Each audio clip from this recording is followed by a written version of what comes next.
This is Audible. Tantor Audio, a division of Recorded Books, presents The House in the Woods by Mark Dawson, narrated by Simon Vance. Part 1. 1. Detective Chief Inspector Mackenzie Jones was peeling potatoes and listening to Bing Crosby when her phone started to ring. She'd been preparing tomorrow's dinner for the last 2 hours. Andy had offered to do the meal just like he usually did, but she had told him that she wanted to do it. She wasn't as good a cook as he was, and not full of confidence that she would be able to pull it off, she had bought a meal box from Hello Fresh after seeing one of their ads on Facebook. She had a turkey, all the vegetables and sauces, and a booklet of instructions that even she could follow. She had selected her Christmas playlist on Spotify and had found, to her surprise, that she had enjoyed herself more than she had expected. She wiped her hands on a tea towel and turned the phone around so that she could see who was calling. It was Tristan Lennox. She picked it up and put it to her ear. "What's up?" "Sorry for disturbing you, boss," he said. "Christmas and everything?" White Christmas ended and the waitress's Christmas wrapping began. Mac turned the music down. "It's not a problem. I was just doing the vegetables for tomorrow." "What is it?" "We've got a problem." "What?" she sighed. "What is it?" "Looks like we might have a murder." She stopped the music completely. "What?" "That's what it looks like." "Where?" "There's a farmhouse in Grovelly Woods. Casualties? At least one dead." "You can confirm that?" "I can't, but I've got a witness who says he saw a dead body." "Shit." "I know," he said. "Where are you? Are you there?" "Yes, a civilian called 999. "Name?" "Ralph Mallender. He said he went to the house and saw his father's body through the kitchen window. He doesn't have a key to get in, and the doors are all locked. I was closest when the call came in. I got here before uniform did." He paused, and Mac thought she heard the hoot of an owl in the background. "I'm sorry, boss. I really think you need to get out here. The civilian says there were 4 people inside the house, and I'm fairly sure I saw movement in the window." She exhaled. Christmas Eve. "Boss?" "You called armed response?" "On their way, but they're coming from Andover. I've got uniform covering front and back until they arrive." She laid the knife on the counter and propped the phone between her shoulder and cheek. "Stay out of range. Nobody engages with anyone until the ARVs are there." "Understood." Lennox gave her directions. Mac noted them down and told him that she would call again from the car. Andy was in the sitting room. He had the kids' presents set out on the coffee table and was struggling to wrap them. "I'm no good at this," he said, grinning at the mess of paper and sticky tape on the floor. He noticed Mac's drawn expression and his own happiness fizzled out. "I just had a call from Lennox." "Trouble?" "He thinks there's been a murder." "It's Christmas Eve, Mac." "I know that." "And you have to go?" "You know I do." He tried to hide his disappointment, but it was something that he had never been very good at doing. "Fine," he said, trying to smile. "It's fine. It's not your fault. Not a problem." He nodded to the kitchen. "You want me to carry on with the prep? Could you? I'm really sorry." He took a piece of tape that he had stuck to the edge of the table and used it to seal the final flap of paper on Daisy's present. He stood up and, seeing the concern on her face, stepped over the debris and drew her into an embrace. "I'll take care of this. Just get home again as soon as you can. Keep the bed warm," she said. Mac reversed off the drive and pulled away. It was late, and that, combined with the festive season and the cold drizzle that had been falling all day, meant that there was little traffic about. She left the ring road and turned onto Wilton Road, which led into the village and the entrance to Wilton House. 2 large Christmas trees had been installed on either side of the gates to the house, and an adventurous local had clambered up the statue of the Earl of Pembroke and draped a length of tinsel all around his neck. The houses on either side of the road glowed with lights in the windows.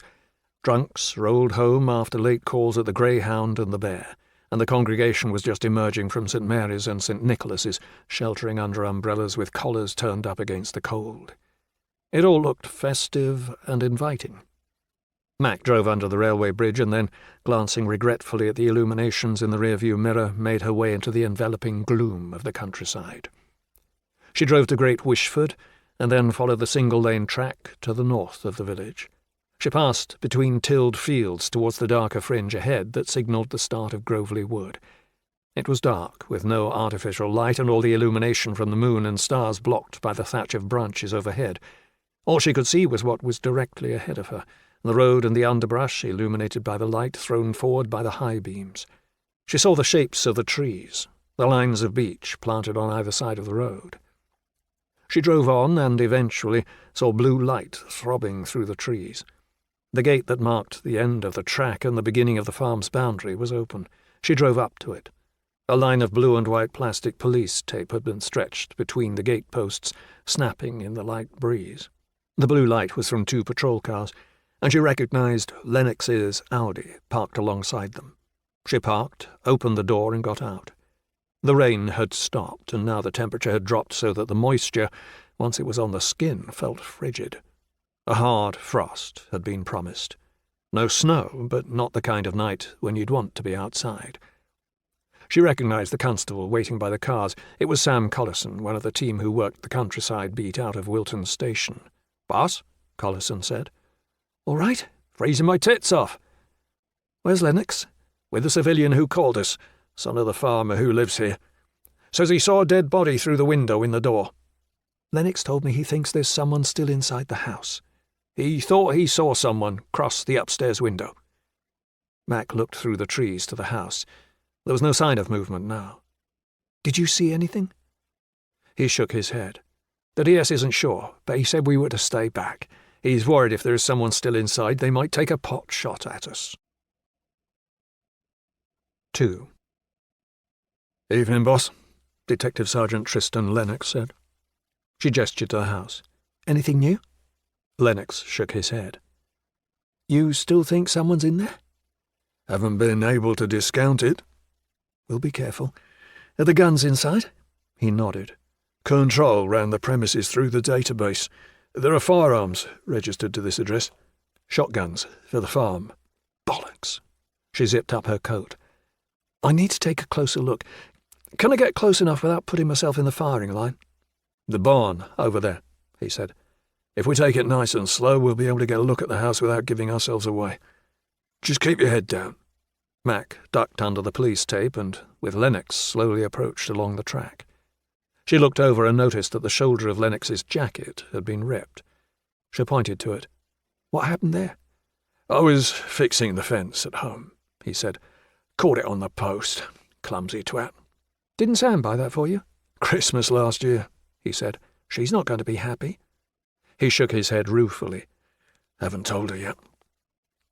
They reached the dark, looming shape of the barn and edged around the perimeter until they were able to squat behind a discarded pile of bricks that gave them a good view of the premises. The farmhouse was a large building constructed in the Edwardian style and funded, no doubt, by the harvests of wheat that the fields within the woods had been producing for hundreds of years. There were lights on in one of the downstairs rooms and in 2 of the rooms above it. "In which window did you see movement?" "Top one. Up there. Frosted glass." He pointed to a window on the first floor. "Bathroom, maybe?" she said. "Maybe." There was nothing there now. She took out her phone and shot a quick video, panning left and right, so that the whole facade was included, and then signalled that they should return to the rally point. They retraced their steps. An ambulance had arrived while they had been away. Collison was at the door briefing the paramedics. It was standard practice. They didn't know what they would find once they went inside, and it was best to assume the worst. "The 2 uniforms observing," Mac said. "Who are they?" "Yaxley at the front and Edwards at the back." "Where's armed response?" "Still 20 minutes out. Firearms controller has whistled for support from Avon and Somerset. They're sending extra units up." Mac noticed a lone figure sat in the back of Lennox's car. It was a man, his head and shoulders occasionally illuminated by the flashing blues. "Is that the civilian?" Lennox nodded. "His family lives here, Mum and Dad. His brother and sister, Cameron and Cassandra, are back from university for Christmas. He thinks they're inside too. Betts is with him." "Mallender?" Lennox nodded. Ralph. Says he's worried about his brother. Told me he's unpredictable. Issues with his temper. He thinks the brother did it? Lennox shrugged. He thinks he might have. I'll better have a word. She crossed over to the car. She could see the occupants a little better now. P.C. Betts was in the passenger seat, and the civilian was in the back. They were talking. She opened the rear door and climbed inside. "Hello," she said. "Mr. Mallender?" "That's right. Please, call me Ralph." Mallender was in his late 30s, with thick black hair and striking, haughty features. He was pale, and his hands, laid in his lap, were trembling. "I'm Detective Chief Inspector Jones." Mac extended a hand, and Mallender took it. His flesh was icy cold, and his grip loose. "D.S. Lennox tells me that you saw a body in the kitchen." "Yes," he swallowed. "My father." "Are you sure?" He nodded. "Did you go inside?" "Couldn't. Door's locked." "You don't have a key?" "Not with me. Left it at home. And my father is very careful with security. They were burgled last year, and he had heavy-duty locks put in afterwards. Once the doors are locked, that's that. And he wouldn't open them after dark unless there was a good reason." "So how did you see him?" "I looked in through the kitchen window. That's when I—" He stopped. "Go on." "That's when I saw him. He's lying on the floor. Wasn't moving. I saw blood." "And who else is inside?" "My mother, my sister, and my brother." "And what do you think might have happened?" "I don't know," he said. "D.S. Lennox says you're worried about your brother." He nodded. "He's had problems with his mental health." "What kind of problems?" "His temper. There was a big argument this afternoon." "Involving him?" "All of us. That's why I came back. I wanted to sort it out before tomorrow." Mac could see that there was a lot of detail that she would need to excavate and understand, but that would have to wait. "We believe there may be firearms in the house, is that right?" He nodded. "Shotguns and a rifle. My father uses them to shoot the rabbits." "Are they secure?" "In the gun safe." "Anything else?" "My father used to be a competitive shooter. Pistols. He kept the guns after the law changed. Shoots them in the woods." "And those are in the safe too?" He nodded. "Would your brother have been able to get at the guns?" He nodded again. "He'd know where the key is." "Thank you, Ralph," she said. "I'm going to ask you to stay inside the car with Constable Betts while we get this sorted out, okay?" Mallender nodded. Mac climbed out of the car and kneaded her forehead. Murder on Christmas Eve. Peace on earth and mercy mild? Not tonight. 3. Mac fetched her phone from the car and found the number for Chief Superintendent Beckton. The call rang, and after a moment it was answered. Beckton was annoyed at being disturbed, especially given the time of year, but she had no choice but to speak to him. The use of firearms would be controlled by the tactical firearms controller at the control room, but Beckton was the strategic controller, and Mac had been doing this long enough to know that it would be prudent to get him on side at the earliest opportunity. Beckton listened to Mac's summation of the scene and then gave her permission to deploy. Mac ended the call. She turned to the track and saw someone approaching, a flashlight bouncing up and down. Mac guessed that the flashing blues had roused one of the neighbours. She trotted over. It was a big man in jeans and a thick overcoat, hunter boots splashing through the puddles, an Alsatian on a leash straining at his side. He held the dog's leash in his left hand and a shotgun in his right, the stock of the open weapon wedged beneath his shoulder. "What's going on?" the man called out to Collison. "Stay back, please, sir," he said. "What is it?" Mac reached the gate at the same time as the man. "Good evening, sir. Who are you?" "My name's Robson." "First name, Mr. Robson?" "Jimmy." "Do you live here?" He pointed. "Just up the track." "And that shotgun, you got a licence for it?" "I'm the gamekeeper," he said. "I work for the Welton estate. We had pikers in here last week for hare coursing. Thought they might have been back. What's happening?" "Have you heard or seen anything tonight? Anything unusual?" He gave a shrug. "Saw the lights of your cars," he said. "Dogs started barking. Thought I'd better go and see what was what." "Have you seen anyone else?" "No one save you lot. Why? What's happening?" "I'm afraid I can't discuss it. Please give your details to the constable and then go home. There's nothing to see. Stay inside. It'll be Christmas in—" She checked her watch. 5 minutes.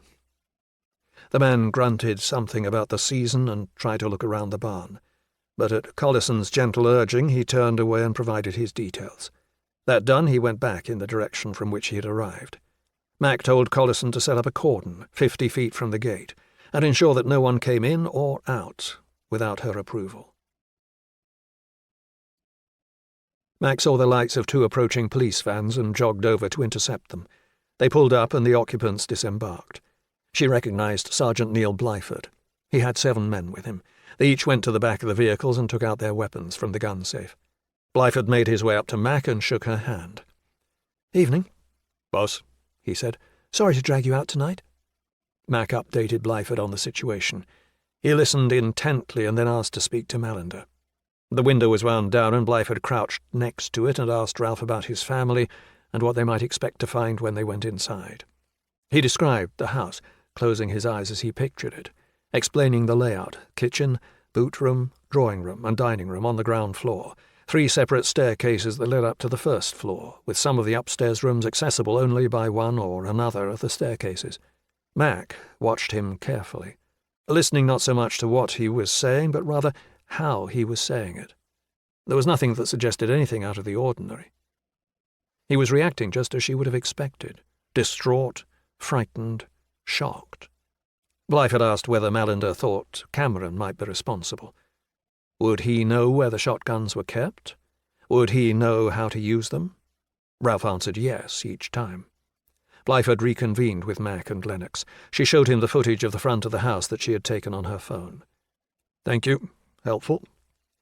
"Need anything else?" "We're good," he said. Mac stood aside and let the officers go about their work.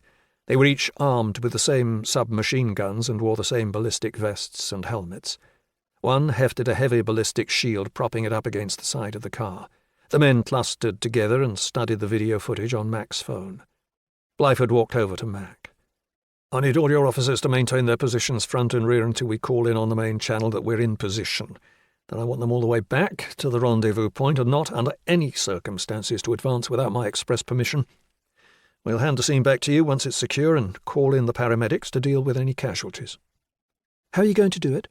4 men stay outside for containment. I'll take the other 3, breach the kitchen door and call out to any occupants. If we get no response, we'll advance to the injured party. Then we'll go room by room to search for further casualties and we'll either arrest or neutralize any threats." The first team left to secure the perimeter. Blyford turned to his men. "On me. We'll give them 2 minutes to secure the perimeter, then we'll go in. Mac, listen into the channel and be ready to advance with the paramedics." Mac nodded. The remaining 4 firearms officers all turned and made their way from the RVP towards the house. They left a tense silence in their wake. Mac and Lennox stood in silence, and then a loud crash was heard from the farmhouse. "Armed police! Come out of the building with your hands up!" Nothing. The silence descended again before it was disturbed by a second, identical challenge. Still nothing. There came a series of shouts and crashes from the farmhouse as Blyford and his team stormed inside. Mac took a radio and risked a look around the side of the barn. She saw the glow of the team's flashlights spreading through the rooms on the first floor, and then, after a minute, they appeared on the second floor too. Lights shone out of uncovered windows and suffused the curtains of those that were closed, and she heard more shouts and the splintering of wood as boots were put through doors. Mac's stomach felt empty, her nerves buzzing. Blyford's voice crackled over the radio. "Back up! Come forward!" Mac pressed transmit. "Status?" "Bad," he said. "Signs of life?" "Negative," he said. 4 bodies. They've all been shot." 4. Mac sat down against a plough that had been left in the yard and pulled on a pair of forensic overshoes and a white forensic suit. The firearms team hefted all their kit as they made their way back to the vehicles, leaving just Blyford behind at the house. Mac hooked a mask over her mouth and nose, pulled the suit's hood up over her head and pulled a pair of blue nitrile gloves onto her hands, snapping them into place over the cuffs of her suit. One of the paramedics stood by her, a weary-looking, middle-aged man who carried nothing apart from a stethoscope. He also wore forensic overshoes and gloves. "You're authorized to pronounce life extinct?" she asked him.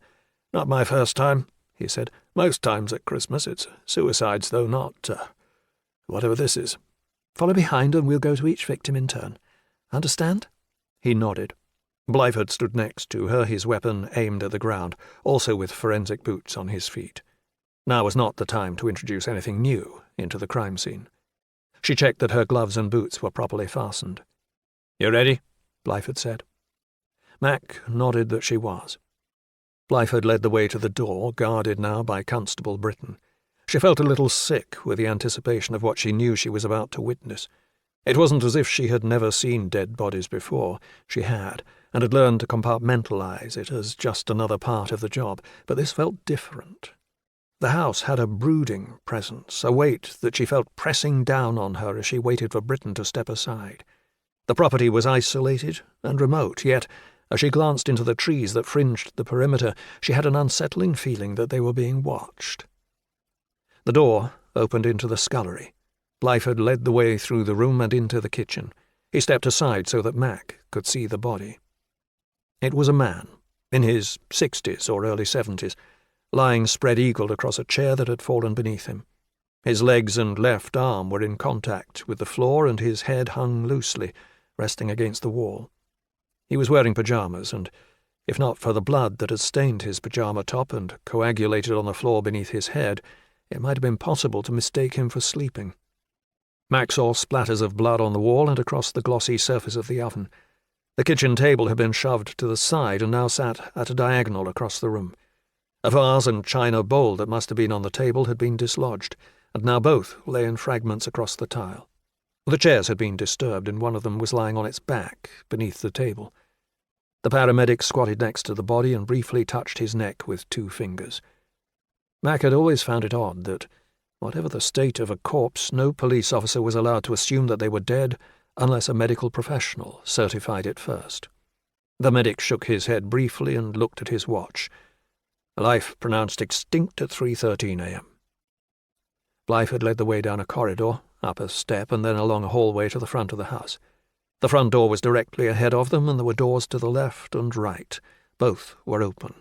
Mac looked through the door to the left and saw a dining-room table and 8 chairs. Blyford went to the door on the right. "The others are in here," he said. She went inside. Blyford aimed his torch around the room. There were a table and chairs and 3 sofas arranged in front of a flat-screen TV that was fastened to the wall. The screen was switched on, frozen on the title screen for Die Hard. Mac took in the details, but her attention was focused on the slaughter that had taken place. A second body was sprawled out across a comfortable sofa. It was a woman, and she had been shot at least twice.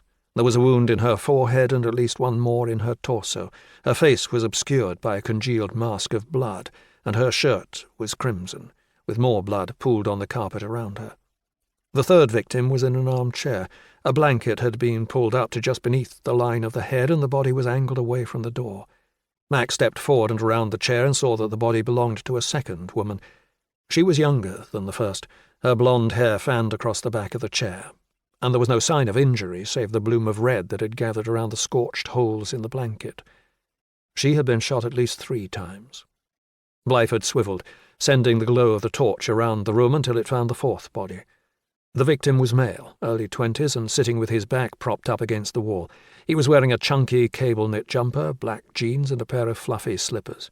His left leg was straight, and his right leg was bent at the knee. His arms hung loosely to the sides, and just out of reach of his hand, a pistol rested on the floor. The man had a single gunshot wound to the left-hand side of his head, with a corresponding exit wound on the right. Mac paused while the paramedic looked at each victim in turn. After the most cursory of torchlit glances, he shook his head once more. Life pronounced extinct for these 3 victims at 3:15 a.m. Mac saw cartridge cases scattered across the floor, glinting dully in the light from Blyford's torch. "Jesus," she said. "It's a bad one," Blyford agreed. He nodded down at the pistol. "Looks like a Browning 9mm. Illegal, obviously." "Everyone out," she said gruffly. "Let's secure the scene. No one else comes inside until the CSIs get here." Mac made her way back outside. The house felt even more oppressive now that it had divulged its bloody secret. The rooms were gloomy, with pools of thick blackness gathered in the corners, too dark to see into. She felt a sensation between her shoulder blades, a scratchiness, and the feeling that she was being observed grew stronger. The place had an atmosphere, an ominousness that had been underscored by what they had just discovered. The house was secured, and no one would enter now until the CSIs had arrived. The rooms would all be carefully photographed and filmed before any further examination took place. It would take days to finish the work. The dead, unlike the living, could wait. The preservation of the scene was everything if they were not to lose or contaminate evidence. She thought about what might happen next. 4 deaths would be a story in any event, but 4 deaths on Christmas Eve? It wasn't difficult to imagine how the press would react to it. There would be reporters here as soon as the news broke. It would be a big deal. She was damned if she was going to make a mistake in a case as big and as scrutinized as this one would most certainly be. Lennox came over to where she was standing. "What have we got?" 4 dead bodies. Looks like 3 murders and a suicide." "Shit." "Yep." She looked at her watch. It was just before 4 in the morning. "Happy Christmas, Lennox," she said. Part 2. 5. Atticus Priest had been on a long walk around the city with Bandit. The dog had originally been loaned to him. The man from whom Atticus bought his pot, a malodorous and thoroughly undesirable man by the name of Finn, had neglected him, and Atticus, feeling lonely and sorry for the dog, had offered to take him off his hands for a week or 2. That week or 2 had turned into 3 months, and there was no sign that Finn was even remotely interested in taking the hound back. Atticus didn't mind. Bandit was good company and an excellent reason to get a little daily exercise. Besides that, it wasn't as if Atticus was busy. He hadn't had a new case for a month, and, in truth, he had begun to entertain the dispiriting thought that he might have to look for something else to do with his life. The family business, even. He greeted that prospect with a shudder whenever he considered it, but he was running out of money, and there would come a point when he might have to admit to himself that it was necessary. There would be a lot of humble pie to eat, but not yet. Not quite yet. Atticus's office was in the middle of the city on New Street, opposite the 1960s multi-story car park that looked so incongruous against the 200-year-old properties on the other side of the road. He had found the place on Rightmove and had made an offer without seeing it. The property comprised 2 rooms on the first floor. The building was the middle one of what would once have been 3 houses, 3 stories tall with brick walls and a slate-covered roof. The north-facing frontage of the 3 properties formed an approximately symmetrical 4-bay facade, in which the 2 middle bays of the first floor were occupied by a 3-sided projecting window that stretched out over the pavement below. It was well situated, with an entrance gate that opened directly onto the pavement.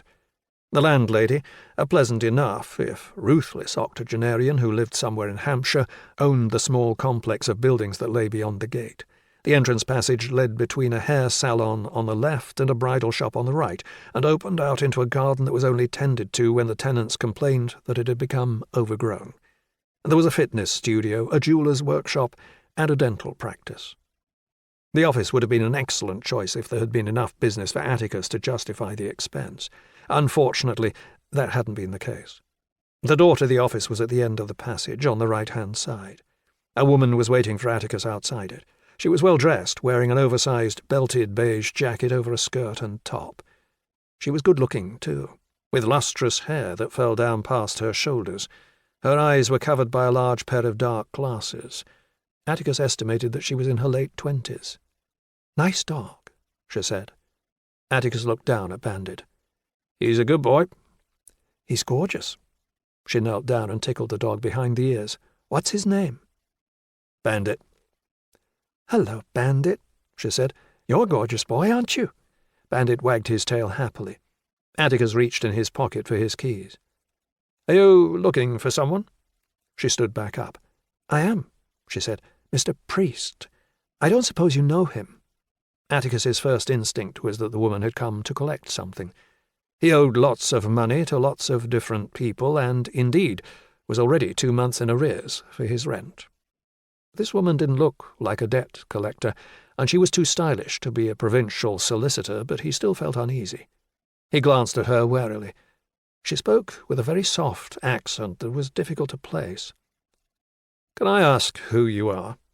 She tapped her finger against the bronze plaque that he had fixed to the wall. It read, "Priest and Co., Private Investigators." "It's you? You're Mr. Priest?" "I am." She smiled warmly. "Allegra." "I'm sorry, Mallender. Allegra Mallender."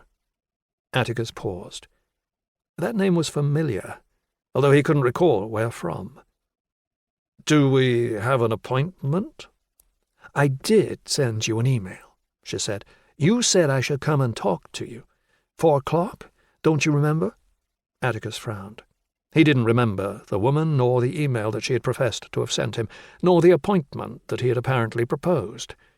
It wouldn't have been the first time that he had messed something up.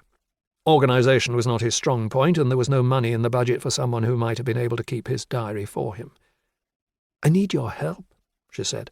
"Your professional help. I'm willing to pay for it, obviously." This was encouraging.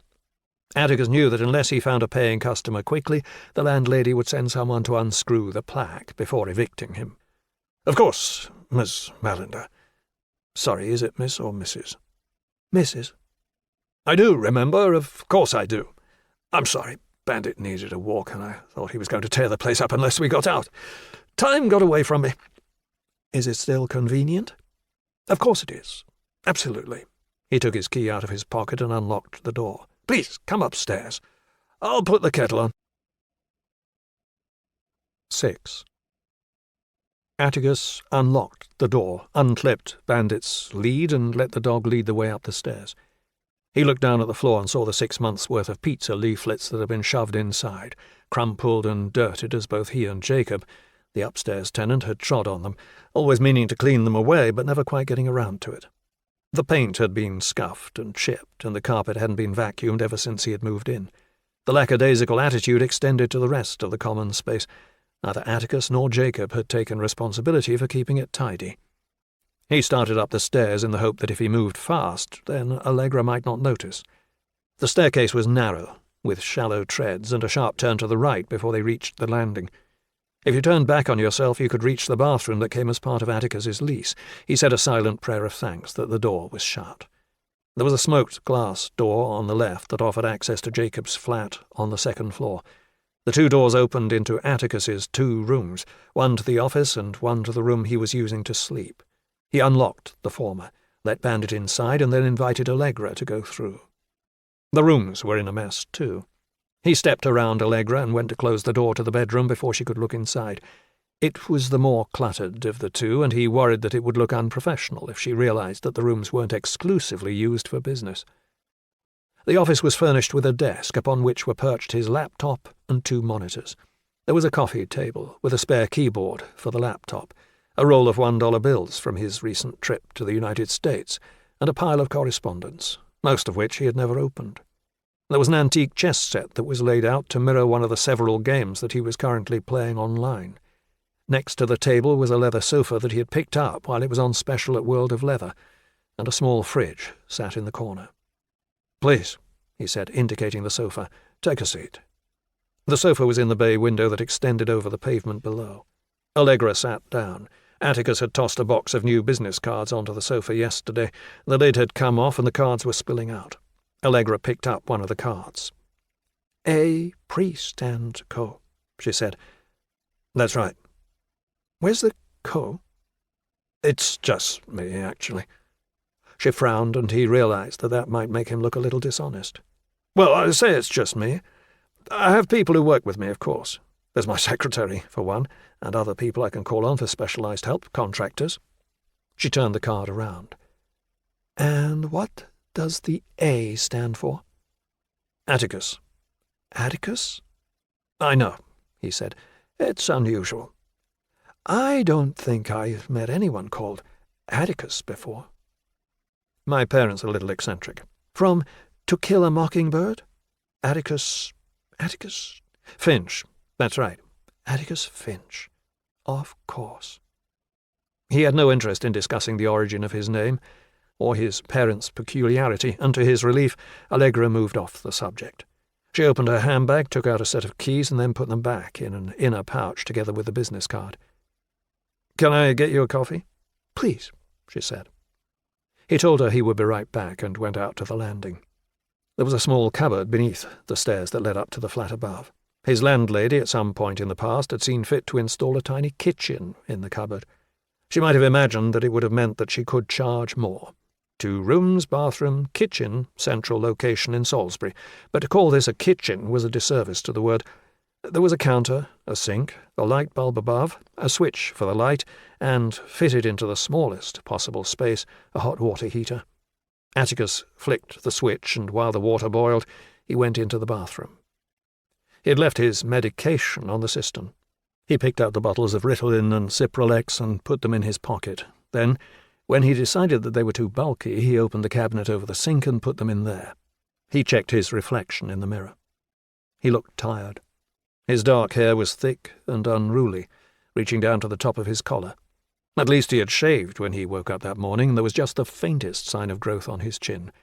His eyes were blue and clear, something of a miracle given the fact that he had been drinking all night, the evidence of that written in the dark pouches above his prominent cheekbones. He took off his coat and shirt and stared at his naked torso, at the sleeves of tattoos down both arms. He spritzed himself with deodorant. His last clean white shirt was on a hook behind the door, and he put it on, putting his suit jacket on over the top of it. The water was ready. He opened the cupboard beneath the sink. He had several mugs, a box of tea bags, and a jar of Nescafe. He took the jar, unscrewed the lid, and looked inside. It was nearly all gone. He found a spoon, scooped enough for one mug, put a tea bag in the other mug, and then filled both with hot water. Allegra was standing next to the large whiteboard on the wall that bore his scrawled notes on Alfred Burns, the pedophile who had been acquitted before disappearing off the face of the earth. "What's this?" she asked. "A case I'm looking into." "Alfred Burns? I remember the name. The pedophile?" "He was found guilty," Atticus said. "And then disappeared," she said. "I remember." Atticus had investigated Burns for 6 months, bringing the case to prosecution and then watching aghast as he had walked free thanks to a procedural error on the part of the Crown Prosecution Service. He had continued to investigate the case to the point that Burns had complained to the Independent Police Complaints Commission that he was being harassed. Atticus had been reprimanded, and then, a week later, Burns had disappeared. His house was empty. He didn't go to work. None of his friends knew where he was. He had just vanished. Atticus knew what had happened. He was abroad, exporting his depravity to a vulnerable audience who had no idea who he was, misery trailing in his wake.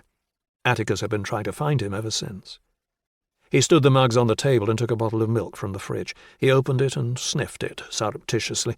It was just about acceptable. He carried both mugs back into the office area. Allegra took the coffee. Thankfully, she drank hers black.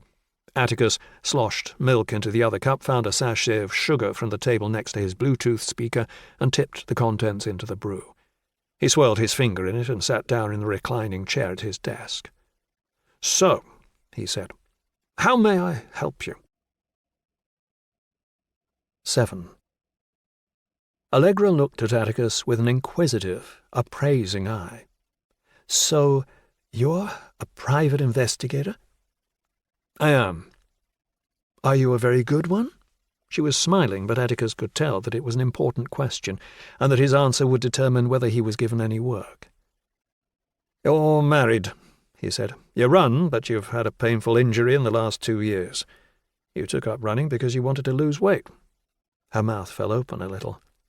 "You've had some bad news today that has upset you. You lost a dog a little while ago, but you've replaced him with a puppy."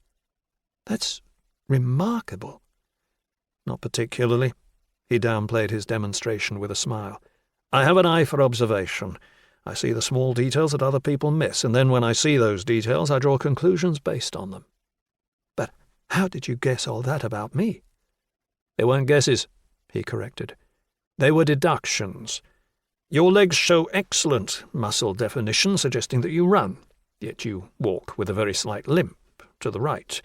I would guess that it was a problem with your Achilles." "I tore it 10 months ago," she said. "I've only been able to go out again the last month or so. Go on."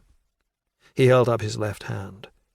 "The fact that you are married is simple enough." "My ring," she said, "obviously. But losing weight?" "There is a very slight indentation on your finger where the ring used to be a little higher. Your fingers have become more slender since you lost the weight, and the ring can now be worn lower down." She grinned as she realized how he had performed his parlour trick. "And the bad news?" "The fact you have come to inquire about hiring an investigator is suggestive, of course, but I can do better than that. You have black smears on the insides of your right index finger and your right middle finger. I suspect that is mascara. You've been crying, and your makeup has smudged." "And the dog?"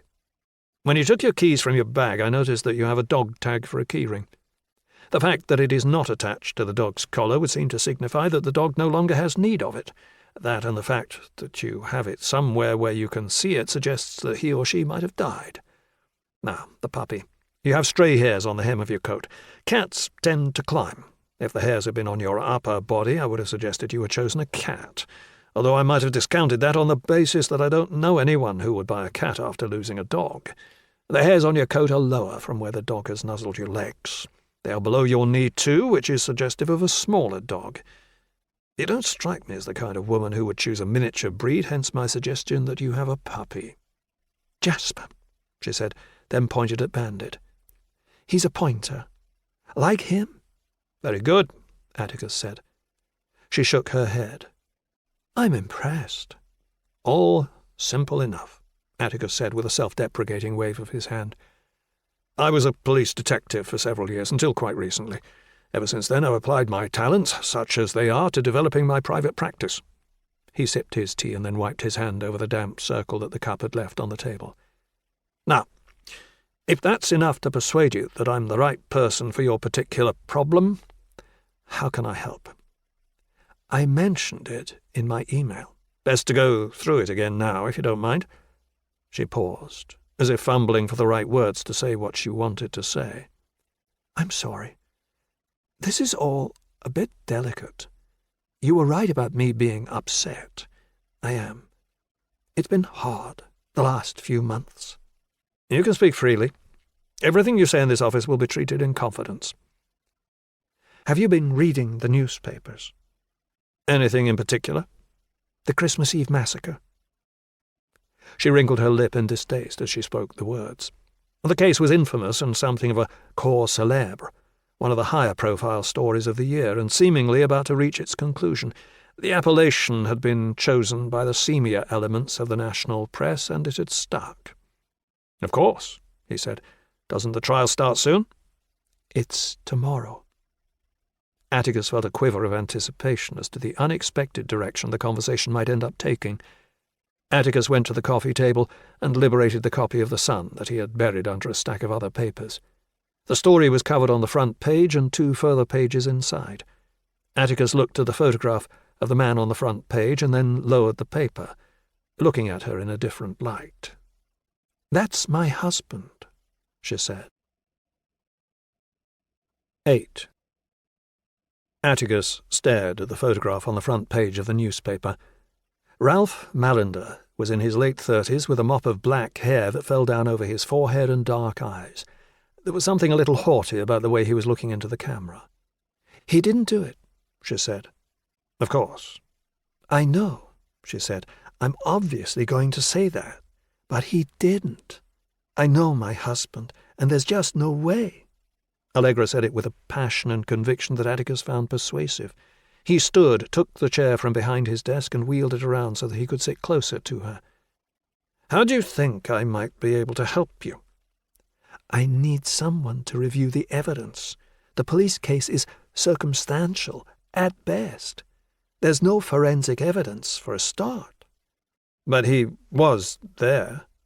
I read what the papers said. He found the bodies." She exhaled. "Ralph had gone back to try to mend an argument from earlier that afternoon, but they were all already dead when he got there. He saw his father in the kitchen and called the police." "Didn't they originally think his brother had done it? Cameron?" "Yes," she said, "and we think he did do it, as hard as it is to say that. There's no other explanation. Cassandra was quiet. Wouldn't say boo to a goose. His mother and father, well, they had their issues, God knows, but they wouldn't have been able to do this. Kill their kids? Impossible. She stabbed her finger against the photograph of the farmhouse where the bodies had been found. No. The only explanation that makes any sense is that Cameron shot his parents and his sister and then shot himself. The police came to that conclusion themselves. It was only when the rest of the family got involved that they looked at it again, and now they say that they have evidence that Cameron didn't do it. I remember. Hugo's relatives, Hugo is Ralph's father, caused such a stink, the things they said. They persuaded the press and the TV that the case against Cameron was flimsy, and the press started accusing the police of botching it, and the police buckled. They just caved in. They decided Cameron didn't do it, but once they did that, they needed to find someone else they could put it on. Ralph was just in the wrong place at the wrong time. He was unlucky. That's all he's guilty of. Just bad luck. She swallowed, and for a moment Atticus thought she was going to cry. He picked up a roll of toilet paper from the desk and handed it to her. "I don't know what else to do, Mr. Priest." "Atticus," he said. "Call me Atticus." She looked up at him through wet eyes. "Ralph's solicitors mean well, but they're completely reactive. I told Ralph that we should have gone to someone more experienced, someone from London maybe. The case would never have got this far. There's no spontaneity, no drive to find the evidence that would show that Ralph couldn't have done what they said he did, but we didn't." "Why not?" "Neither of us thought that it would get to this. I mean, kill his family. Come on. He obviously did not in a million years, and we just assumed that the police couldn't possibly think that he could have. I suppose there was an element of inertia in it. By the time we realized things were running away from us, it felt like it was too late to change." "And that's why you've come to me?" She nodded.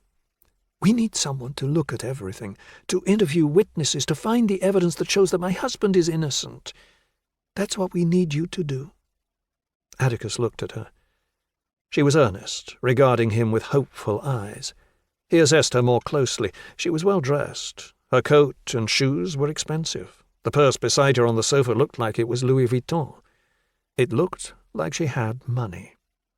"I'd be happy to help, if I can." "Is this the sort of thing you've done before?" Atticus nodded, trying to look convincing. He had experience from the other side investigating criminals in his short and inglorious career as a police detective, but he had no experience of the kind of work that Allegra needed him to do. The only cases that he had taken on since he had gone into business for himself had been investigations to provide evidence of cheating spouses and proof for insurance companies that customers who had claimed whiplash in road traffic accidents were in fact faking their injuries in order to take a payout. He had followed self-proclaimed victims to golf clubs, where walking sticks were exchanged for pitching wedges, laid up in bushes and taken photographs of illicit trysts, the kind of grubby sleuthing that had given his own family so much to chuckle about. But he wasn't about to tell her that. She looked at him and then nodded, encouraging him to provide her with examples of relevant experience. Atticus thought quickly. "Like I said, I used to work for the police," he said, "at least beginning from a position of truth. I was a detective in the CID. "Plainclothes?" "That's right. I'm used to looking at this from their side, but the skills and experience are transferable." "Salisbury Police?" "Yes," he said. "Where?"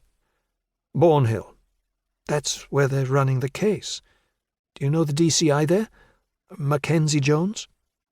"I do," he said. "She's the bitch in charge." "She used to be my boss." "You like her?" Atticus shrugged, and she spoke again before he could answer. "She's got it in for Ralph." He felt the need to defend her. "She's probably just doing her job."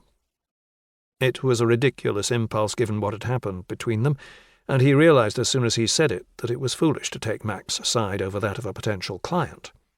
Allegra didn't seem to have heard him. "Sorry," she said. "It's been an ordeal. The whole thing, total nightmare." "I'm sure it has." "Is there anything else that you need to know?" "I don't think so." "So, will you help?" He started to weigh it up. whether he should get involved in something like this, already seeing how any work he did would butt up against the case that Mac had put together, and then chided himself. Who was he kidding? He was in no position to turn down the money, and Mac was a big girl. He didn't owe her anything, and she'd cope. I charge my time at £50 an hour, and I'll need paying up front for the retainer. Of course. Expenses, too. I can bill you for those separately. She reached into her bag and took out her purse. How much for the retainer? Atticus thought of the parlour's state of his account. 400 would clear his overdraft. 500, if that's all right. He watched, with something akin to incredulity, as Allegra took out a wad of notes and started to count them out. Here you are. She handed them to him. You'll give me a receipt? He fumbled through the piles on his desk until he found a blank piece of headed notepaper. He wrote down that Allegra had paid £500 as a retainer, signed and dated it, and handed it to her. Thank you, she said, folding the receipt and slipping it into her purse. What's next? I'll need to talk to you again, he said, a proper talk about the case. Are you available tomorrow? It's the first day of the trial. Maybe you could be there too? You probably should. What time? 10 o'clock, she said. Salisbury? Yes. She stood, and Atticus took her offered hand. I'll be there. He showed her to the door. Thank you. You don't know how much of a relief this is. It feels like I've been doing this on my own for months. Let's talk tomorrow. She thanked him again and made her way carefully down the staircase. Atticus closed the door and went to the bay window. She emerged from the passage below and took out her phone from her handbag as she waited for a gap in the traffic to cross the road. She looked first to the left and then to the right, the opposite of what might have been expected of a local. Atticus noticed it. It suggested that she was used to traffic approaching from the opposite direction, and then realized that her almost imperceptible accent was American. Boston, he thought, but certainly not working class, a well-educated New Englander who was either adept at hiding her accent or who had been here long enough for it to be softened away almost to nothing. He watched as Allegra put the phone to her ear and crossed, turning right and then sharply left into the entrance of the multi-story car park. Bandit mooched over, and Atticus scratched him behind the ears as he watched Allegra disappear. "Happy days," he said to the dog. "Things are about to take a turn for the better." 9. Atticus woke up early the next morning. He washed and dressed, put Bandit on his lead, left the office and locked the door behind him. He climbed down the stairs and let the dog drag him outside. The jeweller, who had one of the workshops facing the garden, was just opening up. "Morning," the man said. Atticus nodded a greeting and made his way out onto the street. He walked to the junction with the high street, turned left, then passed through the medieval gate and into the cathedral close beyond. The cathedral's pale grey chill-marked stone glowed in the dawn light. He never tired of the view. The building was set amid immaculately kept grounds that accommodated a changing selection of sculptures and modern art. There were ancient trees between the grounds and the road that ringed them, and then a set of historic buildings that included a series of grand residences, some of which had been turned into museums. The cathedral, though, outshone them all. The spire reached high into the air, and as he looked up, Atticus saw the pair of resident peregrines arcing around it in search of prey. Atticus let Bandit stretch his legs, and then made his way back to the office. He opened the door and climbed up to the landing. He took a can of dog food from the cupboard and rapped loudly on the glass panel of the door that led up to the flat above. He heard the sound of heavy footsteps and then saw the blur in the glass as Jacob came down. He opened the door. "Atticus," he said with a smile. "You okay?" "I'm good," he said. Jacob had been upstairs since before Atticus had rented the office. He made a decent living playing online poker and spent his spare time on Fortnite. He was in his late 20s, although he looked older. He had lost most of his hair and hid his baldness beneath beanies and ball caps. He wore a chain that linked his wallet to a belt loop, had fairly average tattoos on both forearms, and wore hoodies and baggy jeans, to the exclusion of everything else. "I know it's short notice," Atticus said. "You need me to look after him?" Bandit wagged his tail. "Do you mind?" "Not at all. I like doing it. He's my lucky mascot. I made 300 the last tournament he was with me. Got one starting in an hour." "That's great." He just told me he feels lucky today too. 20 quid? Works for me?" Atticus reached into his pocket and took out his wallet. He opened it and removed a £20 note. He folded it in half and handed it to Jacob. "Give him a good walk," he said. "He likes the cricket pitch at Harnham. You can let him off the lead there. He likes going in the river too." "I know," Jacob said. "Don't worry. I'll look after him." "Thanks. I'll be back late afternoon or early evening. Here's his food." He went back to the office, grabbed his notebook and slipped it, together with his phone, into his leather satchel. He locked the door, went down to the passageway, and set off. The courts were housed in a modern building that had been constructed at the turn of the century and shared the underwhelming architecture of the noughties. It had walls constructed from pale brick, a wide canopy that reached out over the frontage, and dark glass in the windows. Atticus went to the main door, next to stencilled letters that read Salisbury Law Courts and a large royal crest, and checked his watch. It was 10:20, meaning that proceedings would begin in 10 minutes. There was a clutch of people circulating inside, and he pushed through the doors to join them. He looked up at the screen on the wall and saw that Crown v. Mallender was being heard in Court Number 1. He passed through the security gate, sending his phone, keys, and loose change through the X-ray machine in a plastic tub. He took the stairs to Court Number 1. The waiting area outside was as busy as it was downstairs. There was a collection of vinyl sofas set out on fresh grey carpets.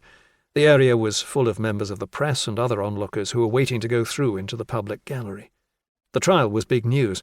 The murders had excited the public ever since the first reports had broken, and the fate of the defendant was evidently and unsurprisingly an issue that held the Fourth Estate rapt. Atticus looked round for Allegra, but couldn't see her. He made his way to the front of the queue, opened the door, and went inside. The court was at the top of the building, and was far brighter than many of the other courts that Atticus had been in before. It was a modern space, with skylights in the vaulted ceiling, white painted walls, and light-coloured wooden furniture. The judge's bench was on a platform raised above the rest of the room. Ahead of that was the desk for the court associate, and then the benches for counsel for the prosecution and defence, with identical desks behind for instructing solicitors. To the right of the judge were 2 rows for the jury, with 6 chairs in each row. The dock was an enclosed space directly opposite the judge, with extensive glass windows allowing the accused to see everything that was happening. Next to the dock were the public and press galleries, and rounding out the space was the witness box. The court was equipped with thin LCD panels and a series of microphones. Allegra was sitting at the end of a row at the front of the public gallery. The door squeaked as it closed, and she turned around and saw him. He raised his hand in acknowledgement, and she stared back at him, without responding. She was evidently worried about the start of her husband's trial. That was reasonable. He took one of the only empty seats behind Allegra at the back of the gallery.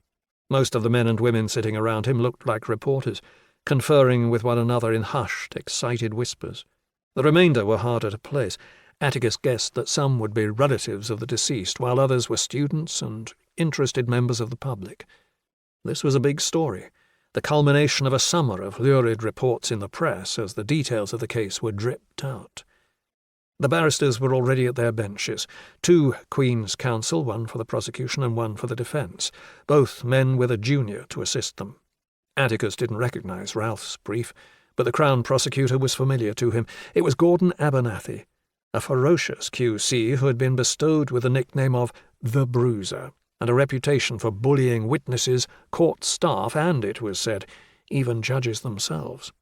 Atticus was aware of a story where Abernathy and the judge in a complex fraud case at the Royal Courts of Justice that had stretched on for months had been left with the necessity of arranging their evenings out at the Garrick on alternate nights, so as not to be there at the same time. He was a fine choice for a trial of this nature, and were Atticus in Ralph's shoes, he would not have been encouraged. The solicitor sitting behind Mallender's brief was a large and red-faced man. He looked back at Allegra and smiled at her. Atticus recognised him. David Cadogan, a lawyer from Salisbury with an office just around the corner from him. Ralph and Allegra must have chosen him to run the defence. It was not an inspiring choice. The partners of Cadogan and Crane LLP had, variously, been investigated by the Law Society for embezzling client funds, sued for negligence on at least 2 separate occasions in the last year, and were rumoured to be 6 months in arrears on the rent for their office. Ralph Mallender was brought up from the cells by 2 burly security guards and ushered through a door opening directly into the closed-in dock. He was dressed in a smart, dark blue suit, with a crisp white shirt and a thin blue tie. His face was pale, and as he looked over to the public gallery, he caught his wife's eye. Atticus glanced down and across at her in time to see her mouth, "I love you," and as he looked back, he saw that Mallender had found a smile from somewhere.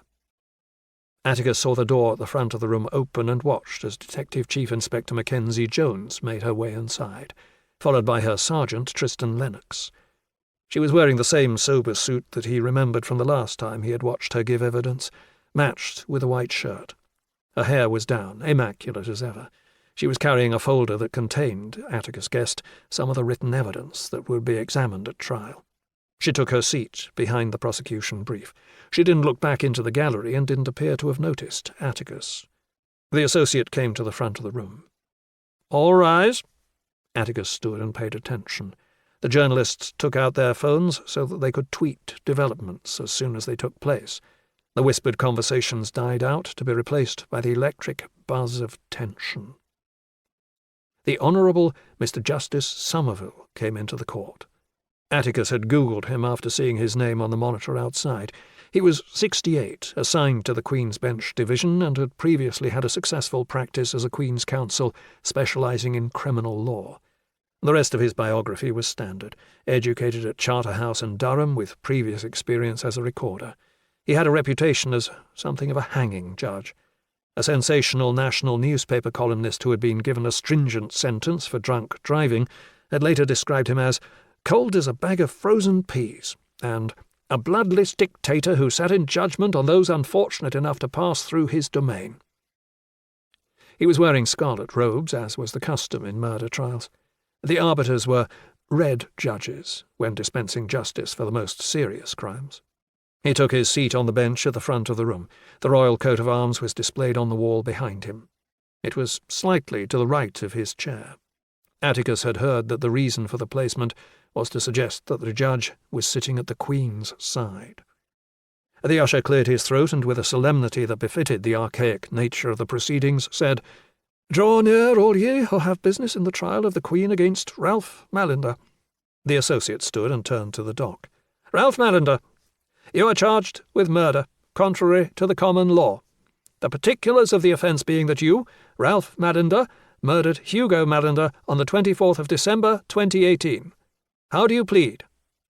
"Emphatically not guilty," he said. His voice was firm. The associate repeated the process for the other 3 charges that had been laid against him, being that Ralph had murdered his mother, sister, and brother. Ralph repeated his not guilty plea, his voice strong and clear every time. "Please sit down, Mr. Mallender," the judge said. He turned to both sets of counsel. "Is everything ready?" Both barristers said that it was.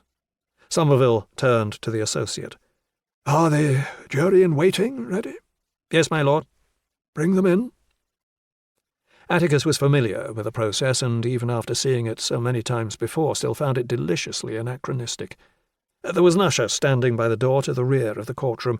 She went out through it and returned with a number of potential jurors. Atticus counted 20 of them. They were shown to seats next to the jury box. Somerville turned to them. "Good morning. You are members of a jury panel. 12 of you will be selected as jurors to try the case in this court today. There are several guarantees of the fairness and independence of any jury. One of them is that no one on the jury should have any connection with the person being tried, or anyone who is a witness in the case. This case involves an incident that happened at Groveley Farmhouse near Great Wishford in Wiltshire on Christmas Eve last year.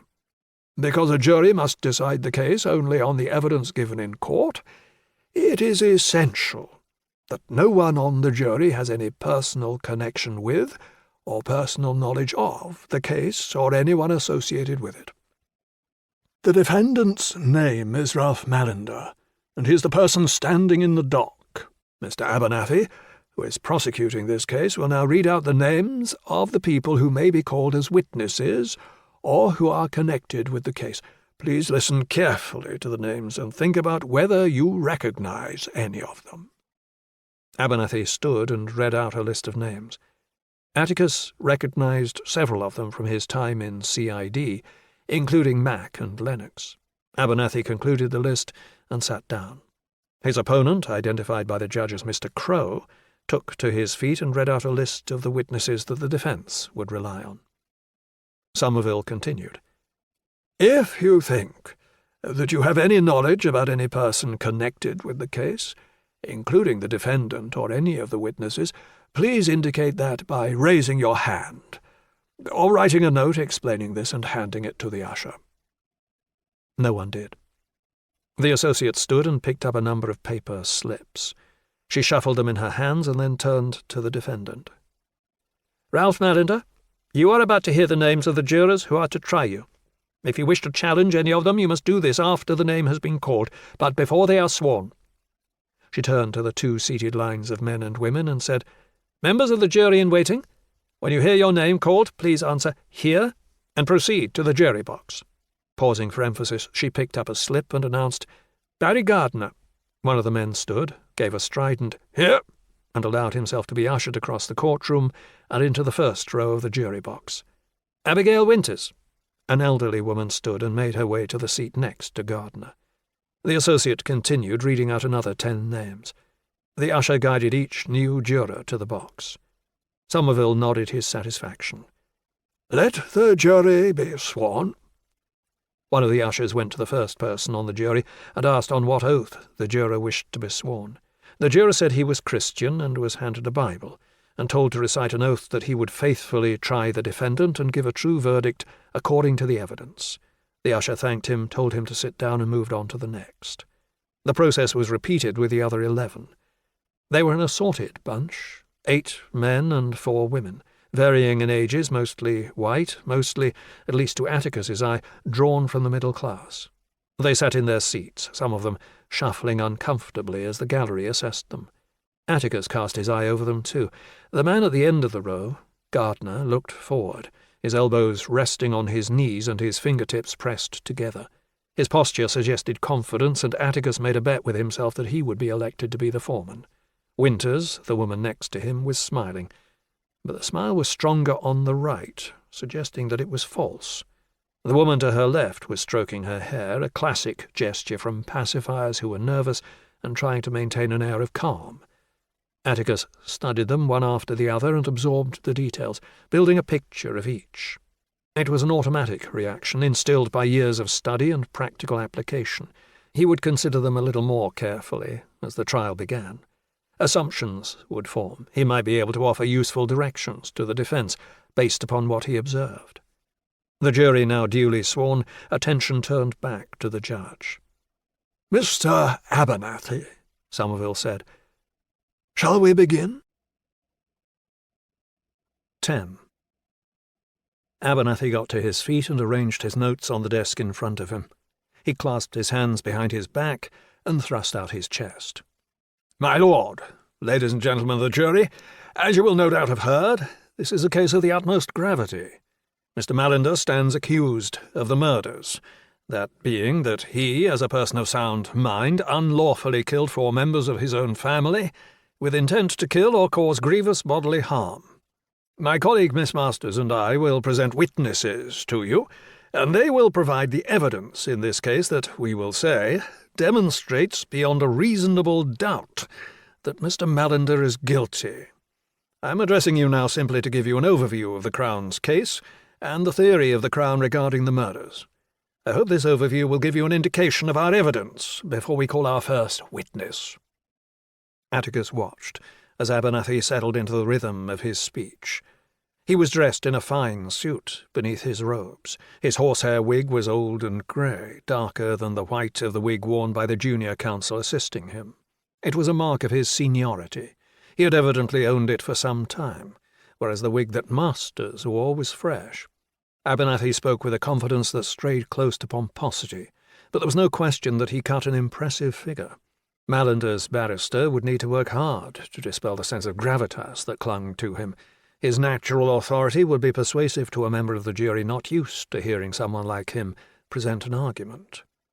"You will find that the police investigation of this case started in one direction and then took another turn altogether. The police who had responded to the defendant's 999 call on Christmas Eve reached the conclusion that his brother Cameron had stolen a pistol from his father's gun safe and then used it to shoot their mother, father, and sister, before putting it to his head and shooting himself. The conclusion was reached because, amongst other reasons, the house was found to have been locked from the inside, and Cameron's body was found near to the weapon that was confirmed to have been used in the killings. It is a conclusion that you might well believe to be credible. The police certainly thought that it was. However, we will demonstrate that Cameron Mallender could not have killed his family, and that, in fact, the murders were committed by the man you see standing before you in the dock today, the defendant, Ralph Mallender." Atticus watched Ralph, looking for any reaction to the accusations that were being made against him. He remained pale, his hands clasped in his lap, his thumbs pressed together, his eyes darted left and right, back and forth, a clear sign of insecurity. That was to be expected. Abernathy jutted out his chin. "The defence will try to persuade you that Cameron was responsible.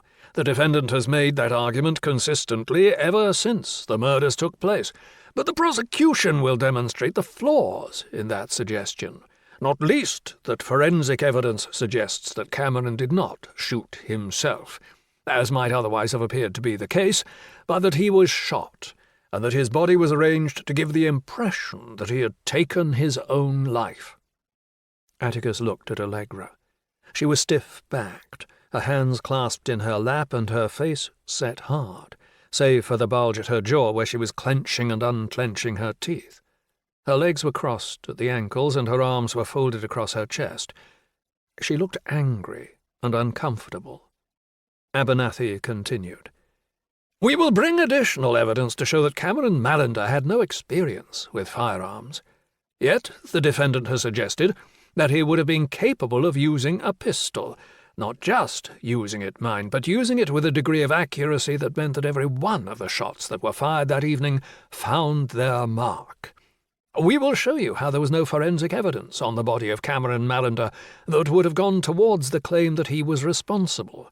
There was no blood, even given the fact that the gunshots had produced a good deal of blood on the bodies of the victims and in their immediate vicinity. We will show you Cameron's clothing, and how it was free of any evidence that might suggest that he could have been involved in a struggle. We will show how swabs of Cameron's hands did not show the gunshot residue that would have been expected from someone who had loaded and fired a weapon.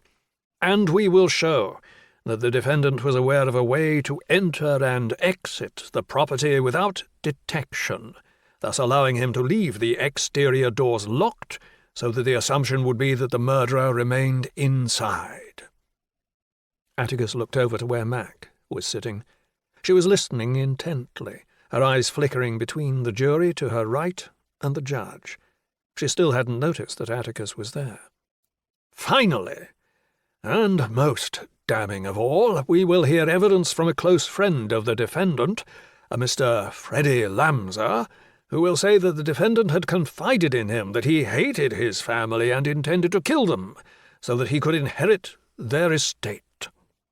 Ralph shifted in his seat at the mention of Lamser's name. Atticus remembered reading about that in the papers.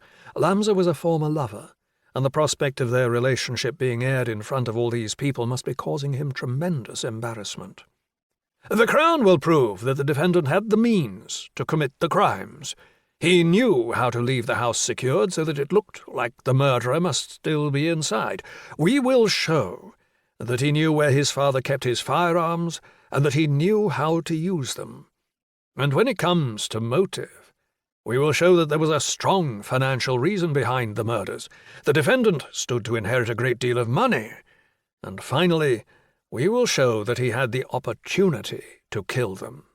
The defendant was already at the farmhouse when Detective Sergeant Lennox arrived." Abernathy left a meaningful pause, glancing over at the jury with a sombre expression on his face. Those who were taking notes were busy with their pads. "The facts of the case suggest that only Cameron Mallender or Ralph Mallender could have carried out these murders. We will show you how Cameron Mallender could not have been responsible. On that basis, there can only be one verdict. We will demonstrate beyond all reasonable doubt that the defendant had the motive, means, and opportunity to murder his family on Christmas Eve last year." Abernathy went on to outline the Crown's case in more detail, telling the story of what they said had happened on that night. He took his time and still had not finished 2 hours later, as the clock on the wall edged around to 1. "I have another half hour," Abernathy said to the judge. "Perhaps now would be the time to adjourn for lunch?" "I agree," Somerville said. "We'll continue at 2:00. The usher stood. "All rise." Atticus got to his feet with the others in the gallery, waiting for the judge to leave the court, and then anxiously watched, as Allegra was one of the first to make it to the door. "Excuse me," he said as he bumped into his neighbour in an attempt to step around him. "I'm in a bit of a rush." 11. Allegra was waiting for Atticus in the reception space outside the courts. There was a clutch of reporters there, and as one of them recognised her, they all moved in her direction. Atticus shouldered his way through a gap and got to her first. "We should go somewhere else," he said. "You're about to get hassled." "Where?" He knew the locale well. "There's a cafe down the road. We'll be okay there." She didn't argue and followed him as he led the way outside. It had started to rain during the proceedings, and Atticus regretted that he had left both his jacket and umbrella in the back of his car. Allegra had an umbrella, and she raised it, sheltering beneath it as Atticus led the way down Wilton Road towards the city. The reporters followed for a moment until only the two most determined remained in pursuit. "Mrs. Mallender," one called out, "how do you think it went this morning?" They reached the building used by the Quakers for their meetings. "Keep walking," Atticus said. "Did he do it, Allegra?" "Keep going." "Mrs. Mallender, did Ralph do it?" "Jesus," Allegra said. "It's down there on the right," Atticus said, pointing down the street. "There's a roundabout. I'll see you in there." Atticus turned round and blocked the pavement. They were being followed by a journalist and a photographer, most likely working together. The two men had no choice but to stop. "Do yourselves a favour, lads," he said. "Piss off." "Who are you?" "Mickey Mouse, and I'm asking you nicely. She doesn't want to talk." "Are you a friend?" Atticus didn't reply. "Does she still think Ralph's innocent?" "Come on, she doesn't want to talk to you. Neither do I. I can't make it any clearer than that." The reporters didn't look as if they were going to pay attention to Atticus's suggestion. Instead of turning back, one of them tried to step around him. Atticus stood his ground and put up his hand, resting it on the man's shoulder. The reporter reached over and grabbed his wrist, moving his arm out of the way. Atticus stepped across to block the man's path again. The reporter's face clenched in anger, and Atticus readied himself for an escalation. The man squared up to him, but before he could do anything other than bump shoulders, Atticus saw someone approaching them quickly from the direction of the court. "Detective Chief Inspector," Atticus said, deliberately loud. The reporter frowned, backed away from him, and turned. Mackenzie Jones was behind them. "What's going on?" The reporter prodded his finger into Atticus's chest. "He's trying to stop us going down the street." "And you are?" "Steve Hawkins," the man said. She turned to the second man. "And you?" "Mark Lewis." "Which newspaper are you from?" "Freelance," Hawkins said. Lewis added, "I'll work with him." "They're bothering the wife of the defendant," Atticus said. "They want to ask her about her husband. She doesn't want to talk to them." "All right then, lads," Mac said. "I'll tell you what I'll do.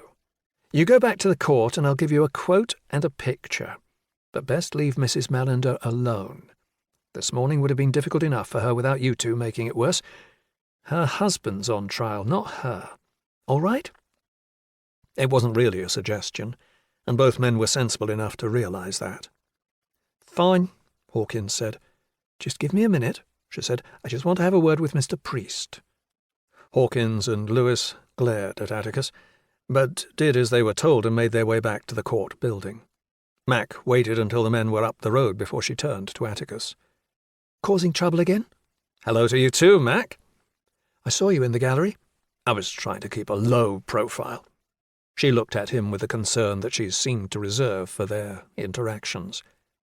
"How are you doing?" "Fine," he said. "I heard you got into trouble at the Wig and Quill." "Last week?" Atticus shrugged. "Just a misunderstanding. I said the beer was off. Barry disagreed." "And called the police when you wouldn't pay?" "What is this? Are you keeping tabs on me?" "No, Atticus, I'm not. But you still have something of a reputation at the neck, and when you make a scene and an officer is called to take care of it, it's the kind of thing that gets shared during the morning briefing. There are people there who take pleasure in your mistakes, as you know. Thank you for the concern.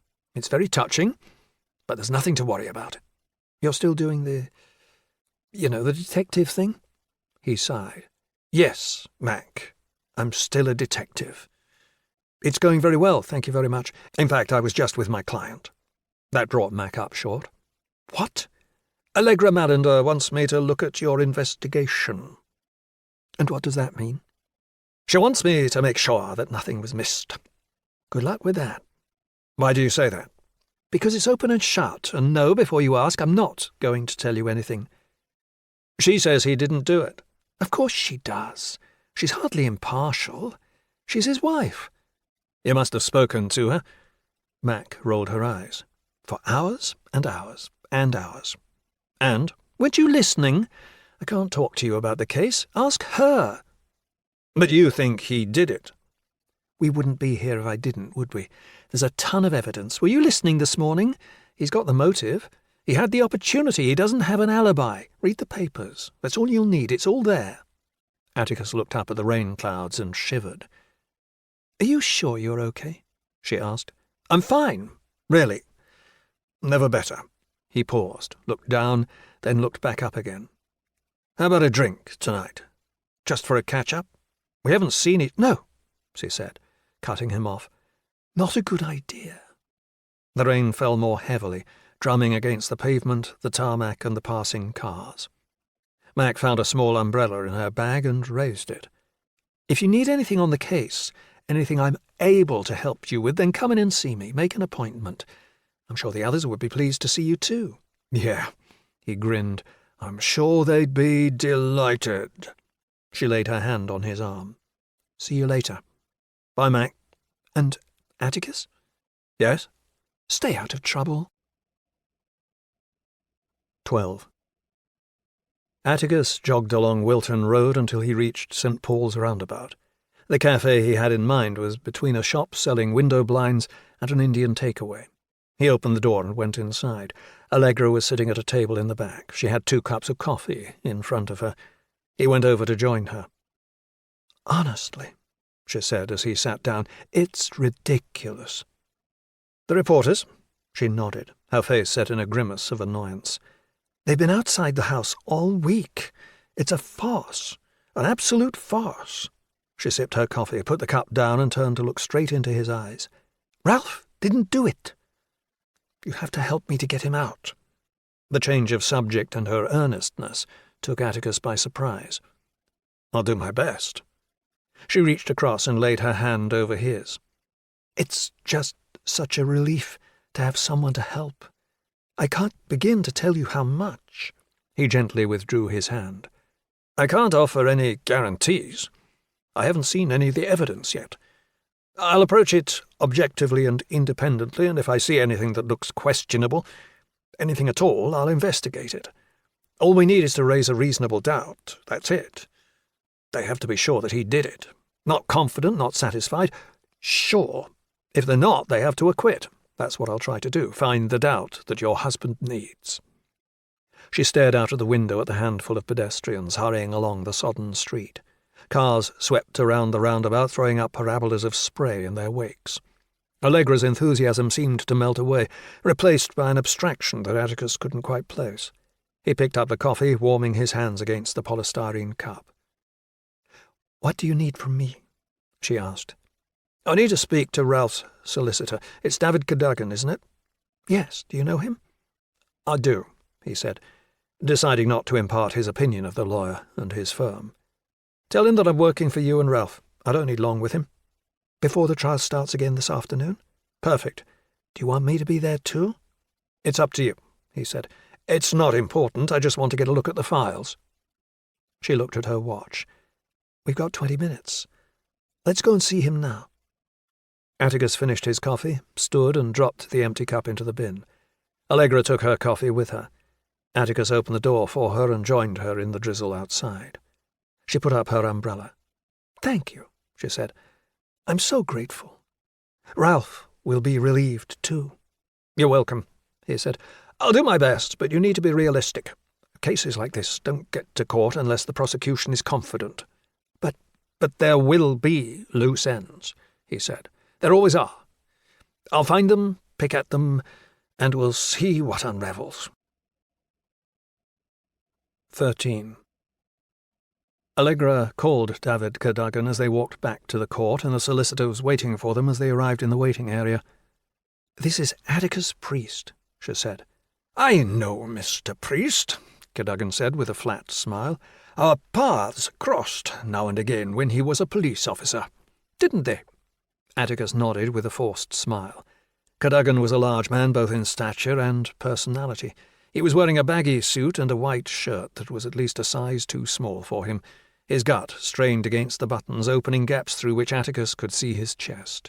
He had been in to represent several of the scoundrels that Atticus had investigated, and had always, without exception, been a right royal pain in the arse. He was pompous, full of the delusion that he had a modicum of talent, and seemingly blind to the fact that he was a two-bob provincial solicitor who earned his crust representing low-life criminal scumbags whose guilt was never really in question. "I'll leave you two to it," Allegra said. She shook Atticus's hand and made her way back to the public gallery. Cadogan glared at Atticus. "What do you want? We start again in 5 minutes. I need to see all of the documents in the case. Everything you've got and everything that the prosecution has disclosed." "There's a lot," he said. "I'm sure there is. I'd appreciate it if you could arrange for someone to copy them and bring them to my office. I'm just round the corner from you." "That's going to be expensive," he shrugged. "I can't do my job without the evidence." "And what job is that?" "I'm reviewing the case, finding the errors in the evidence that you should have found." Cadogan curled his lip in annoyance. "Is she paying for this?"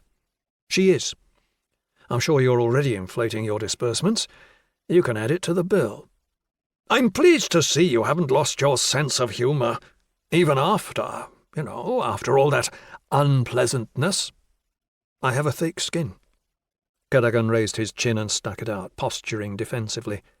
"She's deluded if she thinks this is going to be anything other than a waste of time. She's relentless. She calls me every morning to go through the case and to tell me all the wonderful new ideas that she's had to try to prove that her husband is innocent. I'm sure you have the meter running." Cadogan didn't rise to the bait. Instead, he gestured towards Atticus and said, "And now she's hiring the likes of you, getting more and more desperate. She didn't think that they were going to arrest him, but they did. She didn't think they'd charge him, but they did. This morning in court won't have helped. I advised him to plead guilty, but he wouldn't." "So you think he did it?" "I think the prosecution have a strong case." "That's not what I asked."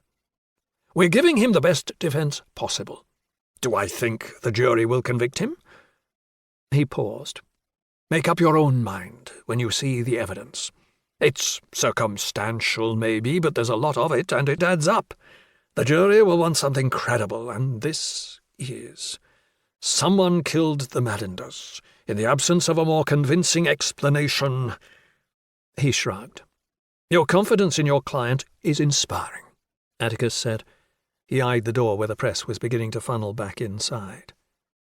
"I'm just being honest, and this," he prodded a fat finger in Atticus's direction, "is a waste of time and money." "We'll see. But at least I'll be able to tell her what a terrible job you've done. Get me the papers." 14. Atticus retook his seat just as the associate called the court to order, and the judge and jury came back inside. Abernathy resumed his spot, and with the same thoroughness he had displayed during the morning's session, continued his opening speech. He finished with another rhetorical flourish, his hands spread wide as he regaled the jury with his certainty that the Crown's case was strong. He finished with the suggestion, not far off an exhortation, that the evidence would leave them with no choice but to find Mallinder guilty. Abernathy thanked them and sat. Somerville looked up from his notes. "Thank you, Mr. Abernathy. Are you ready to call your first witness?" "Indeed, my lord, we are. The Crown calls Jimmy Robson." The usher called out for Jimmy Robson, and the witness made his way into the court. He was a big man in his mid-20s, shaven-headed and clearly unaccustomed to the suit that he was wearing for the occasion. Tattoos were visible above the line of his collar and down the back of his right hand. His eyes flashed around the room, but he didn't show the nervousness that might otherwise have been expected of someone here for the first time. Atticus wondered if he had prior experience of the criminal justice system. "Mr. Robson," Abernathy said, "please tell the court what you do for a living." "I'm a gamekeeper for the Wilton estate. I look after the woods." "What does that entail?" Robson shrugged. "I keep an eye out for poachers, mostly. We've had gypsies coming in to try to shoot the deer. Had hare coursers in last week, setting their dogs loose in the fields. Had to chase them off." He spoke slowly and deliberately. "And you live near to Grovely farmhouse, do you not?" "I do," he said. "You get to their house and keep going down the track, and you get to my place, 5 minutes away. Owned by the Earl of Pembroke. Comes with a job. Nice little perk." "Thank you, Mr. Robson. Please, would you tell the court how you know the Mallinder family?" "I used to work for Mr. Mallinder," he said. "Worked there since I got out of school until earlier this year." "Do you know the family well?" "Well as most, I reckon. I worked there the better part of 10 years. "Would you say that the family had any enemies?" "No, sir, I wouldn't. Mr. Mallinder had a bit of a temper on him, but no worse than others I know." "And the rest of the family?" He shrugged. "Wouldn't have said so. Everyone loved Mrs. Mallinder. Same for Cassandra. I didn't know Cameron very well, but he always seemed like a nice enough sort of bloke." "And the defendant?" "I knew him a bit," Robson said. "Not all that well, like his brother." "Thank you, Mr. Robson. Now, let's move to Christmas Eve. Please tell the jury about the last time that you saw Hugo Mallinder." Robson cleared his throat. "It was around 9:30, he said. "Like I said, we've had poachers in the wood. I was going out to do a check. I went out by the house and saw Mr. Mallinder smoking a cigarette by the gate." "Did you speak to him?" "No," he said. "But you're sure it was him?" "Definitely." "And after that?" "Well, I went home. I'm not into Christmas. I live on my own, and, well, you know, it can get lonely at that time of year. So I ended up having a drink and watching a film." "And what about later?" "How do you mean?" "Did you go out again?" "I did," he said. "Saw the lights from the police cars. I walked Dave's my dog, up to the house and where the police had set up the cordon. I spoke to a couple of the police and they told me to go back home. So I did." The rest of his evidence was uncontroversial and had been included only to help establish the timeline that led up to the discovery of the bodies. It was coming up to 3 when Atticus decided that he had seen enough for the day. He got up and made his way along the row, mouthing apologies as he disturbed the others sitting between him and the aisle, stepping around them and over their feet. He reached the end of the row, noticed that Mac was watching him from her spot behind the barristers, and after giving her a nod of acknowledgement, made his way to the door and went outside. 15. Atticus walked back to the office. He passed through the city by the playhouse and then down into the square with its ancient buildings, everything dominated by the tall finger of the cathedral's spire that was visible from almost everywhere in the city. He felt better, and, buoyed by the confidence of his new work, he allowed himself to feel positive about his prospects for the first time in a long while. He found himself thinking about what his father had said, about his change of career. Atticus imagined what he might say if he was able to influence the direction of a case as notorious as the Christmas Eve massacre. The old man would have no choice but to take him seriously then. Atticus stopped at W.H. Smith and bought the things that he was going to need: fresh A4 pads, new markers for his whiteboards, a selection of stationery. He paid and walked back to the office. A young man was waiting for him in the passageway. He had a porter's trolley and, balanced on it, 3 cardboard boxes. "Atticus Priest?" "That's right." "I'm from Cadogan's. Got these boxes for you." "Excellent. Good timing." Atticus opened the door and helped the young man to carry the boxes upstairs to the office. He cleared a space against the wall and stacked them there, then opened them up and started to arrange the contents across the floor. He saw that he had been given a copy of the core bundle. It included the indictments, witness statements, and exhibits, with separate bundles for the disclosure material. The criminal justice system was supposed to run on a paperless footing these days, but Atticus had not been invited into the digital case. It didn't matter. He preferred to have paper for a review.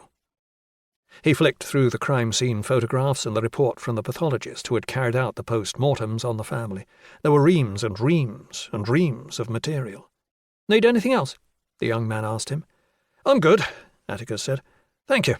The man disappeared down the stairs and shut the door to the passageway behind him.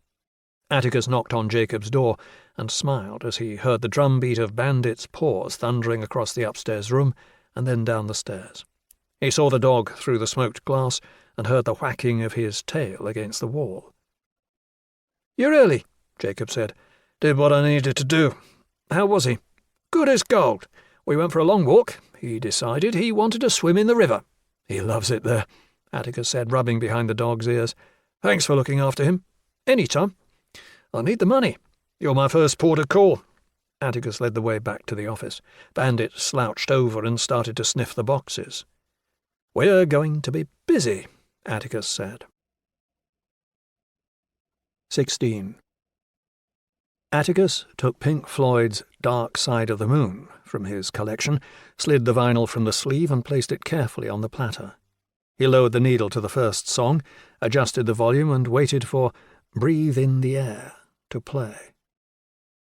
He whirled around the room for a moment, strumming in time with Dave Gilmour's guitar, and then, as the track finished and turned into On the Run, he went to sit down on the leather sofa in the bay window. He took 2 A4 pads and laid them out side by side on the coffee table. On the right-hand pad he wrote Defense. On the left-hand pad he wrote Prosecution. He started to take notes, beginning with the evidence that Ralph would give in his own defense. The account was based almost exclusively on his testimony, given first to the police at the farmhouse and then afterwards to the investigating officers and his own lawyers. The police interviews had been painstakingly transcribed into interview records that ran to several hundred sheets of A4 paper. Ralph's account was that the Mallenders had gathered at the farmhouse for a pre-Christmas celebration on the day of the murders. Those present were Hugo and Juliet Mallender as hosts, the twins, Cameron and Cassandra Mallender, who had arrived from Bath University the previous day, and Brenda Grant, their cleaner, together with her husband Keith. Ralph Mallender rounded out the attendees. Atticus wondered where Allegra had been, and after skimming the papers, he found that she had reported feeling unwelcome at the farmhouse and had gone Christmas shopping in Southampton instead. Cell phone records confirmed that she had been in the city until the early evening. Ralph said that he had had an argument with his mother and father. He said that he had brought up their treatment of Allegra, and, specifically, that she didn't feel wanted at the house. He reported that the argument became heated and that he had left the house in anger at around 8. The police had interviewed a dog walker who had testified that she had heard a car driving away from the farm at around the same time. Atticus made himself a cup of coffee, flipped the album over onto the second side, and returned to the papers. Ralph said that he had gone to the Greyhound pub in Wilton after leaving the house. His presence there was confirmed by the landlord, who would later testify that Ralph had been in a black mood. Ralph ordered dinner and a pint and had been seen speaking to someone on the phone. Ralph said that was true and that he had called Allegra to tell her about the argument. The police had checked the calls that had been made and received on his phone and accepted that he had spoken to his wife. She had said that they had spoken too. Ralph testified that he had felt guilty at the direction the conversation with his parents had taken and that he wasn't prepared to go home without at least trying to reconcile with them. It was Christmas Eve, he said, and he felt bad. He didn't want there to be an atmosphere over the dinner table when he and Allegra arrived the next day. He got back into his car and returned to the farmhouse.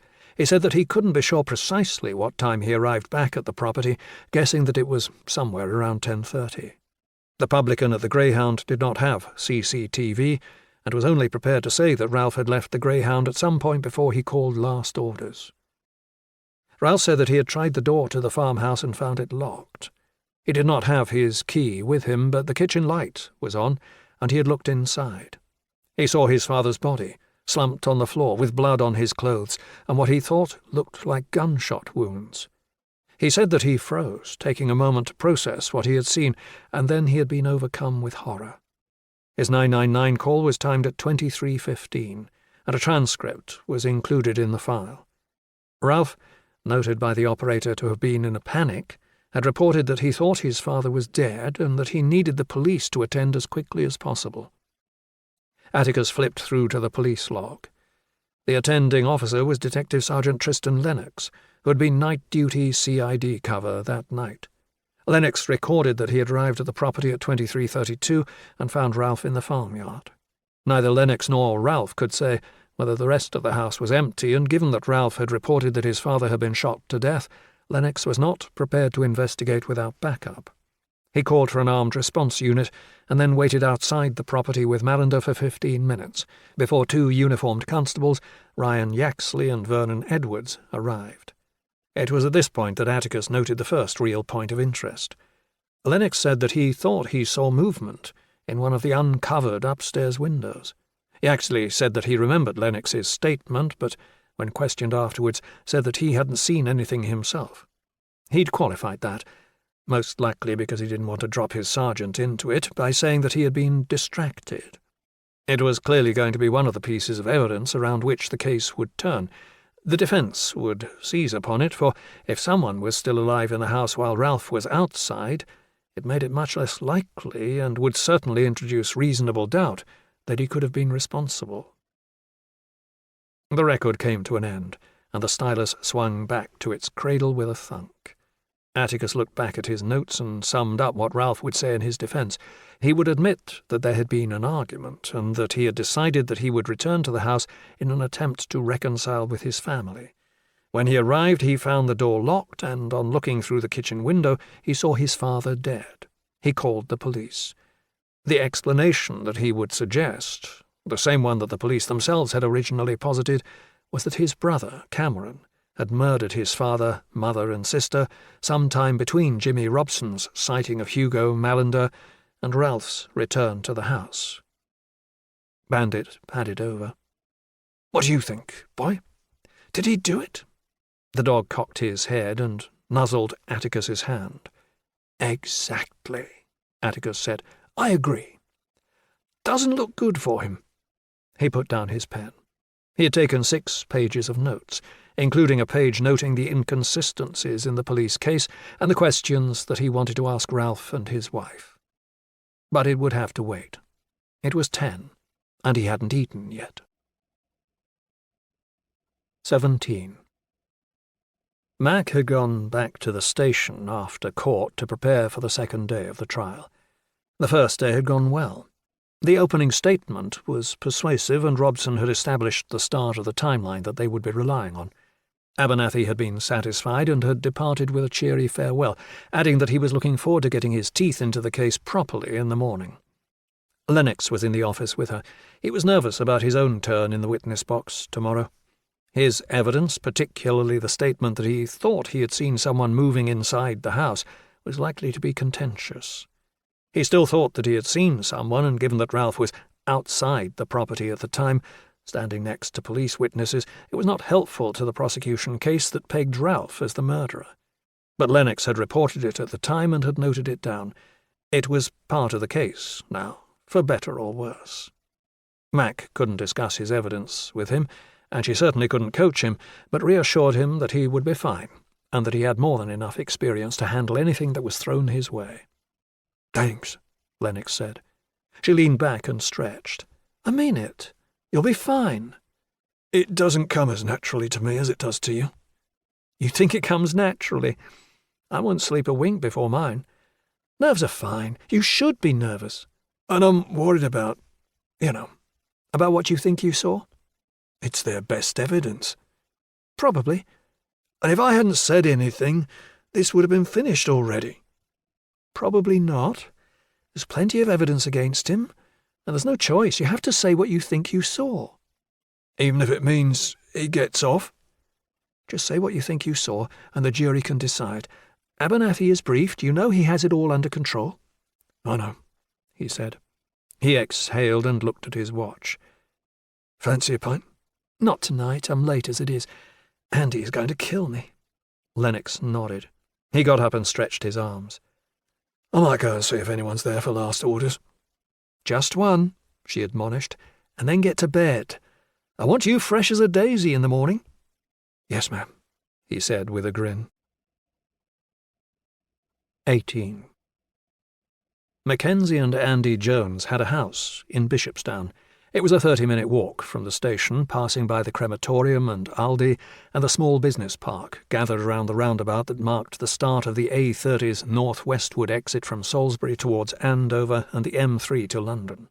It was a peaceful district of new builds with a nice community spirit, 2 new schools, quality housing stock, and good access to the city.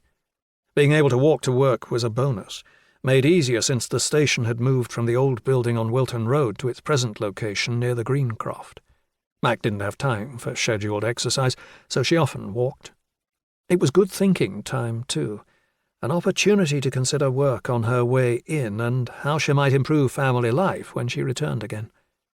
Family life. She'd been thinking about that this evening as Lennox had driven them back to the Neck. Mac looked at her watch as she crossed over the pavement and walked up the drive. It was 10:20. She had promised Andy that she would be home an hour and a half ago. She braced herself. She wasn't worried about an argument. They never argued, not like that, but that he would express his annoyance more subtly, with long silences and standoffishness. In some ways, she would have preferred an up-and-down row. At least that way they would have had to work to find their common ground. She opened the door and stepped into the hall. She could smell chicken cooking in the kitchen and could hear her husband's music playing. She took off her coat, left it on the banister, and went through into the kitchen. Andy was at the oven, his back to her. There was a chopping board on the work surface, with diced chili, onions, and peppers. "Hello," she said. Andy turned and smiled at her. "Hello, stranger." "Sorry, I know I'm late." "It's all right," he said. "There's wine in the fridge." She saw that he had half a glass left on the counter next to the board. She took a glass from the cupboard, collected the wine, refilled his, and then poured herself one. "How are the kids?" "Fine," he said. "Asleep." "They missed you." "I missed them too," she said. "How did it go?" "Okay, I think." "Still confident?" She took a gulp of wine, nodding as she swallowed. "Early days." "It was on the news," he said. "They were outside the court. Gallery is full of press." She sat down on one of the chairs next to the small dining-room table. Daisy's maths homework had been left there, her sums half finished. She had a test tomorrow, and Mac was about to ask why she hadn't finished them all when she realized that, under the circumstances, she was not in any position to criticize. Sebastian's toys were scattered over the floor, a transformer locked in combat with a plastic T-Rex. She took off her shoes and crossed her legs so that she could knead the arch of her right foot. "How was your day?" "Not bad." He gave her the potted version. Andy worked part-time for a web developer, 3 hours a day so that he could keep his hand in. He had taken a career break for 8 years so that he could look after the children while Mac climbed the ladder at work. That, perversely, had led to difficult conversations between them. Mac loved her children dearly, but they had decided together that she had more to sacrifice and the most long-term potential.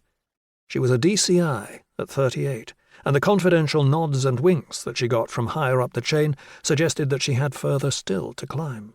Andy had accepted that and had sacrificed his own career for hers. It was only now that the kids were both at school that he had the time to take decisions for himself. He finished cooking and dished up. They took their plates into the sitting room and sat down. Andy found the recording of EastEnders from last week and queued it up. Neither of them particularly enjoyed it, but it was brainless and familiar, and that was often all they could manage at the end of the day. "Did you remember we're going to see my mum and dad in London on Saturday?" he asked her. "Shit," she said. "You forgot?" "Yes," she said, "but it's fine. They shouldn't need me at the weekend." Shouldn't? Won't. Please don't forget. It's her 70th. It's been in the calendar for ages. I'll remember, she said, more sharply than she intended. She was curt because she knew that Andy was right. She had forgotten, and she did need the reminder, and because that lack of focus was a failing that she had been working hard to fix. Andy pressed play, and the show started. "You want to finish the bottle?" she asked him. "Go on, then," he said. She put her plate on the arm of the sofa and went out of the room. She went upstairs first, checking that the children were both asleep. Daisy was curled up into a tight ball, her long limbs tucked up against her body. Sebastian was sprawled out, his plush dinosaurs spilling out from beneath the covers. She crept inside, arranged the covers over him, and corralled the toys so that he wouldn't panic if he woke and couldn't find them. She leaned down to kiss him on the head. His hair was damp, and it smelled of citrus. Andy had washed and bathed them both too. Mac sighed. She had missed bath time again, missed tucking them in, missed reading to them. She was missing a lot, and that needed to change. She went downstairs and into the kitchen, collecting the bottle from the fridge and going back into the lounge.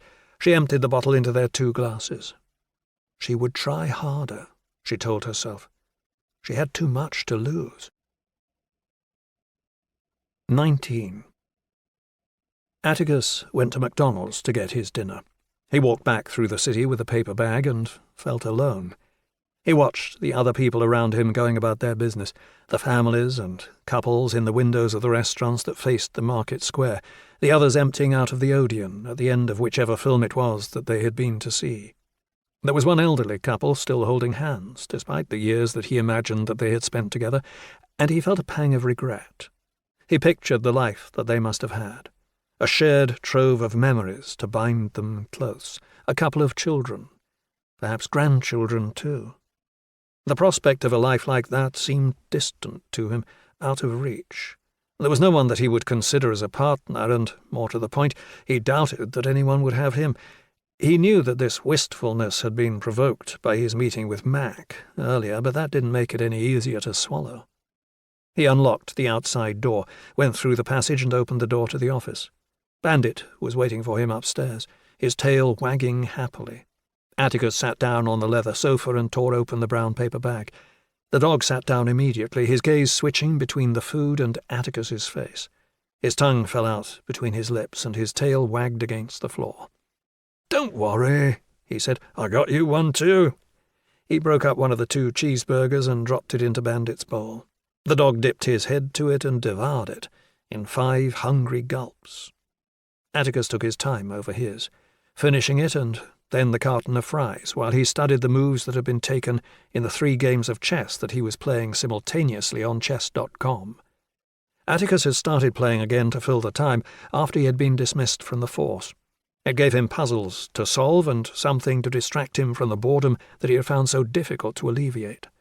The games were all on the correspondence basis, with each player making a move every day. 2 of the games were humdrum, and Atticus had been toying with his opponents. The longest one was against a mouthy American with the username Chess Compressions 16. Atticus had played an incisive Sicilian, and now saw that he could give up his rook for a bishop, for a winning advantage. He made the move and waited for the inevitable abuse in the comments. The second game against a French player, Sans Limite, had moved into an endgame where Atticus was a pawn down but had the advantage of the 2 bishops and his opponent's fragmented pawn structure. Sans Limite had moved his knight to b5, and after studying the board for a moment, Atticus took a calculated gamble by moving his king to h1. He suspected that he would be able to close out the position within the next 3 moves. The last game was the most interesting. His opponent was Jack of Hearts, and Atticus had played against him regularly for the last year. Atticus had no idea of the player's gender, but knew from the miniature Union Jack next to his username that he was in the United Kingdom. He or she had proposed a game within a month of Atticus registering on the site, and had proven to be a worthy opponent. They had played 50 times, and Atticus was a whisker ahead with 15 wins against 12 for Jack of Hearts, and 23 draws. This game had seen the two of them play out an aggressive Sicilian Sveshnikov, and it had progressed to a position with Jack of Hearts better on the board and ahead on the clock after 15 moves. Atticus had reviewed a series of possible moves before assessing that he could castle when his opponent advanced his pawns on the queen side. The trap had been closed, and Jack had gambled by moving his knight, realizing, some time after posting the move, that his position was hopeless. A wry note in the comments congratulated Atticus and predicted a resignation once the next move had been taken. Atticus finished the last of the fries, chose the move to tighten the noose, and pressed send. He picked up the notes that he had taken in his review of the documents. He had been thinking about the Malinder case and realized now that there was something about it that didn't sit right with him. There was a case against Ralph. Mac was an excellent investigator, and she wouldn't have moved this far with the prosecution unless she was confident in his guilt. But it still felt unfinished, as if there was a large piece of evidence that was missing, and without it, the puzzle couldn't be solved. He just had to work out what it was. He would start looking into it properly in the morning. He was tired now. 20. Atticus lowered the Venetian blinds and went to brush his teeth in the bathroom. He didn't have a shower here. He had been using the facilities at the gym near the maltings and resolved to visit tomorrow. He took off his shirt, washed and dried himself, and went back into the office. He locked the door, switched off the lights, and went through into the second room. He could hear Jacob in the flat above as he padded from one side of his flat to the other, his weight jangling the light fittings overhead. This room was smaller than the one that he used for his office, with enough space for a double mattress on the floor and a chair upon which he had stacked up a pile of clothes that needed to be washed. There was a low shelf that held some of his books, Blackstone's Criminal Law, manuals on forensic odontology and toxicology, a general text on criminal investigation that he was reviewing for an online forum that he contributed to. He had more than 20 crates of books and had put those in a storage facility in South Newton until he had somewhere larger to move to. There was a third door that led out of the room to a metal landing and the stairs that descended to the gardens in the quadrangle below. Atticus had bought a child's blackout blind from Mothercare and used the suckers to attach it to the glass so that the room was dark. He lowered himself onto the mattress and pulled his duvet over him. There was a plate on the floor next to the bed that he had been using as an ashtray. He remembered that he had a half-smoked joint there. He reached his hand down to it, fumbled through the ash until he found it, dug his matches out of his pocket, and then lit it. He lay back, put the joint to his lips, and breathed in the sweet-smelling smoke, holding it in his lungs and waiting for the gentle buzz to prickle his brain. He exhaled, blowing the smoke into the darkness above his head. He closed his eyes and let his thoughts drift to Mac. Their affair had lasted for 6 months. It had been secret at the start, and they had worked hard to keep it that way. Mac was married, and she was also Atticus's boss. There was no profit in anyone finding out about it until they were ready. They had been discovered by accident. Mac's husband was a perceptive man, and like most cuckolds, he had seen the small hints and clues that could only reveal the truth when they were put together. Some might have chosen to be willfully blind, but he had allowed his suspicion to consume him and had eventually found her password and accessed her personal email account. Even then, Mac and Atticus had been careful, but Andy found a receipt from the online drinks shop that Mac had used to buy Atticus a bottle of Chivas Regal for his birthday, and his suspicions, freshly confirmed, had confronted her about it. She had admitted the affair, and displaying a decisiveness that Atticus would not have credited, Andy had thrown her out. Atticus had been happy about that. He knew that Mac was miserable with her husband, and he had been telling her that she should leave him for weeks. She had resisted for the sake of the children. Atticus had seen what an unhappy marriage could do to a child. His own experience was instructive in that, and had argued that staying would not do them any favours in the long run. But she had resisted. In the end, the decision had been taken for her. Mac had moved into the house that Atticus had been renting. It had seemed like a good idea at the time, but Mac was unable to put the children out of her mind. She had been loaded down with guilt, and their relationship had been unable to bear the weight. They argued and squabbled, and eventually Mac had moved out and taken a room at the White Hart. Andy, knowing full well that Mac would not be able to abandon her children, had opted to be reasonable and played a waiting game. He had won. Mac had gone back to him and apologized, pleading for a second chance. He had given it to her on the condition that everything must end with Atticus. She had taken his offer. Atticus knew that what had happened next was all his fault. He hadn't taken her decision well and had allowed his rancour to fester until it made working together impossible. He had been fired a month later, but that hadn't been the reason. An anonymous complaint had been made that Atticus had been seen smoking a joint on the job. The drug test had come without warning, and he had tested positive. Atticus had been suspended on the spot, pending a professional standards hearing, but he knew that the writing was on the wall. His career was over, so he had resigned, preferring that to the indignity of a disciplinary panel. He had bumped into Andy in the city the week after and had known, from the triumphant expression on his rival's face, that it had been he who had made the call. Andy must have found out from someone at the station and passed the tip along. The marijuana might have been the precipitating event, but it was a symptom of Atticus's malaise, if not the malaise itself. The true cause of his dismissal was the implosion of his relationship with Mac.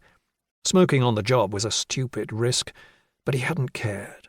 He had known that he was sabotaging his career, and he had done it anyway. He realized, now, he had wanted them to fire him. He had given them the ammunition, and they had used it. The rest of what happened after that was inevitable. He had allowed his compulsions to get the better of him and had spent his savings on chemical distractions that had helped him to forget. He had smoked and snorted his way through a small fortune, lining Finn's pockets at the expense of his financial solvency. He had cleaned himself up eventually, but the damage had been done. He was unable to afford the rent on his house without his police job and had been evicted. All of that had brought him to this wretched point, sleeping on a mattress on the floor of a messy room in the office of a failing business, with no one in his life save for the rescued dog, who was curled up in the space behind his knees. Atticus felt the emptiness in his gut and an ache in his heart.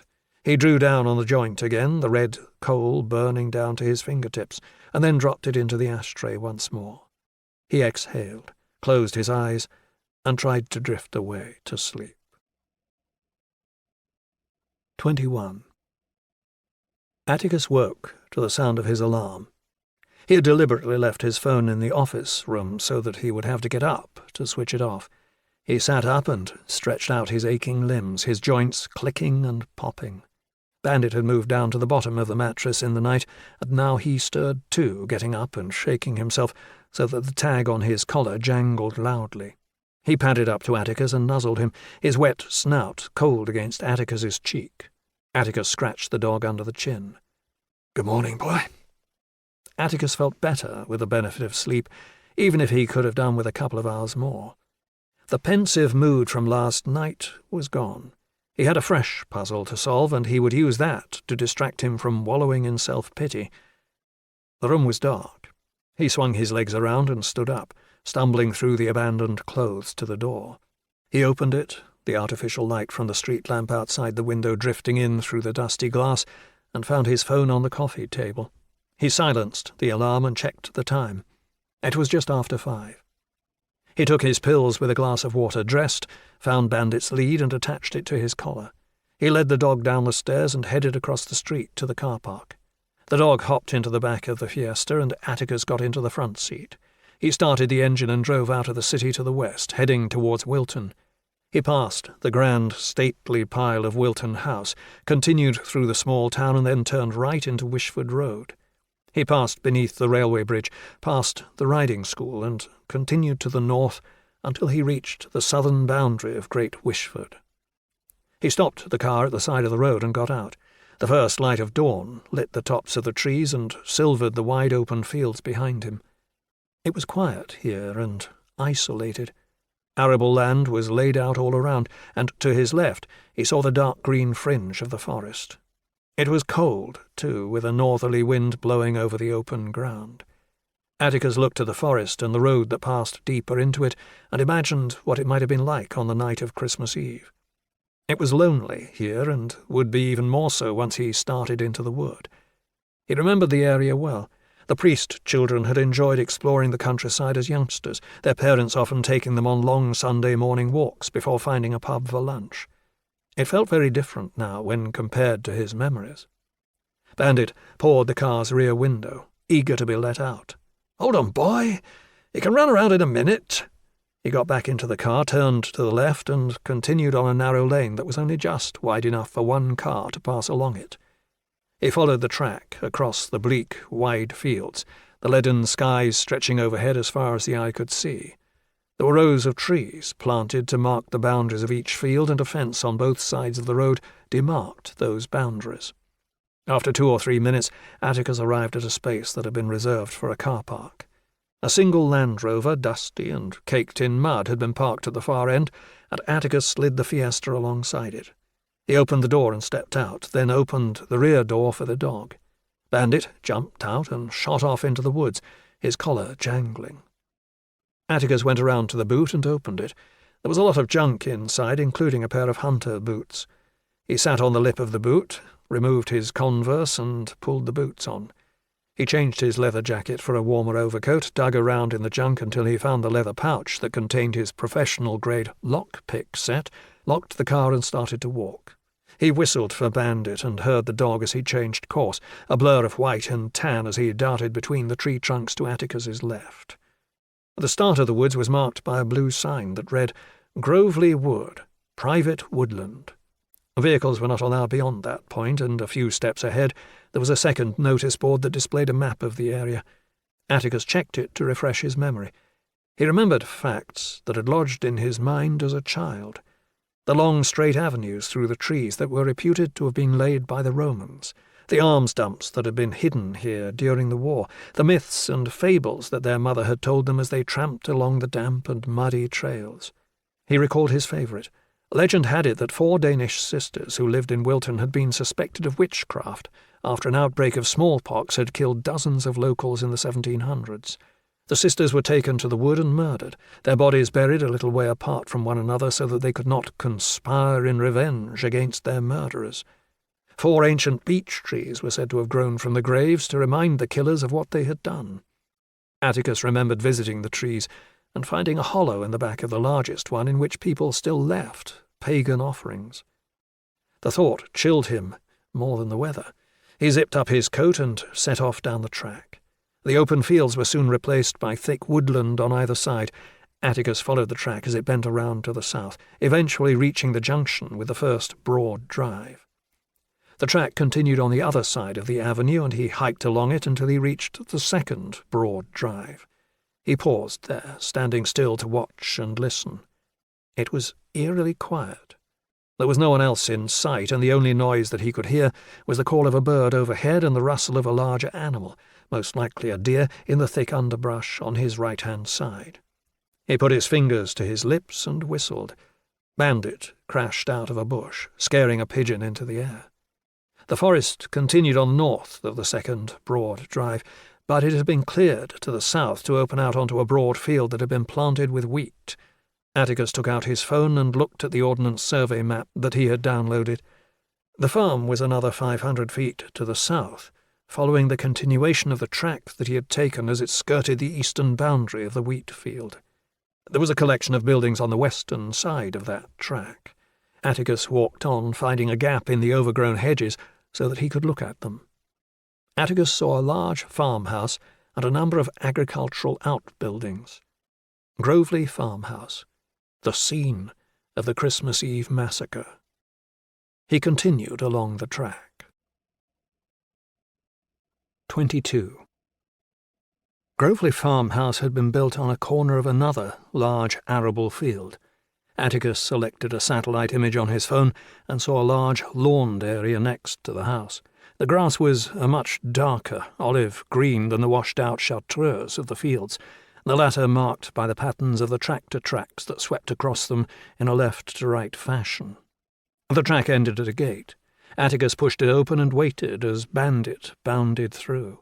He followed, closing the gate after him. There was a garden to his left, its perimeter marked by a yew hedge.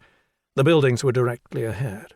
There was a large barn, first of all, and then, behind that, the farmhouse itself. He walked up to the barn, opened the door, and looked inside. There was nothing of note.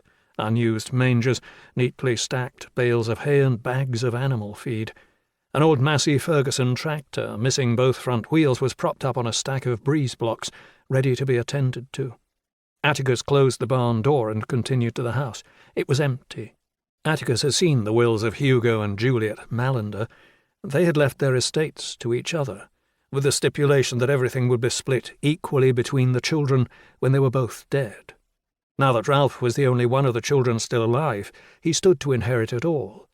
But now the property was caught in limbo. Probate had been suspended until the trial had been concluded. He walked all the way around it, looking at the plan that he had photographed from the box of documents that Cadogan had provided and comparing it with what he could see. The front door faced him, with 2 large rooms on either side that were identified on the plan as the dining room and sitting room. Both rooms had wide windows that were obscured by the closed curtains inside. He continued around the house, following the wall of the sitting room until he reached the back door. He looked at the plan again. The door, as was so often the practice in the countryside, was the one that was used most often. It opened into the scullery, which in turn offered access to the kitchen and the downstairs den. Atticus tried the handle. The door was locked. There were 3 locks securing it, all of them substantial. The house had reportedly been burgled in the months prior to the murders, and the experience had made Hugo fastidious about security. Atticus could understand why that might be. It was isolated here, far from anyone who might be able to help in the event that it was needed. The witness statements reported that Hugo locked the doors at dusk and was careful about opening them. That, of course, was a reason in favour of the defence's assertion that the killer must have been inside the property. It would have been difficult for someone outside to get in without the cooperation of someone inside. The locks had been replaced after the police had smashed their way inside, so there was nothing to be gleaned from an examination of them now. Atticus crouched down next to the door and took out the leather pouch that he had taken from the car. He unzipped and opened it. The lockpicks came in a number of sizes, together with tension tools and a broken key extractor. He took out a torsion wrench and, using his left hand, slipped it into the bottom of the keyhole and applied just a little pressure. He slid the pick into the top of the lock with his right hand and pushed it all the way to the back. He scrubbed back and forth with the pick as he maintained the torque to the wrench. The pins became set, one by one, and the mechanism unlocked. He repeated the trick with the second and third lock, and then tried the handle. It turned, and the door pushed open. He stepped inside. 23. Atticus had memorized the order of events that the prosecution had constructed, and had no need to refer back to his notes. He paused again, soaking in the atmosphere and trying to imagine what the night of the murders might have been like. He wanted to transport himself back there, to will himself to be an observer, as a way to test the competing explanations that would be made by the prosecution and the defence. Some of the facts were not in dispute, the locations of the bodies, for example, but it was how they came to end up where they were found that needed to be ascertained. Bandit came inside, but rather than go into the kitchen, he stayed close to Atticus. The dog's tail was clamped between his legs, almost as if he knew what had happened here. "It's all right, boy," Atticus said, scrubbing the back of the dog's head. Atticus closed his eyes, listening. He couldn't hear anything. He opened his eyes and looked around. The door to the kitchen was open, but the room was dark, the curtains drawn across the window. He went over and opened them. The room was rustic, with horse brasses fixed to wooden beams. There was a large Aga, a butler-style white ceramic sink, and a painted wooden dresser that bore a selection of crockery. A rug sat on the bare floor next to the range. Atticus took out his phone and found the photos that he had taken of the crime scene evidence. He had recorded all of the crime scene photographs that had been disclosed, and now he scrolled through them until he found the ones that had been taken here. Hugo Mallender had been found next to the range. The oven was next to a door that gave access to the service stairs leading up to the first floor. The chair was still in the same place as it had been in the pictures. Atticus knelt down next to it, looking at the photograph of Hugo's body. Hugo had fallen across the toppled chair, his body jackknifed over it. The chair supported the weight of his body, with his head coming to rest atop a coal scuttle. There had been blood smeared across the beige paint of the range, a puddle that had congealed on the floor beneath his body, and spatters that had fallen across the wooden legs of the chair. The prosecution's explanation made sense. Hugo was paranoid about security and would only have opened the door to someone that he knew. He would certainly have opened it to Ralph, his son, who had then murdered him and his mother, sister, and brother. The police contended that Ralph had shot his father once and then struck him on the side of the head with a blunt object, but that the older man had still been able to put up a fight. The struggle had been violent, and the heavy oak kitchen table had been knocked all the way back to the worktop. The bowl of fruit that had rested atop the table had been overturned and was found smashed on the tiled floor. Atticus considered the alternative. The defence's suggestion was that Cameron Mallender had attacked his father. Both scenarios were possible, with their own strengths and weaknesses. Atticus would continue to test them until one was left standing. He stood. Everything had been tidied now, the debris cleared away and the blood scoured from the surfaces. Atticus was a practical man who preferred science to superstition. He did not believe in psychic echoes, yet it was undeniable that the room had an unusual atmosphere that was, given the context and what he knew had happened here, unsettling. Bandit was feeling it too. The dog remained close, his muzzle brushing up against Atticus's leg. "Let's keep looking." Atticus continued through the kitchen and into the hallway. The front door was ahead of him now, with the doors to the sitting room and dining room to the left and right. He would deal with those last of all. The main stairs were to his left, and he climbed them to the first floor. There was a box room at the front of the house, and to his left and right doors led to the master bedroom. The bed was made, and everything was neat and tidy, as if the occupants had gone away for a few days but would shortly be returning to take up residence once more. He went to the guest bedroom, where Cassandra Mallender had been staying. Atticus scrolled through his phone until he found the pictures that had been taken here. There were 2 single beds, a dresser, and a table that had been littered with a collection of makeup products, a hairdryer and straighteners. The table had been cleared and was empty now. Atticus returned to the landing and took the short stair up to the hallway that ran down the middle of the floor. There were 3 more bedrooms, together with a WC and the family bathroom. Cameron Mallender had been staying in his old bedroom, on the right-hand side of the hallway. Atticus pushed the door open and stepped inside. It was the smallest of the 3 bedrooms that he had visited, with a single bed in the corner and a fitted cupboard next to the door.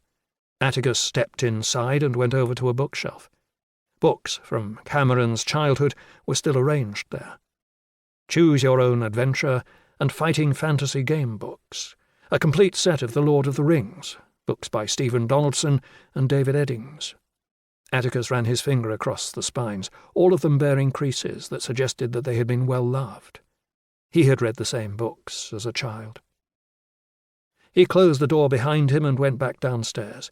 He put his head around the dining-room door, saw nothing of interest, and crossed the hall to the drawing-room.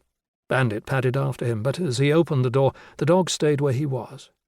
Atticus left him there and went inside. This was where the remaining 3 members of the family had been found. It was a large space. Atticus swiped to the pictures that had been taken here. There had been a Christmas tree in the bay window, but that had long since been taken away.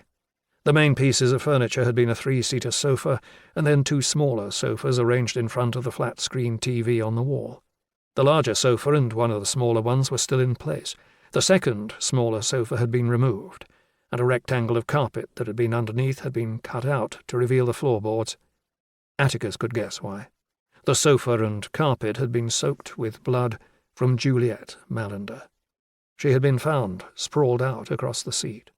Cassandra Mallender had been found on the 3-seater, and as Atticus crossed the room to get a better view of it, he saw that 2 of the cushions had been removed. They too must have been soaked in blood. He turned and looked back to the wall. Cameron had been found slumped up against it. The Browning 9mm had been found on the floor, a reasonable distance from the young man's body. It was close enough to have fostered the suggestion that he had used it last, yet far enough away to lend credence to the counter-argument that it could not have been fired and still find its way to its final resting place. Atticus went over to the wall and lowered himself so that he was sitting in roughly the same position that Cameron had been when he was found. He put his index finger and middle finger together and held them against the side of his head. He imagined what it must have been like to pull the trigger, and then allowed his hand to flop down. The gun would surely have landed in his lap, or perhaps might have fallen onto the floor nearby. That wasn't where it had been found, though. It had been more than a metre away. Even if he allowed for the possibility that Cameron's arm had jerked spasmodically just after he had pulled the trigger, it was still a stretch to suggest that the pistol could have travelled the distance across the room to the location where it had been recovered. It was impossible to be sure, but on the balance of probabilities, Atticus found the suggestion difficult to credit. That was unhelpful to Ralph's version of events. Bandit started to whine in the corridor outside. Atticus zipped his overcoat to his neck. It was cold in the house, and after his walk he felt colder. He went out of the room and ruffled the dog's fur. He went to the study. There was a desk and 2 freestanding shelves that had held ring binders of documents that were relevant to the running of the farm. Those had been removed now, and the leather-topped desk swept clear. The gun safe sat in the corner behind the door. It was just over a metre tall, 30 centimetres wide and 30 centimetres deep. The door was open. It looked as if it would be large enough to store 4 or 5 long guns, but it was the handgun that had been inside that was relevant now. Atticus had read in Ralph's statement that his father had been a competitive shooter, and that he had refused to hand in his pistols when the government had outlawed them following the Dunblane massacre. He had kept, too, a Browning 9mm and a Smith & Wesson M19 357, together with ammunition. Both weapons had gone missing before the murders, with only the Browning subsequently being found. The Smith & Wesson had never been recovered. The defence version of events was that Cameron must have opened the safe and taken both. The prosecution said it was Ralph. Atticus took out his magnifying glass and studied the lock. There were the usual small scrapes and scratches in the immediate vicinity of the keyhole, but nothing that suggested that the lock had been forced or even that it had been picked. If it had been opened, it looked as if it had been opened with the key. Bandit whined. "Nearly," Atticus said. "One more thing to look at." 24. Atticus went back to the hallway and found the door to the cellar. A flight of steps descended into total darkness. He felt against the wall for a light switch, found one and flicked it on. A single bulb had been hung at the top of the stairs with another down below. Bandit stayed where he was, his tail still clamped between his legs. He clearly had no interest whatsoever in following Atticus down the stairs. "Wolf, if you hear anything, I'm going to take a look down here." There was enough light now for him to be able to make his way down. The boards were narrow, old and weak, creaking every time he put his weight on them. He reached the bottom and found himself in a large cellar that seemed as if it ran the length of the house. The walls were composed of bare brick, patches of lichen growing against the damp surface. There was an empty rack of shelving that might at one time have been used to store wine. There was a stack of large boxes, the cardboard similarly damp and fragile to the touch. The light from the bulb illuminated only the area nearest to the bottom of the stair, so Atticus had to light the rest of the room with his phone's flashlight. He shone it left and right and confirmed that the rest of the space was empty, save for bait boxes that had been left there to take care of rodents. The coal hole was at the front of the cellar. He made his way there, noting how the storage area was, in effect, a small antechamber that bulged out of the far wall. It was also constructed from naked brick and was narrow enough that he could touch the walls to the left and right, with his arm still bent at the elbow. He shuffled forward, casting the light from his phone around. The space was empty. He knelt down and touched his fingertips to the floor, turning his hand over and aiming the light over it. His skin was darkened by a residue of fine soot, probably years old. There were prints in the soot. The police would have been over every inch of it, looking for evidence. Atticus recalled the photographs from before that had happened. There had been several prints, too many overlapping one another to make very much out. He stood and looked up. A thin line of the morning's early light framed a square in the ceiling, probably the coal plate that offered access to the cellar from the outside. It would have been opened by the coal man, who would then empty his sacks straight into the cellar, pouring the coal in to be stored until it was needed. Atticus reached up, placing his palm against the cold metal of the plate, and pushed. It gave a little, and then stopped. He pushed again, harder, and heard a metallic rattle.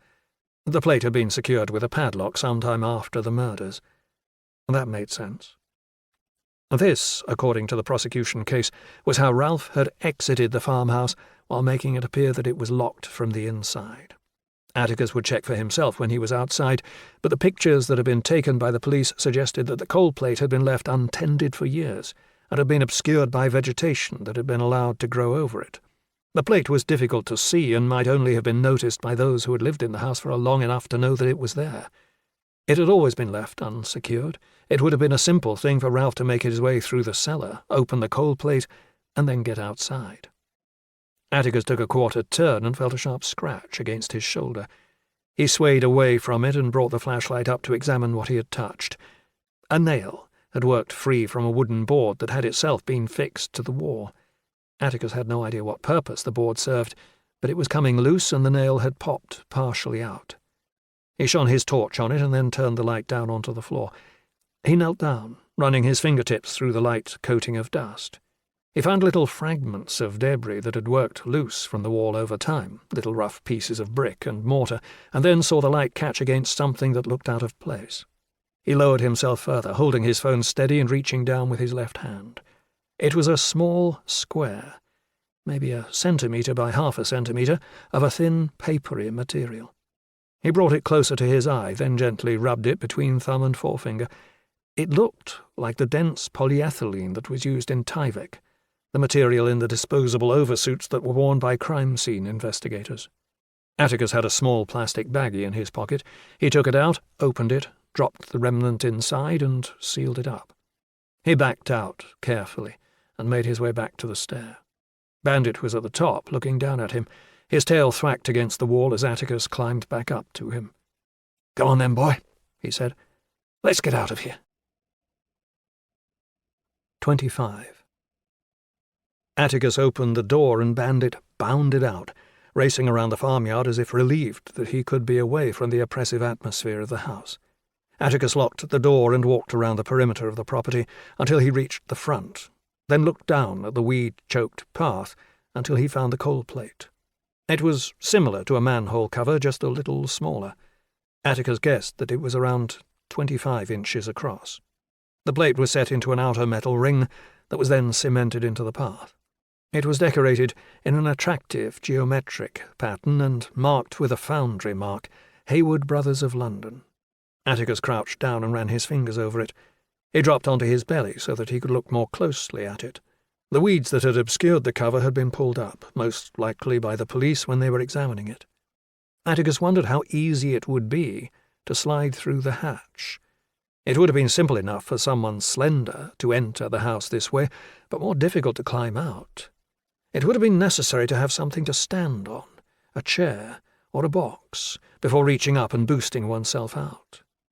Atticus got back to his feet. Ralph was reasonably slim. He wondered if he was slim enough to fit through the narrow opening. He didn't recall seeing any analysis by the defence to investigate the possibility that he wouldn't fit, and made a mental note to raise that with Cadogan when he was back at the office. Atticus was just brushing the dirt from his clothes when he heard the sound of a car approaching along the track. Bandit sprinted away to investigate. Atticus walked back around the barn and made his way to the gate. A squad car had pulled up, and Bob Carver was stepping out of it, grumbling to himself as he put his feet into a muddy puddle. Bandit was waiting by the gate, barking loudly as Carver spoke into his radio. "Morning," Atticus called out. Carver looked over and then scowled in recognition. "Bloody hell," he said. "What are you doing here?" "Just having a look around." "Trespassing?" "No, Bob, not trespassing. I'm working for Ralph and Allegra Mallender. I wanted to see the house." "But technically," Atticus continued, cutting him off, "Ralph owns the house. It was left to him in his father's will." "That'll all change when he gets convicted." "If he gets convicted," Atticus corrected. Carver snorted. "Like he's not going to." "What are you doing here, Bob?" "We got a call that someone was nosing around." "That would be me." "No need to worry, as I said. It's all above board." Carver shook his head. "I still want you to leave." "I'm not finished, Bob. And, actually, it's you who's trespassing." "Piss off." Do you have a search warrant? Of course I don't. Do you think someone is about to be killed or injured? No. The property's about to be damaged? I don't know. Or there's a breach of the peace? No, but so you don't have permission to be here, and the law doesn't allow it. You're trespassing. Carver stepped forward, his boots squelching through the mud. You always were a smarmy arsehole. Atticus closed the gate and turned his back on Carver as he went to secure it with the padlock. He felt hands on his shoulders, shoving him forward. Carver leaned against him, the weight of his body pinning him against the wooden gate-post. Bandit started to growl. Carver grabbed Atticus's wrist and dragged his arm behind his body, his fingers digging into Atticus's flesh as he yanked up. I don't like you, you prick. Never did. Not from the first moment I saw you. Bandit started to bark. Atticus ground his teeth together. Carver's mouth was next to his ear, and it would have been a simple matter to have jerked his head in that direction, butting him in the face. He didn't, though. He knew that was what Carver wanted. Any excuse to arrest him. Carver wasn't the sharpest tool in the drawer, but he had a certain base cunning, and Atticus knew that he would have no problem fitting him up if he gave him any reason. The story would be easy to concoct. Carver responded to a call about a trespasser at the farm. There was an argument between the two of them. Atticus assaulted him. A bloody nose would be all the proof that Carver would need. Atticus's reputation would do the rest. The last thing he needed was a conviction for assault. You hear me, you smarmy bastard? Loud and clear. Carver let go of Atticus's wrist and stepped back.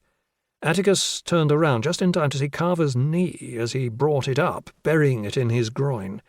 It was a peculiar pain. A momentary pause, and then, suddenly, a deep ache that morphed into something much more unpleasant. Atticus gasped and dropped to his knees, splashing down into the middle of the quagmire. Take that as a warning. Carver left Atticus in the puddle and turned, starting to negotiate the quagmire so that he could make it back to his car. He probed for firmer ground and, distracted, didn't notice as Bandit sprang at him. The dog was heavy, and he had plenty of momentum as he planted his front paws right between Carver's shoulder blades.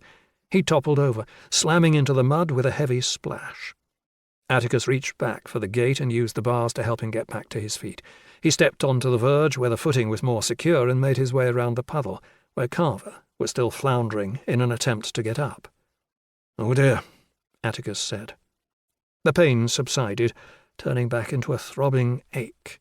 Atticus checked that he still had his phone and his keys and his picks, and, finding them in his pocket where they were supposed to be, he followed the fresh tire tracks and started back to his own car, Carver regaling him and Bandit with colourful imprecations as they left him behind. 26. There was a tap at the back of the office that the gardener used to irrigate the garden. Atticus tied Bandit to a drainpipe, cranked the tap and washed him off in a jet of cold water. The dog was unimpressed, clamping his tail down and bowing his head. "Sorry, boy," Atticus said. He hurried upstairs for a towel, came back down and dried the dog, then let him bound inside.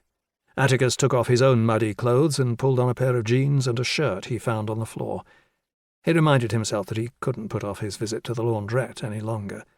He would go tonight, for sure, with no more postponements. He grabbed a large IKEA bag and stuffed it to the brim with his dirty washing. He spritzed himself with deodorant, grabbed the bag of clothes and pulled on his coat. Bandit trotted up to him and Atticus knelt down to scrub behind his ears. "All forgiven?" The dog licked him. "Good boy. Now, let's see if Jacob can look after you." Bandit wagged his tail happily. Atticus called Allegra and arranged to meet her in the cafe that they had visited yesterday. He drove to court, leaving his car in the car park next to the medical centre nearby, and then made his way back down the road. Allegra was waiting next to the counter when Atticus pushed his way through the door. "Good morning," he said. "What can I get you?" she asked, gesturing to the menu above the counter. "I'll get them," he said, taking out his wallet. "Thank you," she said. "A cup of tea, please. Shall I go and get a table?" Atticus took his place in the queue and watched as Allegra went over to one of the empty tables. She was dressed smartly again in a sober black jacket with a matching skirt and low heels. He was reminded again that she was an attractive woman. Attica, The barista was struggling with his name. "Atticus," he said. "Sorry?" "Atticus. That's my name. Atticus. Weird name. It's from a book. Oh, never mind." He smiled with exaggerated forbearance, thanked the barista, and took the drinks to the table Allegra had chosen near the window. He sat down and handed her the tea. "Thank you," she said, sipping it gingerly. "Get any sleep?" "Not much," she admitted. "How did you find it yesterday?" She looked down into her drink, and when she looked up again her eyes were filmy with unshed tears. "Awful, awful. Just to hear what they think of Ralph, what they say he did. It was horrible." "I can imagine." "I watched the jury, and all I could think was that our future is in the hands of 12 people whom we've never met before. I don't know the first thing about any of them." "You could have ended up with worse jury," he said. "How do you mean?" "The woman on the far left, the one who was wearing the twin set. She raised her eyebrows when your husband was brought into the dock." "So?" "It often indicates positive feelings. Lowering the eyebrows would be the opposite. That was a positive first impression. And you might not have noticed, but she had her arms folded when Abernathy was speaking. It's become a bit of a cliché, but it's still a classic sign of disapproval." "But that's just 1 out of 12. Atticus sipped his drink, then replaced the cup on the table. "Generally speaking, when people are presented with someone or something they find distasteful, they'll turn their bodies a little to the side.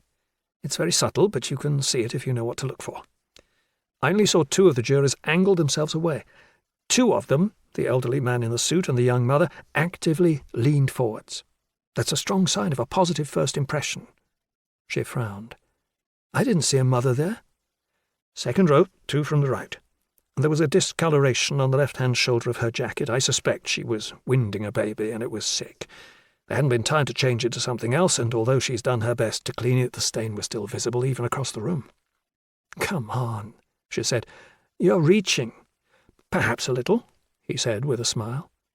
He had studied body language for years and was confident in the accuracy of his cold reads, but he didn't want to belabor the point now. "And if they believe what they're being told?" She didn't finish.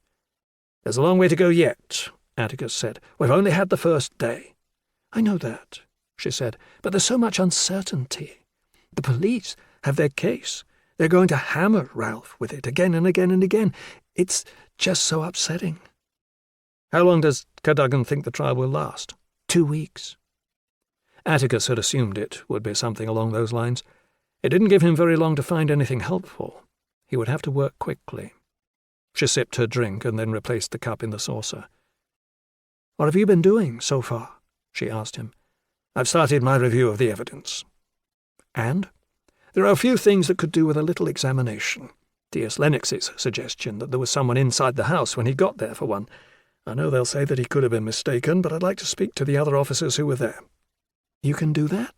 "There's no property in a witness," he said. "It's perfectly legal to talk to them, ask questions." "But they've closed ranks," she said. "You won't get anywhere." "Maybe, but it's worth a try." Atticus tried to sound optimistic for her benefit, but he suspected that she was right. The police would be very reluctant to talk to someone from the defence. He knew from experience that they tended to divide people into 2 classes, members of the public and villains. Once the decision had been made that someone was a villain, they could be very awkward indeed. "Anything else?" "I'd like to see whether Ralph could even have fit through the coal hole at the house. Did you know about it before all this happened?" She nodded. "Ralph told me ages ago." "It's pretty small," he said. "You've been to the house?" "This morning. Before I came here, I should probably have asked." "It's fine, but it's locked." She looked at him questioningly.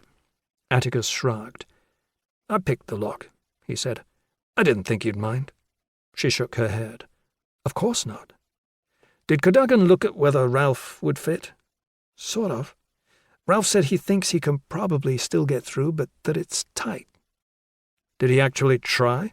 "He's been remanded in custody the whole time. He hasn't had a chance." "That might be worth doing. I think it'd be difficult for him to get out." "I'll speak to Cadogan." "What about the shoes that Ralph was wearing?" I think the police have them. Why? There's a thin layer of soot on the floor of the coal hole. If he went out that way, I'd expect to see traces of it in the soles. I'd also like to check to see whether the police were able to match prints from the shoes he was wearing to the ground around the coal hole. The ground was damp and muddy that night. I didn't see anything in the file to suggest that they paid much attention to that, but if Ralph did come out that way, then I'd expect to see prints in the coal dust and in the dirt around the hatch. And they could tell it was him? You look for matching patterns or brand or logo marks. You can analyse wear patterns so that you have an idea about the angle of footfall and weight distribution. You'd be surprised how much you can tell. It can prove to be as specific as a fingerprint. I've studied it extensively. She finished her coffee. Do I need to do anything? No, he said. I'll look through the evidence again. I'm interested in Cameron. The police thought it was him. They fixated on him for the first few days. Yes. And you and Ralph think he did it. She sucked her lip. I think it's possible. Why? It's all in the papers, she said. Haven't you? I haven't read them all yet, Atticus said, cutting across her. I'll finish tonight, but it would be helpful to hear it from you. Why do you think he might have done it? She paused a moment, evidently thinking about the best way to start. Cameron had serious issues, she said. Their father, Hugo, he had this reputation in Wilton for being the nicest man. He was generous, friendly, the kind of person who would do anything for you. He fooled me originally. I thought the same as everybody else. It was only later that I found out what he was really like. She took a sip of her tea and looked away. When she returned her gaze to him, Atticus saw that her eyes were flinty with anger. He used to beat them when they were children. Not just slap them, I mean really beat them. His fists, belts, anything that was to hand. Ralph told me about it eventually, and there was always such a bad atmosphere in the house. There were arguments and fights. Most of the time I just couldn't wait to get away again. There was this one time, last summer, when there was a big fight at the family barbecue they held in the garden every year. Cameron was so angry. I've never seen anyone as angry as that before. Hugo said something, and Cameron just went for him. Went for him? Tried to hit him. Ralph tried to hold him back, and Cameron elbowed him in the face. He said that it was accidental. Ralph's nose was broken. We had to go to accident and emergency. Ralph told me everything while we were waiting to see the nurse. A member of staff came to collect their empty cups. Allegra paused until they were alone again. It seemed to get worse, she said. We found out that Cameron was having trouble at university. Ralph would get phone calls from him late at night. I don't exactly know what they said, but the gist of it was that Cameron was having nightmares, and he had this terrible temper. Terrible. Ralph said it had always been there, but that recently it had seemed to get completely out of control. He was arrested for brawling in the street last year. Something happened in a bar that he was in, and he ended up headbutting a student in the face. The police got involved. Ralph drove to Bath at 1 a.m. to get him out of the police station. There was talk that he was going to be asked to leave the university, but they managed to talk them around. She shook her head. There were other times, too. We went out for a drink on Cameron's birthday, and he ended up having a big go at Ralph. Hugo came up in the conversation, and he just lost it. There were other arguments in the house, too. It had got to the point where I used to dread going there for anything. Atticus drew a line under his notes. Anything else? She asked him. Cassandra? Atticus said. She nodded. What do you want to know? The police didn't find anything out about her. There wasn't much to find. Atticus looked back at his notes. She was at Bath like Cameron. Some suggestion that she had trouble settling in, but then she got on top of it. She was religious. That was a recent thing. How recent? The last year. She was a hard worker. Allegra nodded. No boyfriend, Atticus added. No reason to think that she had any reason to hurt her family. Allegra nodded again. I don't think it was her. She wasn't like that. Not like Cameron. All right, Atticus said. A couple of other things. The first is awkward. You want to ask me about Freddie Lamza? I'm sorry, he said, but I do. 27. Atticus would have preferred not to bring Lamza up, but there was nothing else for it. His testimony was crucial. The prosecution's case rested upon what he would say. In the absence of strong forensic evidence that could be used to convict Ralph, the Crown had fallen back upon establishing a case based upon circumstantial evidence, all of it underpinned by Lamsa's testimony that Ralph had evinced a desire to see his family killed. It was the fulcrum upon which everything else turned. "Freddie Lamsa," Allegra said, sighing. "What a mess that is." "I'm sorry," Atticus said, "but we can't really ignore him." She sighed. "I know we can't," she said. She folded her hands on the table in front of her and took a moment to compose herself. "Is he gay?" Atticus said. "Ralph, I mean." "No. I know what Lamsa says, that he is, but it isn't true. I've spoken to him about it, of course." She laughed humorlessly once more. "Jesus, we've spoken about it for hours. Ralph says that he's wondered for years about whether he might be bisexual. He was in London on business a year ago, and he said he saw one of those cards in a phone box. You know." She trailed off.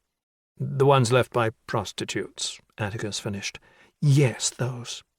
He saw one that Lamsa had left there and called him. He says he doesn't know why he did it. We'd been going through a rough patch, caused by his family, of course, and the way they treated me, and he says something just clicked in him. He called the number, Lamsa gave him an address, and explained what would happen, and then Ralph went and visited him. Lamsa says that they started to have an affair." "He can say what he wants," Allegra snapped, "but it wasn't like that. Ralph isn't gay. I'm sure about that. Ralph's sexuality doesn't make any difference either way, not to anything. It wouldn't matter if Lamsa was a woman. It's what he will say that Ralph said to him, that he hated his family and was going to kill them. That's what's important." "I know," she said. "Ralph says he didn't say it." "So why did Lamsa say that he did?" She snorted. "Isn't it obvious? He's a jilted lover. Ralph said he wouldn't see him again, and Lamsa's feelings were hurt. That's it. He saw Ralph on the news, and he saw a chance to put the boot in.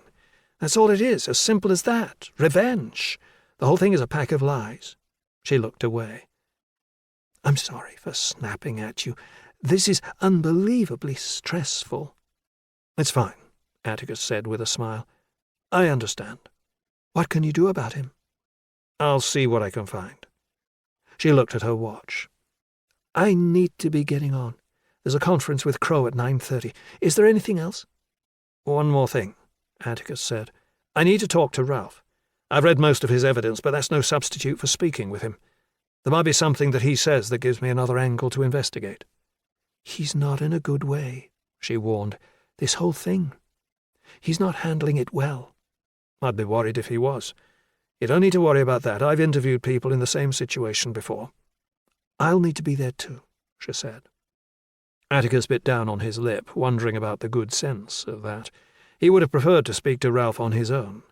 Allegra had a powerful personality, and from the brief recollection that Atticus had of her husband in court, he suspected that she would be the dominant party in their relationship. On the other hand, Atticus needed Ralph to open up to him. Perhaps a compromise would be a first meeting with the two of them, and then a second meeting could take place with Ralph alone. Atticus put that to one side for now. The details could be worked out later. "Of course," he said. "Could you ask Cadogan to take care of that? I'd like to see him as soon as possible. After court today would be ideal." 28. The kitchen was a scene of barely controlled chaos. "Get your clothes on," Max said as she flew around trying to prepare her bag for the day ahead. "Sebastian bit his tongue out at me," Daisy complained. "No, I didn't," Sebastian protested. "Yes, you did." Mac turned her back as she took a ballpoint pen out of the drawer and was only dimly aware of the shape of her son as he barreled across the room towards her daughter. "He hit me!" Daisy exclaimed. "Oh, my God, Mum! Sebastian hit me!" "Sebastian, get your uniform on. You need to leave for school in—" She checked her watch. "Shit, 2 minutes." "You swore, Mummy," Daisy said. "You said shit." "Shut up, Daisy. Brush your teeth and brush your hair and get your shoes on now." Mac tried to put the folder of evidence into her bag, found that it didn't fit, took it out and tried to make space for it. She was exhausted. Sebastian had suffered from a nightmare that night, and she had stayed with him for an hour until he had stopped crying and settled back into sleep. She had hugged him against her own body, inhaling the smell of him, her mind drifting back to the first few months of his life when he had slept so badly. She remembered it as a surreal time, an almost hallucinatory blending of night into day, marked by a bone-deep fatigue and eyes that scratched and itched from lack of sleep. She had breastfed him for 3 months before she had returned to work, afraid that a longer absence would be held against her. Andy had taken over, feeding their son from a bottle and sacrificing his own sleep so that she was able to function. "Mum," Daisy wailed, "I can't find my shoes." She wanted to swear, but bit her lip. "I've got them," Andy said, sweeping into the kitchen with Sebastian's PE kit, Daisy's spellings, and the shoes for both children. He had polished both pairs, and after depositing the duffel bag and folder on the counter, he knelt down between the 2 children and helped them to put them on. "Thanks," Max said. "I'll take them," he said. "It's my turn," she said, grateful and guilty at the same time. "You've got to get to court. I know it's important. Just go. I'll take care of them and we can see you tonight, okay?" "You're a lifesaver," she said, bending down to kiss him on the top of the head. "What would I do without you?" "Let's not find out," he said, looking up with a smile. Mac kissed the children, told them to behave, gathered up her bag and the folder, and made her way out to the car on the drive. She opened the boot, dumped her stuff inside, and got in. It was late. Lennox was due to give his evidence first thing once proceedings resumed. She was going to need a clear run if she was going to get there in time. She reversed out just as Andy shepherded the kids to his car. He held up his hand as she shoved the car into first and pulled away. Mac parked the car in the Waitrose car park and then struggled to the court, balancing the trial bundle in her arms while her bag swung from her shoulder. She arrived in front of the building at the same time as Allegra Mallender was braving the phalanx of reporters waiting outside. She reached the door first, nodding her thanks to the member of staff who held it open for her, and then stopping it with her foot as Allegra finally cleared the scrum and came inside. "Thank you," Allegra said, but then she recognized Mac, and her expression changed to one of sour dislike. She bustled by her and joined the queue for security without saying another word. Mac took her foot from the door and turned away, so that she could follow Allegra inside. "Charming." She turned back. Atticus was making his way inside, and the door had closed onto him. "Sorry. In a rush." They joined the queue for security together. "You okay?" Atticus asked her. "I'm fine," she said. "Still confident?" "Come on. I'm not going to talk to you about the case." She dumped her things on the belt and stepped through the arch. Atticus followed her. She hoped that it might bleep so that he could be detained for a moment to allow her a chance to get away. But it did not. He intercepted her as she scooped up the trial bundle and snagged the strap of her handbag for her. "Thanks," she said, shrugging it onto her shoulder. "I've been to the house." That brought her to a halt. "What?" "The Mallanders' place. I visited it this morning. I wanted to see it for myself," he said. "And? Find anything to make my life difficult?" "I don't know.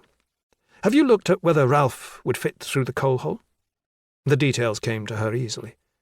"It has a diameter of 25 inches. Ralph's slim. He can get through it." "Might be a tight squeeze."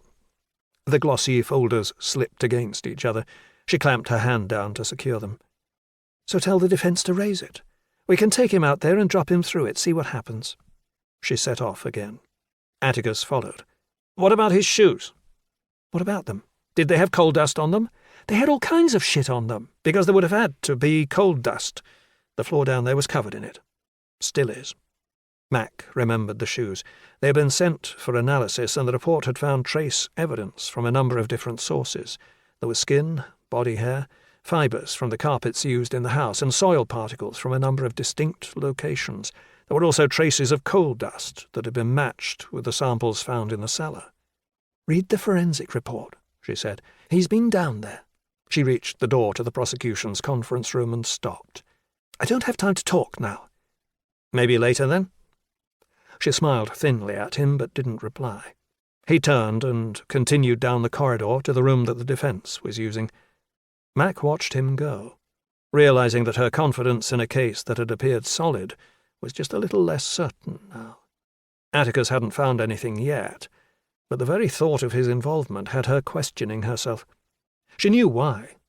He was brilliant, incisive, not bound by convention or rules or anything else, and if there was anything amiss with the investigation, if she had erred in any way, then he would find it.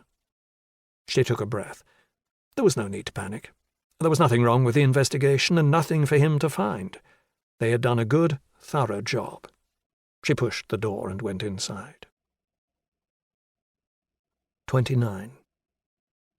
The others were already sat around the conference table when Mac came inside. Abernathy stood. "Good morning, Detective Chief Inspector." "Morning," Mac replied. Abernathy was dressed in a suit and tie. His wig and robes would be in the robing room, waiting for him to put them on prior to the start of the morning's proceedings. His junior, Suzanne Masters, was seated at the table. Harry Probert, the solicitor from the Crown Prosecution Service, was alongside her, flicking through 2 open ring binders that were set out on the table before him.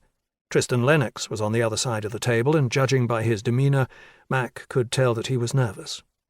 She looked at her sergeant. "Tristan?" "A few butterflies, boss." Lennox had given evidence before, but none of those cases had the profile that this one did. That was reasonable enough. None of the cases that Mac had worked before had enjoyed the same profile either. Lennox was a steady, solid policeman. He was reliable and diligent, the kind of officer who would not let you down. If there was a weakness, it was that he was not, at least in Mac's opinion, blessed with the sharpest of minds. Her meeting with Atticus in the corridor came back to her. Atticus and Lennox had clashed while they had both worked the Burns case, and Mac knew that Lennox's resentment towards Atticus was entirely because Lennox found it impossible not to compare the two of them. Inevitably, Lennox knew that he would always come up short. Mac had also wondered whether the revelation of her affair with Atticus had bothered Lennox too. He had always thrived on her approval, and now here was evidence that she preferred his rival in every way. She remembered his gleeful reaction to the news of Atticus's dismissal, and had wondered whether he had been the one who had tipped off Andy. They had never spoken about it. He was looking at her now as if for a blessing. "You'll be fine," she said, trying to find a reassuring smile. "Just answer the questions." "Just what I said," Abernathy said. "But Crow is sharp. What if he trips me up?" "Stick to the facts," she said. "No one is going to ask you to speculate." "And the movement in the window?" "We can't talk about the evidence now," Abernathy said. "You just have to deal with it." "But if the jury agrees with me?" Abernathy spread his hands.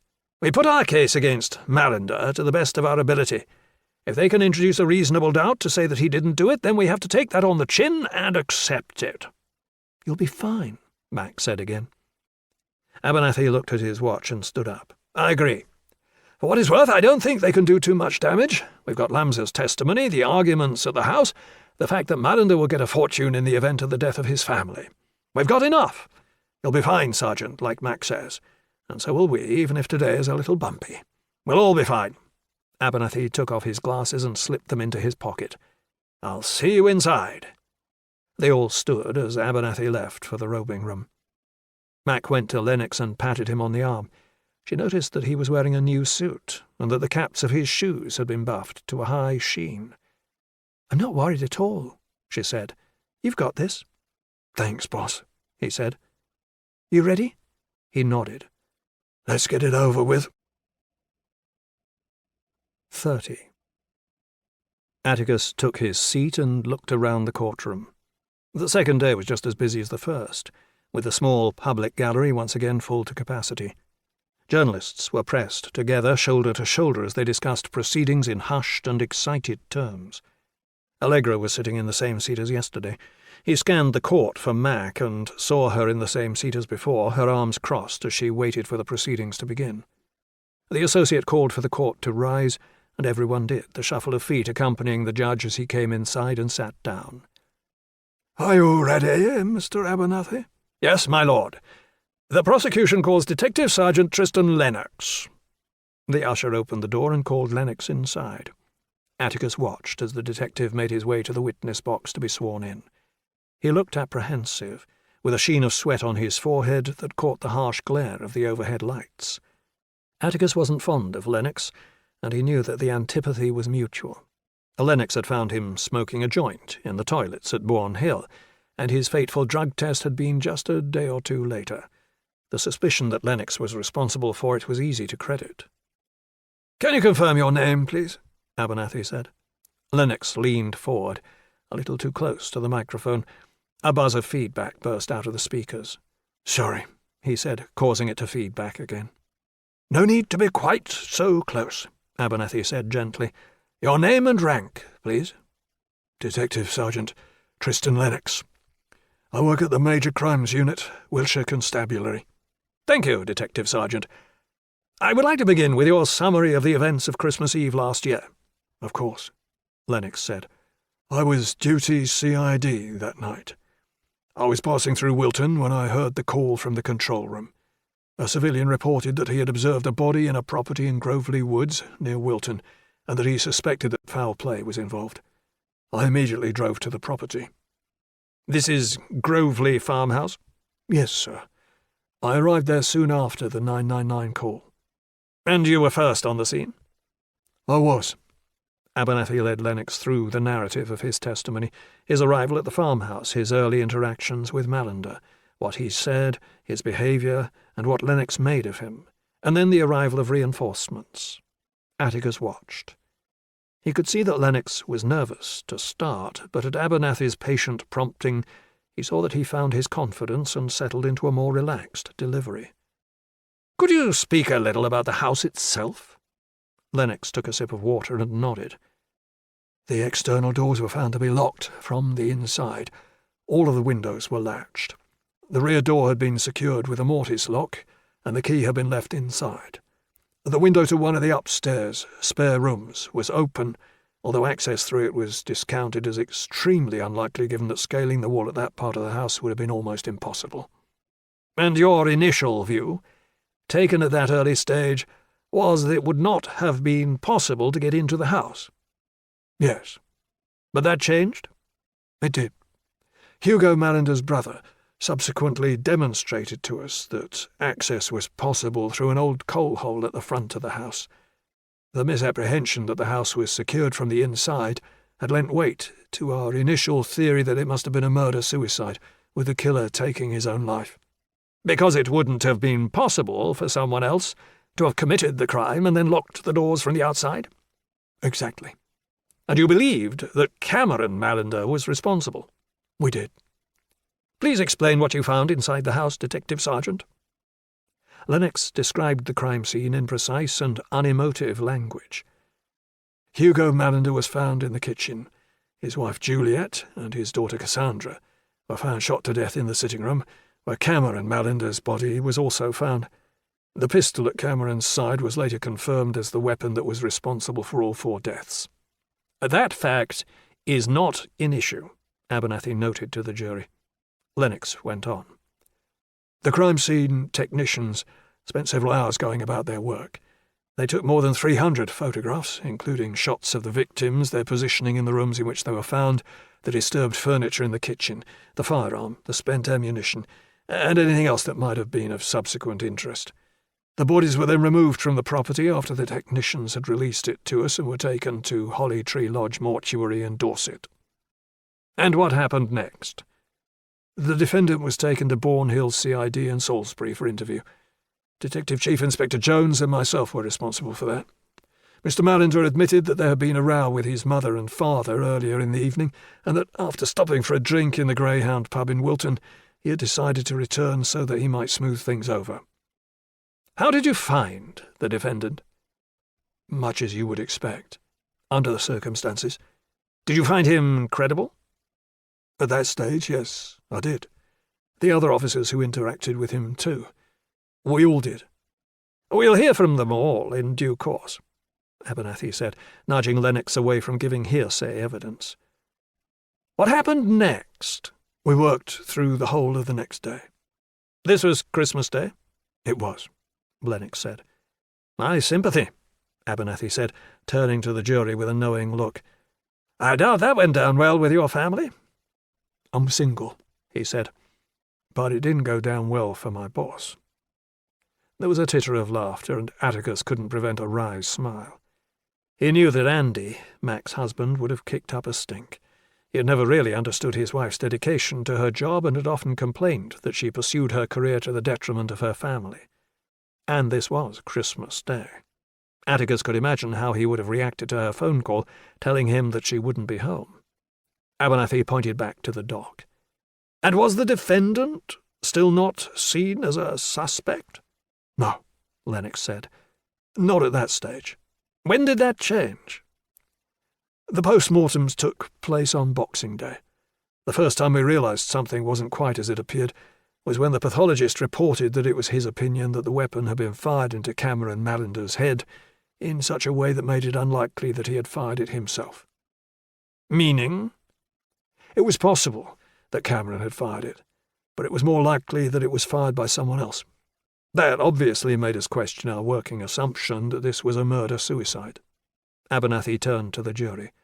"We'll hear from the pathologist in due course," he said. He returned to Lennox. "What else made you change your mind?" We were approached by several people, relations of the Mallinders mostly, who said that the defendant's relationships with his family were not what he had suggested to us. They told us that there was no love lost between them. There was also reported to have been an argument earlier on Christmas Eve between the defendant and his family. "Go on, detective." I interviewed the cleaner, Mrs. Grant. She was there that afternoon, and she said that the argument between Ralph and the rest of the family was much worse than he had told us. "Again, we will hear from Mrs. Grant." Abernathy flipped the pages in his folder of notes. "We learned about the coal hole, too," Lennox said. "We realised that there was a way in and out of the house even when it was locked. That opened up the pool of potential suspects beyond the victims inside the property." Abernathy flipped pages. "You were also contacted by Mr. Freddie Lamser." "Yes, sir." "Once more, members of the jury, we will hear from Mr. Lamser in due course, but he will say that the defendant expressed hatred for his family and said that he wanted to kill them." "That's what he said," Lennox said. "And did that change your opinion?" "It made me question the conclusion that we had drawn. All of it did." "So you no longer thought it was Cameron?" "No," Lennox said. "And your new conclusion?" "We started to look very closely at the defendant." "Indeed," Abernathy said. "Now then, we need to address something that you note in your witness statement. You said that you believe you saw movement in the upstairs window of the house soon after you arrived. Is that correct?" Atticus leaned forward, his attention focused on Lennox. Lennox took another sip from his glass. "It is, sir." "Would you mind telling us what you thought you saw?" "I've given it a lot of thought since then," Lennox said, "and the honest answer is that I don't know. It was dark. There was no light in that particular window. I thought I saw something moving." "What do you think you saw?" "A person." "I see. And how confident are you that you saw someone?" "Can I swear to it?" "No, I can't. But do I think it is possible that I saw what I thought I saw? Yes, I do. It's possible. I'm sorry I can't be more certain." "That's fine. Thank you, Detective Sergeant. Please stay there. Mr. Crowe will probably have some questions for you." 31. Abernathy sat down. Atticus watched Lennox as he looked over at Mac. She smiled back at him, and Atticus could see that she was trying to impart a little confidence. They would both have known that his evidence-in-chief would be the easy part, and that the cross-examination would be where things might become more difficult. Christopher Crowe stood up and folded his arms behind his back, so that his elbows protruded. "I do indeed have some questions," he said. "Detective Sergeant Lennox, I think I only need detain you to clarify one point of your evidence. It's the matter of the person you saw in the window of the farmhouse." "The person I thought I saw." "Indeed. And this is a crucial question, is it not?" "Yes, sir." "Because, Detective Sergeant, if there was someone in the house who was still alive when you arrived, then it means the case against the defendant could not possibly be made." "I suppose so, sir." "You suppose so? I think we can be more categorical than that. If someone was alive inside the house while Mr. Mallinder was outside it, then surely the suggestion that he was responsible for what happened can finally be described for what it really is. Patent nonsense." "Those are your words." Then perhaps you could give us some of yours, Detective. If the defendant was outside the house with you when someone else was still inside, what impact would that have on the question of the defendant's guilt or otherwise? It will make it less likely, Lennox said. It would make it less likely, Crow repeated with a stagey, knowing look at the jury. I should think it would. Do you still believe that you saw someone moving in the house? Atticus leaned forward, watching carefully. Lennox was known for having a bit of a temper, and he knew him well enough to know that he would find Crow's attitude both pompous and aggressive. He had seen him lose his rag to lesser provocations. All I can say is what I said before. I thought I saw something that night. I've thought about it a lot since, and I still can't say for sure. But it is possible. Yes, it's possible. Crow smiled. Thank you, Detective Sergeant. I have no further questions. Abernathy was quickly back on his feet for his re-examination. I think we ought to just reiterate the evidence that you gave, Detective Sergeant. It was dark and there was a lot going on in the farmyard. That's correct, isn't it? It is. And when I asked you earlier, you couldn't say for sure that you saw someone. Is that still your evidence? It is. It could have been something as simple as a reflection. The moon, perhaps? Or a torch? Yes, sir. It could. Thank you, Detective Sergeant. That is all. You may stand down. The judge looked to Abernathy. I see that it is nearly 1 o'clock. Perhaps this might be an opportunity to break for lunch? Of course, my lord. Good. We'll adjourn and continue with the prosecution's next witness this afternoon. The judge stood. All rise, the associate called out. 32. Atticus followed the rest of the gallery out into the lobby, and saw that Allegra was waiting for him with David Cadogan. The solicitor saw him approaching and instinctively reached down to button his jacket. It was defensive, closed-body language that Atticus recognized. It often signified that a person was uncomfortable. Cadogan was full of bluster, but Atticus could see beneath it easily enough and didn't mind at all that he had that effect on him. I asked David about you going to see Ralph, Allegra said. I'm not sure what it'll achieve, Cadogan said, barely attempting to conceal his disdain. I like to be thorough, Atticus said. Is it possible? He can see you this evening. What time? Court should finish between 4 and 5. Ralph should be back in prison by 6. We have some things to do first. You should aim to arrive around 7. I'll arrange for a visiting order to be left for you. Where's he being held? HMP Winchester. Main building. You'll need to bring ID. Atticus was tempted to tell him that he had visited people in prison before and knew the procedure, but held his tongue. Thank you. Allegra thanked Cadogan and waited as he made his way to the exit. She took Atticus aside. What did you think? About this morning? Lennox, he said, you said you're good at reading people. He was clearly very uncomfortable. I doubt he wanted to be there, but that's not surprising. No one enjoys giving evidence, not even the police. It's stressful. Stress and discomfort actually make it more difficult to read a person. When someone is comfortable, the nonverbal signs that might suggest deceit are easier to see. The trouble with an environment like a courtroom is that we can't find a baseline. But you thought he was telling the truth? I don't know why he would lie about something like that. I thought it was helpful to Ralph's case. He could have said that he had thought about what he thought he had seen and had decided that he was mistaken, but he didn't. It's an element of doubt. She smiled. That's what I said to David. We only have to introduce reasonable doubt. That's right, he said, but you're not there yet. They still have a lot of evidence. It was a good morning, but you'll need a few more like that before you allow yourself to be confident. She laid a hand on his arm. That's why we have you. The afternoon in court was taken up with the evidence of the firearms officers who had attended the scene that night. Atticus would have liked to have watched all of the evidence, but time was not on his side. He needed to find weaknesses in the case before the trial came to a conclusion, and the pieces of evidence he needed to attack were the big ones, not the minutiae of how the crime scene was administered in the early days of the investigation. That was a job for Cadogan, not him. He decided to skip it. Instead, he left the court and made his way back to his car. He drove to the Washing Well laundrette on Chipper Lane, took the bag of dirty clothes that he had packed earlier, and found an empty machine. He loaded it up, poured in powder and conditioner, and thumbed £4 coins into the slot. The program would take a couple of hours to complete.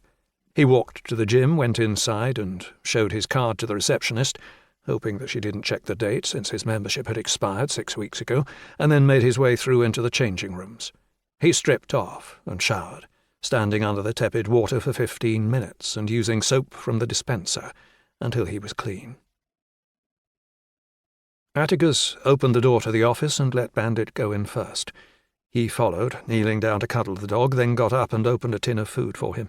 The sight of the dog clearing his bowl reminded him that he hadn't eaten today, so he went down to the coffee shop on the high street, ordered a flat white and a sandwich to go, and took both back to the office. Bandit was settled on the leather sofa. Atticus went to the desk and fired up his laptop. He navigated to chess.com to check whether his opponents had played a move in the 3 games that he was engaged in, and saw that they had. Chess Compressions 16 had accepted that his position was hopeless and had given up, departing the game with a flurry of insults. Sans Limite had tried to defend against Atticus's attack by sacrificing a pawn. Atticus ignored his clumsy trap and set up checkmate in the next move. Jack of Hearts had resigned his position, as Atticus had predicted, and had created a new game, opening by pushing out his pawn to e4. Atticus considered the options and decided to try the Alekhine defence, where black allowed white to chase his knight all over the board. White would be allowed to gain control of the centre of the board, and black would counter by undermining white's overextended pawns. Atticus had been studying the defence and had been looking forward to experimenting with it. Jack was a good enough player to test him properly. He moved his knight to f6 and logged off. He started to work. He had decided to begin with Cassandra Malinder. Cameron's life had been dissected and splayed out in the defence's case, yet Cassandra had seemingly been ignored, at least by comparison. Mac's investigation appeared to have been thorough, but he had found nothing in her background that had given him pause. That made Atticus suspicious. Everyone had secrets. He started to read the documents that had been disclosed by the prosecution, cross-referencing them with information supplied by Ralph. Just like Cameron, Cassandra had been studying at Bath University. They were both in their 2nd year. She was studying law while he studied business management. The police had interviewed her tutors, and they had all reported that she was an excellent student, hard-working, intelligent, diligent. She had applied for a training contract and had secured a place at one of the most impressive firms in the city. They would pay for her to study at the College of Law and then take her to London to begin her career. Atticus read through the witness statements and ended up with an almost clean page of A4 where his notes should have been. There really was nothing of interest, no loose edges to pull out, nothing to prod or poke. She was bland, boring even. There was an interest in religion, she liked to run, she was an avid reader. But that was that. He didn't buy it for a moment, and undeterred moved on to her friends. Once again the police had been thorough. Cassandra had a small collection of acquaintances, most of whom were drawn from Bath City Church. He read a statement from one of the church elders that said she had only recently become religious, with her conversion coming between the end of her 1st year and the start of her 2nd. She had never shown any interest in religion before, they said, but she had embraced the church with enthusiasm and vigour. She had volunteered to work at the soup kitchen attached to the ministry and had been an active participant in the weekend services. Atticus looked back through the statements for anything that might suggest why she had turned to God, but found nothing. That, too, struck him as odd. There must have been a reason, some precipitating event that persuaded her that she needed religion in her life. He noted that he should speak to Ralph about it and moved on. He opened up his laptop again and started with Google, searching Cassandra's name in the hope that she might have posted something that would give him a better insight into her character. There were pages and pages on the court case that had shrouded her in posthumous infamy, but little else. Atticus found it grim that the sum of the young woman's life had been distilled to her grisly end, but it was something that he had seen before. He moved over to Facebook. He had often found success there, often because its users posted things without thinking, and those things were never really gone, especially if you knew how to look for them. Atticus had taught himself how to interrogate the platform in a forensic fashion, using a number of software tools that allowed him to build a detailed picture of the person he was studying. He found Cassandra's profile. It had been memorialized under Facebook's recent policy for deceased users, and started to scroll back through the public posts that had been left on her timeline. The tributes started to appear on Christmas Day, the day after the murders. Friends told of their shock and of how much they would miss her. There was much talk of God and how he moved in mysterious ways, and how he would take her to heaven to be with him. Atticus read them, taking down the names of the posters and noting relevant information beneath them, and then scrolled further back. Cassandra's own posts were not unusual. An article from The Independent on how to tell a good lawyer from bad, a post to a video that had dubbed Donald Trump quotes over a clip from Star Wars, links to music mixes on SoundCloud. He scrolled further back still and found more personal updates, photographs taken at church, at the soup kitchen, at a football match, a post linking to a petition to prevent Coldplay from playing at Glastonbury. He went further back and saw a marked change. The posts during the last year of her life were frequent, but then there was a period of time, 6 months, when Cassandra seemed to have neglected her account. There were no posts, no photos, no updates at all. Atticus scrolled back until the posts began again. He straightened up in his chair. The updates that preceded the period of silence were different from the ones that followed it. The earlier posts showed the kind of typical student life that was absent from the latter ones. Atticus saw nothing unusual in them, save they were so different to what came after.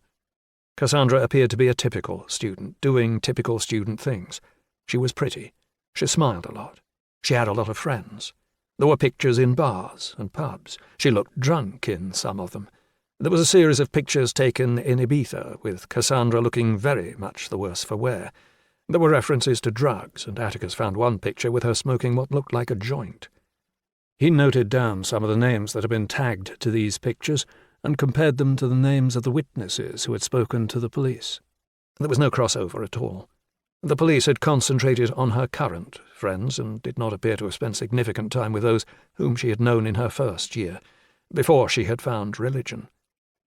He started to feel the first buds of optimism, the possibility that he had a fresh line of inquiry. He opened his notes application and composed a quick message, explaining who he was and how he was working on the investigation into Cassandra's death. He was intentionally vague, beyond that, leaving it to the natural curiosity of the recipients to respond. He pasted the text into Messenger and sent it to the half-dozen people who appeared most often in the timeline. He crossed his fingers and waited for a reply. 33. Atticus looked at his watch. It was 6:30. Time had run away from him. He cursed. He needed to make his way to Winchester for his appointment with Ralph. He took Bandit to the laundrette to collect his washing, and then made sure that he had enough food and drink for the evening. He took the things that he would need for his visit, his notepad and pen, a digital recorder, and the summary of the prosecution evidence that he had prepared. "I'll be back later," he said to Bandit. "Be a good boy." The dog wagged his tail, hopped onto the sofa, and curled up. Atticus locked the office door and got back into his car. He set off, heading east for the second time that day. He plugged his phone into the stereo, selected Genesis's The Lamb Lies Down on Broadway, and set it to play. He thought about the notes that he had taken during his review of the disclosure in the case, distilling them into the most salient points and then considering the questions that he wanted to ask Ralph. The trial was already well underway. He didn't have very much time. In the event that he was able to find evidence that might cast doubt on Ralph's guilt, it would be better for everyone if that evidence could be presented before a verdict was reached. It would be easier to dismiss the charges against Ralph now, rather than seek to introduce them later at an appeal.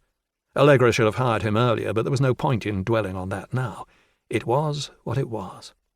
He would just have to ensure that he made the most out of this visit. There might not be time for another. Winchester Prison was on Romsey Road. It was a Category B establishment housing both adult prisoners and young offenders. He had been here several times before, but only in his capacity as a detective. This was the first time that he had visited as a civilian. He knew that there was no parking on site, so he left his car in the city's park and ride and took the bus. He got off outside the hospital and walked the short distance to the prison. It was a bleak building, with 4 large wings that met in a central hub. It was not a particularly well-regarded facility. The inspectorate's most recent report had noted that it was teetering on the edge of a major incident and had placed it in special measures. The cells were small and unpleasant, and violent altercations among the inmates were regular. Mallender was middle class and out of his depth. Atticus suspected that he would be eaten alive by the more experienced lags. He walked up to the guardhouse and waited for the man inside the booth to notice him and toggle on his microphone. "Sherry," he said, "visiting time's finished." "I'm here professionally," Atticus said. "Still got to make an appointment?" "You have a prisoner here who's on trial at the Crown Court, Ralph Mallender. I'm working for him. You should have a visiting order for me." The man grumbled something under his breath. "Wait." The guard clicked off the microphone and referred to a clipboard that he picked up from the desk. He took a telephone receiver and held it to his ear as he conferred with another member of staff, and, seemingly satisfied, he replaced the receiver and toggled the microphone again. "Go on," the man said. "They'll sort you out in reception." The guard opened the gate and Atticus walked through, following the signs to the visitors' centre. He gave his name and waited as the woman behind the counter checked his identification against the visiting order that had been arranged for him. She told him to take a seat while she sorted out his credentials. To his surprise, Atticus found that he was nervous. He had met murderers before, but their crimes were usually spontaneous. Ralph Mallender was different.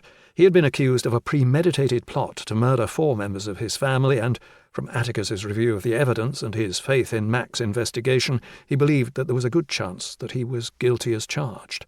The prospect of the meeting had him on edge. "Atticus?" He looked. Allegra Mallender had just come inside. "Hello," he said. She looked tired. Her eyes were red-rimmed and her cheeks were pale. It didn't look as if she was getting enough sleep. "I know," she said, anticipating him. "I'm done in." "How was the afternoon?" She shook her head. "Not as good as the morning.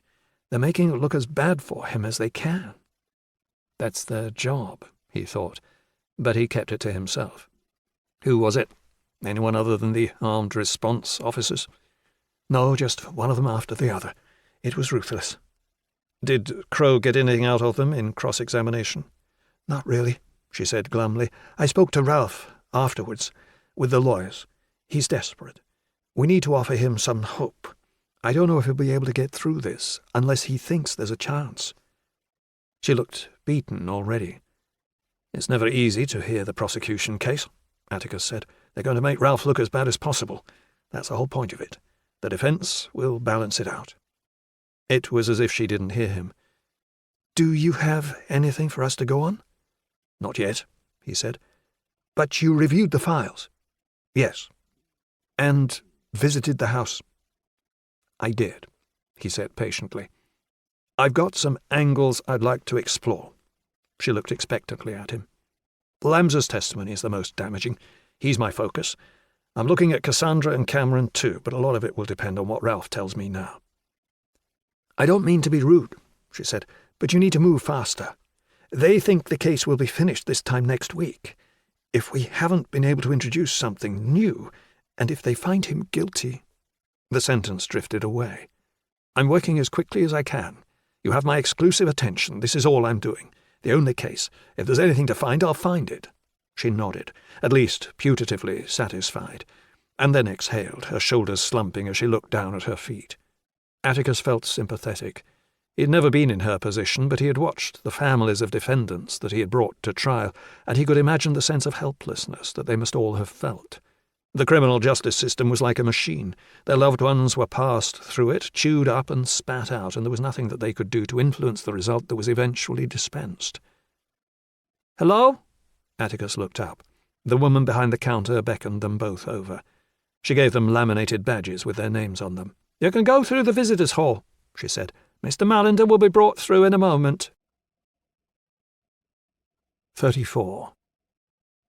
The visiting room was separate from the space where visits usually took place.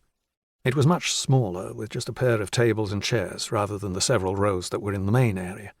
It shared the same air of drabness with the same shade of magnolia on the walls, the same cheap, tiled floor and the same grime and dirt that had accreted over the course of years without proper cleaning. Atticus held out one of the chairs so that Allegra could sit down, and then took the one next to her. He ran his fingertips over the pitted surface of the table. The vinyl had been scratched, with graffiti scored into it. He turned to Allegra. She looked nervous, her face pinched. She bit her lower lip. He was about to offer something to reassure her when the door opened and her husband was ushered inside. She stood, bumping clumsily against the chair as she made her way around the table so that she could get to him.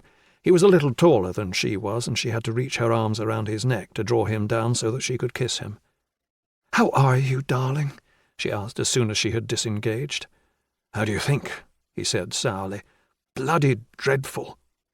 "I know," she said, immediately sympathetic. "I'm the same." "How can you possibly be the same?" he snapped. "You're not the one about to go to prison for the rest of your life." "You're not going to prison," she said. "Really?" "Not what it looks like from where I'm standing." Atticus had already guessed at the state of their relationship from the things that Allegra had told him and what he had observed in court, but the diagnosis was all the more obvious now. Ralph was curt and impatient, with Allegra quick to intervene in order to deflect his temper. Atticus had investigated cases of domestic abuse before, and he saw plenty of symptoms that were grimly familiar. "This is Atticus," Allegra said, taking a quarter turn so that Ralph could look down at him. Atticus stood and extended a hand. "Hello." Ralph left his hand there for a moment before he took it and squeezed it more tightly than necessary. Atticus had expected this kind of show of strength, and as Ralph looked into his face, he showed no discomfort or any other reaction. Ralph squeezed a little harder. Atticus held his gaze, and with a flicker of annoyance, Ralph released his hand. "Come on, Ralph," Allegra said. "He's on our side." "Really?" Allegra turned to her husband and put her hand over his. "Please, darling, you need to trust him. I'm doing everything I can to show them you didn't do it. Atticus can help us to do that." Ralph glared at Atticus, a muscle in his cheek pulsing as his jaw clenched. There was anger there and a quick temper. He was not a pleasant man. The defense was planning to call Ralph as a witness.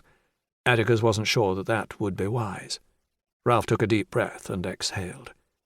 "I'm sorry." "It's fine." "This is all very stressful."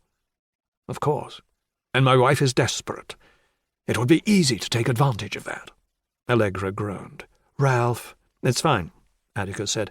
"It would be easy. But that's not what I'm doing. Between us, I think you should have had someone looking at the evidence earlier." "The lawyers are shit," Ralph said sourly. "They're doing their best," Allegra said, although there was no conviction in her voice. "I told you Cadogan was a bad choice," he said, bitter once again. "I told you, didn't I? I said—" "Maybe I can find something that will help," Atticus intervened, trying to reassure them. "I'm going to do everything I can. I'm not working for anyone else at the moment. I've cleared all my other cases." Other cases. Ralph looked at him, and Atticus wondered whether he was perceptive enough to see through his lie.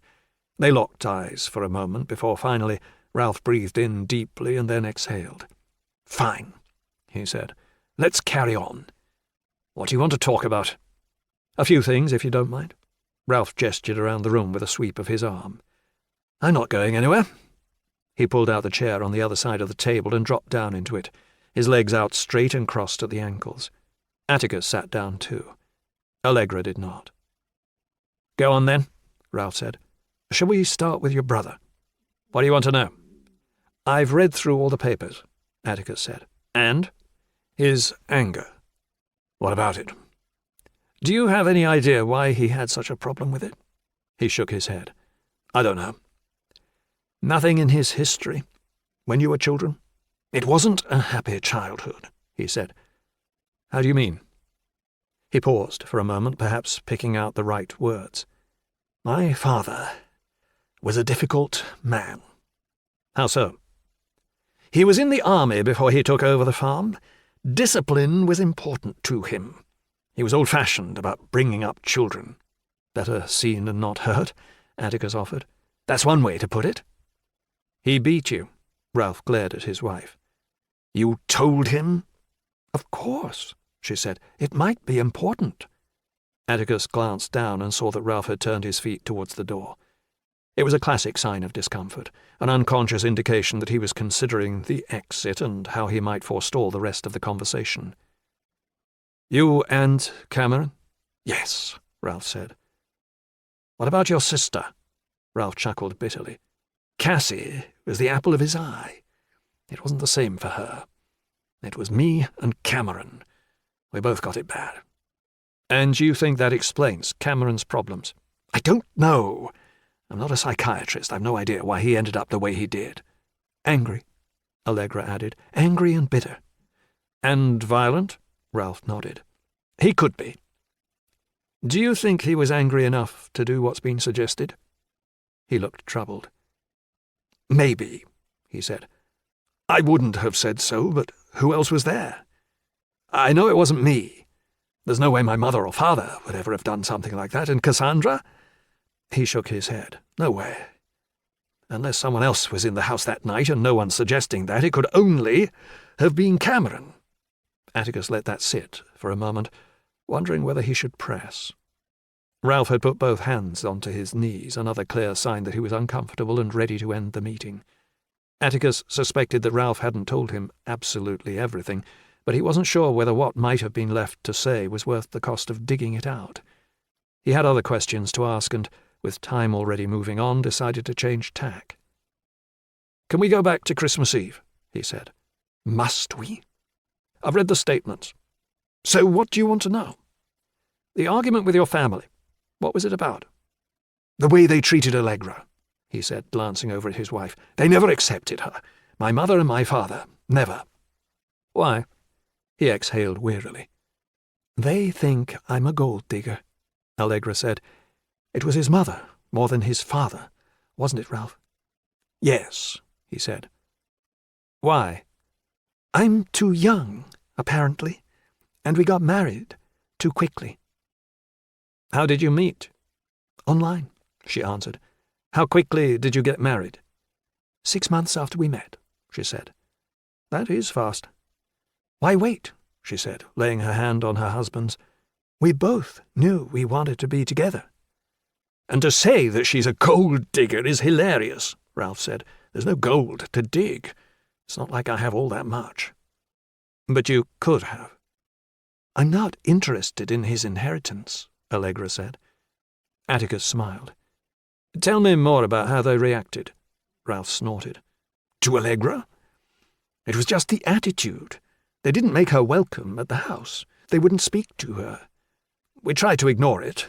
We thought eventually they'd realize that they were wasting their time, that they'd realize that we love each other and that nothing was going to change, but it was getting worse, and not better.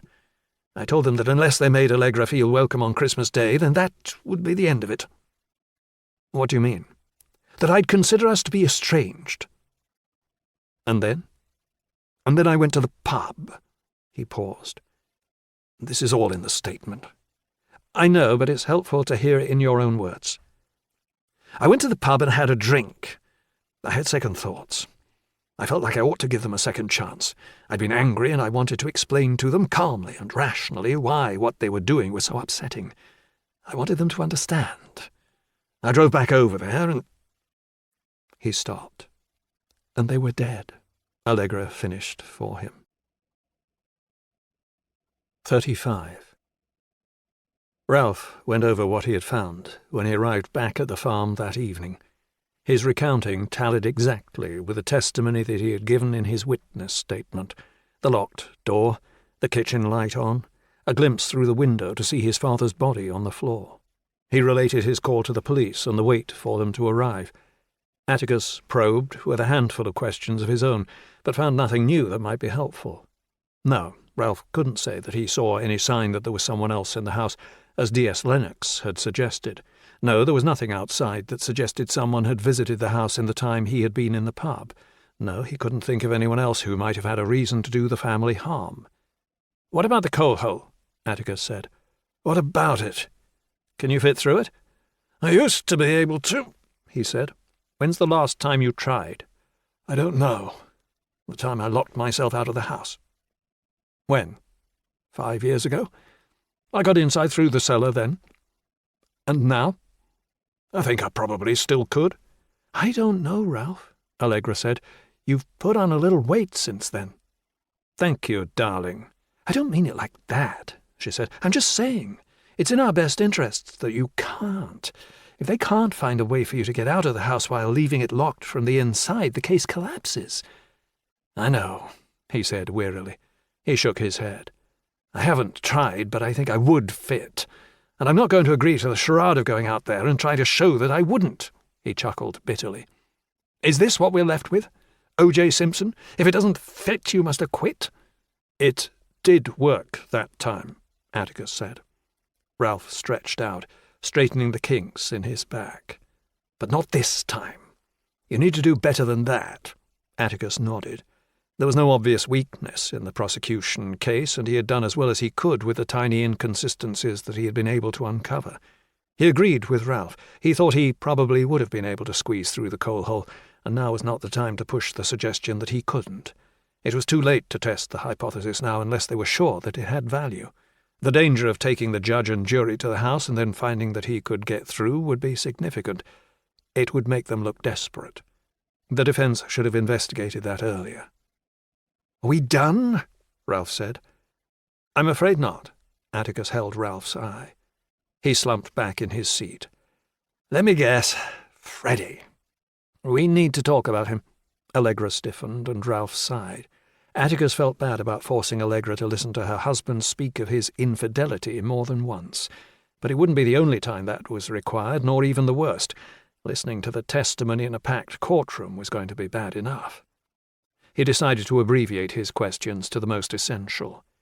"He's key to the prosecution case. If we can discredit him. Well, I'm not going to make any promises, but it would be helpful. What do you want to know?" "You met him a year ago." "Something like that. I don't need all the details," he said, casting an eye at Allegra. "I've read what you said, and I've read what he says.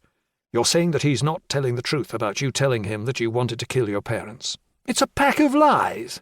So why would he do that? Why would he put himself in a position where he's going to have to stand up in court and give that evidence in front of everyone and perjure himself?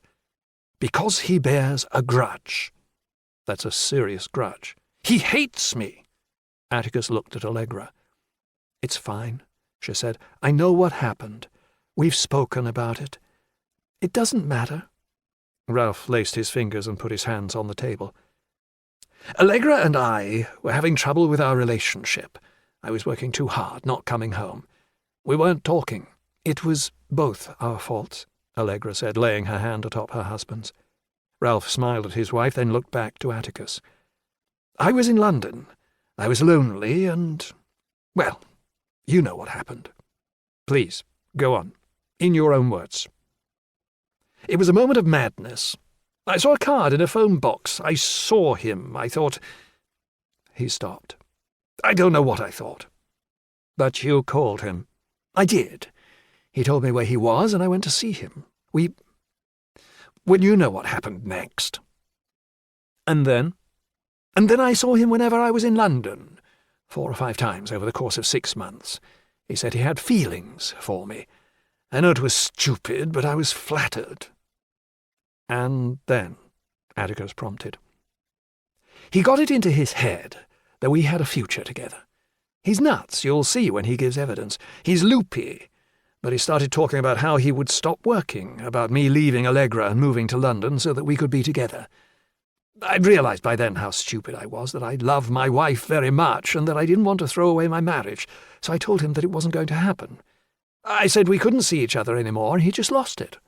Lost it. He said I was joking.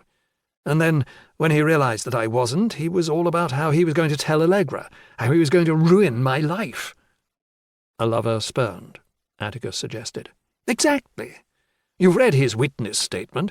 He saw the news about my family over Christmas and called the police to say that he had something that he thought would be relevant. But it's bullshit. The whole thing, none of what he says is true.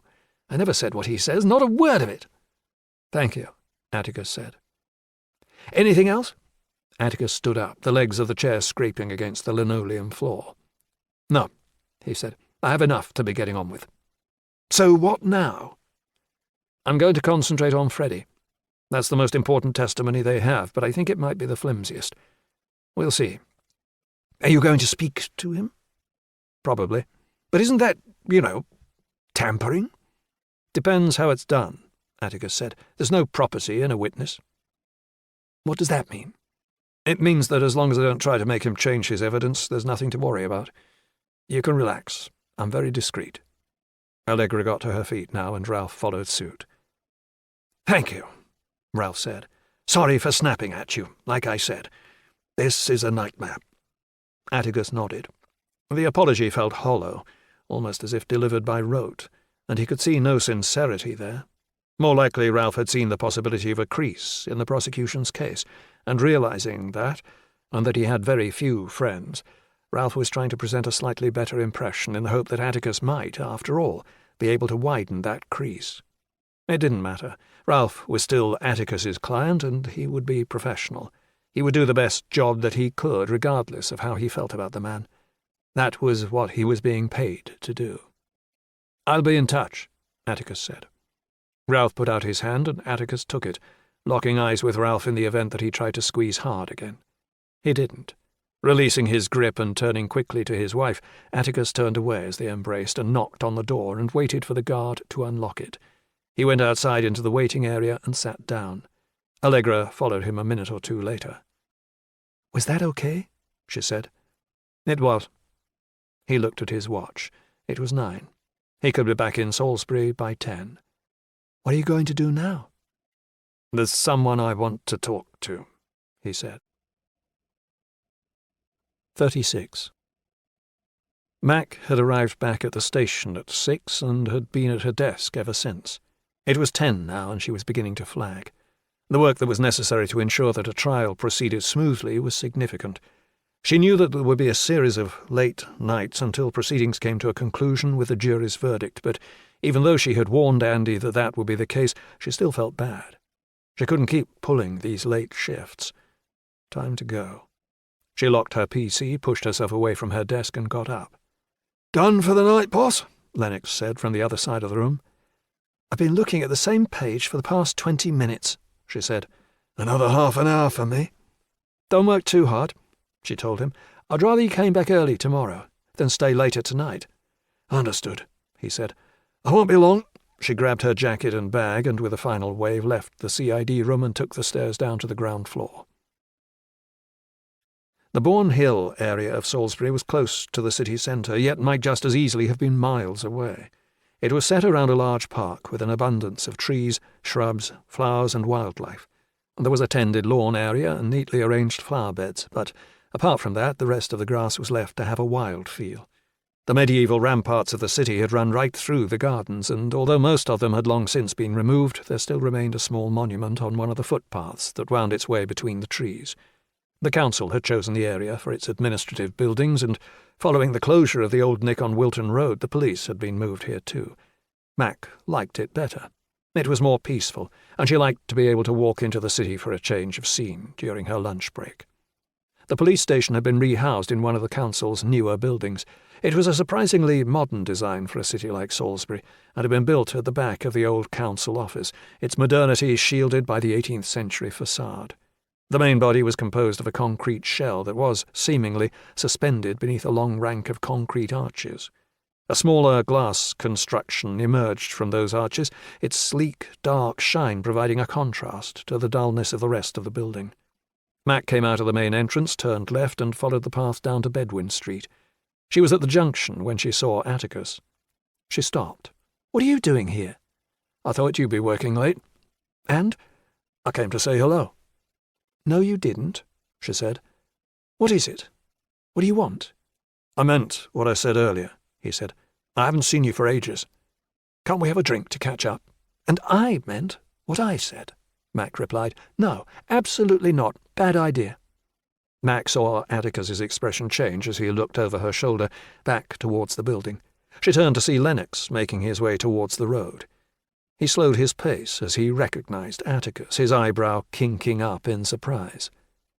"All right, boss," Lennox said to Mac. Mac sighed, exasperated. The last thing she wanted was to be seen with Atticus. "I'm fine." Lennox stayed where he was, eyeballing Atticus. "Get off home, Tristan," she said. Lennox leered at Atticus. "Still doing the weed?" "Just at the weekends." "Go home," Mac said to Lennox. "I'm fine." Lennox said good night to her and continued on his way. Mac turned back to Atticus. "All you do is cause trouble. What do you want?" "I just want to talk." "About?" "Ralph Mallender." "So make an appointment. You really want me to come into the nick? I can't stop you. Can't we just have a private chat?" "No. You know how stubborn I'll be about it. I can be annoying when I put my mind to it." "That's probably the most truthful thing you've said all day. Come on, one drink. Just business. I promise." There was no point in fighting with him. She knew very well that he meant what he said. He would be back here again tomorrow, and he would return until she gave in. He could be relentless. "Fine," she said. "One drink." 37. The Royal George was a whitewashed building that had its name painted in large blue text on both the front and side elevations. It was close enough to the station to serve as the local for the officers who worked there. It was well known for live music, and it had thriving pool and darts teams. Atticus opened the door and held it for Mac as she went inside. There was a low-ceilinged bar area covered with traditional horse brasses and laid out with tables and chairs. There was a dartboard on the wall, and 2 TVs were tuned to the replay of the Manchester United match on Sky. There was a restaurant area at the rear of the bar with a dozen tables, together with a separate pool room at the back of the pub. The bar was quiet, save for 4 regulars who were watching the football. Mac was relieved to see that there was no one in from the station tonight. She had wondered whether it might have been more sensible to go somewhere a little farther afield. The last thing she wanted to do was to have to face knowing looks from the others when she reported to work tomorrow. The more talk there was, the better the chance that Andy would find out who it was that she had been seeing. "The usual?" She nodded and watched as Atticus went to order the drinks. There was no denying that he was an attractive man. She noticed that he had changed his hair since the last time she had seen him. He had previously worn it in a wavy crew cut, but had opted instead to grow it out so that it was down past his collar. His face was long and aquiline, his blue eyes sparkled with intelligence, and his cheekbones were fashionably gaunt. He was tall, an inch or 2 over 6 feet, and he had a certain sartorial style that was all his own. Today, for example, he was wearing the black leather bomber jacket with a shearling collar that he had bought from the vintage shop on Fisherton Street, matching it with a pair of skinny black jeans, biker boots, and a faded Guns N' Roses T-shirt. There was no point in pretending that she didn't find him attractive, because she did. Physically and, especially, mentally. She reminded herself that there was no point in pursuing that line of thinking to its ultimate destination. She had tried that before, and it hadn't ended well. He brought the drinks to the table, placed them down, and took the other seat. He took off his jacket, revealing the sleeve of tattoos that ran down his both arms from shoulder to wrist, and held up his glass. "Cheers." She touched her glass to his. "Good to see you, Mac." She replied. "We haven't spoken for ages, have we? I mean, not really." "That was what we agreed." "Come on," he protested. "You're not still worried about that?" "I don't think things have changed, Atticus, but you're still here," he said with a smile. "Because you wanted to talk about Mallender, and because you're stubborn enough to bother me if I didn't." She didn't mean to sound hostile, and leavened the suggestion with her first smile. She regretted it at once. Atticus saw it, took it as an invitation, and immediately moved the conversation onto more personal territory. "How's Andy?" She shook her head. "No," she said. No. We're not talking about him." "Domestic bliss?" he said. "I said no," she said firmly. "The kids?"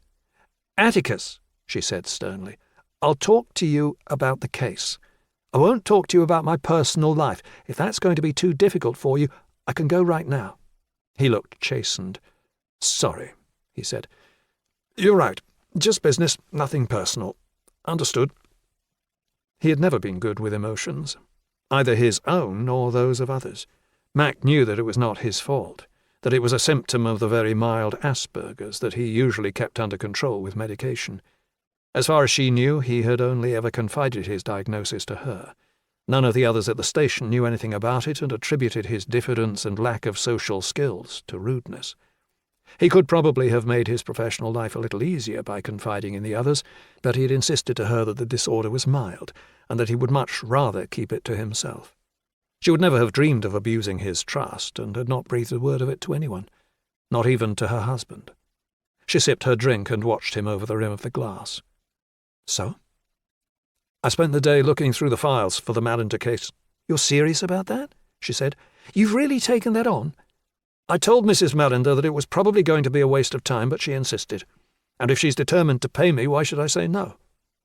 Because her husband is guilty? Maybe, Atticus said.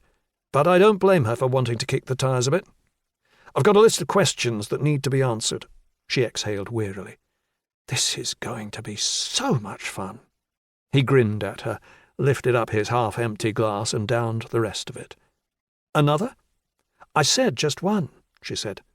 Understood, he said, taking his glass back to the bar. She took out her phone, expecting to see a message from Andy asking when she would be home. There was none. He knew that she would be late, and was being reasonable about it all. That made her feel even worse about being here. She was taking advantage of his good nature. Atticus returned to the table with 2 drinks. He set hers down without a word, but a smile twitched the corner of his mouth. She exhaled and then barely managed to stifle a laugh. He was impossible. He held up his pint, and, knowing that she was indulging him, she accepted the drink and touched it against his. She sipped the lager. So, what is it you really want? He put the glass down on the table and wiped the back of his hand across his lips. I have some questions for you. I can't say anything. You know I can't. The trial has started. Jesus, if Beckton knew that you were working for the other side and that I was here having a drink with you, he'd string me up.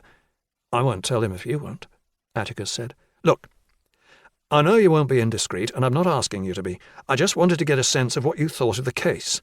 I've been through the papers, like I said. There are inconsistencies that I'm going to have to tease out. I'm just interested in what you made of him. Who? She said. Ralph? Yes. Have you spoken to him? Tonight, actually. I've come from the prison. And he's not the most sympathetic character I've ever met. We can agree on that, at least. I wanted to know what you thought about him. You were at the farmhouse that night. She nodded. You've read my evidence? Yes. You didn't think he had done it, did you? Not at first. She rubbed her forehead, wondering whether this was a line of conversation that she ought to be encouraging. You know I didn't. I trust your judgment, Mac. I can read people, but you have intuition that I don't. She knew that he was flattering her, but as usual she rather enjoyed it. Atticus was sparing in his praise, and when he blessed someone with a compliment, it was something to be savoured. No, she said after a moment's thought, I didn't think it was him. He was in pieces when I got there, exactly like you'd expect him to be. And the others thought the same thing? We all did. Ralph told us that Cameron was struggling at university and that he had problems with his temper, and that was all true. You take that about Cameron, add the way Ralph reacted with us, and then add the way the crime scene looked that night. It was difficult to come to any other conclusion. I'm not criticising, he said. That's encouraging, she said, knowing that that was precisely what he was about to do. But it just seems that the investigation switched to Ralph too easily, and then once it had, it focused on him so much that every other possibility was ignored. We looked at everything objectively. Why did you flip from Cameron to Ralph? The family? She nodded. They were smart about it, getting the press on their side early, getting into the papers and then onto the TV. Beckton was getting it in the neck, and you know what that means. Shit runs downhill as far as he's concerned. He made me go over it again, and when we did, I started to see it in a different light. The gun was too far away from Cameron's body for him to have shot himself, for a start. There was a way to get out of the house while it was locked, and the more we looked at Ralph, the more we saw that he had the motive to kill them all, the opportunity to do it, and the means. Read the file, Atticus. Look at what the cleaners said. Look at the arguments that the family had been having for months about Allegra and everything else. Ralph discovered the bodies. He had the best opportunity to kill them all. He knew about the coal hole. You know the statistics as well as I do. The suspect with the most obvious motive is almost always the one who ends up being found guilty. And in this case, it's him. He did it. Maybe, Atticus said. He finished the rest of the second pint and put the glass back down on the table. And maybe not. You're not an independent judge, she said. You can milk the Mallanders out of a lot of money if you give her hope. Come on, he protested. That's unfair. She leaned back in her chair and nodded. I'm sorry. Low blow. It's been a long day, and honestly, I'm not looking forward to having to tussle with you over this. It won't come to that, Atticus said. I'm not saying you're wrong. All I promised her was that I'd look into it. There are some inconsistencies that I need to check out, but between you and me, I think you're probably right. He does look guilty." He stood and collected their glasses. "One for the road?" She stood too. "I can't. I shouldn't really have even had one, and definitely not two. Andy is expecting me. I'm already late." To her surprise, Atticus conceded defeat. "Thanks." "For what?" "For being frank with me." She shrugged herself into her jacket and picked up her bag. "It's good to see you again." He smiled, as if surprised that she would say that. "Likewise. Fancy doing it again?" She sighed. Atticus was fearsomely intelligent, but so naive with it. He could deduce things about people from the slightest piece of evidence, but he was a wide-eyed innocent when it came to personal relationships. That artlessness was one of the things that she liked most about him. "I don't think so," she said. He nodded, put his hand on her shoulder, and leaned in to kiss her on the cheek. She let him, reminding herself of the musky scent of his skin. "See you in court," she said. 38. Bandit woke Atticus up the next morning. He had wriggled up the bed and had pressed his wet muzzle into the space between Atticus's chin and shoulder. Atticus reached for his watch and held it in front of his face, waiting for his eyes to adjust. "It's 6 o'clock, he groaned. Bandit licked Atticus's face. All right. You want to walk? Fine. Come on, then." He rolled off the mattress, dressed in clean clothes, and pulled on his boots. Bandit trotted into the other room and returned with his lead in his mouth. Atticus clipped it to the dog's collar. He swallowed his pills and led the way down the stairs. It was fresh and cold outside, the dawn just breaking around the vaulting spire of the cathedral. He followed his usual route through the close, crossing the river by the Harnham Bridge and then back along the town path. Bandit trotted happily alongside him, darting ahead and then waiting for him to catch up. Atticus took the opportunity to consider the case and what he was going to do today. Hugo and Juliet Mallinder's surviving family members were due to go into the box. The prosecution was coming to the end of its evidence, building towards the testimony of Freddie Lamza on Friday or early next week. Atticus knew that would be the defining moment of the trial. If Lamza was credible, Ralph was in trouble. If he wasn't credible, or if Atticus could find something with which they could discredit him, perhaps there was a chance. Atticus was walking back through Queen Elizabeth Gardens when he felt his phone buzz. He whistled for Bandit to stop while he reached into his pocket and unlocked the phone. He saw that he had a Facebook message. A man named George had responded to one of the messages that Atticus had sent following his trawl of Cassandra Mallinder's social media posts the previous afternoon. He sat down on a bench and read it. George said that he had been following the case and that his memory of Cassandra was very different than the picture that had been painted in the newspapers. He said that he would be happy to talk about it. Atticus messaged him back and asked when would be a good time. George replied, proposing a cafe in the centre of Bath, and saying that he would be there after he finished work at 3 that afternoon. Atticus said that he would see him then. Atticus took Bandit back to the office and arranged for Jacob to look after him again. He slid his laptop and a notebook into his rucksack and set off on the walk to court. 39. Mac had a meeting with Gordon Abernathy first thing and had to ask Andy to get the kids ready and off to school again. There was an atmosphere in the house. Last night hadn't gone well. Andy had been annoyed that she had been late again, and she had felt guilty about seeing Atticus, and it made her feel defensive. He had told her that he had kept her dinner warm. She had told him that he was behaving like a martyr. He had retorted that she was behaving as if she didn't want to spend time with her family, and had gone upstairs to bed. She blamed herself this morning.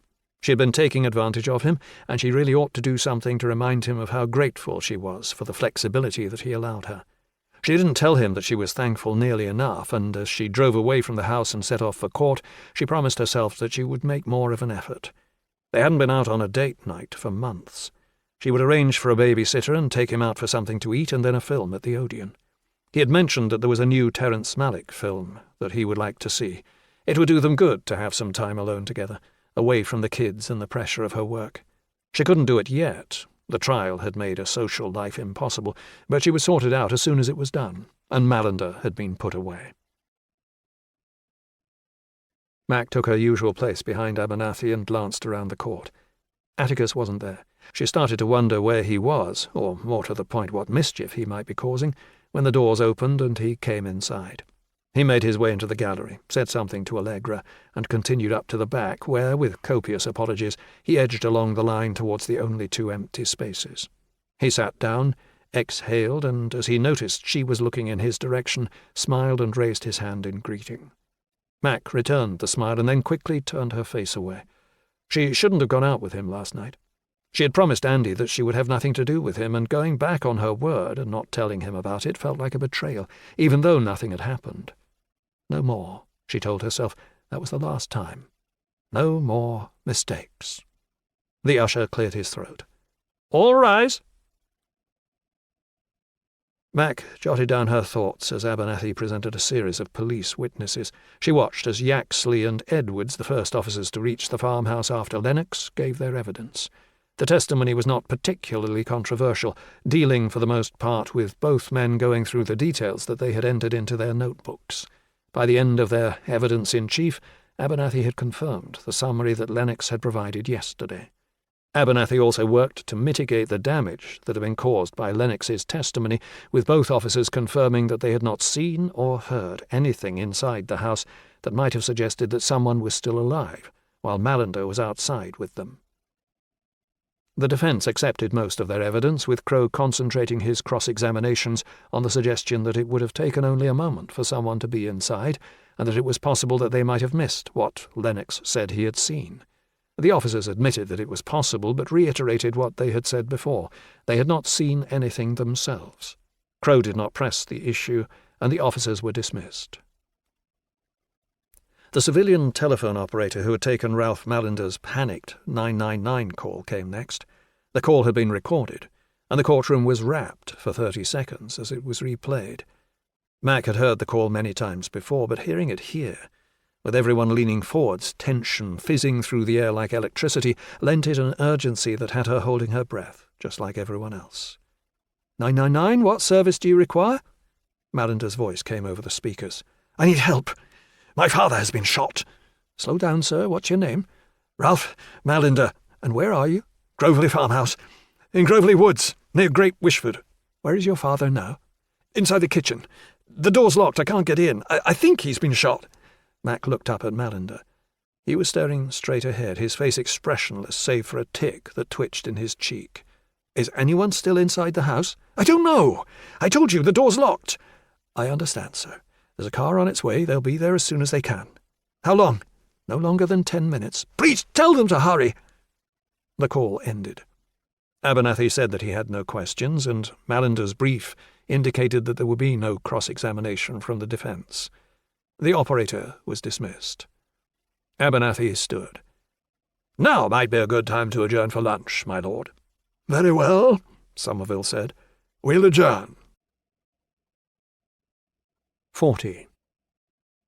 There was half a mile between the court and the station, and Atticus covered the distance at a brisk walk. There was a train at 19 minutes past the hour, and he was keen to be on it so that he could get to Bath in plenty of time for his meeting with Cassandra's friend. He was sweaty by the time he arrived.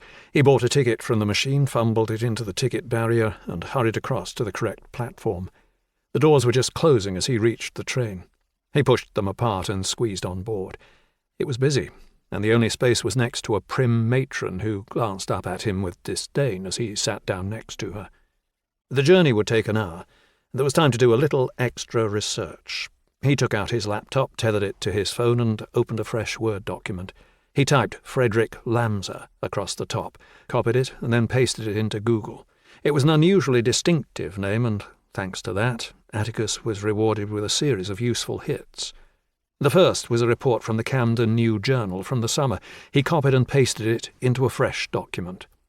Frederick Lamser, aged 28, of Sapperton Court, Islington, was found guilty of soliciting prostitution. The incident took place on June 27th at Camden High Road, Westminster. He has been fined £220 and has been ordered to pay a surcharge of £30 to fund victim services and pay costs of £135. There was a picture of Lamser, looking straight into the lens of a police camera. He glared angrily out of the shot, his lip curled up at one side with unhidden contempt. He looked scruffy, and his hair was long and unkempt. A second hit led to a YouTube video. It was a BBC documentary on the sex industry in London with a focus on male prostitution. Freddie Lamser was noted in the description as one of the interviewees, and Atticus scrubbed through the film until he found him. The interview had been recorded 18 months ago. "I started off with 1 or 2 people a night," he said, "and then more and more." The video was shot from behind Lamser so as not to show his face, but Atticus could see from a comparison with a newspaper photograph that it was the same man, and that he wasn't being portrayed by an actor. His hair was the same, and he had the same build, slim, with a slender neck that made his head look a little outsized. Atticus took notes and allowed an impression of Lamser to form. He was feminine and spoke with a sibilance that Atticus suspected was manufactured. He gesticulated to punctuate his sentences, a theatricality that verged on flouncing. The shot from behind changed to a close-up of Lamser on the phone speaking with a client. £150 is a full service, he said, and we can negotiate extras separately. The woman sitting next to Atticus was surreptitiously watching over his shoulder, but she blew her cover with an audible tut as the camera showed a neon sign that promised bondage, spanking, hetero and gay. Atticus looked over at her and smiled, turning the laptop a quarter in her direction so she had a better look. She shook her head with exaggerated disgust and made a show of reading her magazine. Atticus let the video play and continued with his notes. 41. Mac took her seat as the afternoon's testimony began. The first witness was Brenda Grant, the cleaner who, together with her husband, had been present at the gathering at Christmas Eve. Abernathy encouraged her to talk about the atmosphere inside the house and the argument between Ralph Mallender and his father. "Mr. Mallender, Ralph, complained that his wife didn't feel welcomed by the rest of the family. The whole thing just escalated into a shouting match. Hugo said he would write Ralph out of his will unless he agreed to leave her. Ralph picked up a glass bowl that Juliet liked and threw it against the wall before storming out of the house and driving away. I had to clean up the mess." As Mac had expected, she made an excellent witness. She was persuasive and unemotional, sticking to the facts and avoiding the kind of speculation that might have appeared prurient. Abernathy thanked her and sat down. "Mrs. Grant," Crow said, "have you ever seen this kind of incident before?" "No, sir." "Had anyone told you that there was a problem in the family?" "No." "Thank you," Crow said as he looked knowingly over at the jury. "I have no further questions for you." She was dismissed. Hugo Mallender's surviving family members came next. His brother Colin, together with his son and daughter, Ralph's cousins. Colin gave evidence that he had received a telephone call from his brother in the early evening of Christmas Eve, and that he had been fine. There was no suggestion of a problem at home, although Hugo had made reference to the argument that had taken place that afternoon with Ralph. Colin went on to say that, in his opinion, Ralph had always seemed to be aloof from the rest of the family. He said he was a cold fish with whom he had never felt very close, and noted that Hugo had told him on more than one occasion that he felt that Ralph was drifting. Colin said that Hugo had told him that Ralph seemed to have no purpose in life, and little in the way of prospects. Crow stood up for the cross-examination. He suggested that Colin and the rest of his family had an interest in Ralph being found guilty of the murders, since he would be the next in line to inherit the estate if Ralph forfeited it by reason of his guilt. "That's ridiculous," Colin said. "Is it? Who would stand to inherit your brother's estate if Mr. Mallender is found guilty?" "That's not relevant," he blustered. "Please, answer the question." "Well, I suppose I would," he said. "Thank you." Crow was about to sit when Colin spoke again. "Are you saying that I'd lie about this so that I could benefit?" "No, sir. I'm just pointing out that you stand to become a very wealthy man if Mr. Mallender is convicted." "I don't care about the property or the money. I'd give it all up to have my brother back again." He glowered across the court at Crow. "And I have to say, I find your insinuation absolutely disgusting." Mac gritted her teeth. They had known that Colin had the potential to react badly. He had been the same during the witness preparation, but they had hoped that he would be able to keep his temper. She glanced across the court and saw disapproving expressions on the faces of several of the jurors. "Thank you, Mr. Mallender," Crow said. "I have no further questions." Abernathy rose for the re-examination and attempted to make up for the damage that Colin's haughtiness had caused. He focused on the loss of his brother and the stress of attending the trial, and after 5 minutes of gentle cajoling, he decided he had remedied things as much as he could, and sat down. Colin Mallender was dismissed. 42. The train was delayed en route, but to Atticus's relief George had messaged to suggest they meet at 4. The train pulled into Bath Spa at 3:30. Atticus hopped down to the platform and made his way through the station, beating the crowd of commuters and setting off for the coffee shop that George had suggested. The place was called Colonna and Smalls, and was on Chapel Row, a half-mile to the north of the station. Atticus had half an hour, so he ambled along, looking around at the city as he passed along its grand streets. He liked Bath. The buildings were impressive, crafted from the same honey-coloured limestone that was so common here. It was an affluent city, and the streets were busy with locals and tourists who had come to visit. The coffee shop was between an estate agency and a wine shop. It was small, with a stenciled sign in the window that made much of the fact that it used only sustainable beans. It was busy inside, catering to a mixed crowd of hipsters, students, and middle-class yummy mummies with expensive pushchairs parked against the wall. Atticus went inside. He had refreshed his memory of the pictures that he had grabbed from George's Facebook profile, and after standing awkwardly in the door for 10 seconds, he saw him sitting at a table at the back of the room. He went over to him. "Hello?" George looked up. "Mr. Priest?" "That's right. And you must be George." "I am." "Can I get you a drink?" "Thank you," he said. "A flat white, please." Atticus went to the counter and ordered 2 coffees. He paid and waited while the barista set to work, looking back across the room to where George was sitting. He was smartly dressed, wearing a woolen cardigan, jeans, and a pair of Chelsea boots. He guessed that he was in his early 20s, around the same age as Cassandra had been when she had died. "2 coffees for—" "Atticus," he said, shaking his head as the barista struggled to read the name that had been scrawled on the sides of the cups.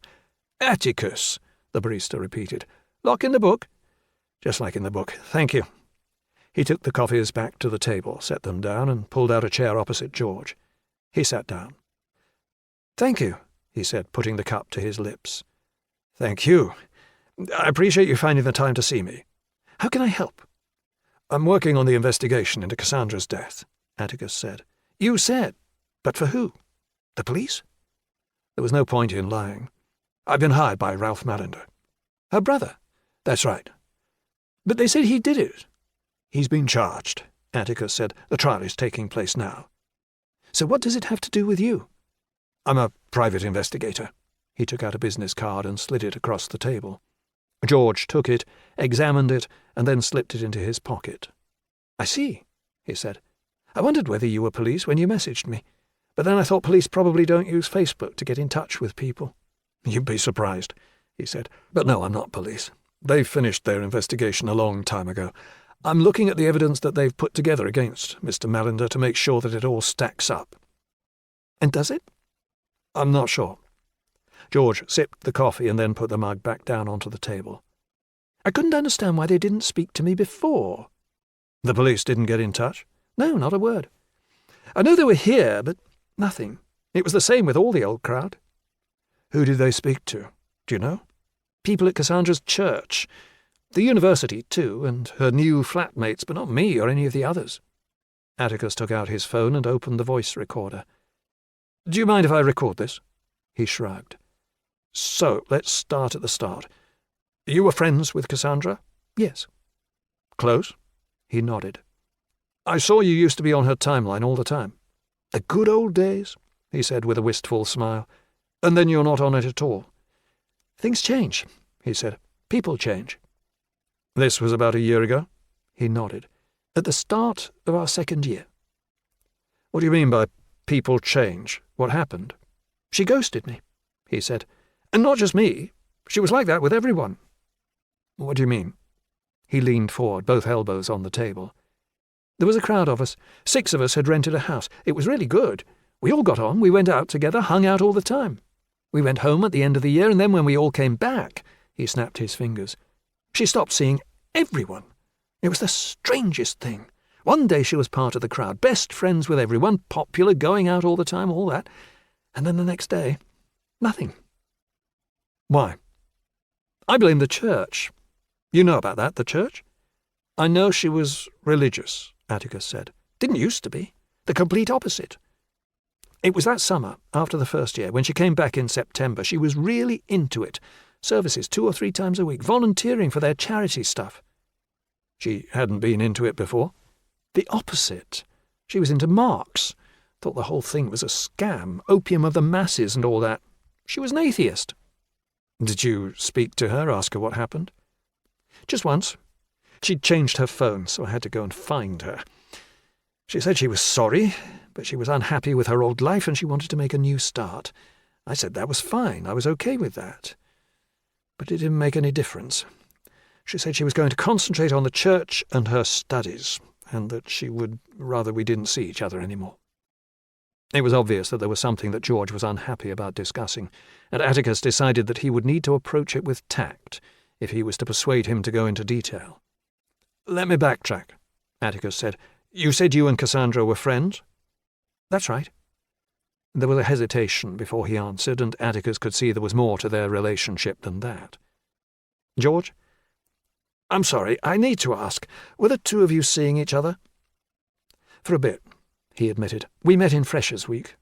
It wasn't serious." "And then?" "And then she dumped me. For the guy from home." There was a clipped dismissiveness to the way he said that.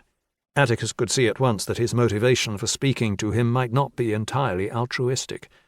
George had been spurned, and now Atticus knew that there was a chance that his snubbing might colour anything that he said.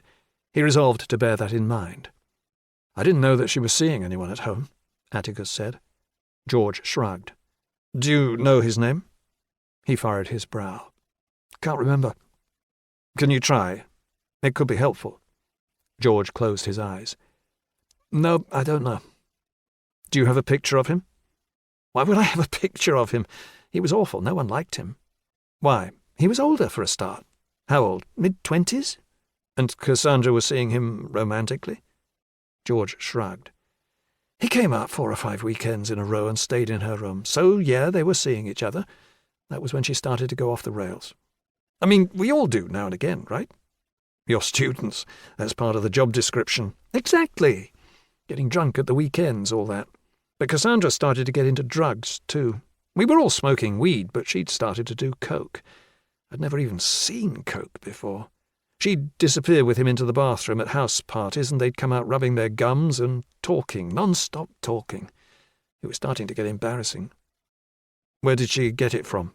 "From him," he said. "He was into it in a big way." "That's helpful," Atticus said. "I've read what the police said about her. I wouldn't have thought that she was the type to be into that." "She wasn't. Not before. That's just it. Before he showed up, she was just like us. Booze and weed. That's it. And then when she came back after the holidays, she didn't even touch alcohol. She went from being normal to this crazy coked-up party girl to completely straight edge. Like I said, it was totally weird." Atticus could see that George had crept up to the thing that he was reluctant to talk about, and prompted him gently. "Why do you think she changed?" He bit his lip. "Do you remember Stacey Dickinson?" "The name's familiar," he said. "She was part of our group," George said. "She was probably Cassandra's best friend." He paused. "Look, what happened got reported in the papers and on the TV, so that's probably the reason you've heard about her. There was a house party one night. There were 6 of us in the house, like I said. Me, Cassandra, Stacey, Eddie, Connor and Rafe. We all went, including the bloke from home. It was the usual night out. Everyone was smashed, people were passing weed around, the same old shit. And then someone found this bag of tabs on the table and offered them out. I'd never done E before, and I said I wasn't interested, thank God. Stacey took one, and then really quick she started to get this bad reaction. She got hot, really hot, and she couldn't stop drinking. Pints and pints of water. Then she couldn't stand. She collapsed, lost consciousness. We called an ambulance, and they took her into hospital, but it didn't make any difference. She was in a coma when they admitted her, and she never woke up. She died early the next morning. Water intoxication, the inquest said. Who knew you could die from drinking too much water? Hyponatremia, Atticus said. Not enough sodium in the blood. That's what they said. The police got involved, obviously, but no one could ever prove who brought those pills. And do you think it was the man Cassandra was seeing? He said the week before that he was going to bring some with him the next time he came, so yeah, I think it was him. You told the police that? Of course. I think they questioned him about it, but they couldn't prove it. I never saw him again after that. She stopped seeing him? I guess so. She came back for the second year and ignored all of us, like I said. What happened that night was when it started. He exhaled, his story concluded, and sat back. He spread his arms in a gesture of helplessness. It was a mess. It messed all of us up. I was on track for a first, but I'm scraping a 2-2 now, and that's if I'm lucky. If I had my life again, I would never have got involved with her. I'm sad about what's happening now, but it looks like she has a way of attracting trouble. Atticus switched off the recorder. Thank you, George. Do you need anything else? No, I think that's all for now. You've been great, very helpful. Atticus stood up. Is it okay if I get in touch with you if I have any other questions? George shrugged. Of course. And if you happen to find a picture, or if you could remember his name, you'll let me know? He nodded. Sure. Atticus put out his hand, and George took it. What do you think happened to her? George asked. Was it her brother, like they say? I don't know, Atticus said.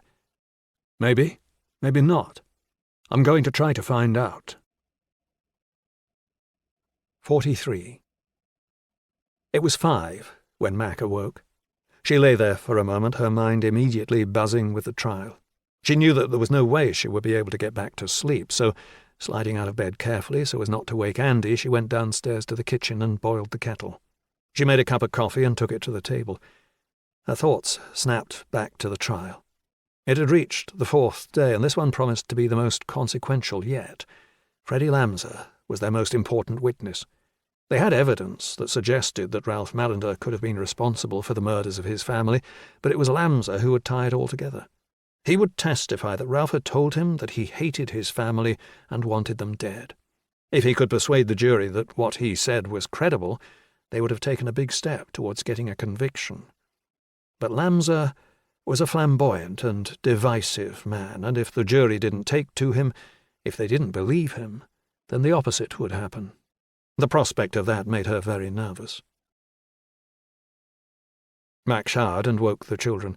They had the rare treat of sitting around the kitchen table together, the 2 children eating boiled eggs with toast soldiers, and Andy and Mac enjoying bacon sandwiches. Andy took them to school, and Mac grabbed her things and drove to court. Abernathy was waiting for her in the corridor outside the courtroom. "Everything okay?" she asked him. "I just wanted to make sure you had a word with Lamser before he gives evidence. We don't want him to be overwhelmed." "You think he might be?" "We live and breathe all this," he said, gesturing to the corridor and the monitor with Crown v. Mallender displayed on it. "I doubt he's ever set foot inside a court before. I've seen witnesses fall apart. You must have too." "Plenty." "Well, we can't have that today. We'll have trouble if he doesn't perform. Can you find him and tell him to read his bloodiest statement before he gives his evidence?" "Of course." "How do you think it's going?" he asked her. "Seems to be going well. What do you think?" "The jury are on our side," he said. "I've been watching Mallender during the evidence. He's not doing himself any favours. There's something about him." "The arrogance," Mac said. "Exactly," he agreed. "Looks like he thinks he's too good to be here." "He was the same when we were interviewing him. It was like he was tolerating us." "That's exactly what it is. There's that way he almost sneers when someone says something that he doesn't like. The jury sees it. One thing you can say about him is that he draws the eye." "I noticed," Mac said. "Some of them can barely take their eyes off him." "They're seeing it all, and it's not doing him any favours. And out of all of them, I'll lay odds he reacts worst to what Lamser has to say." "I'll speak to him," Mac said. 44. Mac went to the prosecution witness room and peered through the window in the door. Freddie Lamser was the only person inside. He was pacing from one wall to the other, his hands clasped in front of him. He was dressed in a suit that was perhaps a touch too blue, with a hint of coral, and had matched that with a crisp white shirt. He was wearing a tie that was fastened with a fat Windsor knot, and a silver tie bar worn between the 3rd and 4th buttons of the shirt secured both the front and back of the tie to the placket. Mac opened the door. "Freddie." He stopped, unfolded his hands, and turned to face her. "Hello, Detective Chief Inspector." "Are you okay?" He smiled wanly. "A bit nervous." "That's fine. I've done this a lot and I still get that way." "Really?" "It's normal. Have you spoken to the witness care officer?" "When I arrived," he said, "she wasn't much use." "You'll be fine, I promise." "It's the cross-examination I'm worried about." "I know. It might feel rough, but you just need to remember that it isn't personal.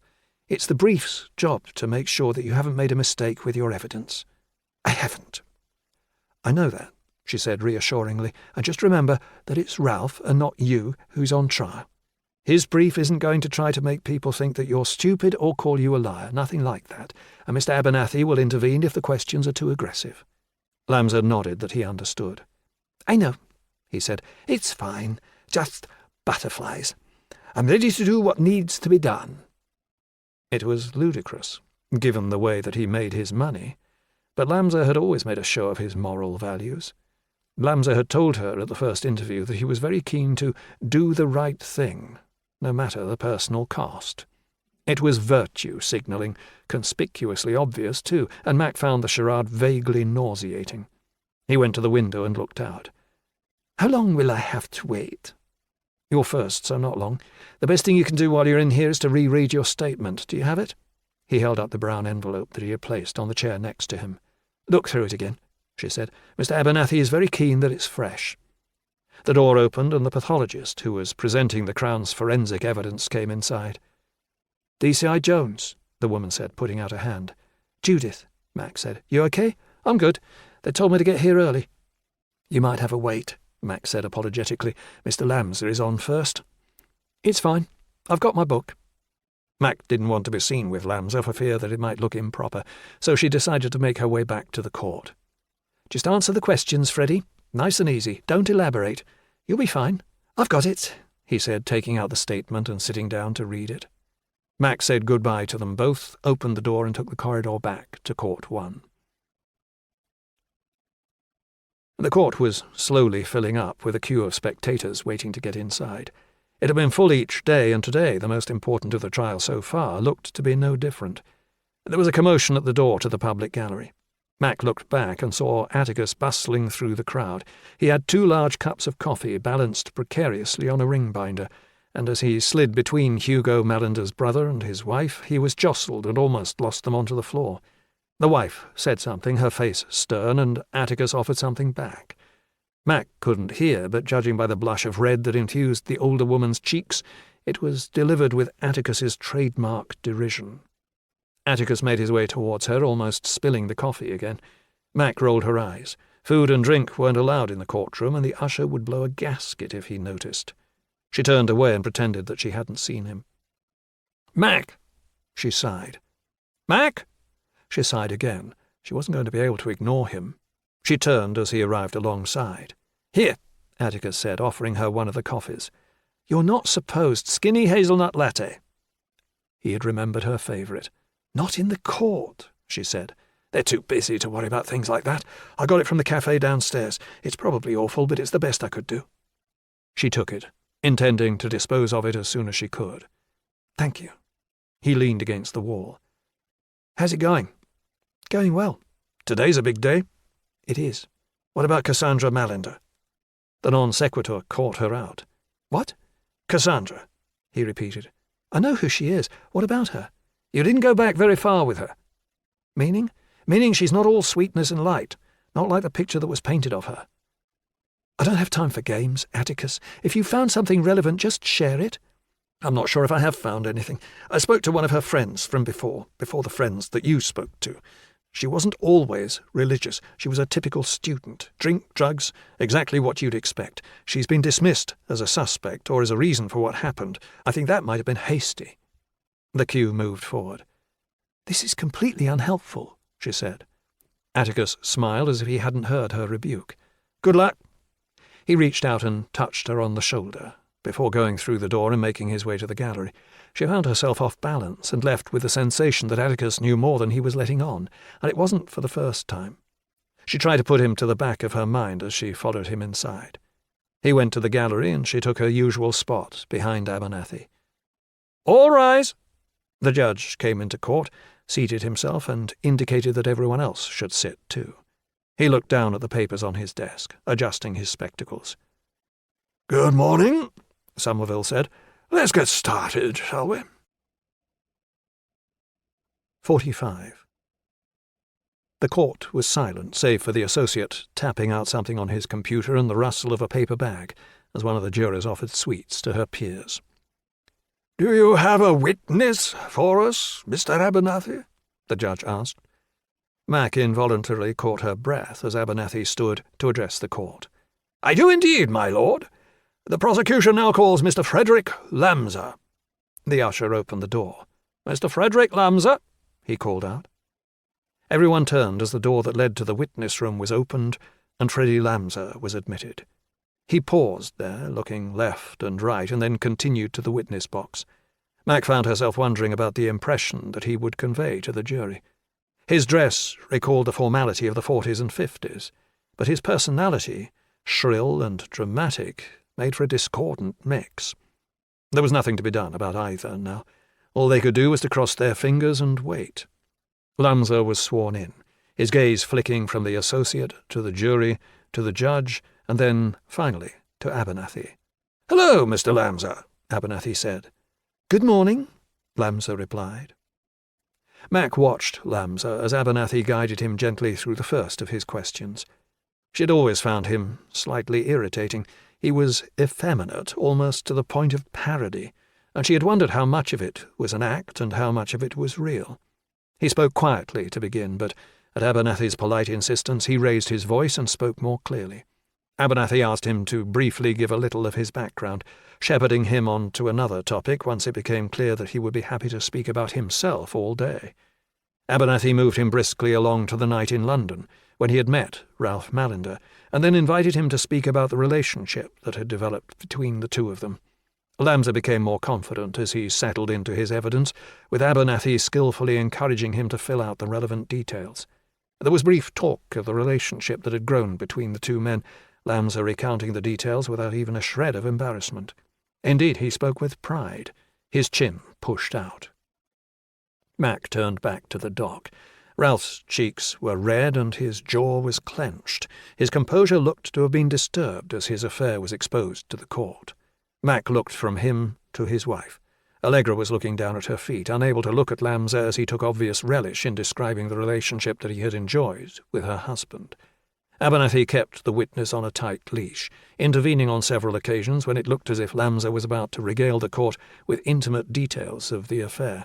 But even so, Mac could see how embarrassing the experience must have been for her.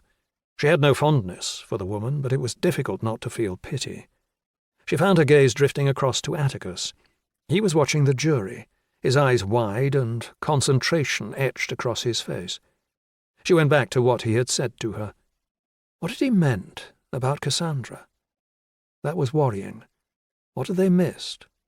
The prospect of someone like Atticus poking into her evidence had always been an unwelcome one, but now she was concerned that he had found something. Would he give her more of a warning? Probably not. Not now. It would have been different last year, when she was his boss, when they were on the same team. He would have been unable to resist a demonstration of his ability. She remembered the way he had explained the deductions that he had made that had broken open cases that had otherwise seemed insoluble, the deductive reasoning that had elicited the password to the hard drive full of child pornography belonging to Alfred Burns, the confession that he had extracted from Lee Manning, the squaddie who had killed a woman in a hit-and-run outside the army camp at Bolford. Atticus's loyalty was to his clients now, not to her, and the question of disclosure or not would be one for Allegra and Ralph to make. She couldn't get the thought out of her head. What had he been referring to earlier? Was that his warning, the farthest that he'd felt able to go? She stared at him, Lamser's voice fading into an abstract buzz, until Atticus realized what she was doing and angled his head a degree or two so that he was looking at her.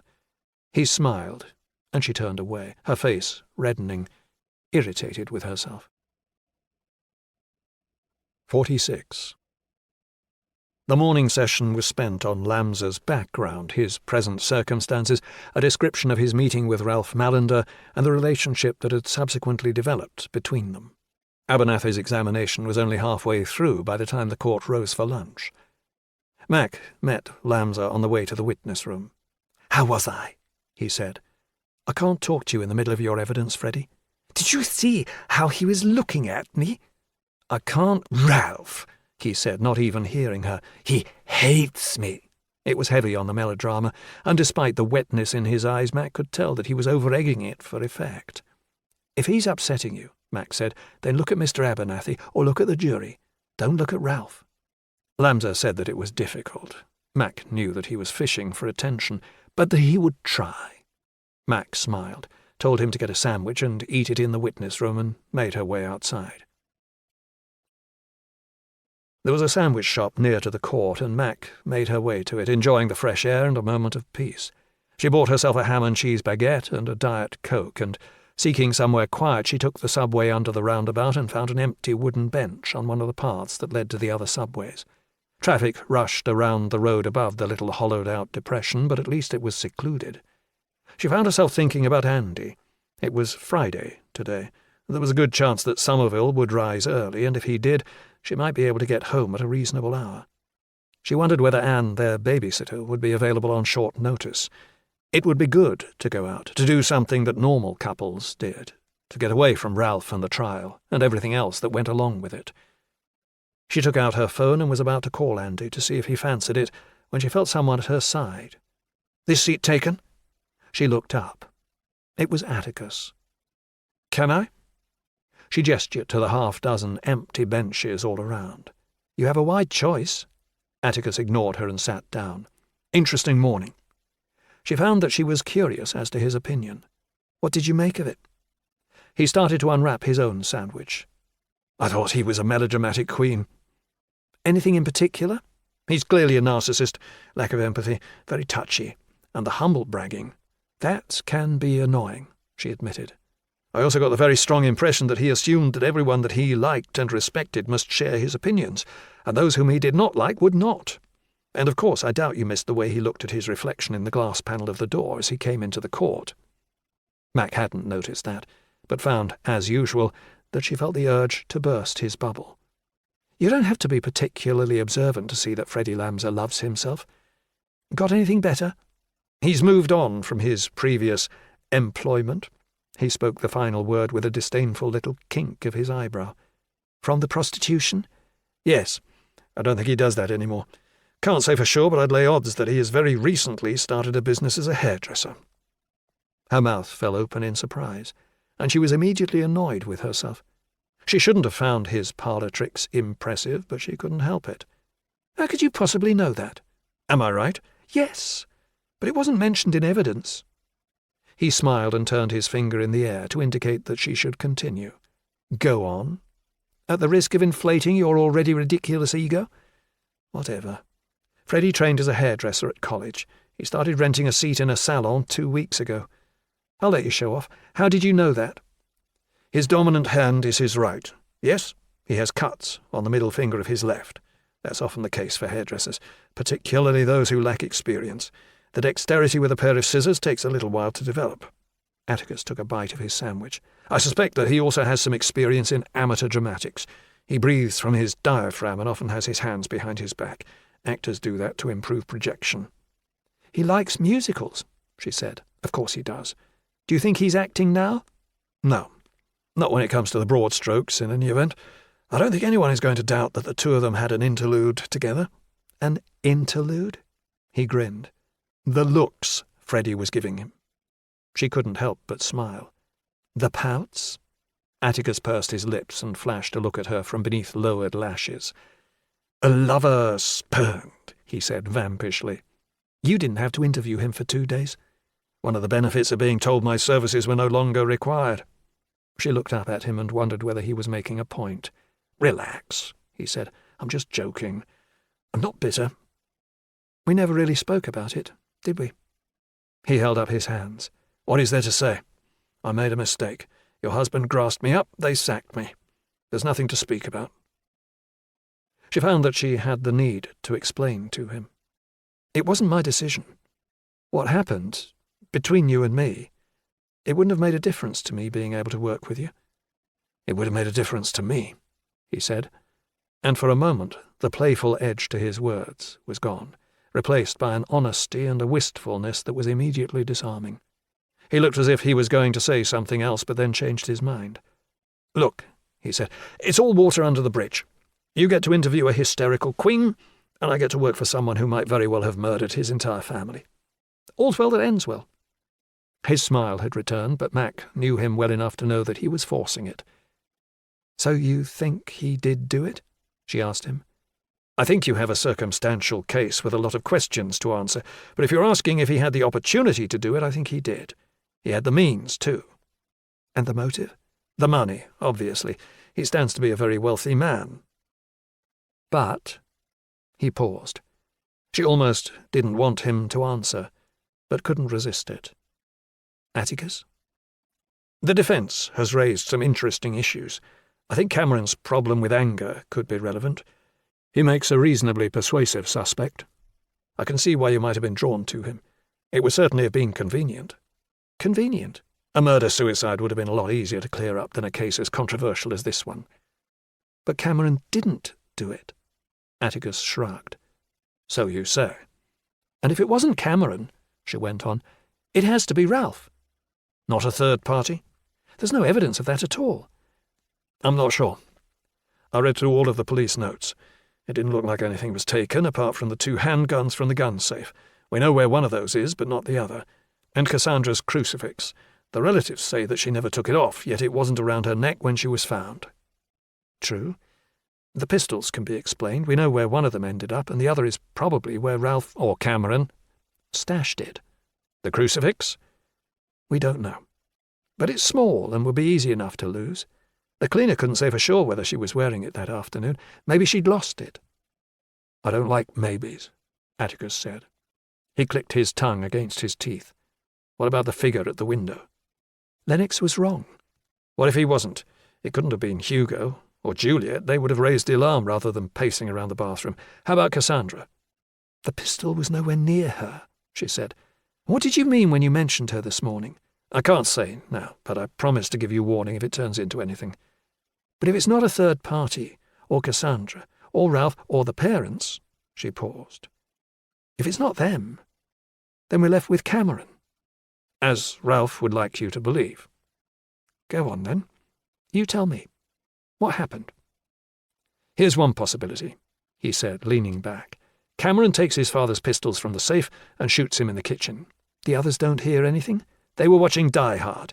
If the TV was loud, they might not have realized what was happening." She nodded. "Go on." "He goes to the sitting room and shoots his mother and sister. They're both killed outright. His father is not fatally wounded and tries to call for help.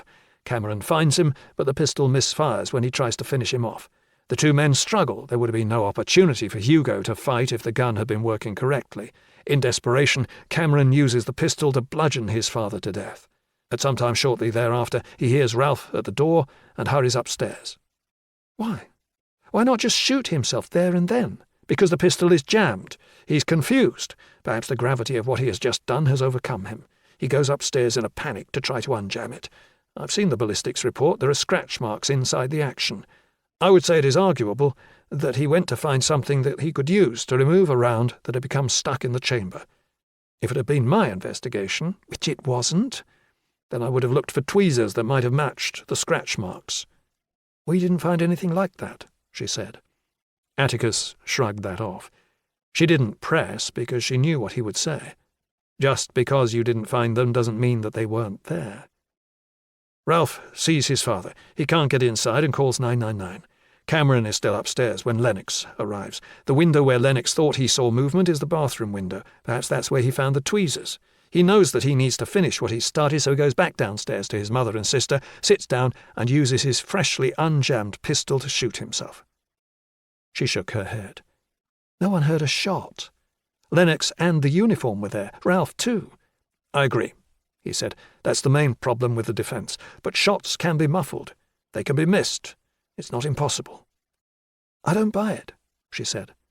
"All right," Atticus said. "Fine. You say it was Ralph.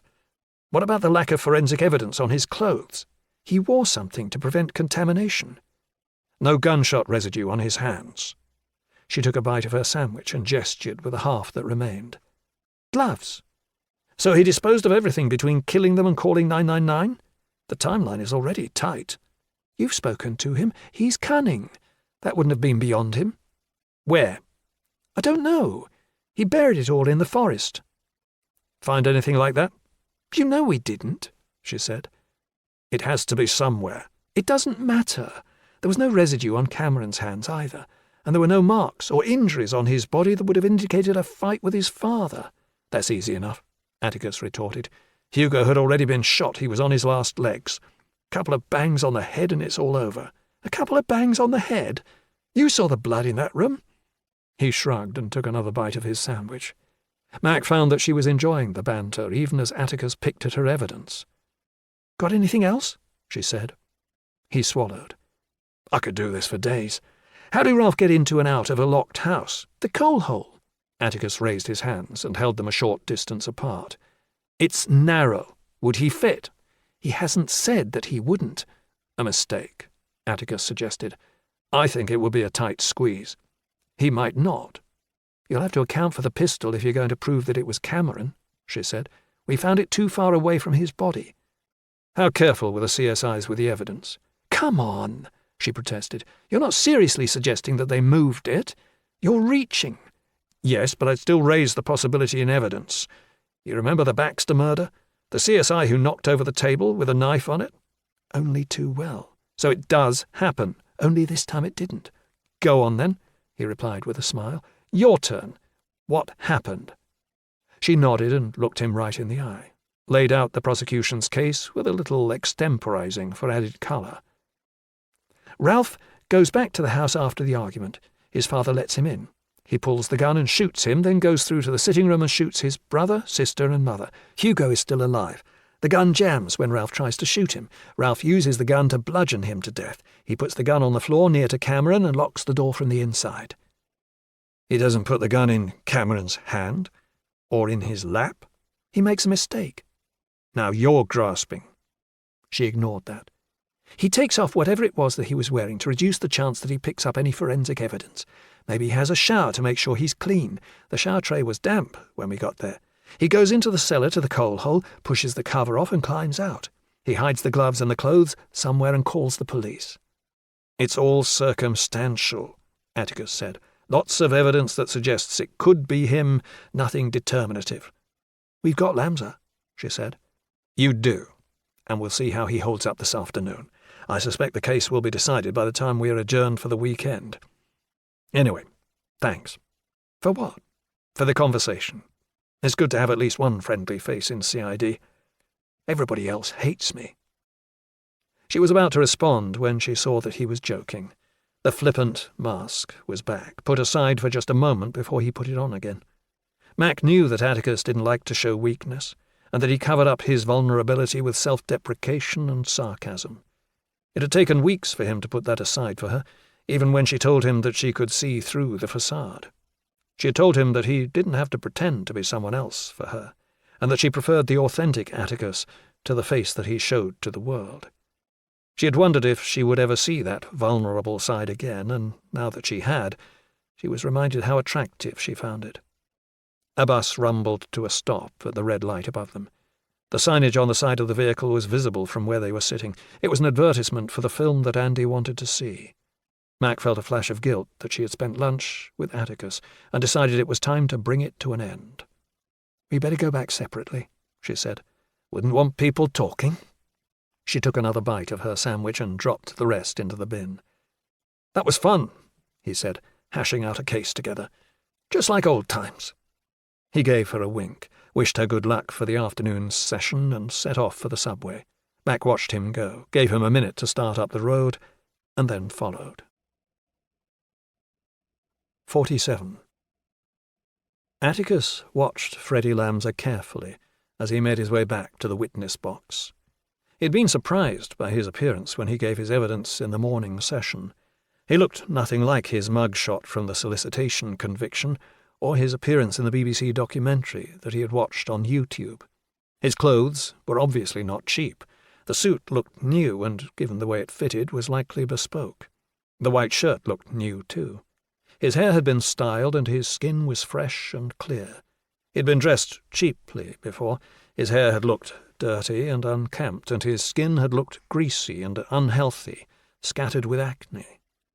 Abernathy guided Lamsa through the rest of his evidence, eventually settling on the subject of the things that Lamsa claimed Ralph had told him about his family. Lamsa testified that Ralph had made regular comments about how rich the family was, about how much land the farm had, and how profitable it had been for such a long time. The farmhouse, he reported, was worth in excess of £1 million, and there was a large estate both around it and in the fields nearby. Ralph had said that he would inherit it one day, and that he couldn't wait for that day to come. Abernathy gently guided the evidence along, moving Lamsa to the central thrust of the case against Ralph. "Mr. Lamsa," he said, "I would like to take you back to the conversation that you had with the defendant in your flat in London in October of last year. Would you tell the court what you say the defendant said to you?" "He said that he wanted them all dead." The nature of the allegation was well known from the newspaper reporting of the case, but even so, the suggestion provoked a flutter of excitement and consternation in the public gallery. The reporters leaned forward a little, their pens poised over their notepads. Lamsa noticed that he had a rapt audience and played up to it, preening a little and putting his chin out. "He told you that, Mr. Lamsa?" "He did." "Can you remember exactly what he said?" "That he hated them all, and that he couldn't wait until they were dead. I told him that was a horrible thing to say. I think I told him it was callous, and he just laughed. He said that he had been thinking about it for months, and that he was tempted to take matters into his own hands." "Really?" Lamsa nodded. "What else did he say?" "He said he'd be doing them all a favour, putting them out of their misery. He said his mother had been miserable all her life, his father was a bully and deserved everything he got, his brother was an idiot, and his sister was a slut." "Liar!" Atticus turned to the dock. Ralph was on his feet. The urbane, arrogant sheen was gone, and in its place was seething, livid anger. "Mr. Mallender," the judge said sternly, "please sit down." "He's a bloody liar! I won't tolerate outbursts in my courtroom. Mr. Crowe, I suggest you explain to your client why it is in his best interests to regain his seat." Crowe waved for Ralph to take his seat again. Atticus turned back to Lamsa just in time to notice something that immediately snagged his attention. He was looking at someone in the public gallery, with an expression on his face that Atticus could only describe as jubilant. The journalists there were scribbling notes frantically, aware that the defendant's outburst had added an element of sensationalism to the copy they would file as soon as the day was done. The person at whom Lamsa was looking was to Atticus's right, and from that angle it was impossible to identify him or her. Ralph had slumped back into his seat in the dock, the security guard who was with him now standing a little closer. "Please," Somerville said. "Mr. Abernathy, please continue." Lamsa went through the rest of his evidence without further interruption from Ralph. Abernathy anticipated the questions that would be asked during cross-examination, specifically why Lamsa hadn't reported the threats to the police at the time that they were made. Lamsa said that he hadn't taken them seriously, and it was only when he had seen the news on Christmas Day that he had remembered what had been said, and what, with hindsight, it might mean. Lamsa was melodramatic, occasionally choking up and wiping away the tears that gathered in his eyes. Atticus watched him carefully, looking for body language that might betray a lie. He was good, but there were subtle signs that indicated, at the very least, that he was exaggerating. Abernathy's direct suggestion that he was lying was met by Lamsa leaning away from him, a signal of discomfort that was difficult to mask.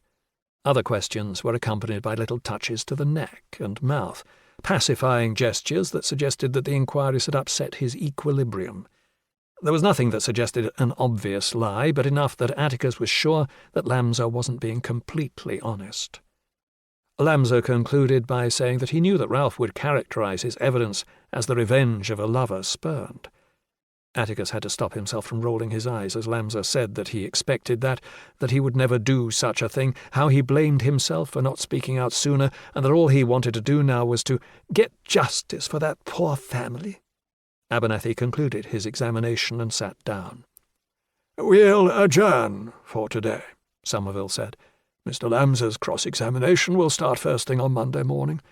Mr. Lamser, please do not discuss the case with anyone in the meantime." "I won't, sir." The judge turned his iron gaze onto Ralph. "I hope we can use the weekend to consider how we should conduct ourselves, and then continue without any of the interruptions that we've seen this afternoon." Somerville rose and made his way to his chambers. Atticus got up, and, without waiting for the other people on the row to stand, he stepped over their legs and hurried to the exit. 48. Atticus was one of the first to leave the building. He waited outside as the court emptied. There was a private door that was reserved for court officials and witnesses who did not want to run into the families of those men and women against whom they had just testified. Atticus knew that Lamser was most likely to use that exit, and with that in mind he made his way to a bench, where he could see both ways out. He sat down and waited. Allegra left through the main entrance, heading towards the car park at Waitrose. She looked tense, as well she might. Today had been a bad day for her husband's prospects. Cadogan followed soon after, and then Abernathy and the CPS solicitor. Atticus looked at his watch, worrying that he had been too slow, but then, as he was wondering whether he had missed his chance, he saw Lamser come out of the exit. He was impossible to miss, medium-sized, slender, his bouffant hair bouncing as he walked. Atticus gave him a short head start, and then, making sure that he wasn't observed, he followed. Lamser turned onto Wilton Road and then Fisherton Street. Atticus had already guessed where he was going. The CPS typically used the Red Line on Milford Street to accommodate witnesses who were required to give evidence for more than a single day. It was a pleasant hotel with a bar and restaurant on the ground floor, and then 2 further floors that were given over to bedrooms. Lamser looked down at a piece of paper that he held in his hand. Atticus assumed that he was checking that he had found the right place, and then crossed the street and went into the sheltered courtyard that offered access to the main part of the half-timbered building. The bar and restaurant were next to the desk, and Atticus took a table close enough to hear the conversation between Lamser and the receptionist. The woman asked him for his name and address, confirmed that a room had been reserved for him, and printed a keycard. She said that he was in room 203, on the 2nd floor, next to the stairs, and hoped that he had a pleasant stay. Lamser thanked her and made his way to the stairs. Atticus waited. The restaurant was quiet, save for the conversation between the receptionist and another member of staff who, Atticus quickly gathered, was replacing her as the shifts changed. Atticus went up to the bar to order a pint. He took it back to the table and sat down at a chair that allowed him to watch the restaurant and the flight of stairs that led up to the bedrooms. He didn't have long to wait. Lamser came down the stairs just after 5. Atticus was ready to follow him into the city, but Lamser didn't head out. Instead, he took one of the other empty tables and went to the bar to order a drink. Atticus watched him. He had changed his clothes, and, judging by hair that looked a little damp, he had taken a shower. Lamser took a gin and tonic back to the table. He sat down and tapped out a message on his phone. Atticus finished his pint and went to order another, and a plate of fish and chips from the bar. He went back to the table and sat down so that he was facing away from Lamser. He could still see his table by looking into the mirror that was hung above the room's large inglenook fireplace. Atticus's food had just been delivered when a man came into the bar. He waited in the doorway for a moment, said something to the new receptionist, and then, looking into the restaurant, saw Lamser and made his way over to him. Lamser stood and shook the newcomer by the hand. The 2 men shared pleasantries, and the newcomer offered to buy Lamser another gin. Lamser thanked him, and the man went to the bar. Atticus glanced up at the mirror. The second man's face was visible, and Atticus had seen him before. The man returned with the drinks and sat down.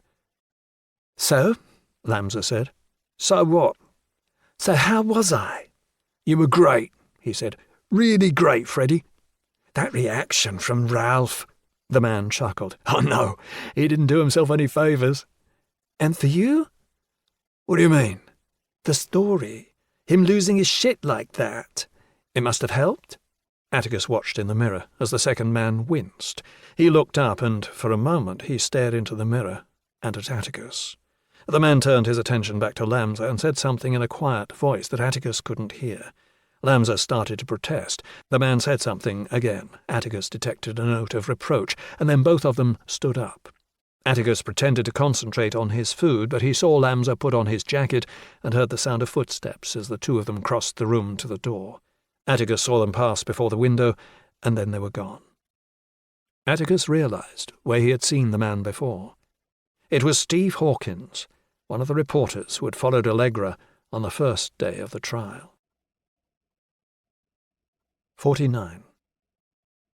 Atticus finished his meal, sank the rest of his pint, and went to the desk. The receptionist was in the room behind the desk. Her back was turned. Atticus looked down at the desk and saw a plastic tray, about the size of an A4 sheet of paper. The tray was evidently used to store the forms filled out by guests when they checked into the hotel. Atticus took his phone, switched to the camera, and, with a quick lean across the desk, snapped a 3-shot burst of the form at the top of the tray. He put his phone away and cleared his throat. The receptionist turned. "I'm sorry, sir, can I help you?" "I can't find my room key," he said. "I went out and it must have slipped out of my pocket. Would it be possible to have a replacement?" "Of course, sir. What room are you in?" 203, he said. 203, the woman recited, tapping on the keyboard. "And the name, sir?" "Lamza, Freddie Lamza." Atticus took the stairs to the second floor and found room 203. The room was quiet, and as he waited and listened, he couldn't hear anything that made him worry that he might be noticed. He took the replacement key card from his pocket and held it over the reader. The lock buzzed and the door opened. He pushed it with his fingertips, and after satisfying himself for a second time that there was no one inside, he stepped into the room. Freddie had dumped his suitcase on the bed and left it splayed open. There was a damp towel on the floor, and a pile of clothes, still neatly folded, had been placed on the bed next to the case. Atticus went over to it and looked through it. There was nothing of interest. He had wondered whether Freddie might have brought a laptop or a tablet that might have proven useful, but he had not. The case contained a wash bag, fresh underwear, and a pair of shoes. Atticus checked the clothes, but there was nothing in any of the pockets. He wasn't disappointed. He knew that this was a long shot, and that it was always likely that he would have to work a little harder to excavate anything that might be helpful in discrediting Freddie. He wasn't ready to give up yet. He left everything exactly as he had found it and made his way back to the door. He opened it a crack, listened until he was sure that there was no one outside, and then left the room. Atticus went back down to the bar and ordered another pint. He took it to the snug and sat down next to the fireplace. There was an armchair there, and after he turned it a little, he was able to see everyone who came in through the hotel entrance. He took out his phone and looked at the pictures that he had taken. Freddie Lamza was booked in for 4 nights, Friday, Saturday, Sunday, and Monday. His address, telephone number, and email were all recorded too. Atticus was pleased. The details would all be helpful. He sipped his pint and waited. Freddie Lamza was on his own when he returned to the hotel. Atticus got up quickly and intercepted him before he could continue up to his room. "Hello," he said. Lamza paused and smiled uncertainly. "Hello? Freddie?" "That's right." "I'm sorry for disturbing you, but you were excellent today." "I'm sorry. Do we know each other?" "We don't," Atticus said. "My name's John Nichols." Atticus knew that what he was doing was dangerous. He was an agent of the defense, and he was prepared to lie to a witness in an attempt to get inside information. Should the judge find out, then he might very well decide to discharge the jury mid-trial and lock Atticus up for his temerity. But the trial was pressing on. Ralph was looking at life behind bars, and Atticus had to do something. You had to break an egg or two, he noted to himself grimly, if you wanted to make an omelette. Lamza kept his eyes on Atticus, and after a moment a smile cracked the corner of his mouth. "You were sitting in the gallery." "That's right. All 4 days." "I saw you." "I remember." "Well, like I said, you were excellent. Very convincing." "Convincing? You think so?" "Well, I believed you." "Good," he said. "That's because it's true." Atticus detected just the faintest trace of indignation. "I don't doubt it for a minute." He pointed over to the bar. "Buy you a drink?" Atticus noticed the flick of his glance as Lamza looked from his eyes to his lips and back again. "I suppose one wouldn't hurt," he said. "Thank you." Atticus went to the bar and ordered 2 pints. He turned back as he waited for the barman to pour them. Lamza was looking at his phone, his finger sliding up and down the screen. He was slouched in his chair, and Atticus wondered if he might already have been a little drunk. He imagined that he might have gone out for dinner with Hawkins and that perhaps there had been alcohol involved. That would make the conversation he was planning much easier. He took the drinks back to the table and set them down. "Cheers," Atticus said, holding up one of the pints. Lamsa took the other and touched glasses. "Cheers." Atticus noticed his fingers. They were long and slender, and the nails bore the unmistakable signs of having been recently manicured. He remembered the close-up shot of a phone pressed to Freddie's ear in the BBC documentary. His fingernails then had been cracked and dirty, very different to how they were now. The cuts on the middle finger of his left hand were healing, but still noticeable. The clothes, the clear skin, the manicure. All the evidence pointed towards it. Freddie had recently come into a sum of money. Could his new career have been that lucrative? It seemed very unlikely. "You're staying here tonight?" "All weekend, actually. The CPS are paying. I'm being cross-examined on Monday." "You're not going home for the weekend?" "I've got friends in the New Forest. I'm going to see them." "Are you here tonight, too?" Atticus shook his head. "I'm on the last train back to London." Lamsa sipped his pint. "What do you do?" "I'm a journalist. I'm writing about the trial." "Who for?" "Freelance." Lamsa shuffled a little uncomfortably. "I'm not supposed to talk to reporters," he said. "The judge. You heard what he said." Atticus winked. "I won't tell if you don't." Lamsa drank off half of the pint and stood the glass back down on the table.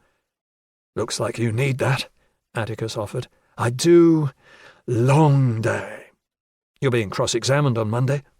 "Don't remind me." "Nervous?" Lamsa exhaled.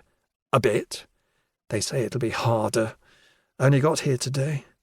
"What's the defence brief like? I haven't seen him yet. What's his name?" "Christopher Crowe. He's not as aggressive as Abernathy, but he's no pushover either. He'll say you're lying. That Mallender didn't say the things you're saying." "I know that," he said. "He can say what he wants. I know what happened. It's my word against Ralph's." "His reaction today won't have helped him." "I know," Lamsa said, grinning. "I couldn't believe that. The way the judge shut him down." He laughed. "Oh, my God, that was hilarious." Atticus saw movement behind Lamsa and noticed Hugo Mallender's brother and his wife making their way over to the reception. It looked as if they were staying here too. Lamsa was too self-absorbed to notice. "Be honest," he said. "You were watching. I was all right?" "You were very good," Atticus said. "Really?" "I was watching the jury." "And? You think they believed me?" "Definitely." Atticus watched him carefully as he spoke. Why was Lamsa so keen for praise? In his experience, most witnesses didn't concern themselves with that. They took the stand, told their story, and were done with it. It was an ordeal that they were glad to have behind them. But Lamsa seemed anxious about how he had been received. It might have been because he was an egoist. That much was obvious, but it might have been something else. Atticus started to wonder whether Lamsa was looking for confirmation that he was credible because he knew that his story was false. Atticus took a sip of his own pint. "Have you given evidence before?" "No," Lamsa said. "Did you go to the police?" "I did, and I had to work hard to persuade them that I was telling the truth." "Who did you speak to?" "DCI Jones," he said. "I don't think she likes me very much." "If you help her win the case, you'll be her best friend for life." "Honestly, I just want it to be over. I've been asking myself why I put myself through this." Atticus didn't buy that for a moment. He could see that Lamsa was fishing for sympathy. "Why did you then?" he said. "Put yourself through it." "Because it's the right thing to do. Ralph's a dangerous man.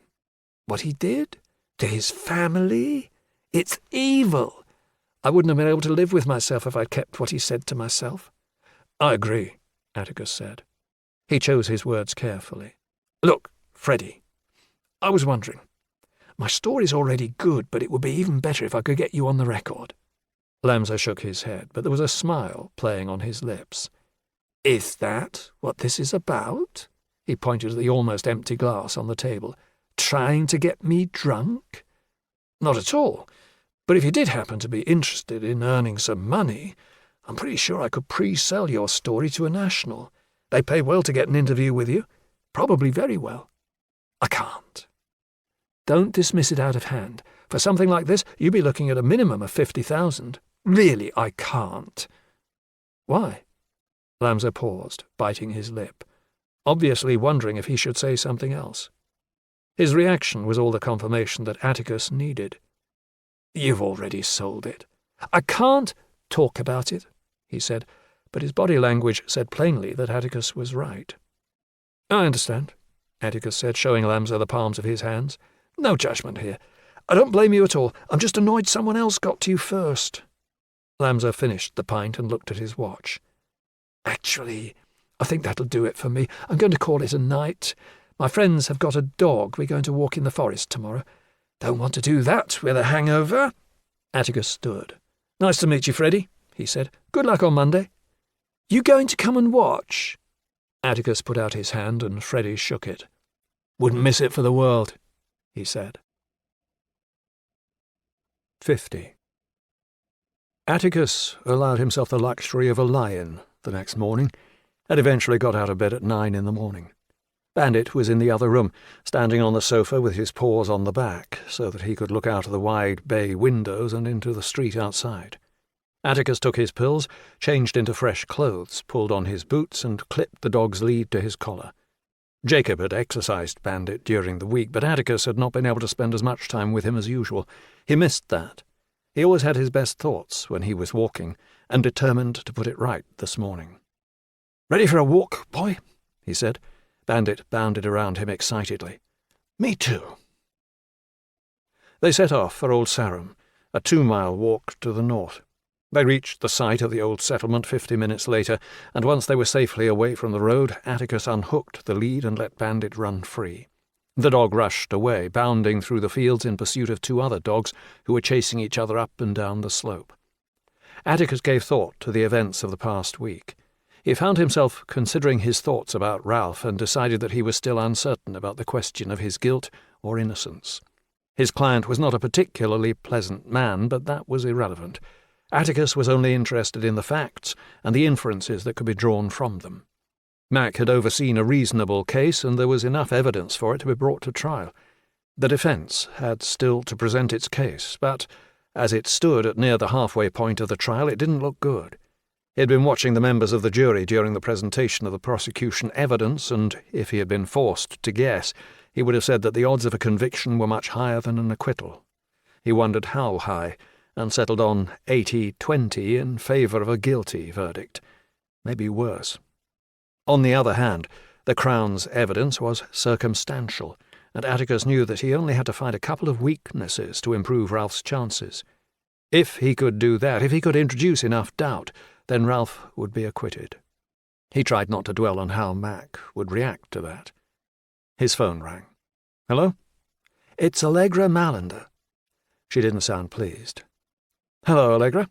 I was looking for you last night after court. I had a couple of things I needed to do." "About the trial?" "Of course. Well, what were they?" "I'm looking into Freddie Lamza." Her voice tightened. "He really had fun yesterday, didn't he?" "He did seem to enjoy the attention." "Poisonous little queen. What are you doing about him?"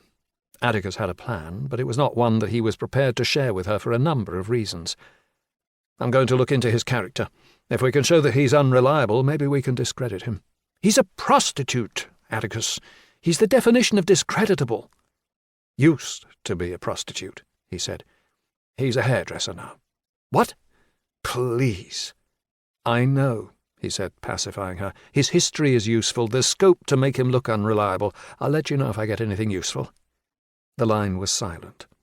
Atticus wondered if she had been cut off. "Allegra? You still there?" "I need you to do better," she said. "You've been on this all week, and you haven't found anything useful yet." Her tone was harsh. It was the first time that Atticus had heard recrimination from her. It was to be expected, he supposed. The week would have been an ordeal. Her husband's future looked bleak. She was desperate. "I'm working hard, Allegra. I've got several lines of inquiry." "You keep saying that," she said, "but I don't see any results." "I haven't seen anything." "You came to me the day before the trial," he said. "You didn't give me very long." "Come on," she snapped. "Don't use that as an excuse. You were happy enough to take my money. I want something in return for that. Something that will help Ralph. Cadogan told me this was a stupid idea. He said you wouldn't be able to help. Maybe he was right." Atticus stopped walking and took a breath. "I'm happy to stop, if that's what you want," he said. "I can bill you for the time I've spent and close the file. It's up to you." Bandit trotted over with a tennis ball in his mouth. There was another pause, this time punctuated by a long sigh. "No," she said wearily. "No, I'm sorry. I shouldn't take it out on you. It's just that it feels like I'm in a tunnel and there's no light at the end of it. Nothing. I've tried everything. You're our last chance. I can't begin to understand what this might feel like for you. For Ralph, too." Atticus wasn't good with empathy. His instinctive response would have been to tell her that he couldn't pretend to understand what the ordeal must feel like, that he couldn't pretend to care, but that it wouldn't make a difference in what he did for her and Ralph. But he had learned enough about what was expected of people in situations like this to offer something else instead. Bandit dropped the ball and looked up at Atticus with hopeful eyes. There was another pause before Allegra spoke again. "You've heard most of the evidence, and you've read the file." He held his breath. He knew what was coming next. "Be honest. Do you think he did it?" Atticus took a beat. "No," he said, putting as much confidence into his voice as he could. "I don't." "It's so good to hear that," she said. "The case has not been proven. The evidence is flimsy. But I don't know if the jury will feel the same way. I'm trying to find something that will make them share my opinion. I'm going to be doing that this weekend and all of next week, okay?" "Thank you, Atticus," she said. "Call me if you find anything." "I will." He ended the call and put his phone away. Bandit lowered his snout and pushed the ball against Atticus's foot. "Where did you find that, you little thief?" Atticus stooped down to collect the ball. Bandit enthusiastically wagged his tail. Atticus launched the ball as far as he could and watched as the dog hared after it. There was no rush to get going. He was going to be busy, but not until much later tonight. He could put off what he was proposing to do until then. 51. Atticus spent the rest of the day working on the files, but found nothing of use. He took a break at lunchtime to see whether Jack of Hearts had played his or her next move in their current game. He or she had pushed his pawn out to e5 and had left a comment. "The Alekhine defence, unless I am very much mistaken. I look forward to testing it." Atticus fetched his chess books and turned to the pages that were dedicated to an analysis of Bobby Fischer's games against Boris Spassky in '72. Fischer had famously abandoned the Sicilian defence for the Alekhine, deploying it twice against Spassky in what had evidently been an unpleasant surprise for the Russian. Spassky had not analysed the variations for white because Fischer had always played the Sicilian, and, caught unawares, he made mistakes. Atticus spent 20 minutes reviewing those games. Fischer's gambit had led to him seizing the initiative and snatching a pawn. Spassky had been wary of the position that he would be forced to take if he sought to retake the pawn, and had abandoned it, choosing to make a king-side attack instead. Atticus reset the board on the table and adjusted it to show the 3 moves that had been played so far. White's opening move, a pawn to e4, Black's knight to f6, and White's pawn to e5. He looked down at the board. White was playing the 4-pawn attack, trying to control the centre while chasing Black's knight. Atticus picked up the knight and patted it against his hand as he decided what to play. He moved the knight to d5, aiming to persuade White to overextend his centre. He was happy with the move, replicated it on the computer, hit the button to confirm it, and typed out a reply. Fischer overcomplicated the endgame against Spassky. "I won't make that mistake." He posted the comment and logged out. Atticus ate an early dinner at McDonald's and then visited the DIY section of Pound Stretcher in the High Street to pick up the things that he was going to need for the evening. A pair of thin fabric gloves, a roofing hammer, a crowbar, a centre-hole punch, and electrical tape. He paid for the things, bagged them up, and then went to the tailor's shop on New Street and bought a plain black hoodie and a ball cap with NYC on the front. He went back to finish his preparation. He dressed in black jeans, black boots, the black hoodie, and a black jacket, and made sure that Bandit was fed and watered. He collected the additional things that he thought he might need. He took out his lockpicks and a mag light and put them into a small rucksack with the items that he had purchased earlier. He added the book on forensic toxicology that he had started to read the night before and zipped the bag closed. He scrubbed Bandit behind the ears. "Wish me luck," he said. "See you in the morning." Atticus made his way down the stairs and into the passageway. It was cold, with a mist of light rain hanging in the air. He pulled the cap onto his head, pulled up the hood of the hoodie, and started the walk to the station. The last train from Salisbury to London was the 22:26. Atticus bought a ticket from the machine and boarded. It was almost empty, and he was sharing the carriage with just one other person. He sat down, put the rucksack on the seat next to him, and took out his book. 52. It was a slow train, stopping at all the stations along the way, and it was 1:20 on Sunday morning by the time it finally pulled into Waterloo. The station was quiet, with small clutches of travellers looking for their last trains back to the suburbs after a night out in the city. Atticus was hungry and joined the end of the queue in the station's branch of Burger King, taking his meal up to the second-floor seating area. He took out his phone and checked the details on the hotel booking form. Freddie Lamser had listed his address as Sapperton Court in Guy Street, Clerkenwell. Atticus wasn't in any hurry and indeed preferred to wait a little before making his way there. He took out his phone and logged into his account at chess.com. Jack of Hearts had made a third move, responding to Black's knight to d5 by pushing a pawn to d4. There was another comment. Spassky was taken by surprise. "I'm wise to you." Atticus opened the greaseproof wrapper and started on his burger while he analysed the board. He pushed up his pawn to d6 and played the move. He left his own comment. "Let me guess, kingside attack? I'll be waiting." He finished the last of the fries, drained his drink, and disposed of the rubbish in the bin. He checked the time on his phone. It was 2 a.m. He had waited long enough. Time to go. He went down into the underground, followed the directions to the Northern Line, and waited for a train. Atticus took the Northern Line to Old Street, disembarked, and made his way up to the surface. Guy Street was a 15-minute walk, and he arrived there as the clock was coming around to 2:30. Sapperton Court was ex-local authority housing stock. It was 12 stories high, with external passageways that accessed the front doors of the flats on each floor.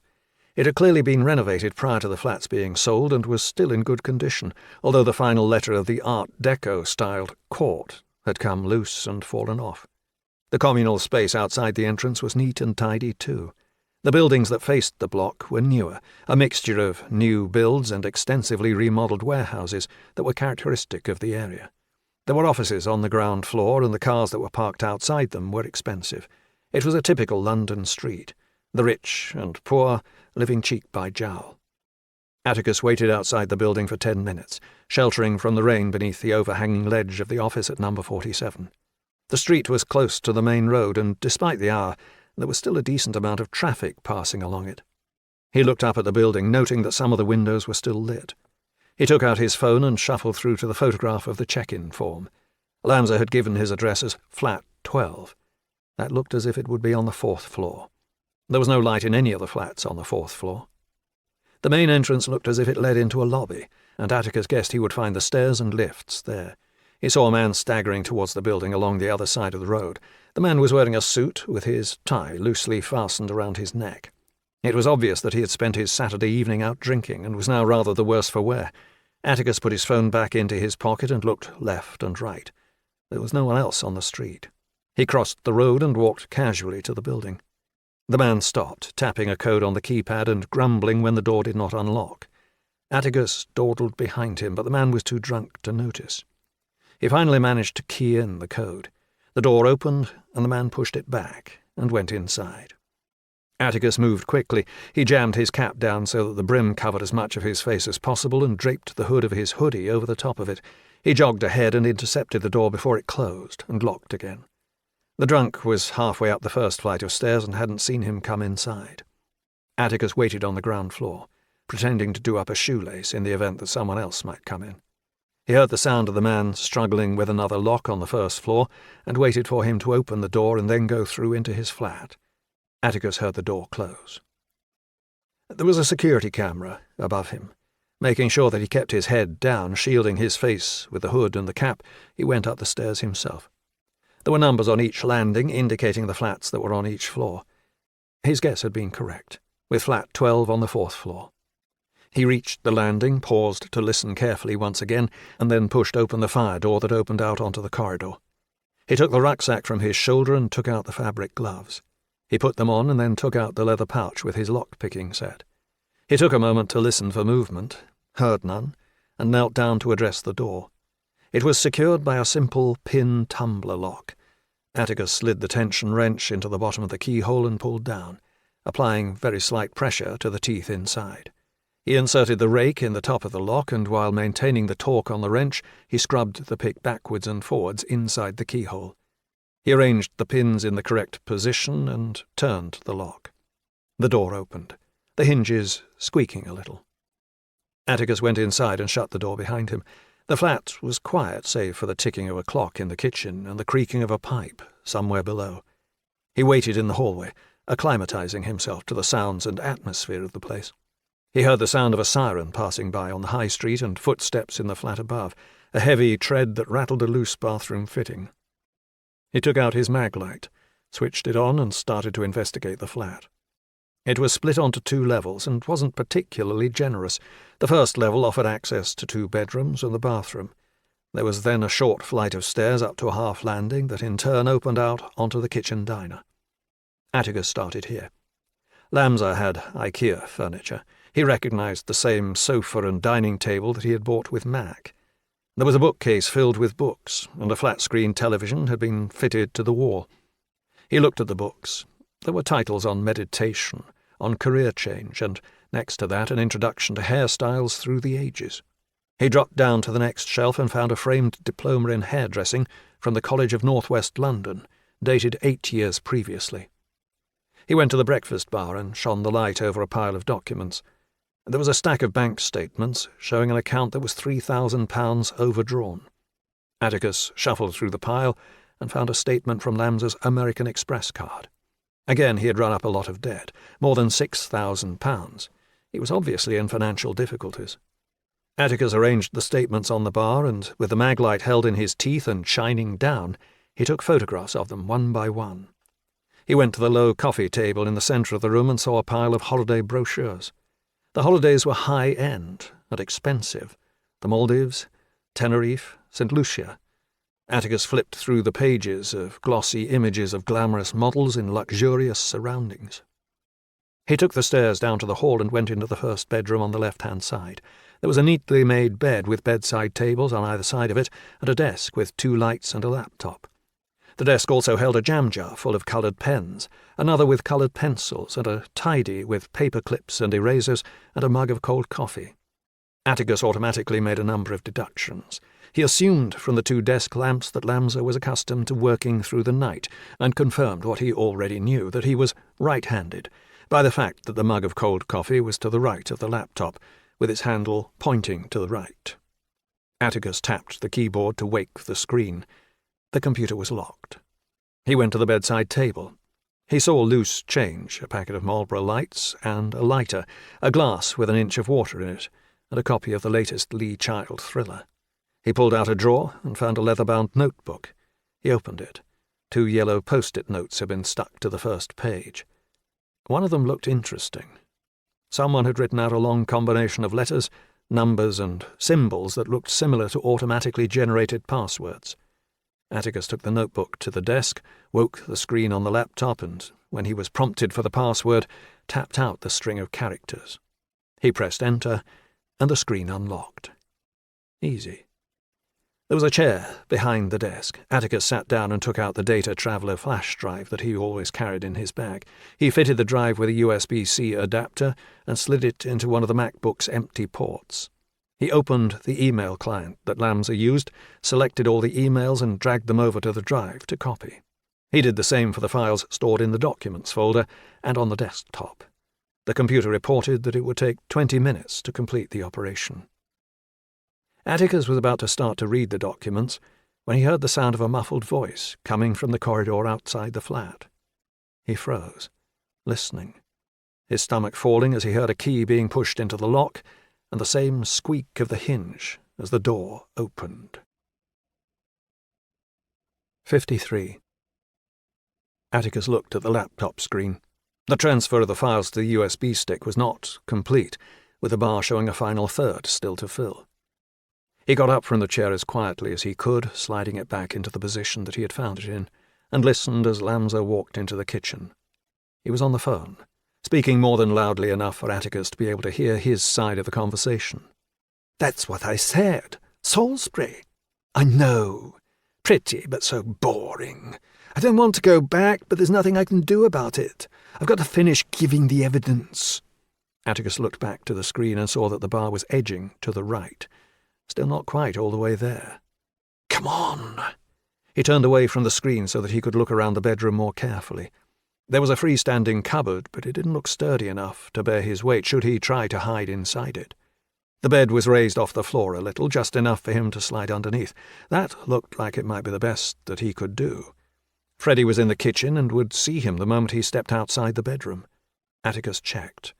Not quite finished. "Come on." Lamza was pacing, his feet noisy across the wooden floor. "I was supposed to be staying with Matt and Helen this weekend. I know. We were going to go for a walk in the forest, country pub for Sunday dinner and all that shit, but she's ended up sick or something and they bailed. I came back this morning. I thought I might as well go into the salon and do a couple of hours' work." He laughed at something the other person must have said. "I know. It's not like I need the money, but it's better to keep appearances up. I don't want to make it too obvious. Anyway, I'll probably end up investing some of it into the salon anyway, at least once I've had a little bit of fun. Did I tell you what I've decided? 2 weeks in the Maldives. Next month." The computer bleeped as the transfer completed. Freddie stopped talking. Atticus swiped the drive out of the port, closed the lid of the laptop, and hurried across the room to the bed. He dropped down to his belly and slid beneath it. It was a tight fit, with the wooden rails that supported the mattress pressing against his shoulder blades. He heard footsteps. "It's nothing," Lamza said. "I thought I heard something." Atticus slid further beneath the bed and turned his head so that he could look out from beneath it to the doorway. The angle was shallow, and all he could see were the bottom of Lamza's legs up to his knee. His legs were clad in black fishnet stockings, and he was wearing a pair of red, high-heeled shoes. It was incongruous, and it took Atticus a moment to process it. "They had the drag karaoke," Lamza said, answering a question that Atticus couldn't hear. "Yeah, at the Two Brewers, Clapham. Danny was there." "I know. Something Wong. It was hilarious. I mean, he looks like he put his makeup on while he was wearing a blindfold. But he can sing. It was a good night." "I know. I'm pissed. And I'm supposed to be going back to Salisbury today so that I'm there for tomorrow. It's such a drag," he tittered. "Pardon the pun." Atticus realized he had left his phone on Lamza's desk next to the computer. He couldn't see it from where he was hiding, but as he patted his pocket, he knew he didn't have it. Shit. He held his breath. He watched Lamza approach the bed. He turned around and then lowered himself down, the mattress pressing on Atticus's shoulders a little harder as Lamza reached down with his hand to take off his left shoe and then his right. He dropped the shoes on the floor, and Atticus saw the red soles that said they were Louboutins. They looked new, too, with only mild scuffing to the underside. Atticus knew that Louboutins were expensive. Lamza wasn't shy about showing off his newly found affluence. "I better go to bed now," Lamza said. "I need to sleep, and I know I'm going to have a pig of a hangover. I'll speak to you when I get back. Love you. Kiss, kiss." Atticus heard the beep as the call was ended and closed his eyes in exasperation as Lamza flopped back on the bed, his feet kicking up into the air as he straightened out. He didn't know what he would do if Lamza saw the phone on the desk. The evidence that he had found would be admissible despite the fact that it had been obtained illegally, but the value of his discovery would not protect him from burglary charges. He was wondering whether he might be able to strike a bargain with Lamza when he got up, yawned volubly, and padded across to the bathroom. Atticus waited until he could hear the sound of Lamza urinating and slid out from beneath the bed. He crept to the desk, swiped his phone, and made his way as quietly as he could out of the bedroom and through the flat to the front door. He turned the lock, winced as the hinges creaked once again, and stepped outside. The door creaked again as he closed it, but he didn't wait around to see if Lamza had heard it. He descended the stairs hastily, pushed open the door to the outside, and headed straight for the road. Atticus walked back to Waterloo Station, arriving as the first light of dawn stained the sky between the high-rise buildings on the south bank. The first train back to Salisbury left in an hour, and he had something that he needed to do first. He Googled nearby internet cafes and found one, Café de Nero, on Weber Street. It opened early, and light from inside cast a welcome glow onto the pavement as Atticus approached. He paid for an hour and sat down at an empty desk. He took out the flash drive and, after plugging it into the computer's USB port, he selected the most interesting emails and documents and moved them into a folder, one by one. He opened the browser, navigated to Gmail, and created a new account. He opened a second window and found David Cadogan's email address, copied it and pasted it into a new email. He dragged the folder to the email so that its contents would be added as attachments, and pressed send. There was no need for an accompanying message. The documents would speak for themselves. Atticus closed down the browser window, retrieved the flash drive, emptied the terminal's cache, and left the cafe. He looked at his watch. It was 5:20. He had a few minutes to get to the station if he wanted to catch the first train. 54. Wilton Shopping Village had been running a Christmas ice rink for the last few years, and it had become something of a Jones family tradition to visit it in the week before the big day. The rink was built on the lawn within the inner courtyard that had once been used to stretch out the carpets that were woven here, with wooden sheds erected around the perimeter where local traders could sell their festive goods. There was a mulled wine stall, and Mac had already enjoyed a glass. It had been a little stronger than she had expected and had gone to her head a bit. That was the reason, and not any innate lack of balance or ability, that had led to her unsteadiness. That was what she told herself, in any event. They had enjoyed a pleasant weekend, so far. They had gone to Andy's parents' for his mother's birthday yesterday, putting on a brave face for the benefit of the assembled relatives. The kids raced around the house, always on the verge of knocking something over, but they had been happy and hadn't bickered, and eventually Mac had been able to relax. Andy had offered to drive home, and she had enjoyed a couple of glasses of wine, the alcohol relaxing her enough that she was able to rest a hand on her husband's knee as they drove back. Today had been fun, too. She shuffled around the edge of the rink, gripping onto the rail with her left hand and extending her right for additional balance. She watched as her kids slid across the ice. Both Sebastian and Daisy were able to stay on their feet, which was more than could be said for her. Her parents had never taken her to anything remotely similar when she was growing up, and her first time on skates had been 2 years ago. She had been awful then, and she was only marginally less awful now, mulled wine notwithstanding. She had reached the end of the rink and was about to try to negotiate the stretch without a rail when she felt her phone buzzing in her pocket. She anchored herself with her left hand and fished out the phone with her right. She sighed. It was the station. She was tempted to ignore it, but knew that she couldn't. They wouldn't call on her day off unless it was important. "Hello? Hello, boss. It's Francine." DC Francine Patterson was a newly qualified detective. She was young, smart, and eager to make progress in her career. Mac liked her, and as a woman who had blazed the trail before her, had decided that she would do everything that she could to ease Patterson's transition into plain clothes. "What is it?" she said. "I'm sorry to disturb you on a Sunday." "It's fine. What is it?" "We've had a walk-in." "And?" "It's the Mallender case." Mac straightened up a little. "Go on." "It's a woman. She says she has information for us." "Did she say what kind of information?" "Says she's a doctor. Was treating Cameron Mallender before he died." "Treating him for what?" "She wouldn't say anything more than that. She'll only talk to you." Mac sighed. There was no way she was going to be able to get out of this. "All right," she said. "Where is she?" "I've got her in an interview room." "Tell her I'll be there in half an hour." She put the phone back in her pocket, her foot sliding out from underneath her as she struggled to fasten the zip. She caught herself on the rail before she could fall, but it was far from a graceful recovery. Andy slid over to her. "Careful." "I'll never get the hang of this," she muttered. "Probably help if you weren't on your phone." "I have a problem," she said. "Please don't say that was work." "I'm sorry. I have to go in." "On a Sunday?" "I know." "Jesus, Mac," he hissed. "It's nearly Christmas. We come here every year. You can't go to work now." "You know how it is. I don't get to choose." "Bullshit," he said. "You're a DCI. Send someone else. Call Lennox. He can bloody well do it. Call Best, or Boyd. Get one of them to go in for you." "You think I want to go in?" "I don't know," he said, suddenly sullen. "Do you?" "No, I don't. But it's the Mallinder case. I don't have a choice." "You better make sure he goes down," he said, "because this isn't feeling like it's worth it at the moment." He pushed off. "Andy!" He spun around so that he was facing her and sliding gently backwards. "Go! I'll tell our children why Mummy can't be here for the rest of the afternoon." He spun around and skated away before Mac could say anything else.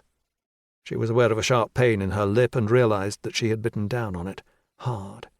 She wanted to go after him, to rail at him that it was unfair to make her feel guilty, that it wasn't her choice that she was going, but he was already too far away, and, if she was honest, she knew that he was probably right. She knew plenty of coppers who ended up with other coppers. It made sense. Sometimes only someone who worked the same job and suffered the same unsociable hours and demands could understand what police work was like. Her thoughts jerked to Atticus, and how he would have understood what it meant, before she banished the thought of him from her mind. The affair had been a mistake. A dreadful, weak, dangerous mistake, and one that she was never, ever going to repeat. A mother on the rail between Mac and the changing area where she could remove her skates looked at her and stumbled as she slid out of the way. She had a look of alarm on her face, and it was only when Mac was past her that she realized why. She was wearing a ferocious scowl. 55. Mac called for a car to pick her up and take her to the station. She went up to the CID room. Francine Patterson was waiting. "Where is she?" "In the interview room." "Anything that I need to know before I talk to her?" "Not really. She wanted to wait for you. I don't know anything more than I've already told you." "Okay. Come in with me and take a note." She led the way to the interview room, knocked on the door and went inside. The interview rooms at Bourne Hill were reasonably new and in much better condition than the ones that they had replaced before the constabulary had moved here. They were used by officers for interviewing suspects and witnesses, and by solicitors who needed privacy when consulting with their clients. The room was painted in 2 tones of grey, with a small table against the wall and 3 chairs.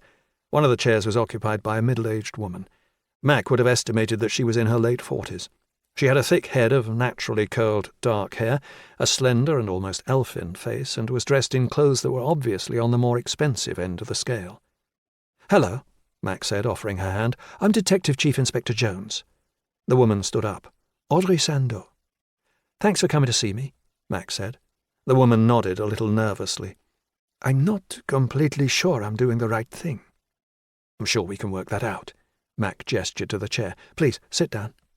"Have you been offered a drink?" "I'd love a coffee." Mac turned to Patterson. "Could you get a couple of coffees, please?" "Right away." Patterson went outside and closed the door behind her.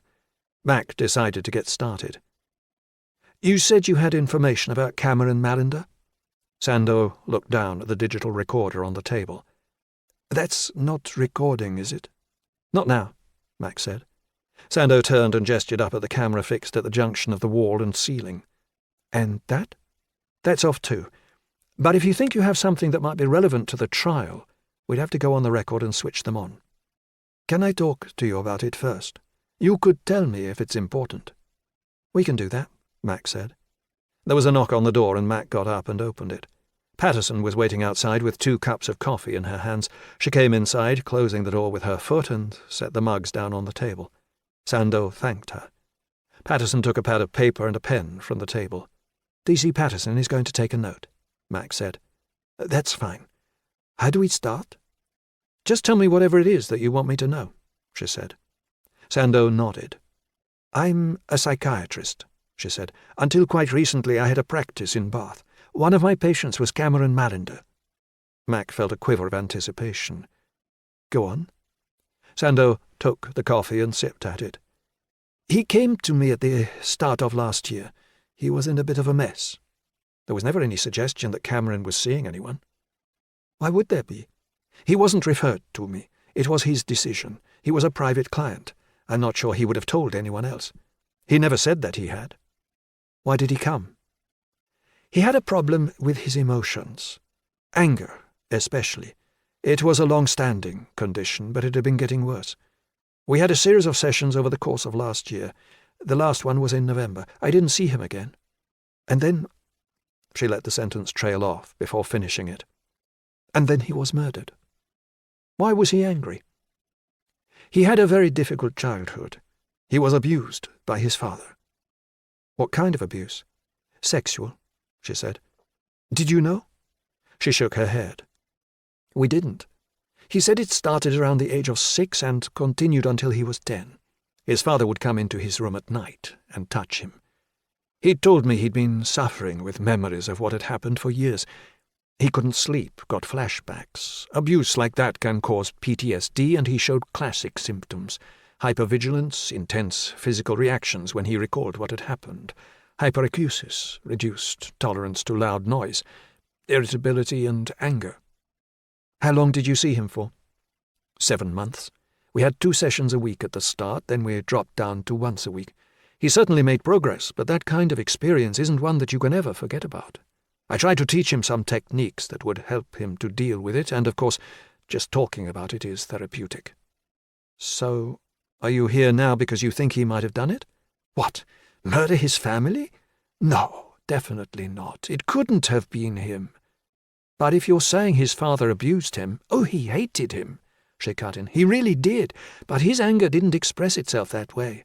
He directed it inwards, towards himself.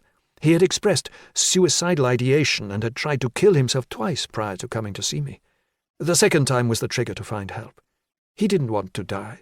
Cameron was in a pattern of self-destructive behavior, but he wasn't dangerous to anyone else. How can you be sure? Because I've seen a lot of patients with his kind of issues, and I know how to identify someone who might be a threat to others. And added to that, if he was still on the same medication as he was when he saw me, it would have made that kind of violent act very difficult indeed.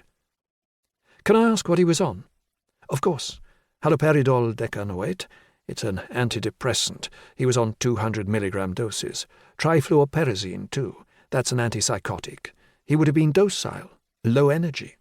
It helped him keep his emotions at a level that he could easily control. Patterson noted that down, drew a line under it, and then turned to a fresh page. Thank you, Doctor, Mac said. That's helpful. Go on. I read what Ralph Mallender is saying about Cameron. That he was responsible, killed the family and then himself. And I didn't feel I could stay silent. The poor boy is dead. He can't defend himself. But I can report what he told me, and I can give my professional opinion. Even if we allowed the possibility that he might have acted with violence towards his father, which I don't believe is likely, I don't believe that there is any possibility that he could have harmed his mother and sister. He was devoted to them both.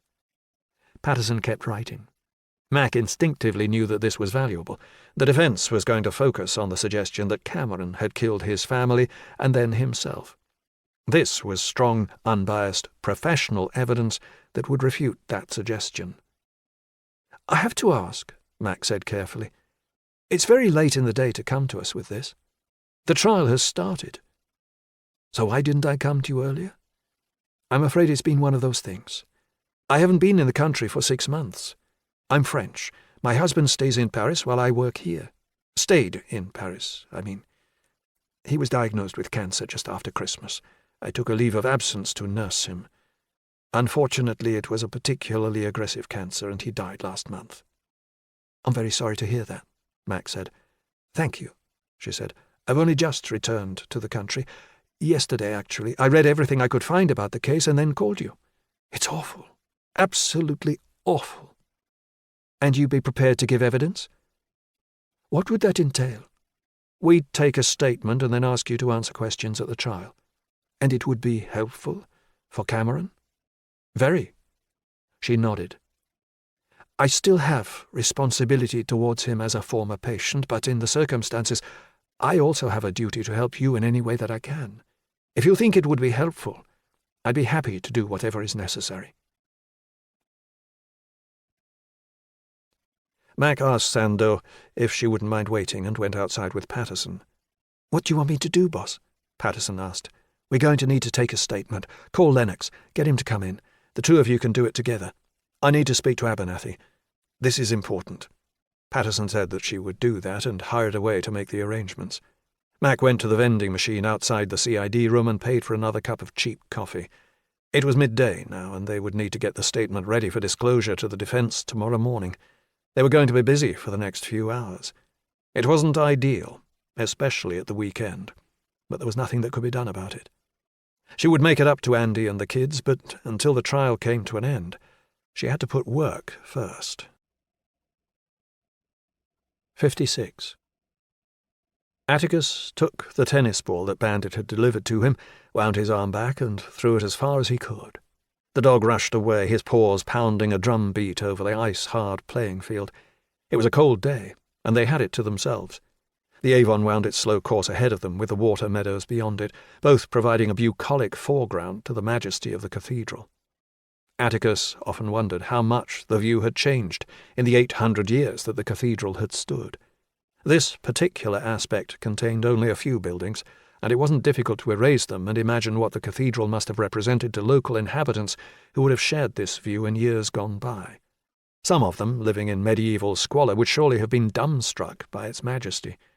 Constable had been similarly taken and had painted some of his most impressive landscapes from vantage points along the route of their walk. Atticus had one of them, Salisbury Cathedral from the meadows, as the screensaver on his laptop. Bandit trotted back, his tail swooshing left and right, and dropped the ball. Atticus reached down to collect it when his phone started to buzz in his pocket. He took it out and glanced at the screen. It was a landline that he didn't recognize. "Hello?" "It's Allegra Mallender." "Afternoon," he said. "I need to see you," she said. Her tone was undercut with excitement. "Actually, we all do." "I'm out with a dog at the moment," he said, playing it out. "It's urgent." "Why, is everything okay?" "There's been a development in the case. I'll explain when you get here." "Where are you?" "Cadogan's office. Can you come?" Atticus had been expecting the call, although he couldn't say that. He knelt down to grab Bandit's collar. "I'll be there in 20 minutes. Atticus hooked up Bandit's lead and led him through the north gate to Cadogan's office on the high street. He knocked on the door, and, rather than the receptionist, it was opened by Cadogan himself. He glanced down at the dog and looked as if he was about to protest. Atticus walked inside before he could say anything. "What's going on?" he said. "I'll tell you inside," Cadogan said. "We're in the conference room." He led the way along the corridor and turned into the first room on the left. There was a table with 10 chairs around it. Allegra Mallender and Christopher Crowe were there already, engaged in conversation. There was a pile of stapled documents on the table. "Good afternoon," Atticus said. Allegra turned around. Her eyes shone with excitement. Atticus unhooked Bandit's lead, and the dog trotted over to her and nuzzled her hand until she scratched his ears. "Take a seat, Mr. Priest," Crowe said. He was wearing jeans and a baggy jumper and looked very different without his robes and wig. "What's happened?" Cadogan sat down, reached for the documents at the top of the pile, and slid them across the table. Atticus made a show of looking through them. "What is it?" he asked guilelessly. "Emails between Freddie Lamza and Steve Hawkins." "Steve Hawkins?" "He's a journalist. Please, read them." Atticus looked through the emails, feigning ignorance as to their contents, and then turned to the contract that had been attached to one of them. "What? Lamza has already done a deal with the press?" "Indeed he has," Crowe said. "He's already received the first payment, too. That, in itself, will be damaging for his credibility, but that's not the worst of it. Look at the email at the top of the pile, the one sent last week." Atticus knew which message he meant, since he had read it in the cafe near Waterloo just a few hours earlier. Nevertheless, he had to play along with the charade, so he picked out the correct page and read it. "It's in your interests to make your evidence as compelling as possible. It goes without saying that you need to be truthful, but the more interesting your story, the better the chance that we would be able to secure additional interviews for you once the case has come to an end. And, of course, there will be little interest in what you might have to say in the event that Ralph is acquitted." "Can you believe it?" Allegra said. Atticus put the paper on the table. "So Lamza has a financial motive for sensationalizing his evidence?" Crowe nodded solemnly. "I think there's the beginnings of a strong case for perjury against him." "And perverting the course of justice against Hawkins," Cadogan added. "Even if we can't get far enough to show that," Crowe said, "all of Lamza's credibility as a witness is gone. His evidence is prejudiced. It's worthless." "Isn't it the best news?" Allegra gushed. "It's great," Atticus said. "But how did we get this?" Cadogan leaned back in his chair and looked at him from hooded eyes. "It was emailed to me this morning." "By?" "We don't know," Cadogan said. "It was sent anonymously." "So how did whoever sent them get hold of them? These look like private emails." "That's impossible to say," Crow said. "The obvious explanation is that either Lanza or Hawkins has been hacked," Cadogan said. Atticus laid a finger on the topmost sheet. "But can we use them?" Crow nodded. "We can," he said. "Mr. Justice Compton's dictum has always been relevant. It matters not how you get it. If you steal it, even, it would be admissible in evidence. There was a case 2 years ago that made it very clear that there is no prohibition of the use of illegal or covertly obtained evidence. The courts will allow it to be presented if it is relevant to the case, and this, plainly, is relevant. It goes towards the character of the main prosecution witness. The real issue is one for Mr. Cadogan." Cadogan drummed his fingers on the table. "I could be struck off if I was involved in breaking the law to get the evidence." "But you weren't involved," Atticus said. "Were you?" "Of course I wasn't." "I'm sorry, then. I don't understand the concern." Cadogan and Crow both stared at Atticus from the other side of the table. "Let's just be absolutely clear," Cadogan said. "Did you get these?" "No," Atticus replied. "This is the first time I've seen them." "You're absolutely sure?" "I'm sure. I'm not usually shy when it comes to taking credit, but this time I'm afraid I can't." Crow and Cadogan exchanged glances. "All right," Crow said. "Well," Allegra said, "what do we do next?" Crow got up. "We have work to do." 57. Mac arrived at court with 5 minutes to spare, and in a bad mood. It had been a struggle to get the kids out of bed, and they had been in a dreadful mood. It had been an exercise in diplomacy to get them to eat anything for breakfast, and even more difficult to get them washed and dressed. Andy had slept badly too, and was less patient than he normally was. He had barely spoken to her the previous evening, making it plain how annoyed he was that she had abandoned the family tradition to work in the afternoon. Mac had volunteered to drop the children at school, but the whole process had taken about 20 minutes longer than it should have. She was in a foul temper by the time she arrived at court. Sunday had been busy. Lennox and Patterson had taken a witness statement from Dr. Sandow, and it had been emailed across to the CPS solicitor and to Abernathy. Both lawyers had then requested a conference, and Mac had ended up on the phone with them both for 90 minutes. They all agreed that Sandow should be called as a witness, and, while not impossible, there were procedural requirements that needed to be negotiated with the defence before that could happen. Introducing evidence at this late stage in the trial was unusual, but this was relevant and potentially important. It went to the heart of Malinder's defence. They were arguing that Cameron murdered the family before killing himself, but here was evidence that said that he wasn't violent and would likely have been rendered docile by his medication. Cameron wasn't able to defend himself, so that job fell to the prosecution. Abernathy said that he would see the judge and Christopher Crow in the judge's chambers before the morning's proceedings began, so that they could hash out the best way to proceed. Mac looked at her watch. 9:55. Abernathy would already have raised the question of adducing the new evidence. She wondered whether he had been successful. The courtroom was busy. The cross-examination of Freddie Lamser was scheduled for the morning, and given the explosive outburst from Ralph Malinder that had punctuated Friday's evidence, it was obvious that the reporters were hoping for an encore. Mac scanned the rest of the court. Christopher Crow wasn't here yet, and neither was David Cadogan. Allegra Malinder was usually in the gallery by this time, but as Mac turned to look for her, she saw that she wasn't there either. That was strange. Atticus was in the front row, and as he saw Mac glance across, he raised his hand in greeting. Mac nodded back at him in response, but he was distracted. Something wasn't right. Abernathy emerged from the entrance to the judge's chambers and made his way to his desk. He turned to address Mac and the CPS solicitor. "I spoke to Somerville," he said in a low voice. "He's fine with us, admitting the evidence from Sandow. I've disclosed it to the defence, and I don't think they'll have an issue with it." "When will she give evidence?" "Probably tomorrow morning," he said. "I'll make sure she's here." Abernathy looked concerned, as if something was bothering him. "Is everything else okay?" she asked. "I don't know," he said. "Crow was nonplussed when I told him about Sandow. He ought to have complained about it, but he didn't.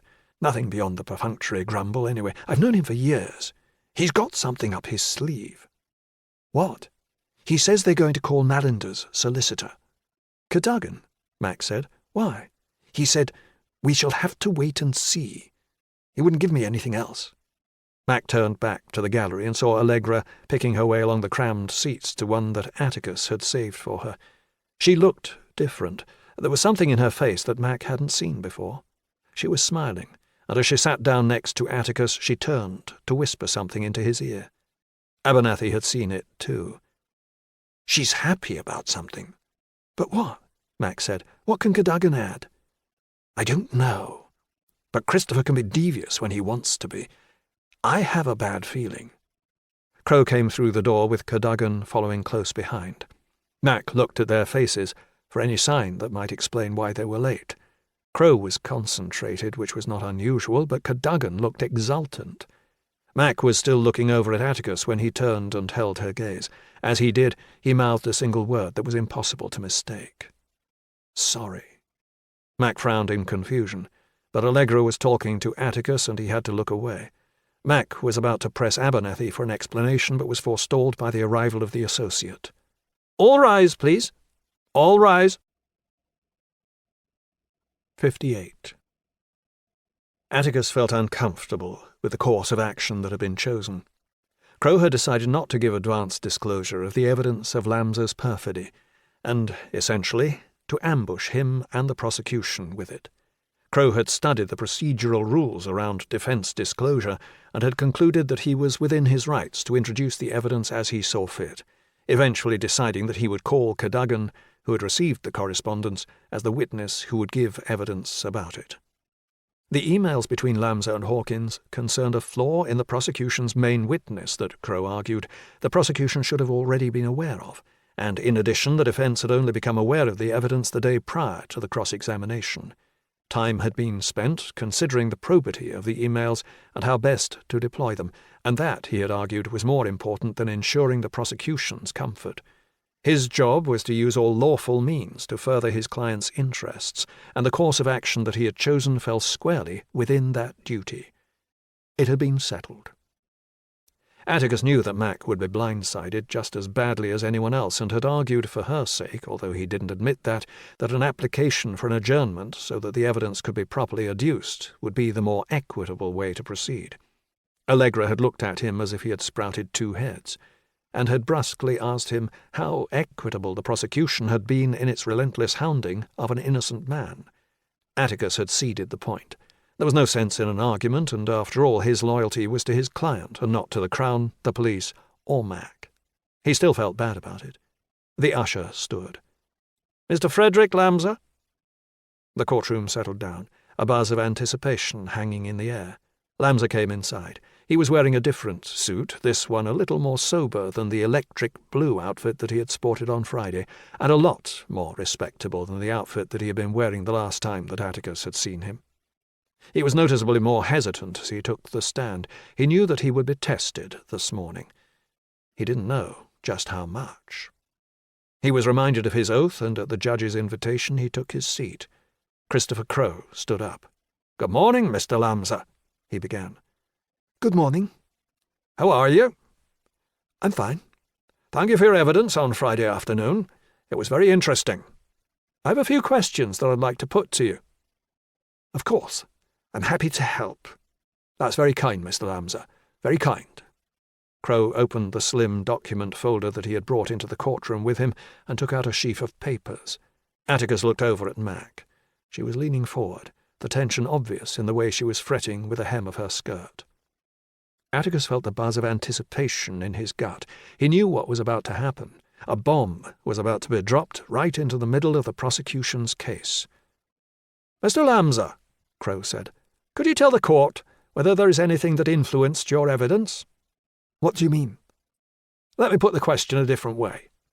Why did you give your evidence on Friday?" Lamsa looked puzzled. "Because it was the right thing to do." "It was your civic duty?" Lamsa nodded. "Exactly. And there was no other reason?" Lamsa turned to the judge for guidance. Somerville frowned. "Where are you going with this, Mr. Crow?" "My lord, I'd like to hand up a selection of documents that have been brought to the attention of the defence I have copies for the prosecution and members of the jury, too." The usher came forward, collected the stapled sets of papers from Crow, and handed one up to the associate, who passed it to the judge.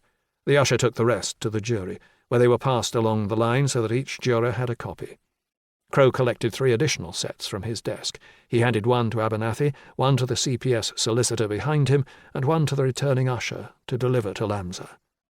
Abernathy stood. "What is this?" "New evidence," Crow said. "I'm afraid we only became aware of it yesterday." "My lord?" Somerville was looking through the papers, flipping pages. "My lord," Abernathy pressed, "the prosecution has been made aware of additional evidence from Mr. Cadogan. I presume that this is it, but this is the first that we've seen of it. I would respectfully suggest that if it is important, then we should adjourn, so that it can be considered." "I disagree," Crow said.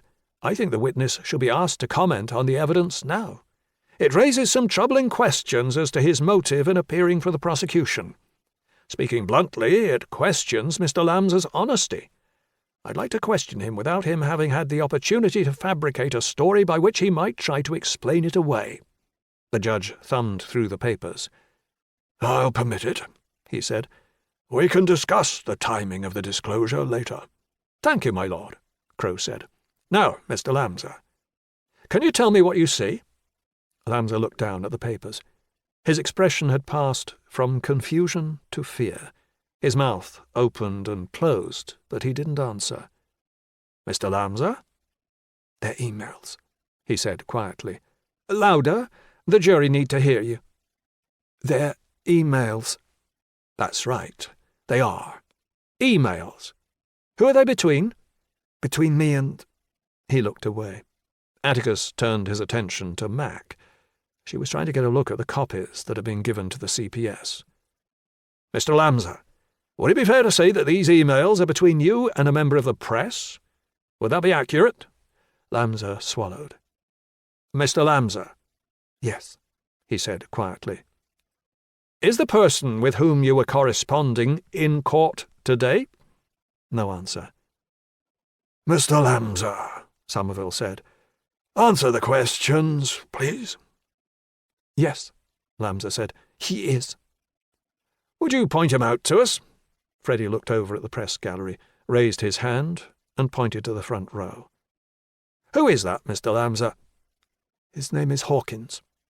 Steve Hawkins." "That's right," Crow said. "You were corresponding with Mr. Hawkins." He turned to the jury. "Mr. Hawkins is a freelance journalist who has written for most of the tabloid newspapers." The jury turned as one to look at the man in the front row of the press gallery. Atticus turned to look at him too. Hawkins's cheeks were red and he was nervously scratching at his chin. "Mr. Lamza," Crow said, "would you read the passage in the first email that I've highlighted? This is from an email that you sent to Mr. Hawkins a week ago. Please." Lamza looked up at Somerville, but if he was looking for an instruction that he did not have to do as he had been asked, then none was forthcoming. Abernathy was no help either. He was hunched over his desk, his face hidden as he read through the papers he had just been given. Atticus glanced down at Mac. She looked as white as a sheet. "Mr. Lamza," Crow pressed firmly, "read the passage, please." Lamza cleared his throat, and when he spoke, it was in a hushed and tremulous voice.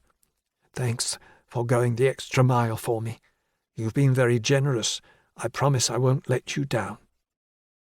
"Mr. Lamza," Crow said, "please tell the court how Mr. Hawkins has been generous." Lamza was barely audible. "He arranged the contract between me and the newspaper." "Louder, please." "He arranged the contract between me and the newspaper," he said, his voice still quiet, but in a courtroom that was as quiet as a tomb, perfectly audible. "And he's been very generous indeed, hasn't he? I believe the newspaper he sold his story to has agreed to pay you a considerable amount of money for an exclusive." "Yes." "But there's a stipulation in that contract, is there not?" Abernathy got to his feet. "This is ridiculous. I've only just seen these—" "Just a moment, Mr. Abernathy," the judge said. "Answer the question, Mr. Lamza." Lamza swallowed. "The newspaper has paid me half. They'll only pay the other half if Mr. Mallender is found guilty." There was an audible gasp from the gallery. Atticus turned to the jury and saw the same reaction. Those who were taking notes were scribbling furiously. The elderly woman at the end of the line was shaking her head, her disapproval obvious. "And I understand you've been promised additional payment for subsequent stories if the defendant is convicted, have you not? Beyond the money you've already agreed." "I have." Crow held up the sheet of paper with the email. "What did you mean when you said that I won't let you down?" "I don't know." "I think I do." He took a second page from his desk and adjusted his spectacles so that he could read it. "This is an email that Mr. Hawkins sent to you the day before the email you just read out. He says, and I quote, 'It's important that you tell the court everything that you told me. Don't spare anything. It's going to be important to your story that all the salacious detail is included. You asked me whether I thought you should exaggerate anything. Of course I can't possibly condone that, but I will say that adding a few judicious bits of colour won't go amiss.'" Atticus watched Mac as Crow read the passage. She had her eyes closed. He knew how she must have been feeling.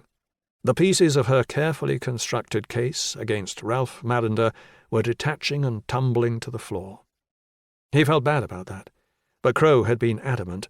This had to be an ambush to get the most from the disclosure. Crow could not do anything else, and Abernathy would have known that.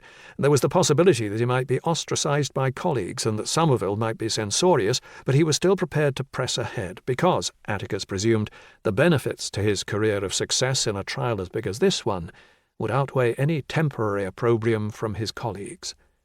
Money tended to salve all wounds, and Crow was banking, with good reason, Atticus thought, that a win would bring in a flood of new work. Abernathy was on his feet again. "I'm sorry, my lord, but this is simply intolerable. We haven't had sight of these documents until just now. We don't know where they came from, we don't know how they were obtained, but we have to consider the possibility that it was by criminal means. They were emailed to my instructing solicitor yesterday morning." "From whom?" Crow shook his head. "From an anonymous source. You'll have the chance to cross-examine Mr. Cadogan when the defence calls him." "And where did this source find Mr. Lamser's personal emails?" "I don't know," Crow said, "but given how important his evidence is for the prosecution's case, it would be highly prejudicial for them not to be considered." Abernathy was flustered. "My lord, I really do think a conference is necessary." "I disagree," Somerville said. "This evidence is clearly important. And you confirm that Mr. Cadogan will be called?" "He'll be called, my lord." The judge nodded. "Then I think we are fine to proceed. Carry on, Mr. Crow." Atticus turned to the dock. Ralph Mallender was smiling at his wife. Atticus looked back to Mac. She noticed him, and their eyes met for a second. She stared at him, her lips pursed and white, and her eyes cold. Would she guess that he had found the emails? Perhaps. She knew him well, better than most, and he had always been prepared to push the boundaries of what was acceptable when he had been working for her. Getting his hands on something explosive like this, regardless of how he came by it. She would see his fingerprints all over it. 59. The prosecution gathered for a meeting during the lunchtime adjournment. A CPS paralegal had gone out to buy sandwiches and coffees from Pratt, but they remained on the table untouched. They had all lost their appetites. Mac was slumped in her seat. It felt as if months of grinding, hard graft had just been flushed away. She had been confident that Ralph was guilty, and what they had just learned from the pitiless demolition of Freddie Lamser had cast all of that in doubt. That, in itself, would have been bad enough, but as she waited for Abernathy to arrive, Mac found her thoughts settling on Hugo, Juliet Cameron, and Cassandra Mallender. She wanted to deliver justice for them, and now she didn't know if she could. Abernathy came into the room and took the spare seat near the door. He had a face like thunder. "What the hell just happened?" Harry Probert, the CPS solicitor responsible for the case, just shrugged. "I have no idea." "The emails? They just appeared?" "Who knows?" "Who knows, Harry? We'll have to do rather better than who knows." "Perhaps Lamser forwarded them to someone and I don't know, they sent them to Cadogan." "Lamser says he didn't." "So perhaps Hawkins did." "Why would he do that?" "I don't know. Probert said, slumping back. "It would have been immeasurably helpful if you could have found out that Lamsa was not to be trusted before I called him as our key bloody witness." "There was no way we could have known," Probert protested. He turned to Mac, ready to pass the blame. "Detective Chief Inspector?" Mac bit down on her lip until it hurt. "Mac?" Now Probert and Abernathy were both looking at her. "I'll speak to Lamsa," she said. "The obvious answer is that he's been hacked, but it won't hurt to be thorough. I'll look into it." "What now?" Probert said. Abernathy leaned back in his chair and sighed loudly. "Crow is going to finish his cross. It'll be unpleasant for Lamsa, I'm afraid. Very unpleasant, and it might get worse. I wouldn't be surprised if he ends up being investigated for perjury. And Hawkins is probably looking at a charge of perverting the course of justice. But what happens to them isn't of any concern to us." "And the case?" Probert asked. Abernathy looked at Mac. "Do you have any other witnesses who will say that Mallender said he was going to kill his family?" "If we did, we would have told you." Abernathy exhaled. "Then I'm afraid we're going to be struggling. We have Sandeau next. We should be able to show that Cameron wasn't the murdering type, but since they've blown holes in our case that Ralph is, we just get to stalemate." "And then it's me," Mac said. They had decided to leave her evidence until the end of the prosecution case. It would give them the chance to use her to pick up any incongruities that had developed during the evidence. Abernathy had said that it would be all over bar the shouting by the time that she was called, but it didn't look that way now. "Yes, Detective Chief Inspector," Abernathy said, picking up on Mac's obvious trepidation. "This afternoon is going to be unpleasant for Freddie, but tomorrow is going to be unpleasant for you too. I suspect Crow is going to lay all of the failings of our case at your door. Everything. He's going to rake you over the coals." 60. The cross-examination of Freddie Lamsa continued for another hour. Mac watched, aghast, just as if she were observing the aftermath of a particularly nasty car wreck. It was purgatory for her, and, for Lamsa, something more unpleasant entirely. Crow took him through his emails in detail, having him read them out loud, line by line. The exercise must have been excruciatingly embarrassing. Every answer made it more obvious that he had been prepared to lie in order to secure his payday and his moment in the sun. He seemed to shrivel in on himself, and the fine clothes that he was wearing suddenly looked like badges of shame, purchased with the proceeds of his corruption. Crow ratcheted up the stakes even more as he drew towards the end of the cross-examination, suggesting that Lamsa had perjured himself, that it was a serious offence, and asking sternly whether he knew the consequences should he subsequently be prosecuted and found guilty. Lamsa said that he did not. Crow told him that he might expect to be sent to prison for 2 years. Abernathy interceded at that point, and Somerville warned Crow that the proceedings were about Mallender and not the witness, and, addressing Lamsa, said that he didn't have to answer if he felt he might incriminate himself. Of course, it was too late for that by then. Lamsa was up to his neck in ordure. He was as pale as a sheet and looked as if he was about to be sick. The jury's view of him and everything that he had said had been comprehensively, utterly, irretrievably poisoned. Crow concluded his cross-examination, and Abernathy passed up the opportunity to re-examine.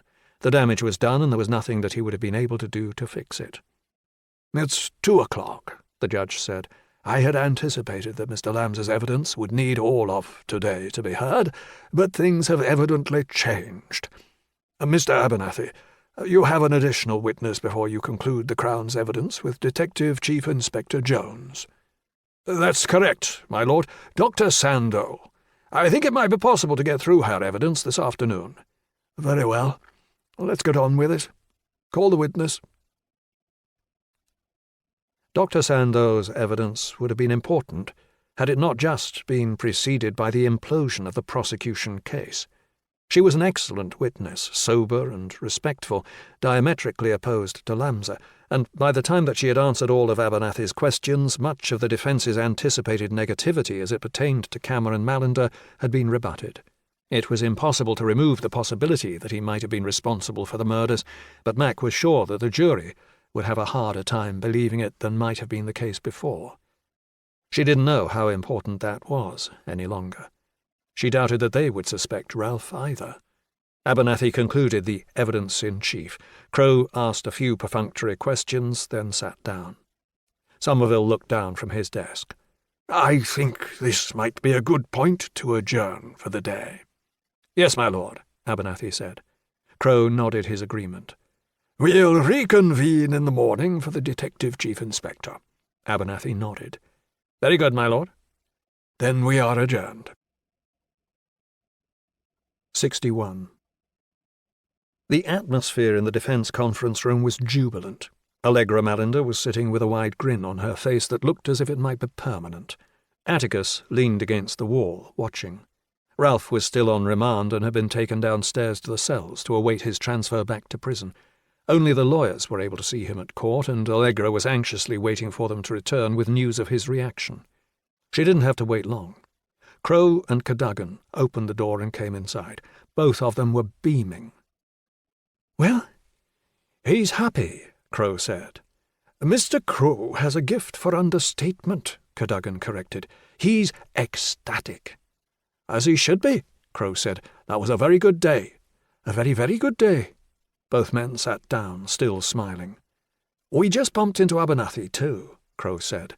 "It would be fair to say that he didn't enjoy proceedings as much as we did," Cadogan added.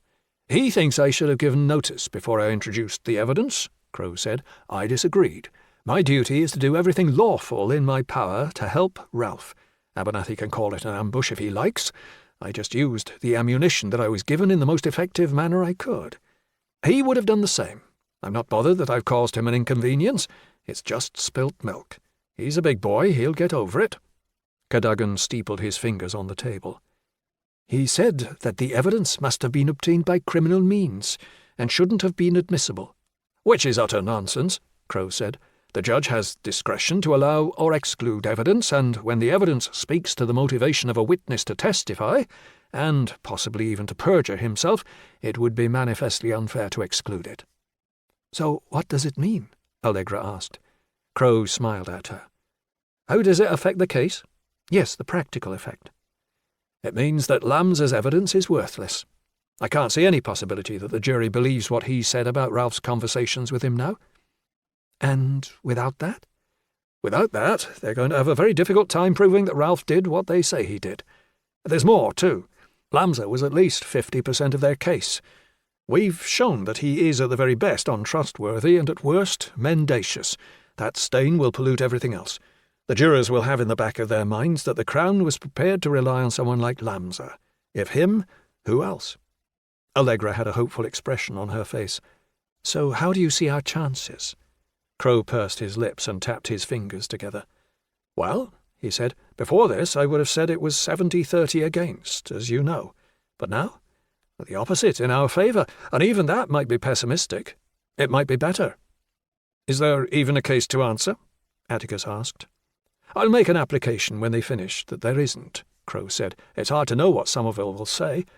It will be good to dismiss the case now, but I don't think it'll make much practical difference. I think we can agree that we've had the best day of the trial." "The best day I've had in months," Allegra added. Cadogan slapped his hands on the table in agreement. "So where did the emails come from?" she said.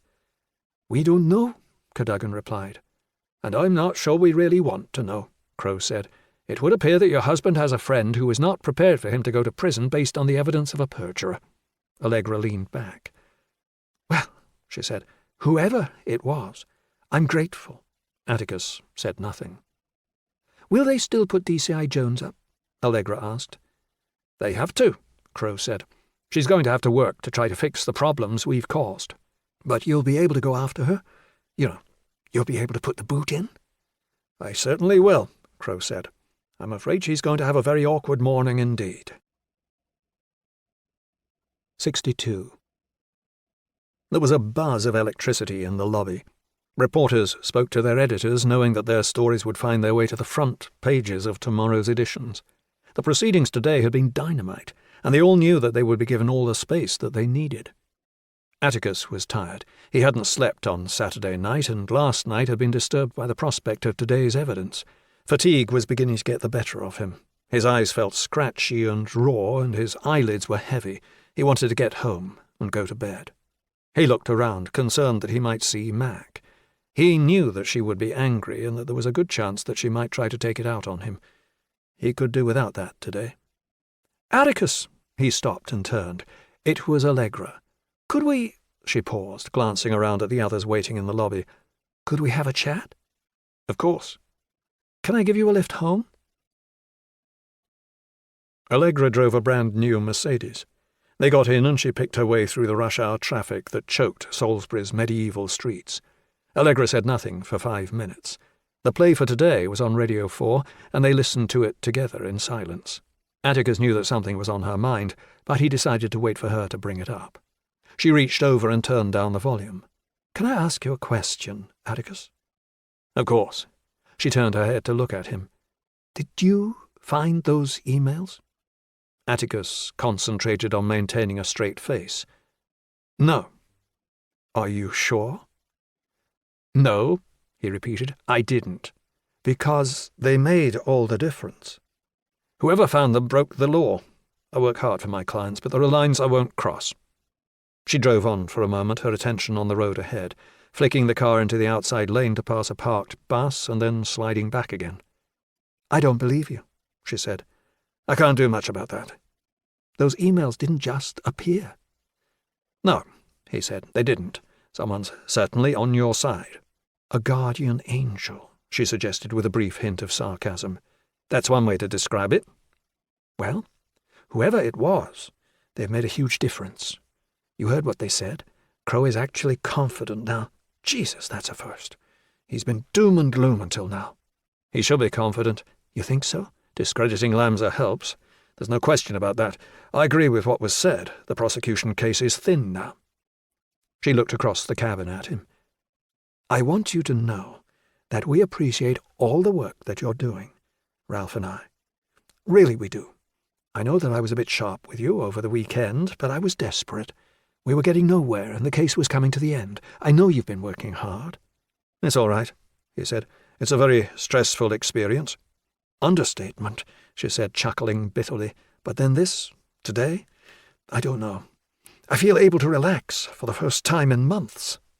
Atticus wanted to tell her that there was still a long way to go. Yes, it was true that the defence had enjoyed a strong day in court, but nothing was guaranteed. Things could go wrong. The judge might decide that there was still a case to answer. Ralph was planning to take the stand, and that offered all sorts of traps and pitfalls. But as he looked back at her, he didn't have the heart to suggest that she shouldn't raise her hopes. He had no experience of the position in which she had found herself, but it was obviously disquieting. She deserved an evening where, for the first time in weeks, she might allow herself just a modicum of hope. He was happy to have been able to give her that. 63. Allegra dropped Atticus outside Wagamama on Bridge Street. He picked up 2 takeouts and 2 bottles of Asahi and strolled down the road, the smell of the food wafting up from the paper bag. He went up to the office and knocked on Jacob's door. Bandit clattered down the stairs and pawed at the glass. Jacob came after him and opened the door. "Hi," Atticus said. He held up the bag. "What do you like?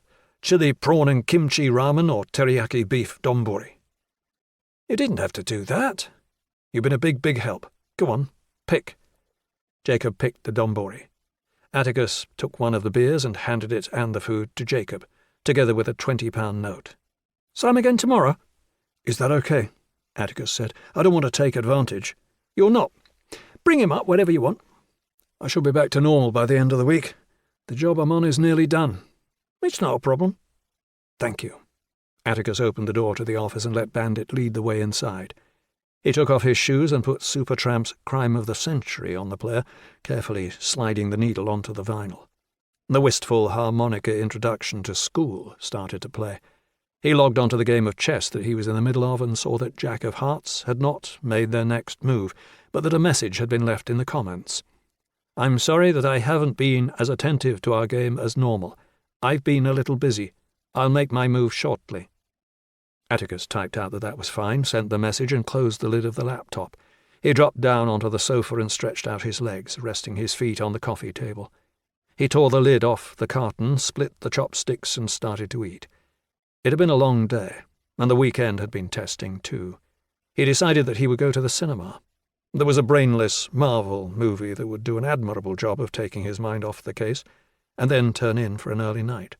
There was nothing for him to do on the Mallender case, and even as he looked over at the boxes of documents from the Alfred Burns case that had haunted him for so long, he found that he didn't have the energy or the enthusiasm.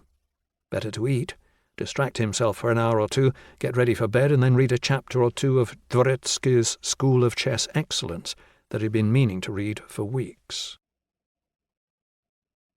64. Atticus woke to the sound of a determined knocking at the door below. He lay back on the mattress for a moment, hoping that the knocking would stop. But it didn't stop. It continued, more determined than before, a constant banging that he could only ignore by putting his pillow over his head. Finally, the person at the door gave up. Atticus took the pillow away and exhaled. He reached for his watch and looked at the time. Midnight. He'd only been asleep for half an hour. He closed his eyes to try to get back to sleep.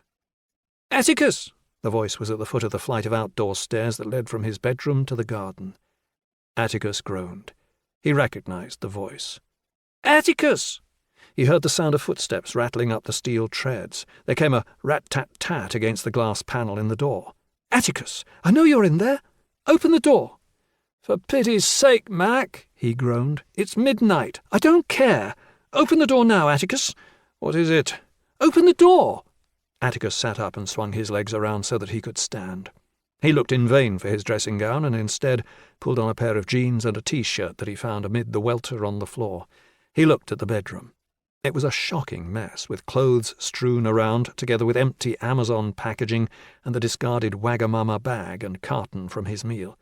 He grabbed the rubbish and stuffed it into the already overflowing bin in the corner of the room. "Atticus!" Hold on.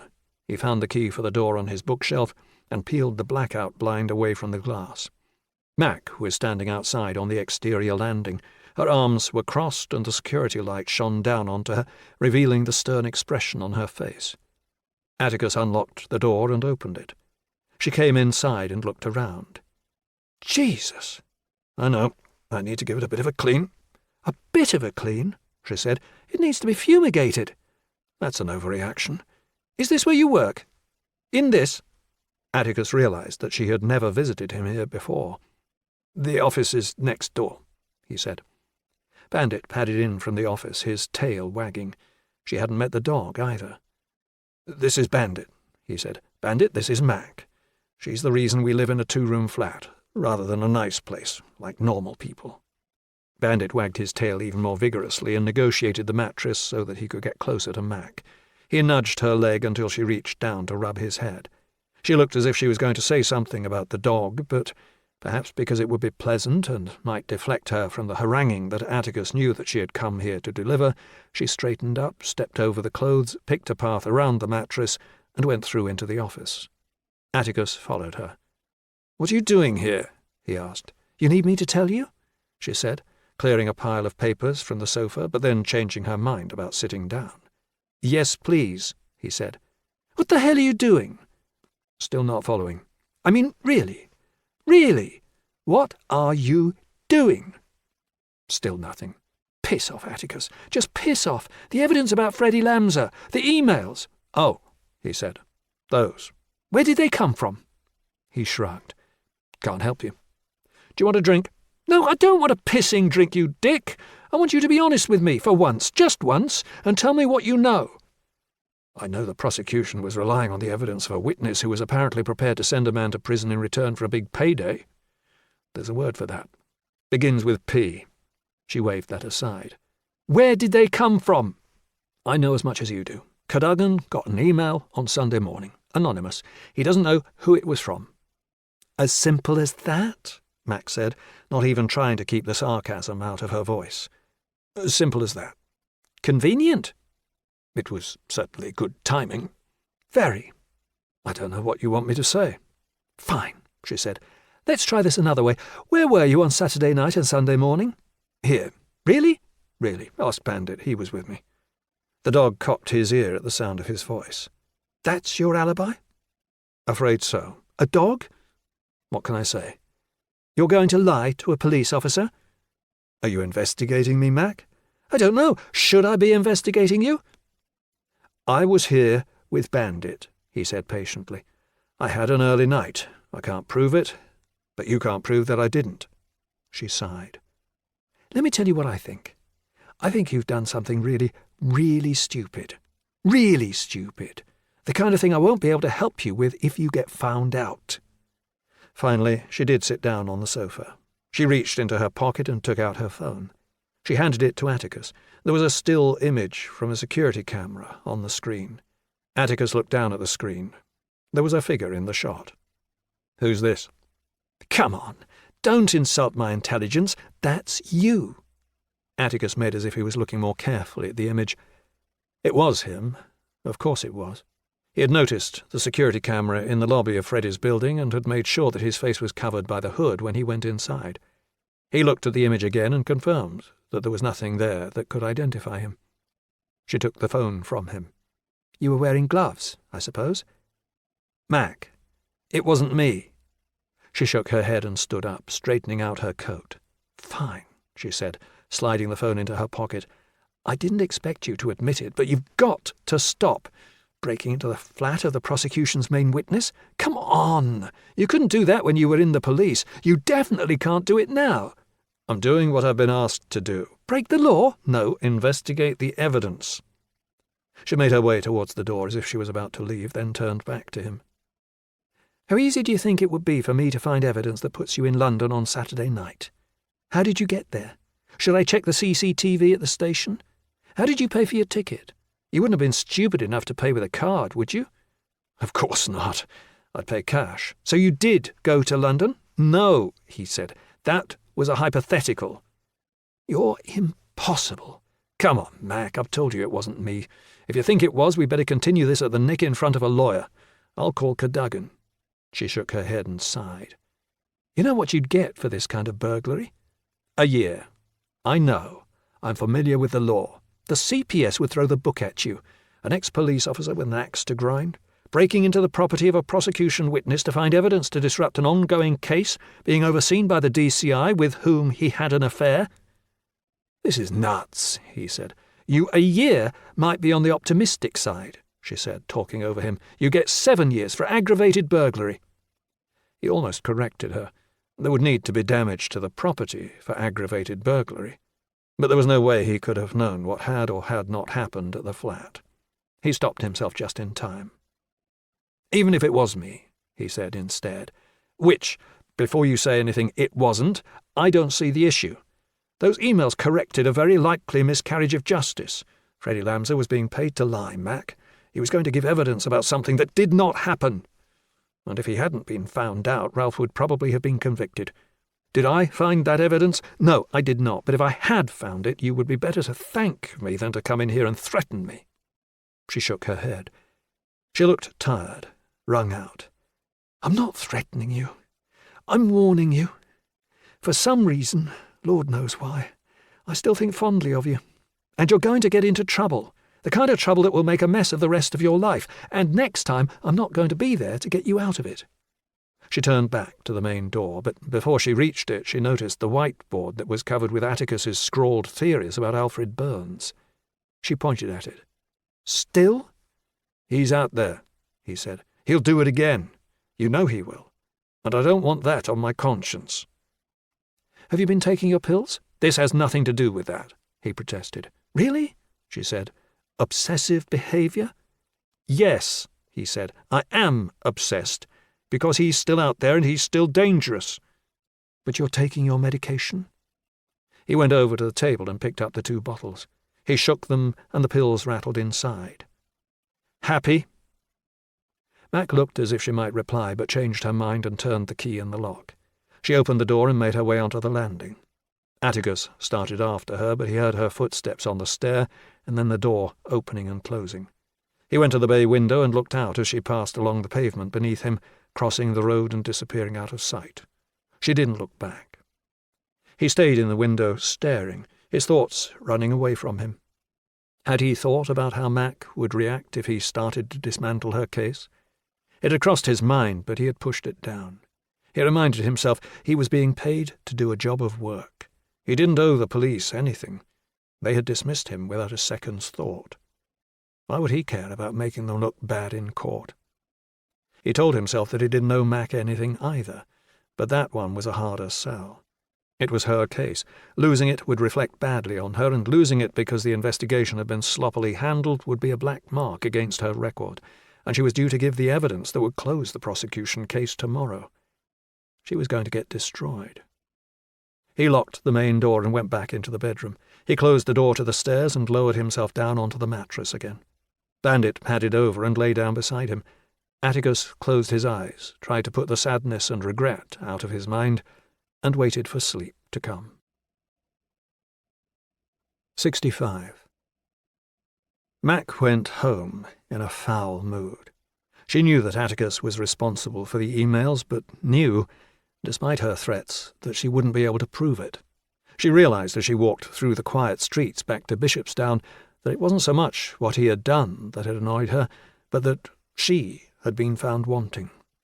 Her first impression of Lamsa had been negative, and she had never really trusted him. That all being said, his claim to have been in a relationship with Ralph had not been disputed, and there was no obvious reason that he would have put himself through the ordeal of a trial just so that he could perjure himself. Greed was a powerful motivator, and he had been susceptible to it. She had missed it. She had seen the weight and heft that his evidence would lend to the prosecution case, and had allowed it to blind her to his obvious shortcomings. She let out a long, tired sigh. She wondered how Atticus had come to the conclusion that Lamsa was bent. She had worked with him for long enough, and she knew that his frequent flashes of insight were less magic and more the aggregation and assessment of small pieces of evidence that, once viewed as a whole, could reveal interesting truths. He had been a valuable asset in her team. He had made breakthroughs that were beyond anyone else, beyond her, too. She doubted that Lamsa would have been able to fool them all if Atticus had been there to assess him. No sense in dwelling on that now. He was gone. Long gone. Water under the bridge. It was 1 a.m. by the time that she opened the front door to their house. She crept inside, listening at the foot of the stairs until she heard the deep in and out of Andy's breathing. She poured herself a glass of water and took it upstairs. She checked the children. Both were sound asleep, and then went into their room. Andy was sleeping deeply. They still hadn't had the chance to discuss the argument from the skating on Sunday. She considered going to the spare room, but decided that would escalate things when all the two of them needed to do was talk. She undressed and slid between the cold sheets. Andy mumbled something, but did not wake. Mac decided to leave him be. There was no point in trying to untangle their emotions now. It could wait until the morning. 66. Mac found it difficult to sleep, and when she awoke and checked the clock, she found that she had forgotten to set the alarm, and had overslept. It was 8:15. Shit. She was due to give her evidence this morning. She had wanted to be there in plenty of time to run over her witness statement again and to prepare herself for the ordeal she knew that she was going to have to endure. Today, of all days, was not the one to be late. Why hadn't Andy woken her? She swung herself out of bed and stumbled to the head of the stairs. She listened for sounds of activity from the kitchen, but heard nothing. Andy and the kids must have already headed out. She went to the window and looked down onto the drive. Andy was getting the kids into the car, tossing their school bags into the boot and then making sure that they were strapped in. She knocked on the window, but Andy didn't hear her, or ignored her, and got into the front of the car. He reversed out and drove away. She sighed. They couldn't go on like this. They really needed to talk. She stumbled into the shower, put her hair inside a cap to keep it dry, and quickly washed. She dried herself and dressed. She couldn't find the kitten heels that she wanted, so had to make do with a pair of black patent brogues that she had picked up on a whim from Next. She checked her watch, 8:30, and decided that she would have to get breakfast at the Courts Cafe and hurried outside. She tried to start the car. Nothing happened. Shit. She tried again. The engine spluttered once, twice, and then died. She slapped her hands on the wheel. Shit, shit, shit, shit, shit! She took out her phone and stared at it helplessly. Lennox wouldn't be near enough to come and pick her up, and she couldn't really call the Nick and have them send her a car. She found her thoughts drifting to Atticus, but dismissed them immediately. He was the last person in the world whom she could call. No, the absolute last. She called 777 and sat back in her beached car, waiting for the taxi to arrive. 67. Atticus took his usual seat as the preliminaries for the day's evidence were dispensed with. Abernathy rose and cleared his throat. The prosecution calls Detective Chief Inspector Mackenzie Jones. Mac came into the court and crossed to the witness box. She was wearing a slim-cut navy suit with a white shirt and brogues. Her jewellery was limited to a simple watch and earrings. She stared across the court until she found Atticus and locked eyes with him. She laid her hand on the Bible, cleared her throat, and, still looking at him, spoke into the microphone. I swear by Almighty God that the evidence I shall give shall be the truth, the whole truth, and nothing but the truth. Thank you, Abernathy said. Could you introduce yourself, please? Detective Chief Inspector Mackenzie Jones, Senior Investigating Officer at Wiltshire Police. Thank you. Could we begin by giving the jury a flavour of your role in this case? Of course. As Senior Investigating Officer, my role is to capture and examine all of the evidence as a whole, to decide on investigative strategies, and to manage a team of detectives charged with carrying out the investigative actions that I set. Thank you, DCI Jones, Abernathy said. I'd like you to go over your own experience on Christmas Eve last year. Mac spoke succinctly and authoritatively, furnishing the facts and leaving out her opinion until she was asked for it. She was an experienced and persuasive witness. She proceeded to describe the events of Christmas Eve from her perspective, including her interactions with Ralph Mallender. She diffused Lennox's concern that there was still someone inside the property. She spoke of the arrival of the armed response vehicles and the storming of the house. She went over the time that she'd spent inside the property, reinforcing the evidence that had been given by the other officers who had attended that night. Atticus knew from his own experience that the exercise was designed to highlight the strongest points of the prosecution case. The family argument on the afternoon of Christmas Eve, the ability to exit the house through the coal hole so that the killer might still have been inside, the new evidence from Dr. Sandow demonstrating that Cameron Mallender was an unlikely suspect. Abernathy stayed away from any reference to Freddie Lams's discredited evidence, and while he had no choice in that, its absence was obvious and underlined the fact that the Crown's case was significantly weaker now, and perhaps even crippled. Abernathy continued to a review of Mac's interviews with Ralph, allowing her to set out how her suspicions as to his involvement had developed over time. We were operating on the basis of the evidence before us, she said. The first few days suggested that Cameron was the most likely suspect. The house appeared to be locked from the inside, and the murder weapon was close at hand. But not close enough, Abernathy said. That's right. We initially believed it was possible that the pistol might have ended up there after Cameron discharged it, but subsequent expert analysis has rendered that less likely. And what do you think happened now? I think that a third party shot the family and wanted to make it look as if Cameron was responsible. They wanted us to think that it was a murder-suicide. And that third party? Mac looked to the dock. I believe it was the defendant. I don't want to preclude the defence's cross-examination of you, DCI Jones, but their statements suggest that they will say that you were unduly influenced by the family of the victims, and that it is in their best interests that the defendant is convicted, since, if that happens, it will be they, and not he, who stand to inherit the estate. What do you say to that? The investigation was not influenced by external pressure in any way. But you spoke to the family? Of course. They made their concerns known, but it didn't influence us at all. We simply followed the evidence as we found it. At first, the evidence pointed to Cameron Mallender. As we investigated further, it pointed more clearly to the defendant. Abernathy moved on to ask how Ralph had appeared to Mac when she first spoke to him, and then about the content of the interviews that had been conducted both prior to and after his subsequent arrest. Atticus listened. She maintained her composed delivery, but her answers started to sound defensive. Unsurprising given the fresh context that had been delivered by the evidence heard yesterday. Mac had already been given a tough time in the papers, following the abrupt about-turn from Cameron to Ralph as the main suspect. Some less charitable legal commentators had suggested that the investigation had been botched, and there had been calls for an inquiry to establish what had gone wrong. Atticus had always found those calls hysterical, but he knew that they would be made again now that it looked as if the investigation had taken another wrong turn. Atticus had sympathy. An inquiry like this was a living, breathing thing, and it was normal for it to take divergent courses when new material was presented.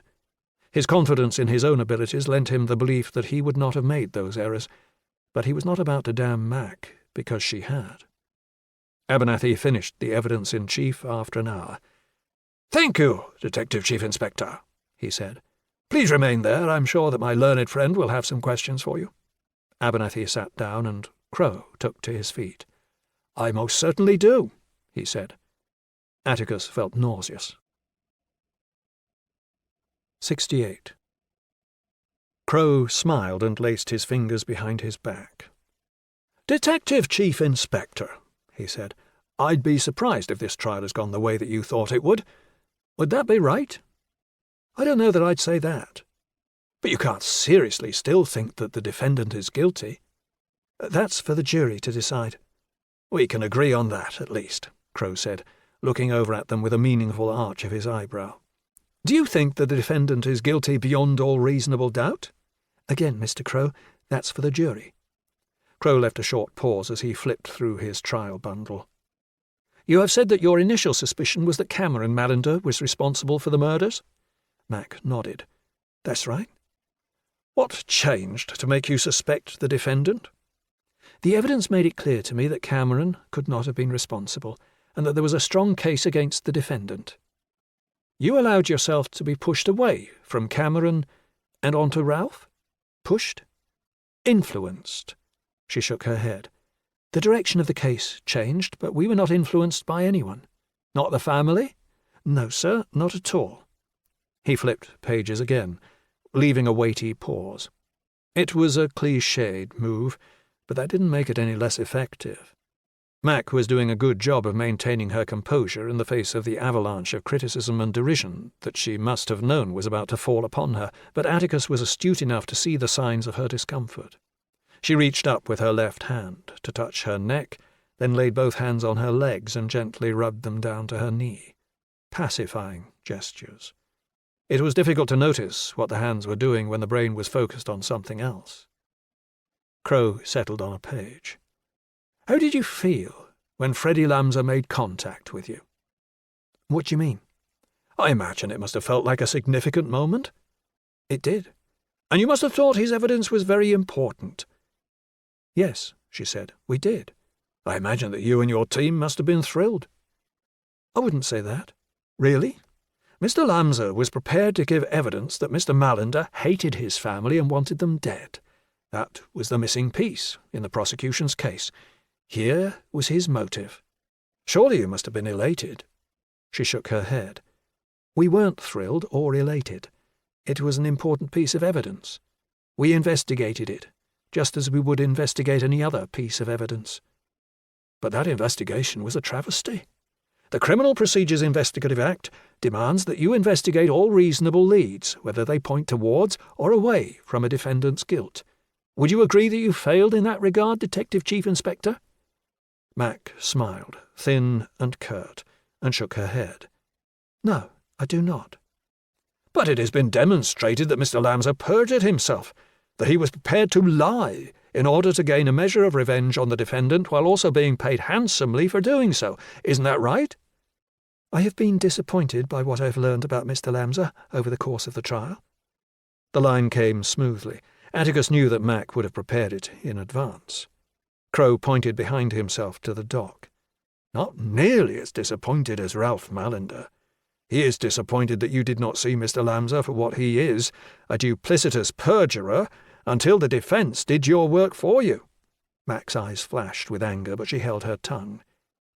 "He is disappointed that you have turned his life upside down. He is disappointed that the manifest and repeated failures of the investigation that you were responsible for have meant that whoever murdered his family has not been brought to justice." "It remains my position that the defendant is responsible for what happened that night." "What nonsense!" Crow turned to look at the jury. "The prosecution case is a sham, isn't it? A failure from start to finish. It was Cameron, then it wasn't. It was Ralph, but now it isn't. Isn't it the case that your personal conviction of the defendant's guilt led you to ignore all of the investigative avenues available to you?" "No, sir, it did not." "Who really killed the Mallenders?" "There is still evidence against the defendant," Mac said icily. Mr. Mallender had the means, motive, and opportunity to murder them. All I can do is to speak to the evidence that the investigation assembled. There is a lot of evidence that he was responsible for what happened. A lot of unsubstantiated, circumstantial evidence. You can say that, sir, but I don't agree. And with respect, it doesn't matter what we think. The jury will decide whether he is guilty or not.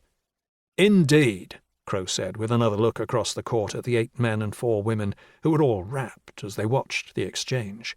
Thank you, Detective Chief Inspector. I have no further questions for you. 69. The atmosphere in the court fizzed as Mac went back to her seat behind Abernathy. She felt a curious mixture of emotions. Humiliation at the shortcomings of the investigation being pinned solely on her, anger that she had been shamed so publicly, and relief that the ordeal was over. Mac looked over at the gallery. Allegra Mallender was there, in the same seat as before. She had glimpsed her while she had been in the box, and had seen how she had leaned forward, staring at her, a thin smile often playing across her face. Mac couldn't really blame her. She knew that Allegra held her responsible for what had happened to her husband, and it wasn't unreasonable that she should find pleasure in Mac's discomfort. Atticus was there too. She was surprised that he had come. He could deny being involved in the character assassination of Freddie Lamser as much as he wanted, but Mac knew that it was his work. Not literally, perhaps. Atticus was too careful to do something as foolish as that, but she knew that it had been him. There wasn't much else for him to do now. His work was over. A job well done. Christopher Crowe got to his feet and cleared his throat. My lord, now that the prosecution has concluded its case, I feel it is incumbent upon me to submit that there is no case to answer. The prosecution's case relied upon the testimony of Mr. Lamser, and he has now been thoroughly discredited as a perjurer motivated by money. There is no forensic evidence against Mr. Mallender. No motive has been proven. All we are left with is the fact that he was arguably in the wrong place at the wrong time. Accordingly, I must suggest that the charges against my client be dismissed. Mac found that she was clenching her fists. The anxious anticipation of her own evidence had distracted her, and she had forgotten that the case could end as soon as this morning. Right now, in fact. "Thank you, Mr. Crowe," the judge said. "I had anticipated that you might make this application, and I gave it some thought overnight. I would have been happy to grant the application if there was no case to answer against the defendant, but on balance, there is some evidence that a jury, properly directed, could possibly convict upon it. My ruling is that the case should proceed, and any evidence that you might wish to put forward should now be heard." Mac exhaled in relief. Crowe bowed his head in acceptance of the decision. "Are you ready to begin the defence?" Somerville asked. "I am, my lord. I call Mr. Ralph Mallender." 70. The fireworks from Lamser's evidence yesterday were still fresh in Mac's memory, and although they had seriously undercut the case against Ralph Mallender, now that the trial was confirmed to carry on to a verdict, everyone knew that what came next was important. It had the potential to be dramatic too. Mallender had sat in the dock throughout the proceedings and, save his outburst against Lamser, now seemingly justified after the demolition of the prosecution's star witness, he had been calm and still throughout. His cross-examination would test that sang-froid. Ralph took his place in the witness box. Mac had been unsure whether he would still give evidence, given that the case against him had been weakened so significantly. The prosecution's case was precarious now, and she had wondered whether there was more for Mallender to lose than gain by going into the box. Crowe got to his feet and began the evidence in chief. The questions were straightforward and the answers all carefully rehearsed. What happened on Christmas Eve? What did he see when he returned to the farmhouse? How did he feel? What did he think might have happened? Mallender answered them eloquently and with just the right measure of emotion. He took out a handkerchief when he was asked to describe how he felt about what had happened to his family so that he could dab his eye. Crowe asked him what he had thought when he had seen his father's body, and his eyes filled again with tears. It was an accomplished performance, but Mac found it all a little bit too perfect. But, she concluded, it probably didn't matter. Mallender didn't make any major errors, and given what had happened with Lamsa, just getting through without a gaffe was all that he needed to do. "One final question, Mr. Mallender," Crow said. "Did you shoot your family?" "Absolutely not, sir," he said. "I did not." "Thank you," Crow said. "Please wait there. I'm sure Mr. Abernathy will have some questions for you." Abernathy stood and pushed his shoulders back. "I do." 71. The atmosphere in the court changed, as if a ratchet had been very subtly tightened. Abernathy got to his feet and made Mallender wait while he arranged his notes on the desk, running his finger down a page, drawing it out, letting the defendant know who was in charge, letting him sweat. Mallender drummed his fingers on the rail of the witness box. Mac could see that he was nervous. She started to wonder whether Abernathy might be able to draw something out of him after all. "Mr. Mallender," Abernathy began, "I expect you think this is going rather well." Mallender took a sip of water. "Is that a question, sir?" "Do you think your defence is going well?" "That's not how I would describe it. This has been the worst ordeal of my life." "Worse than finding that your family had been killed?" "Of course not," he said. "I mean the whole thing. What happened at the house, being investigated, charged with it. Then this. Do you know what it feels like?" "I do not." "I wouldn't wish it on my worst enemy." "I'm sure you wouldn't." Mallender took another sip and then put the glass down. Mac could see that his hand was shaking. Abernathy took the sheet of paper, adjusting his spectacles as he looked down at it. Somerville cleared his throat. "Do you have a question for the defendant, Mr. Abernathy?" "Yes, my lord, I do. I'm not going to start with what happened that night. We'll get to that in time. I'd like to start with your relationship with your family." "What do you want to know?" Abernathy started in a discursive manner, taking Mallender through a review of his childhood, his teens, and then his early adult years. He asked gentle questions, simple inquiries that Mallender didn't have to work too hard to answer. Mac could see that Mallender was on edge, a mixture of anxiety and suspicion at the affable nature of the questioning, but as the first half-hour passed into the second, he visibly relaxed. Abernathy put the paper down on the desk and hooked his thumbs into his gown. "As you know, the prosecution has a witness, a psychiatrist, Dr. Sandeau, who gave evidence that your brother Cameron was in therapy in order to deal with his problems with anger. You are aware of that?" "I became aware of it yesterday, when she gave her evidence." "You didn't know before?" "I did not." "You heard her testify that Cameron told her that your father, Hugo, abused him when he was younger?" Ralph's voice dipped a little. "Yes." Abernathy took off his glasses and stared at Mallender. "Did your father abuse you too, Mr. Mallender?" Mac observed Mallender carefully. He was gripping the rail, and as she watched, he gripped so tightly that his knuckles showed white. He bit down on his bottom lip. "Mr. Mallender," the judge said, "please, answer the question." "I'd rather not." "Please, Mr. Mallender," Abernathy said. "Your father, did he abuse you as a child?" Ralph looked to Somerville. "Is this really relevant?" "It might be. Please, answer the question." Ralph kneaded his hands together. "You're hesitating, Mr. Mallender. Is that because he did?" Mallender spoke quietly. "Yes." "Louder, please." "Yes, he did." Abernathy leaned forward. "Could you tell us about that?" "What do you want to know?" "What happened?" "Why is that relevant?" "Please answer the question." Ralph turned to the judge. "I don't see how this is relevant." Somerville looked down at Abernathy.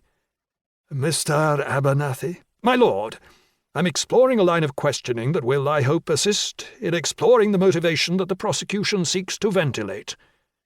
"Please make sure it remains relevant," the judge said. "Of course, my lord." "Please, Mr. Mallender, carry on." Ralph glared at Abernathy. He touched me. And?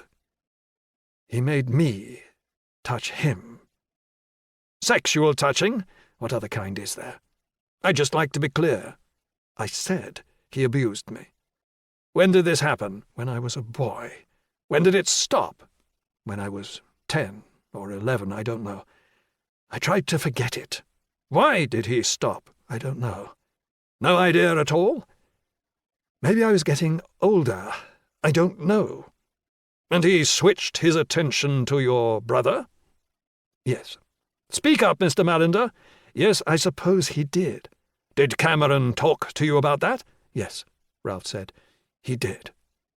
So when you say, I suppose he did, what you meant to say was, yes, he did. Yes, Ralph said, his eyes flashing. He did. Thank you, Mr. Mallender. I'm just trying to set out exactly what you knew. Fine. Abernathy looked over his spectacles at Ralph. How did that make you feel? Mallender frowned. What do you mean? The fact that he abandoned you for Cameron. Did that make you feel less loved? What? It's perfectly straightforward, Mr. Mallender. Did you feel less loved? Don't be so preposterous. I've prosecuted cases where victims have testified to that. Mallender turned to Somerville. Do I have to answer that too? Please. Mallender shook his head derisively. This is ridiculous. Of course not. Of course I didn't feel less loved. That's a ridiculous suggestion. Ludicrous. Crow stood up. I'm not sure why this is relevant. It feels very much like my friend is baiting Mr. Mallender. I'm paying close attention, the judge said. Abernathy bowed his head. I am obliged, my lord. He turned back to Ralph. How did you feel when Cameron told you what your father had done to him? Awful. Dreadful. The main thing I remember is wondering if there was anything that I could have done to protect him. But you were young, Mr. Mallender. What could you possibly have done? Ralph didn't answer. Abernathy pushed his glasses back up his nose and looked down at his notes. Let's move on to your feelings towards your father.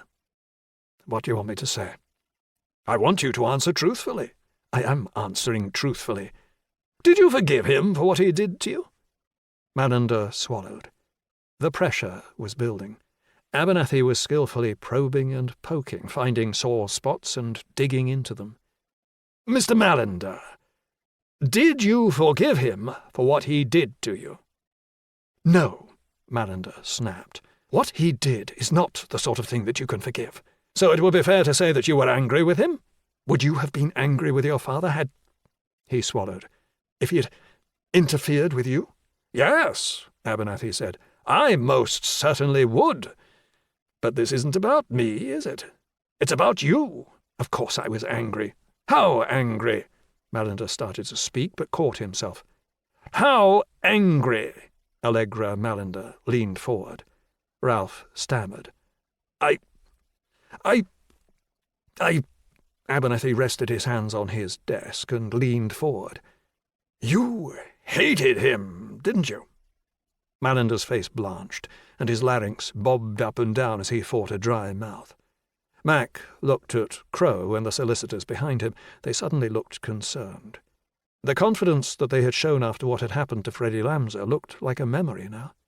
She felt a prickle of excitement pass up and down her spine.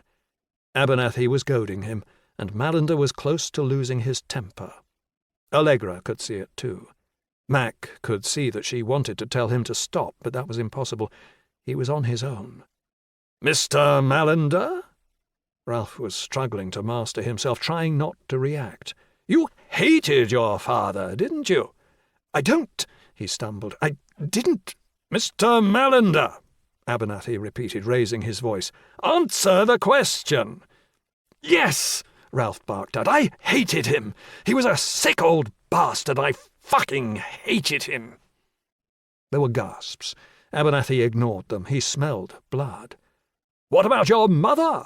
Did she know what your father had done to you? Oh, yes, Mallender said angrily, lost amid the sudden welter of his fury. She knew. She knew from the start. And did you hate her, too? I hated them both. He ruined my life, and she let him do it. You killed them on Christmas Eve, didn't you?" Ralph started to speak, then stopped. Realization broke across his face. His mouth opened and closed as the enormity of what he had just said finally dawned on him. No, I didn't." "Yes, you did, Mr. Abernathy," Somerville intervened sternly. Abernathy ignored the scolding, pushing his luck harder. "You had an argument with them that afternoon, didn't you? What was said?" Ralph was sweating. "It was about my wife. Just one more thing to add to the long list of things you hated your parents for. Your father abused you, your mother ignored it, and now after all of that, after all those years of misery, here they were trying to prevent you from finding happiness with your wife. A litany of things that you hated them for. I can't imagine how that would have made you feel. I don't—" Ralph looked to the judge, then to the jury, then into the public gallery. "No, I didn't." Abernathy spoke over him. "You waited until you knew you could find them at home. You went back to the house and you shot them. You knew that you stood to inherit everything if you were the sole survivor, so you shot your brother and your sister too. That's what happened on Christmas Eve. Isn't that true?" "No, it is not." Abernathy spoke over him again, anger vibrating through his voice. "I don't believe you, Mr. Mallender. You shot them, and then, if that wasn't enough, you defiled the memory of your brother by making it look like he killed them. Isn't that true?" "No, I did not." "We've heard evidence from Cameron's psychiatrist that he wasn't violent, at least beyond his self-harm. You used his mental illness as a diversion designed to take attention away from what you did." "No, it's not like that." "No?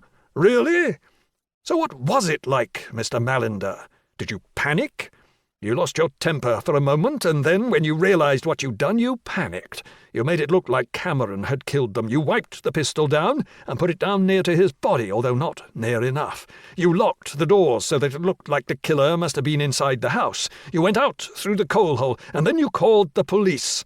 Isn't that what happened?" "No." Mac had seen Ralph like this before, during the interviews that she had conducted with him before he had been charged. She had chipped away at him, asking the same questions over and over again, each repetition another drop of poison added to the mix. He was brimful of anger and superciliousness and disdain, and, if handled just so, it was possible to lead him all the way to a place where he couldn't stop that mixture from detonating. He was close to that place now. He had exploded once. Another larger explosion was coming. Abernathy sensed it too. He prodded and probed some more, provoking him, daring him to react, encouraging him to lose control. The barrister was ramrod straight, his eyes burning, staring at Ralph, almost taunting him. "You've told a pack of lies today, haven't you? No. Everything you've told us about what happened on Christmas Eve is a lie. No, it's not. It's true. I didn't do what they said I did. Lies, lies, lies. No, sir. Your father abused you for years. No." Ralph paused, confused. "No? I mean, yes. I'm not lying. He abused you for years. Yes. He stole your childhood from you. Yes. Your mother was complicit. Yes. A mother should protect her child, shouldn't she?" Ralph was lost now, swept away. "Yes, but she didn't. She made it all possible. Yes. You hated your mother and your father, and you wanted them dead. Yes, I fucking did!" he shouted. A sudden eruption that echoed around the court. There were gasps from the public gallery. Mac leaned forward, avid, knowing full well that this was the fulcrum upon which the case would be decided. Lamso was suddenly no more than an inconvenience. The investigation, the trial, it all came down to this. Abernathy leaned in, too, a hawk ready to swoop. "You killed them." "He was a bastard. The only thing that made him happy was making my life a living hell. They were both evil." Abernathy let the moment hang, and then, taking off his spectacles and slipping them into a pocket beneath his robes, letting the moment stretch out a little longer, he closed his folder and stood back. "I have no further questions." 72. The atmosphere in the defense conference room was horrific. Atticus was in his usual position, leaning against the wall, and from there he was able to look at the others ranged around the table. Crow looked stunned, trying to start a summing up of the car crash that he had just witnessed, but unable to find the diplomacy to do it. Cadogan looked bemused, jotting pointless notes on a legal pad so that he wouldn't have to offer an opinion. Allegra was shocked, her mouth open, her right hand obsessively kneading her left. Ralph had been taken back down to the cells until the end of the lunchtime adjournment. Crow and Cadogan had been to see him and had reported that he was in a bad way. That, Atticus thought, was not surprising. He had allowed his temper to run away with him, and the potential cost of that momentary slip could be his liberty. "Right then," Crow said, trying to sound cheery. "That didn't go well, but it's not the end of the world." "Don't sugarcoat it," Allegra muttered. "That's it, isn't it? He's done. We're cooked." "He didn't do himself any favours. But," Crow looked down at his notes, "like I said, it's not the end of the world. We can recover." "Abernathy took advantage of him," Allegra said. "He goaded him." "That's his job," Crow said. Allegra looked up from her lap, her eyes flashing. "So Ralph should have taken a deep breath. We told him, didn't we? We said you can't lose your temper. Jesus, toddlers react like he did. He knew what Abernathy wanted him to say, and then he said it anyway." "Let's not panic," Crow said, his hands raised. "What's done is done. It didn't go well, but it's just a setback. We can recover from it." Allegra looked as if she was going to say something more, but decided against it, and went back to an examination of her hands. "We'll put it to one side," Crow said. "I'll work on a way to minimize it.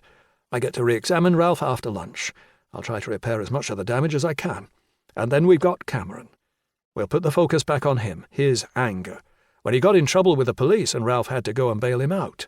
The violence. We'll focus on that, just like before, just like we said."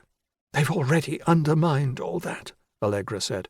"Sando said Cameron wasn't violent." "I know she did," Crow said, "and we have plenty of witnesses who will say otherwise. He was arrested for beating someone up. That's not speculation, it's not professional opinion, it's recorded fact. The jury will decide which story is the most credible. I think we'll win this one." "I don't know." "We can add in the abuse now, too," Cadogan said. He turned to Crow. "Right?" "We can," Crow said with a nod. "It cuts both ways.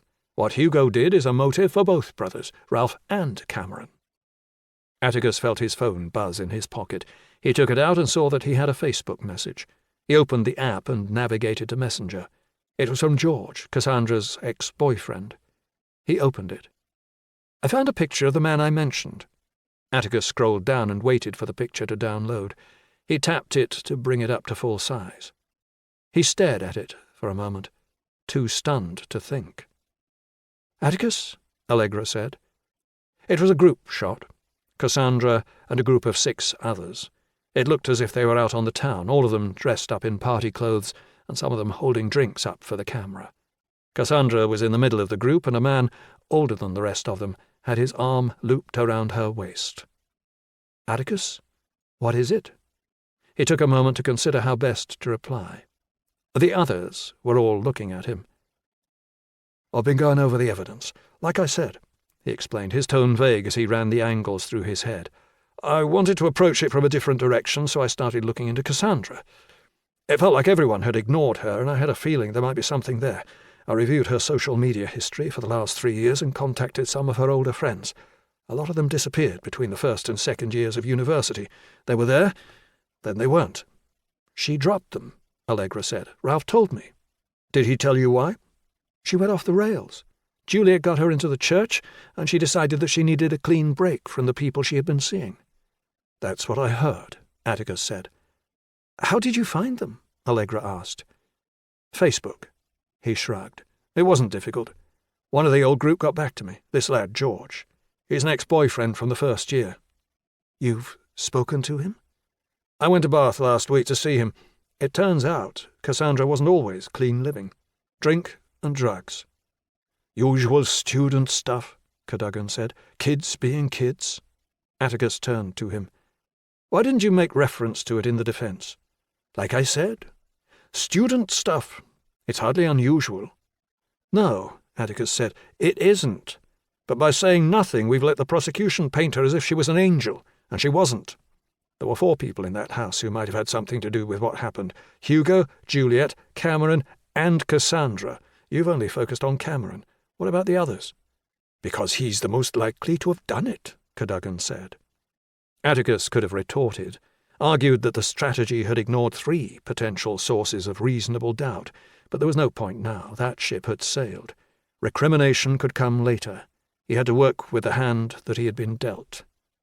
"One of Cassandra's friends died," Atticus said. "I remember," Allegra said. "Ralph mentioned it. Drugs?" "Her name was Stacey Dickinson. It was on the news. She took ecstasy and then basically hydrated herself to death. George told me about it and I looked it up. Cassandra came straight home after it happened. She started going to church around that time. It seems like the experience changed her. She decided everything in her life had to be different.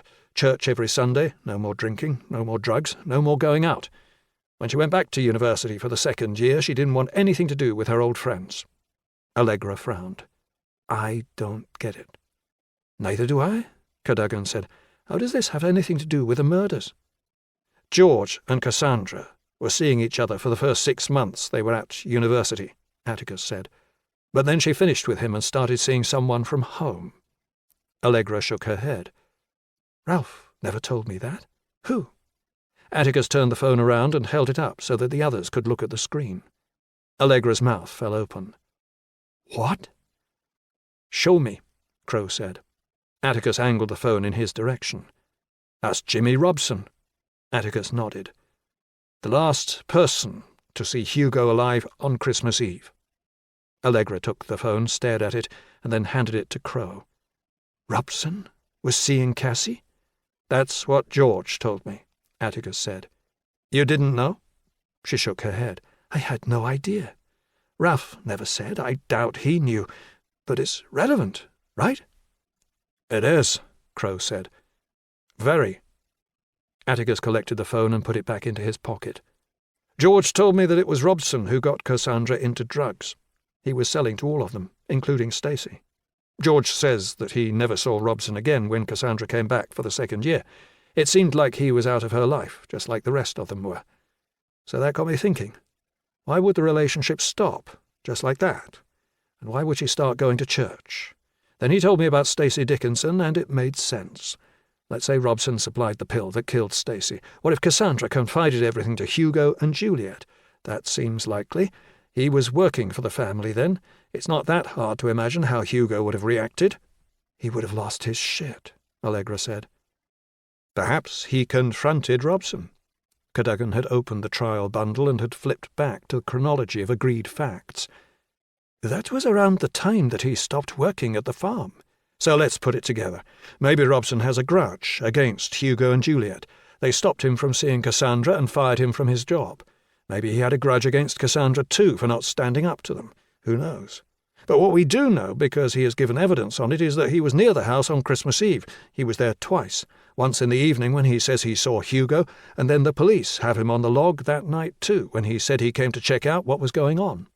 We know he doesn't have an alibi. He said that he was at home on his own, so he had the means and the opportunity to do it. He might have had the motive too." "He probably knows the house," Allegra said, talking over him with excited animation. "He worked for the family for years." "So maybe he knows about the way out through the coal cellar." "Would he fit through it?" Crow asked. "He's big." "We'd have to check," Atticus said. Allegra's cheeks were steadily reddening. "Why didn't the police find out about any of this?" "Their resources are stretched," Atticus said. "They have to prioritize where the assets they do have are deployed. They would have started with the people who knew Cassandra immediately before she was killed." "And then they just stopped?" "I'm not surprised, especially if they decided Ralph was guilty. Why else would they keep digging deeper and deeper into her past when there was no obvious reason to do it?" "Because they might have realized that Ralph didn't do it?" "No," Atticus said. "It doesn't work like that. Look, I'm not ready to jump to conclusions. I'd like to know a little more about Robson first." "What are you going to do?" she said. "I'll go and have a nose around. If I think there might be something there, I think we have to tell DCI Jones. They'll want to bring him in for an interview." Allegra grimaced. "Really? We have to trust her?" "She'll investigate it thoroughly," he said, instinctively feeling the need to uphold Mac's reputation even though this wasn't a friendly venue in which to defend her so volubly. "I'll find out if there's any scope for more, and if there is, I'll call. You can decide what you want to do, but that will be my very strong recommendation." "You'll need to move quickly," Crow said. "Our evidence is not going to last more than another couple of days, and that's only if I spin it out. If there's anything to use, we need it before I sit down. Otherwise there's a chance he will be found guilty. If that happens, we'd have to wait for an appeal, and that could take months." Atticus pushed himself away from the wall. "I'll get on to it now." "This is good work," Crow said approvingly. "Very good." Allegra smiled hopefully. "Well done."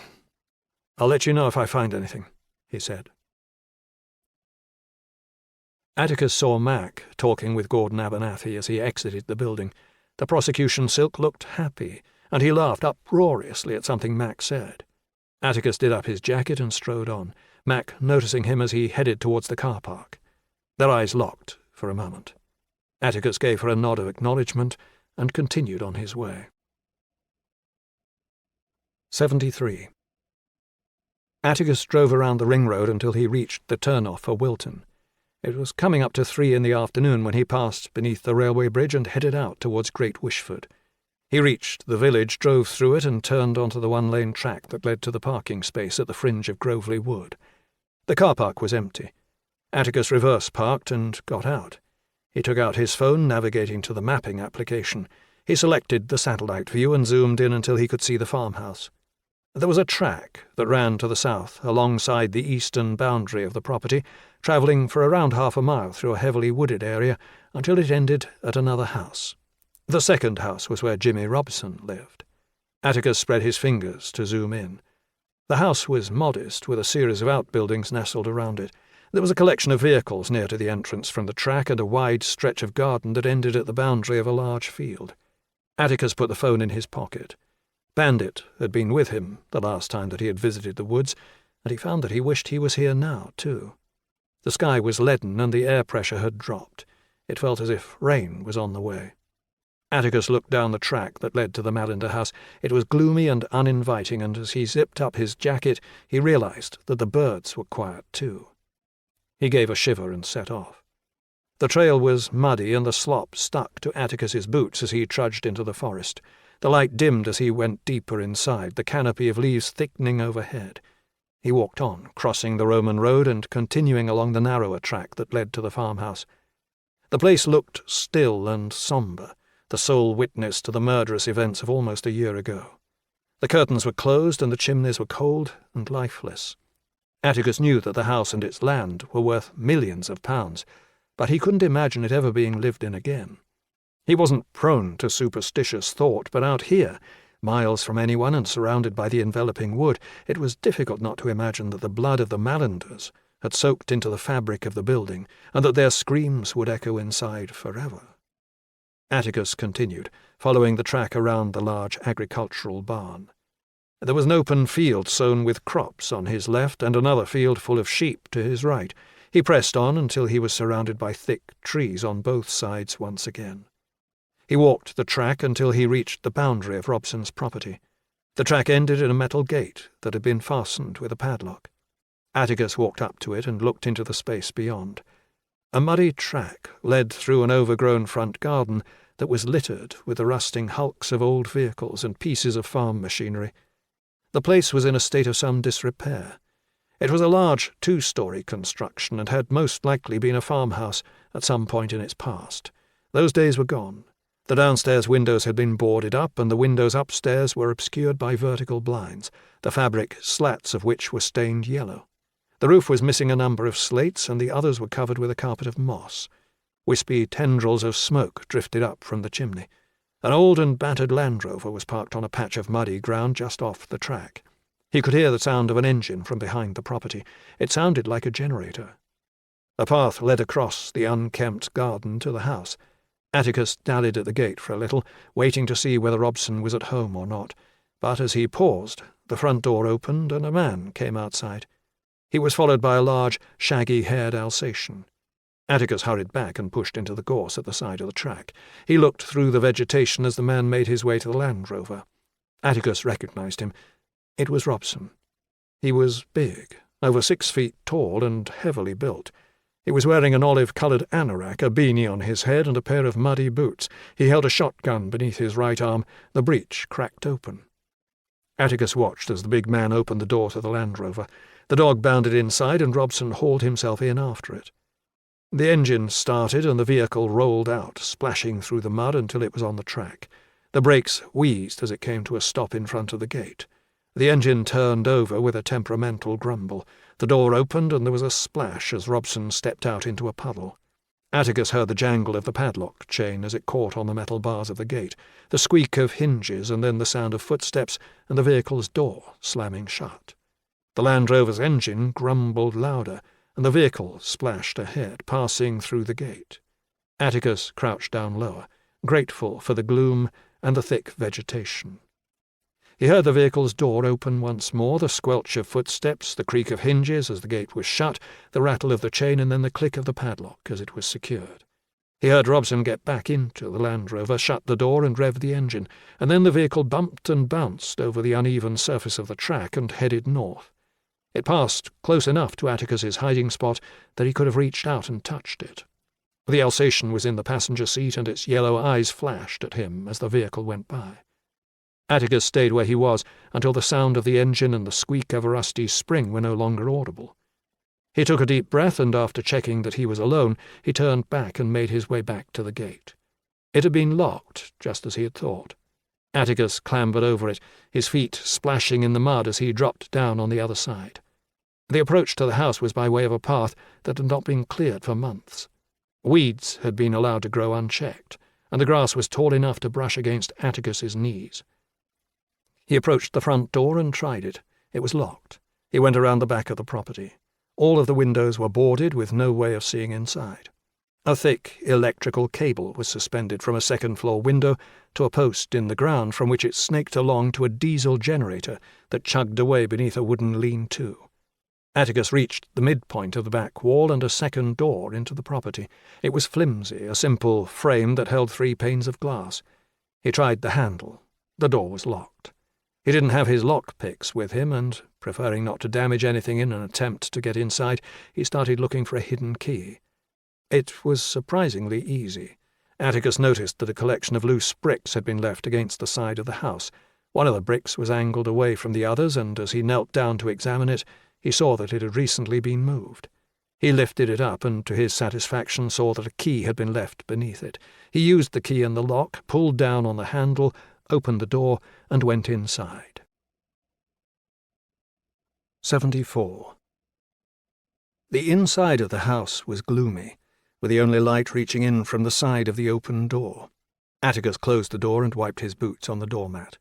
He took out his phone and started to record a video of his investigation. He was in the kitchen. There was a stove that was stacked with pots and pans, a counter that held a pile of plates and the detritus of used packaging, and cupboards that, when Atticus opened them, held only pre-packaged microwave meals. The linoleum floor was sticky with some long-spilled liquid, and his boots squeaked as he crossed the room to the door on the opposite side. There was a corridor beyond, with doors to the left and right and stairs that ascended to the first floor. He heard a low humming sound from above, and as he sniffed, he thought he detected something acrid in the air.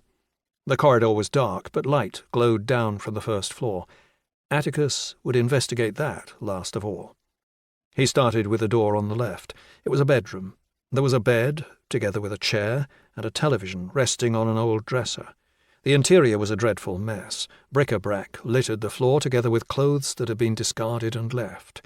Shelves had been fitted to the walls, and a collection of books and magazines had been stacked there. They looked precarious, and as Atticus reached up to take down one of the magazines, the pile slid off the shelf and spilled out across the floor. They were pornographic magazines from the 80s and 90s, the covers faded and the pages stiff. He wasn't sure where to look, or even what he might expect to find, and he had no idea how long Robson would be away from the house. He knew that he had to move quickly. He started on the left-hand side of the room, with a bed and the surrounding furniture and debris. There were more magazines, books that had been taken from the library and not returned, dirty plates that had never made it back to the sink to be washed, and fragments of paper that must have spilled out of pockets. The bed was unmade and the sheets were stained. Atticus ignored that and cleared a space on the floor so that he could crouch down and look beneath the frame. There was nothing of interest. He picked up a photograph from the bedside table. It featured 3 people on a beach, a man and a woman and a young child. The man was big and resembled Robson. Atticus wondered if it was Robson's father. The photograph, a memory of a family occasion. He looked on the shelves above the bed, in the drawers of the bedside table, and inside the dresser. He didn't see anything of interest. He left the bedroom and checked the door to the right. It was a bathroom. It was filthy, but there was nothing of note here either. Atticus went to the stairs and climbed. He stopped on the half landing, his mouth falling open. Where the ground floor was dark, the first floor was unnaturally bright. Industrial lamps had been fitted to the ceiling, and light blazed out of them, a harsh white glare that had Atticus blinking his eyes until they had adjusted. He climbed all the way up and saw that the walls of the property had been removed to make for a wide open space, the roof supported by struts and props and the space enclosed by plastic sheeting that made for a large tent-like structure. The space was filled by hundreds of cannabis plants. The heat from the lamps was stifling. The humming that he had heard from below was the sound of the extractor fans that ventilated the plants. Atticus reached down for one of the plants, trailing his fingertips across the leaves. His mind spun, drawing lines between facts, teasing out conclusions.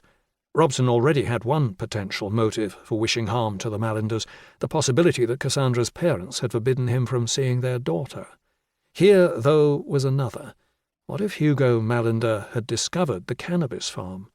What if he had threatened to call the police? What might Robson have done then? Atticus's mind raced, seeking more connections, follow-up questions and inquiries that would have to be made, and as he stood there distracted, with the noise of the fans smothering any noise from outside, he forgot where he was and whose house he was in, and it was only then, too late, much too late, that he heard the sound of footsteps below. He heard a bark, and then the slap of paws as Jimmy Robson's Alsatian raced down the corridor and leapt up the stairs. The dog reached the half-landing, its paws slipping from underneath it as it quickly changed direction, scrabbling for traction again and then launching up the rest of the stairs. Its lips were pulled back and its teeth shone as it reached the top and started to bark. Atticus backed up, but there was nowhere to hide. He heard the sound of heavier footsteps coming down the corridor and then up the stairs, and then the mechanical click of something being snapped together. Jimmy Robson reached the top of the stairs. The shotgun held level and aimed at Atticus. "Who the bloody hell are you?" Atticus backed up. The dog growled and padded after him. Robson frowned. "No, I know you. I remember you. I've seen you before." Atticus didn't answer and took another step back. Jimmy followed. "You're police." "I'm not." "You are. I remember. You nicked me." "I'm not police. I got fired." The dog barked, saliva dripping out of its half-open muzzle. "Stop lying. I remember you. You did me for assault. "You head-butted a police officer, Jimmy." "What are you doing in my house?" "I'm not police," he said again. "I was fired." "Bollocks. You just happened to be up here nosing in my business?" Robson was still advancing, the shotgun still aimed into Atticus's body. They would be picking bits of his corpse up for days afterwards if Robson fired at him from as close as this. "You're drug squad." "I'm not drug squad. I'm not police. And I'm going to leave now." Atticus felt something against his back, and, stumbling, he knocked it over. It was a trestle table upon which had been arranged a number of large bags of processed cannabis. The table collapsed with a loud crash, the bags of cannabis spilling open and scattering buds all across the floor. "You ain't going nowhere," Robson said. "Not until you've told me what you're doing inside my house." Atticus stepped over the table and backed all the way up to the wall. He had nowhere left to go. Robson followed. He looked even bigger close up. "Come on," Atticus said. "There's no need for this to get nasty." "You shouldn't have come in here," Robson said. Atticus feinted right and tried to pass the big man to the left. It didn't work. Robson was faster than he looked, shoving out a meaty fist that struck Atticus in the chest. He staggered back, winded, and crashed into the wall. Robson closed in, his fist clenched and ready to strike. Atticus gasped for breath and tried to slide out of the way as Robson threw out a big right-hander. His knuckles caught Atticus on the side of the forehead. Sparks of light detonated across his vision. Robson came up close and grabbed Atticus, both hands knotted in his jacket, and hauled him upright. Atticus drew back his head and butted Robson in the face. The big man swore. He grunted with effort, switching his weight from left to right and tossing Atticus across the room. Atticus slammed onto the floor. He tried to find his feet, but couldn't, the soles of his boots sliding across the spilled buds. The clamour stirred the dog into action, and with an angry growl he sprang forward and closed his jaws around Atticus's wrist. He tried to free himself, but the dog was tenacious and its grip was strong. Atticus booted it in the ribs. It yelped in pain and let go. Atticus lost his balance, and as he put out his arms to try to prevent himself from toppling over, he turned back to Robson as the big man unloaded a right-hander, flush into his jaw. Atticus's knees went out from beneath him. The lights started to fade, and then they blinked out. 75. Atticus drifted in and out of consciousness. The first thing that he was aware of when he finally came around was the pounding in his head. It was centred just above his right ear, an electrical pulse that popped through his skull and all the way down into his gut. He felt sick. He thought that he had opened his eyes, but he could see nothing. It took a moment for him to realize. His eyes were open, but wherever he was, it was dark. The pain continued to throb, and he tried to put his hand up to his head so that he might be able to work out why. But as he tried, he found that his arms were stiff and unmoving.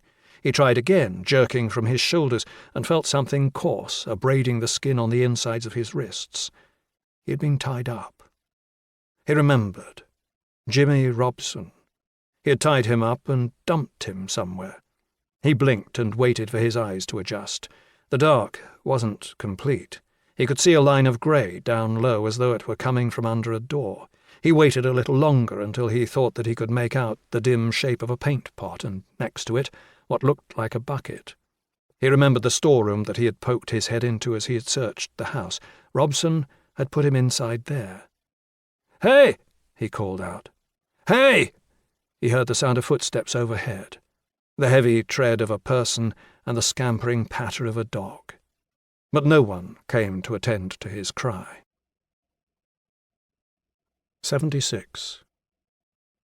Mac grabbed her coat and made her way out of the court building. It was cold and damp, with a chill in the air that promised the snow that had been forecast. She wrapped her scarf around her neck and looked left and right, getting ready to cross the road. She would go back to the station and take care of the administrative tasks that needed to be got out of the way. The afternoon's evidence had been enthralling, although without the explosiveness of the morning's session. Abernathy had finished his cross-examination of Ralph Mallender and had handed the witness back to Crowe for re-examination. Ralph's anger during Abernathy's questioning had caused serious damage to the defence case, and Crowe had done his best to repair as much of it as he could. Abernathy had been gleeful when they debriefed afterwards. It was, he suggested, a lost cause. The loss of Lamza's credibility didn't matter anymore. Lamza had been important because he could say that Ralph had told him that he hated his parents. Ralph had just confirmed that from his own mouth, and what was more, he had explained why. His father had abused him, and his mother had enabled it. Mac had been around briefs enough times to know that equivocation was their standard response when asked to prognosticate as to the odds of a successful prosecution. Abernathy had been no different during this case. Now, though, when she asked him what he thought were the chances for a guilty verdict, he had unhesitatingly and confidently replied that he thought it was 80-20 in their favour. 80-20? Mac could live with that. The road was busy, and she had to wait to cross. "Detective Chief Inspector?" Mac turned in the direction of the voice. "DCI Jones?" It was Allegra Mallender. Mac stiffened. Ralph Mallender had been put through the mill all day, and it wasn't difficult to imagine what his wife must have thought of that. Mac suspected she was about to receive another dose of Allegra's bitter abuse. "Hello, Mrs. Mallender. How can I help you?" Allegra reached her. She was out of breath. "I need to talk to you about something." "Of course," Mac responded as politely as she could. "What is it?" "Atticus Priest." Mac managed to stifle her sigh. "What's he done now?" "I'm worried about him." Allegra paused. "You know he's been working for Ralph." I had gathered that, Mac said as blandly as she could. Look, I don't think you know this. Cassandra Mallender was seeing Jimmy Robson. Mac frowned. What? You know, he works in the woods. He used to work for the family. I know who he is, she said. What do you mean? Robson and Cassandra were in a relationship.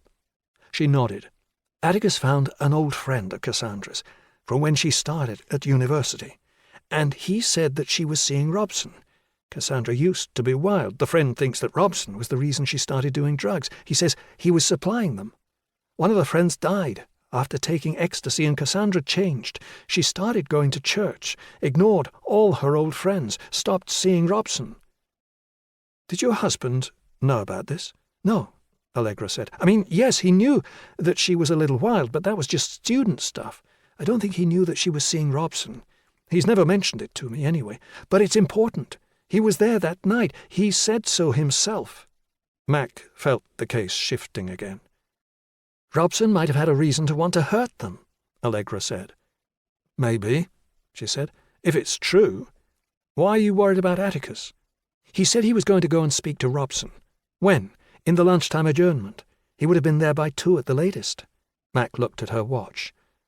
It's 4:30 now. You haven't heard from him? She shook her head. I tried to call, but he isn't answering. I'm worried. All right, Mac said. I'll send someone over there.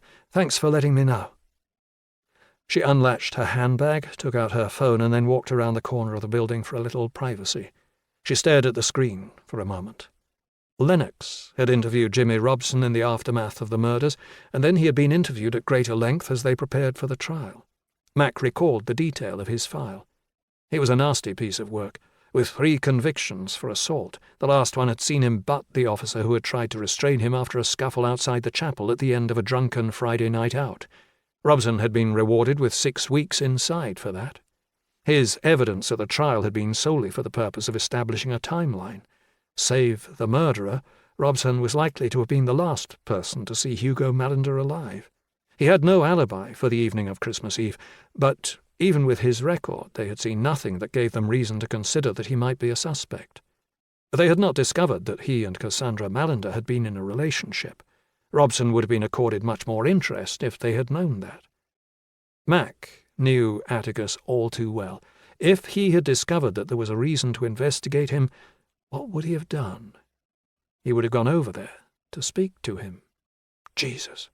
She tapped through to Atticus's number and called it. It's Atticus.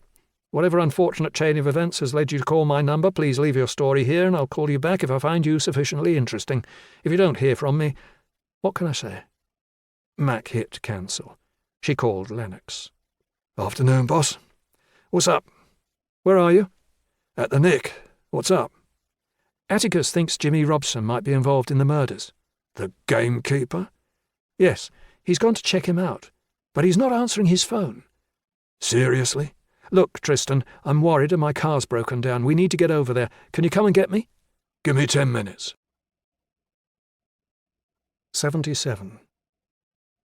Atticus found it difficult to keep track of time. How long had he been in here? There was no way of saying. The light that leaked beneath the line of the door had the yellow tinge of a bulb, but even then, the corridor outside the storeroom had been gloomy even when Atticus had broken into the house. He doubted that he would have been able to detect any natural light, assuming that it was still daytime. "Hey!" he called out again. "You're making a mistake, Jimmy. People know where I am. They'll come to look for me if I don't get in touch with them." He heard the footsteps overhead again. "You'll go to prison!" Atticus yelled. "Let me out of here, and we can pretend this never happened." The footsteps pounded across the floor above. They faded out as Robson moved across the room and then grew louder as he descended the stairs and approached the door. Atticus tested the rope that secured his wrists again, but the knots were too tight and there was no play in the bonds. There was a click as a key was turned in the lock, and then the door opened. Robson had changed out of his overcoat and was now wearing a T-shirt that revealed muscular arms that were covered with full sleeves of lurid tattoos. "Jimmy," Atticus began, "come on, let me go." Robson stayed in the doorway. "I don't remember your name." "Atticus Priest." "That's right. D.C. Priest. I'm not police." "Bullshit." "I got fired," Atticus said, "months ago. So what are you doing inside my house? I'm working for Ralph Mallender. Robson's lip curled up. Yeah? Yes. How? I'm a private investigator. Robson took a step forward. What does that have to do with me? Atticus had known that question would come and had wondered how he should answer it. There was a balance to be struck between tact and honesty. Not enough of the first might anger Robson. Too much of the second would be dangerous. Ralph Mallender is on trial for murder. I know that. Killed his family. He says he didn't. He would, wouldn't he? He employed me to investigate the police's evidence. That still don't explain why you'd be snooping around in my house. That's got nothing to do with me. Robson was slow on the uptake. Atticus could see that he would have to nudge him in the right direction, but knew that he would need to do it very carefully. He nodded to Robson's right arm. "That tattoo," he said, "just above your elbow." Robson looked down at his arm. It was a mess of ink, with what looked like a likeness of an Alsatian drawn on top of something else. "That's Dave," he said, laying his finger on his arm. "Dave?" "My dog, Dave." "I don't mean the dog. You used that to ink over a name." Robson stared down at the tattoo.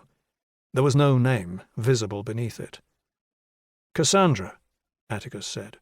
"Her name was there. I saw a picture of it. You were in a club in Bath with her and her friends." "Nah." Robson looked as if he was going to say something else, but he shook his head instead. "You were seeing her, Jimmy. I know. You were going backwards and forwards to Bath. One of her friends told me." His eyes narrowed. "That was ages ago." "What happened? Why'd you stop?" "The girl died." "Stacy, that's right." "But that weren't my stuff. What happened to her had nothing to do with me." "I believe you." "I didn't even have pills with me that weekend. I don't know where she got it from." He was defensive and off guard. Atticus saw a chance to get him to talk. "Did Hugo find out about you and his daughter?" Robson nodded. "When she came back after the girl died, she told him about us." "And he wasn't happy about it?" "Fired me," Robson said. "Worked for the family for 10 years, ever since school, and he got rid of me just like that." "Did that make you angry, Jimmy?" "Course! Wasn't fair." "How angry?" Robson frowned, and after a moment realization dawned across his face. "You think I did it?" he said, gesturing in the rough direction of the farmhouse. "You think I killed them?" His anger flared, and Atticus worried that he had gone too far. "I didn't say that." "No. No, that ain't got nothing to do with me. Nothing." "But you didn't tell the police that you had a history with her." "They never asked." "Don't you think you should have said something?" "Would you have told them?" Atticus nodded. "Probably." "I got a record," Robson said. "Like you say, I've been done for assault more than once. I tell them about me and Cassandra, and how Hugo and me didn't see straight about it, and then I give them a reason to think that I might have done it. And someone like me, I can't afford lawyers or private investigators to look into my evidence." He invested the term private investigators with sarcasm. "Hiding it from them ends up the same way. It makes you look guilty." "It wasn't me," he said with sudden heat. "You say that one more time and—" The sentence drifted off, but his anger did not. His cheeks throbbed with blood, and he clenched and unclenched his fists as if he wanted to hit something with them. "I'm sorry, Jimmy," Atticus swallowed. "Tell me what happened. Maybe I can help. Did Hugo say something to you? Did he know what you're doing here? Did he threaten to go to the police?" Robson leaned in close enough so that Atticus could smell the odour on his body and feel the spittle that sprayed from his lips. "I didn't kill them," he repeated. 78. Robson paced the room. Atticus could guess what was going through his head.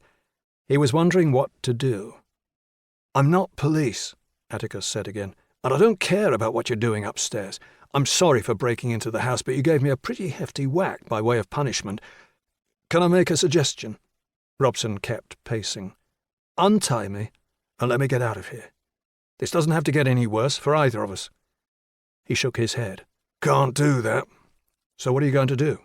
"I need to talk to someone." "Who, Jimmy?" "Bartley." "Bartley Cooper?" Robson grunted. Atticus knew that name. Bartley Cooper lived up on the gypsy site at Oak Tree Field at Odstock, near to the hospital. He was bad news, with interests in drugs and prostitution and anything else from which he could squeeze an illicit profit.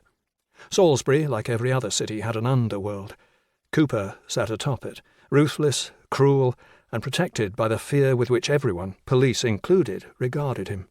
Atticus had arrested him 3 times in his brief career in the CID, and he had walked every time when witnesses decided it wasn't in their best interests to give evidence against him. Cooper was mouthy and full of himself, and Atticus had taken pleasure in making the arrests as humiliating as possible. That seemed like a mistake now. Cooper would recognize him. "I need to go to the bathroom," Atticus said. Robson bit his lip, thinking. "Please," Atticus said. "I'm just going to piss all over the floor, otherwise I'm not going to do anything stupid." "Wait," Robson said.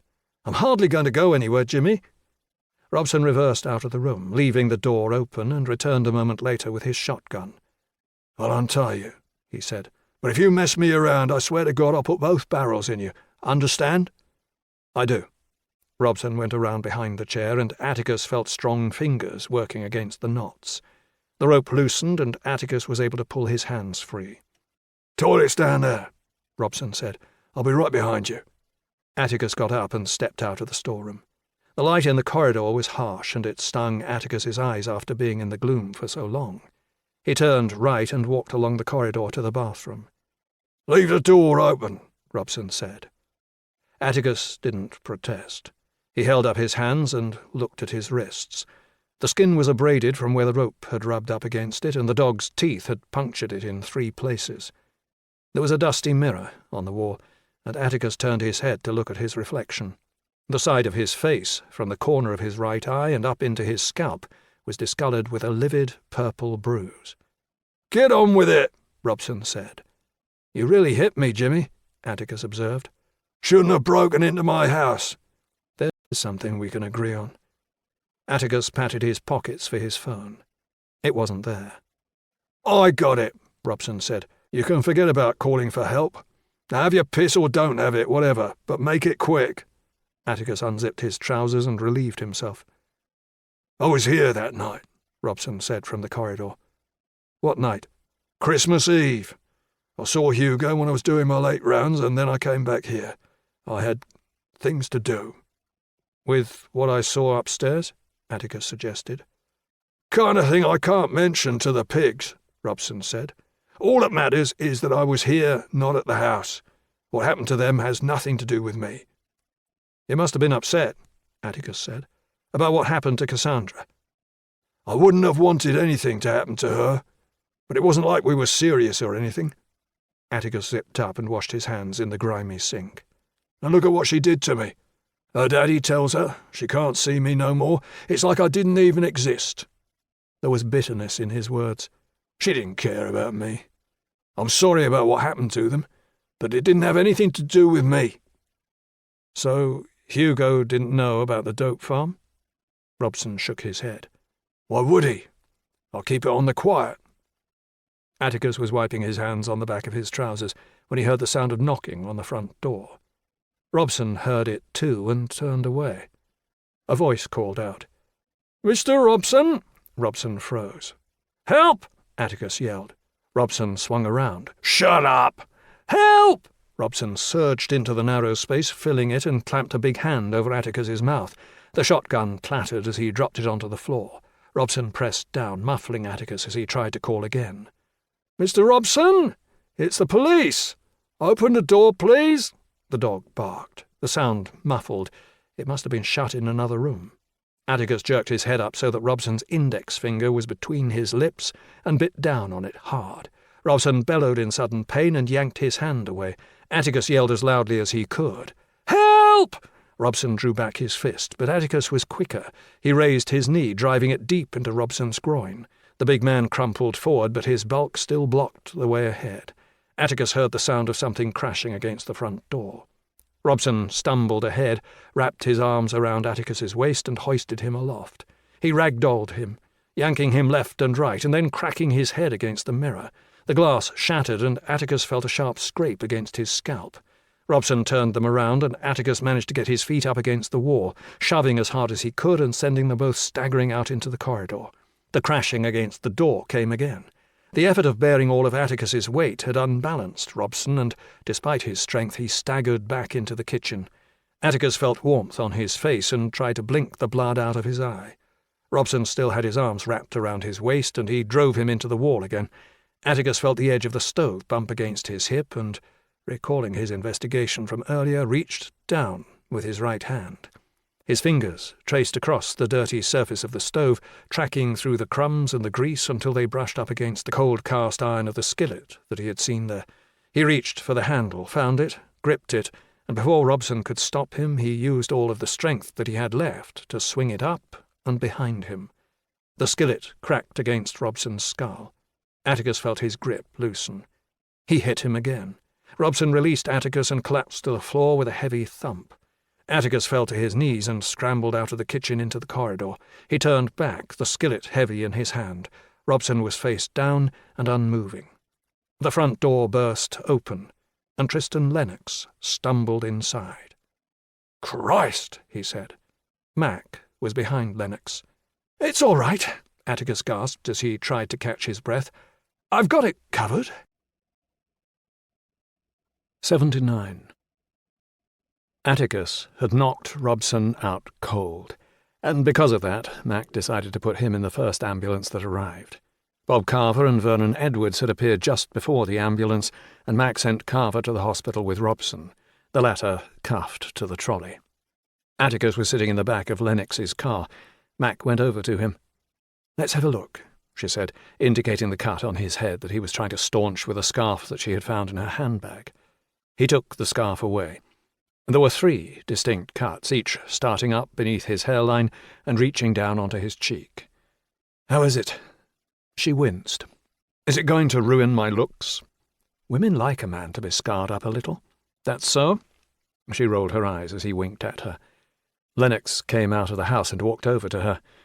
"You're not going to believe it," he said. "You find it?" Atticus said. Mac looked away from her inspection of his cuts. "What?" Lennox gestured up to the first floor. "Turns out that Robson has turned his house into a cannabis farm. The whole first floor. He's knocked the walls down, rigged up lights and irrigation." "What?" "I know," he said. "It's a big one." "We didn't go inside when we spoke to him after the murders, did we?" Lennox shook his head. "We didn't have any reason the first time. Then he came to the station for the formal interview."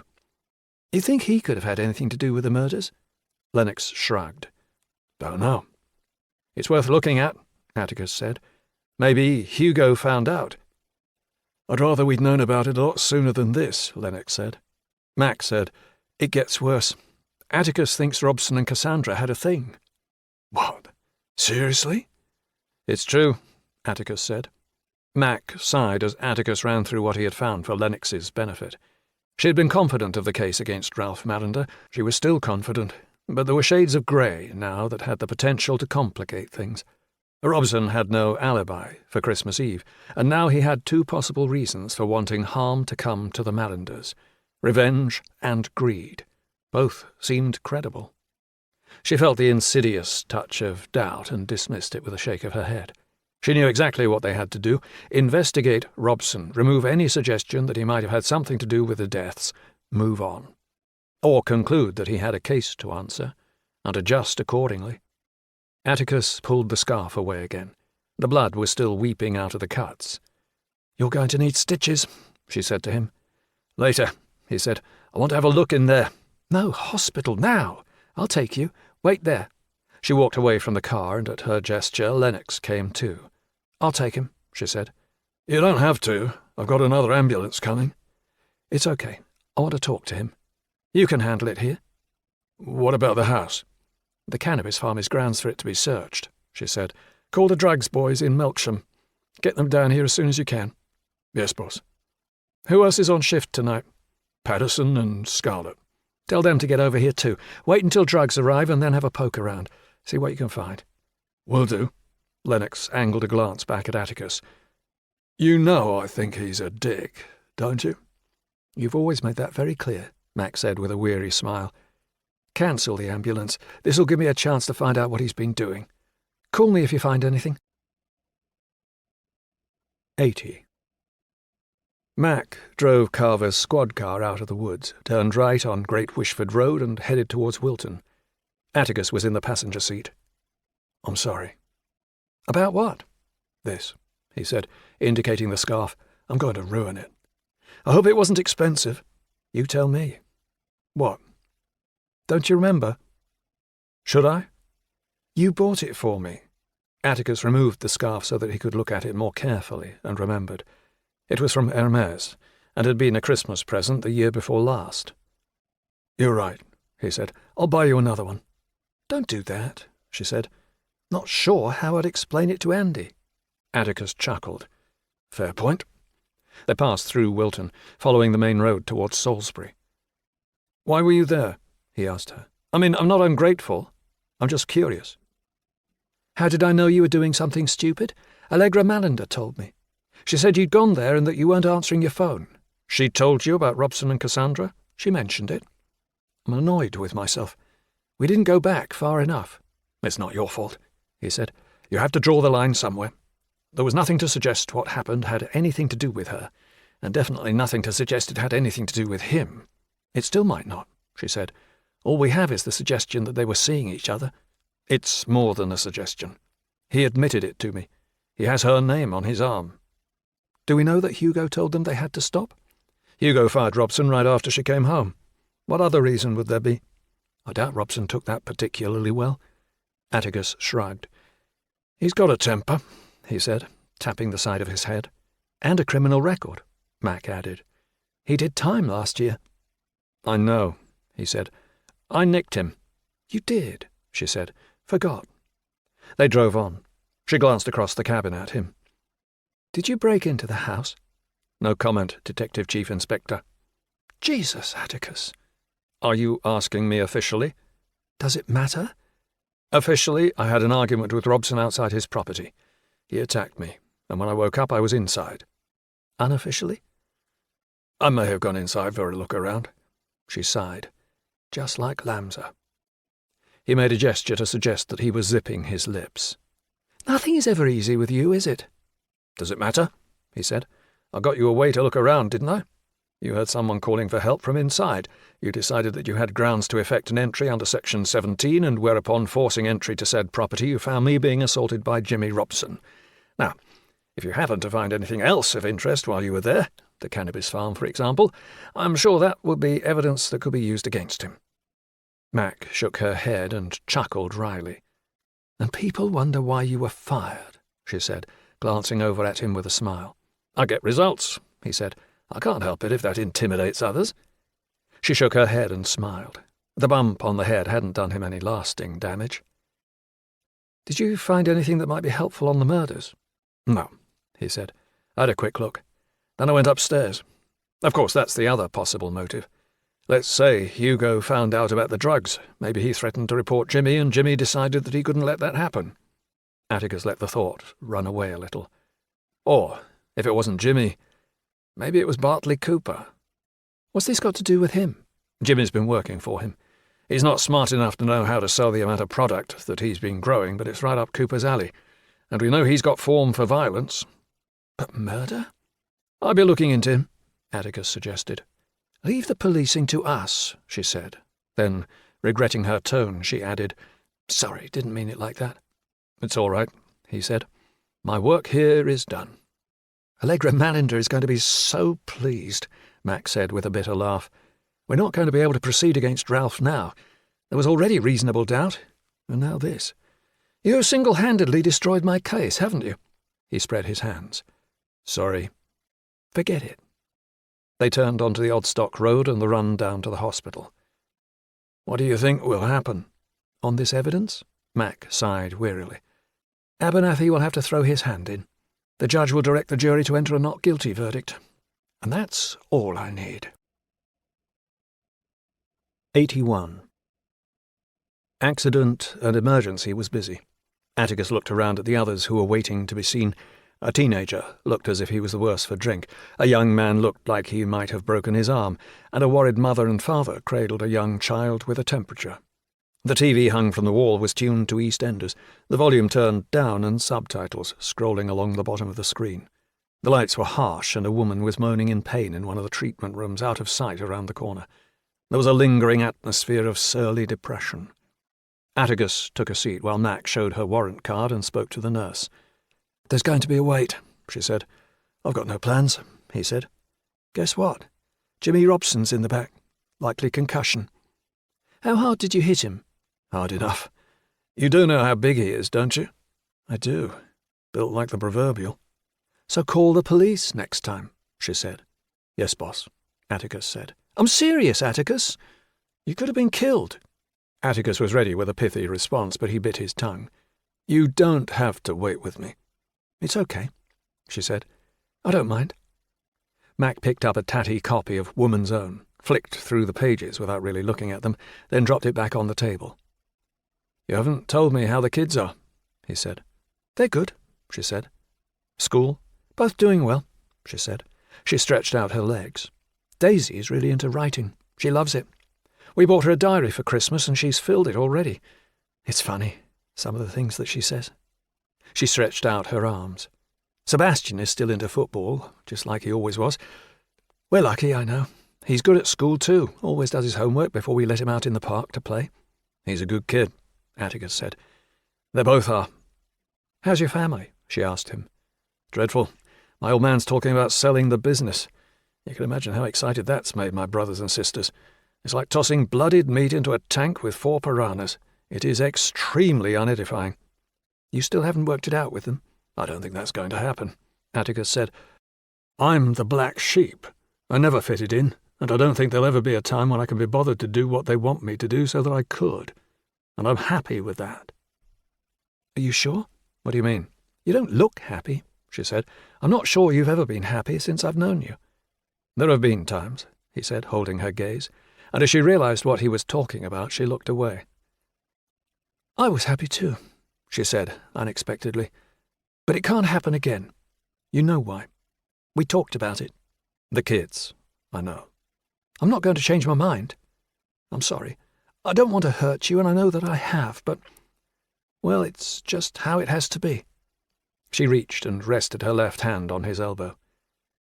"I know," he said.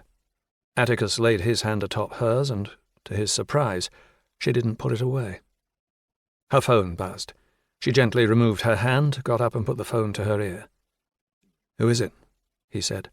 "Lennox," she mouthed. She turned away and walked down the corridor towards the vending machines. Atticus watched as Mac gesticulated animatedly, her left hand stabbing the air as she punctuated whatever it was she was saying to Lennox. She finished the call and came back again. Her eyes were alive with excitement. "What is it?" Atticus said. "They found something." "What?" "A box of 9mm rounds. Lennox thinks it matches the brass we found at the farmhouse." "Seriously?" "Yes," she said. "Where did he find them?" "Didn't say. Why?" "Because I didn't see them." "How long were you looking?" "Not that long." "Exactly," she shrugged. "I've got to go. I need to get over there." "Let me come," he said. "Atticus, you know I can't do that." A doctor came into the waiting area. "Mr. Priest?" "You wouldn't have found any of that without me," he said. "Come into the station tomorrow," she said. "I'll give you everything I can then." The doctor looked around impatiently. "Is there a Mr. Priest here?" Mac pointed. "He's here." "Tomorrow morning," Atticus insisted. "Promise me." "Bright and early. I'll see you then, I promise." 82. Mac retraced the route back to the farmhouse and then to Jimmy Robson's property. There were more vehicles there than before, 2 squad cars, a forensics van, and 2 unmarked vehicles that she assumed belonged to the drug squad. There was no space to park inside the gate, so she reversed back out again and found a spot at the side of the track. Crime scene tape had been suspended between the trees in front of the house, and a scene log had been set up. Mac showed her warrant card to the constable who was in charge of the log and signed in. The man held up the tape and she ducked beneath it and went over to where Lennox was waiting for her. "Boss," he said. "What have you got?" "You'll want to see," he said. There was a box of plastic forensic suits at the entrance to the house, and Mac pulled one of them on over her clothes. She added plastic overshoes and followed Lennox into the house. "So, we've finished the first search," Lennox said. "There's a large cannabis farm upstairs, like I said. The drug squad are up there now. If we didn't find anything else, there'd still be enough up there to put Robson away for a stretch." "But you did find something else," she said. "We did. This way." Mac followed Lennox along the corridor to a room that was evidently being used as a bedroom. It had been kept in a slovenly condition, with clothes strewn over the floor, magazines scattered around, empty pieces of packaging and scads of newsprint. Lennox stepped through the debris to the bed and knelt down at the foot of it. He indicated a Tesco carrier bag. "That was underneath the bed," he said. "You find it?" "No, one of the lads did." He pulled on a pair of forensic gloves and carefully opened the bag. Mag looked in and saw 5 items, 4 small cardboard boxes coloured blue and white, with MagTech emblazoned across each one, and a red velvet bag. Lennox took one of the cardboard boxes. It was already opened. He flipped back the lid and turned it so that Mac could look inside. It contained 9mm rounds, slotted vertically, half of them missing. Mac stared at it. Her mind was spinning. She remembered the detail from the ballistics report. The Browning was 9mm, and here was a tray of the same caliber rounds. She was already thinking she would send the shells to Nabis, the ballistics intelligence service at the Met, so that they could be compared with the brass that was recovered from the farmhouse. She pointed to the velvet bag. "What about that?" Lennox pulled a drawstring to open the bag, reached inside and took out a silver crucifix on a chain that was fixed with a diamond clasp. He picked it up between gloved fingers and held it in the slant of artificial light that lanced in from the corridor. "Is that what I think it is?" "It is," he said. Cassandra Mallender had taken to wearing a necklace with a crucifix in the year before her death. Her surviving relations had testified that she never took it off, and had noted its absence when her body and then the farmhouse had been searched. "Jesus," she said. "It wasn't Ralph, was it?" Lennox shook his head. "I don't know, boss. It's looking much less likely." Mac took the necklace and let it dangle. "It was Robson. He did it." 83. Bandit was on the mattress, curled up in the space between his legs. He sat up, his sore head throbbing, and scratched the dog behind the ears. "Morning, boy," he said. The dog slithered up the mattress on his belly and offered his muzzle so that Atticus could scratch it. He probed the side of his head with his fingers. It was tender, and he was glad of the codeine that he had been given at the hospital last night. He used his thumb to press 2 of the tablets from the blister pack and swallowed them, washing them down with a glug of water from the glass next to the bed. He heard the buzz of his phone. The ringtone was muffled, and it took him a moment to locate it beneath the duvet. He put it to his ear. "Hello?" "Atticus?" "Mac, where are you?" "Outside," she said. "Let me in?" Atticus boiled the kettle and made 2 cups of coffee as Mac took off her coat and cleared the sofa of papers so that she could sit down. "Here," Atticus said, handing her one of the cups. "Thanks." "You look done in." "I've been up all night," she said. "What happened?" "Like I said, we found ammunition. I'll get the ballistics report back at lunchtime. They're running mass spectrometry tests to compare it with the cases we found in the farmhouse, and maybe match it. I'd be shocked if it's not the same." "Why?" "Because that wasn't all that we found." She sipped her coffee and exhaled. "I needed this." "Come on," Atticus said impatiently. "What else was there?" "There was a velvet bag in the same bag as the ammunition. It had a necklace that matched one that we couldn't find in the house, a crucifix. The family told us Cassandra wouldn't take it off." "Is it the same?" "It's at the lab, but it'll match. I'm sure of it. We got the whole thing wrong. We arrested the wrong man." Atticus paced the room. "Where was it?" Mac looked up wearily. "Where was what?" "The bullets, the crucifix." "Inside a Tesco carrier bag." "And where was that?" "Under the bed." Atticus closed his eyes and tried to remember. "Under the bed?" "That's what I said." "Do you have a picture?" "Yes," she said. She took out her phone and swiped through her photographs that she had taken at the house. She found the one that she wanted and handed the phone to Atticus. He examined the picture and recognized where it had been taken. Robson's bedroom. He swiped left to bring up the next shot. Mac had taken a series of pictures, changing the angle slightly each time so that she could capture all of the room. Atticus found the photographs of the unmade bed, and as he swiped, the vantage point dropped down so that he could see beneath it. There was a plastic bag at the end of the bed farthest from the wall. The mouth of the bag was open, and inside he could see the edge of a cardboard box. He stared at the screen. Atticus? He laid his thumb and forefinger on the screen and moved them apart, zooming in on the bag. "What is it?" Mac pressed. "Nothing," he said. "Come on," she said. "What is it? Something's bothered you." "It's nothing," he repeated. "I don't believe you. Where is he now?" "Robson? In custody." "What's he saying?" "He's denying it." "How does he say he got the necklace?" "Says he has no idea how it got there." He slumped down next to her. "What are you going to do next?" "I spoke to Abernathy last night. We're going to apply for the case against Ralph to be dismissed. We can't proceed after this." "Have you told the defence?" "Not yet. Abernathy is going to speak to Crow at 7. Have you told Allegra?" "About what happened last night?" She nodded. "No, not yet. I was waiting for you. You might as well get the credit for it. You found out about Robson and Cassandra. This is all your work." She reclined against the back of the sofa, and he did the same. She turned to look at him, and he turned to her.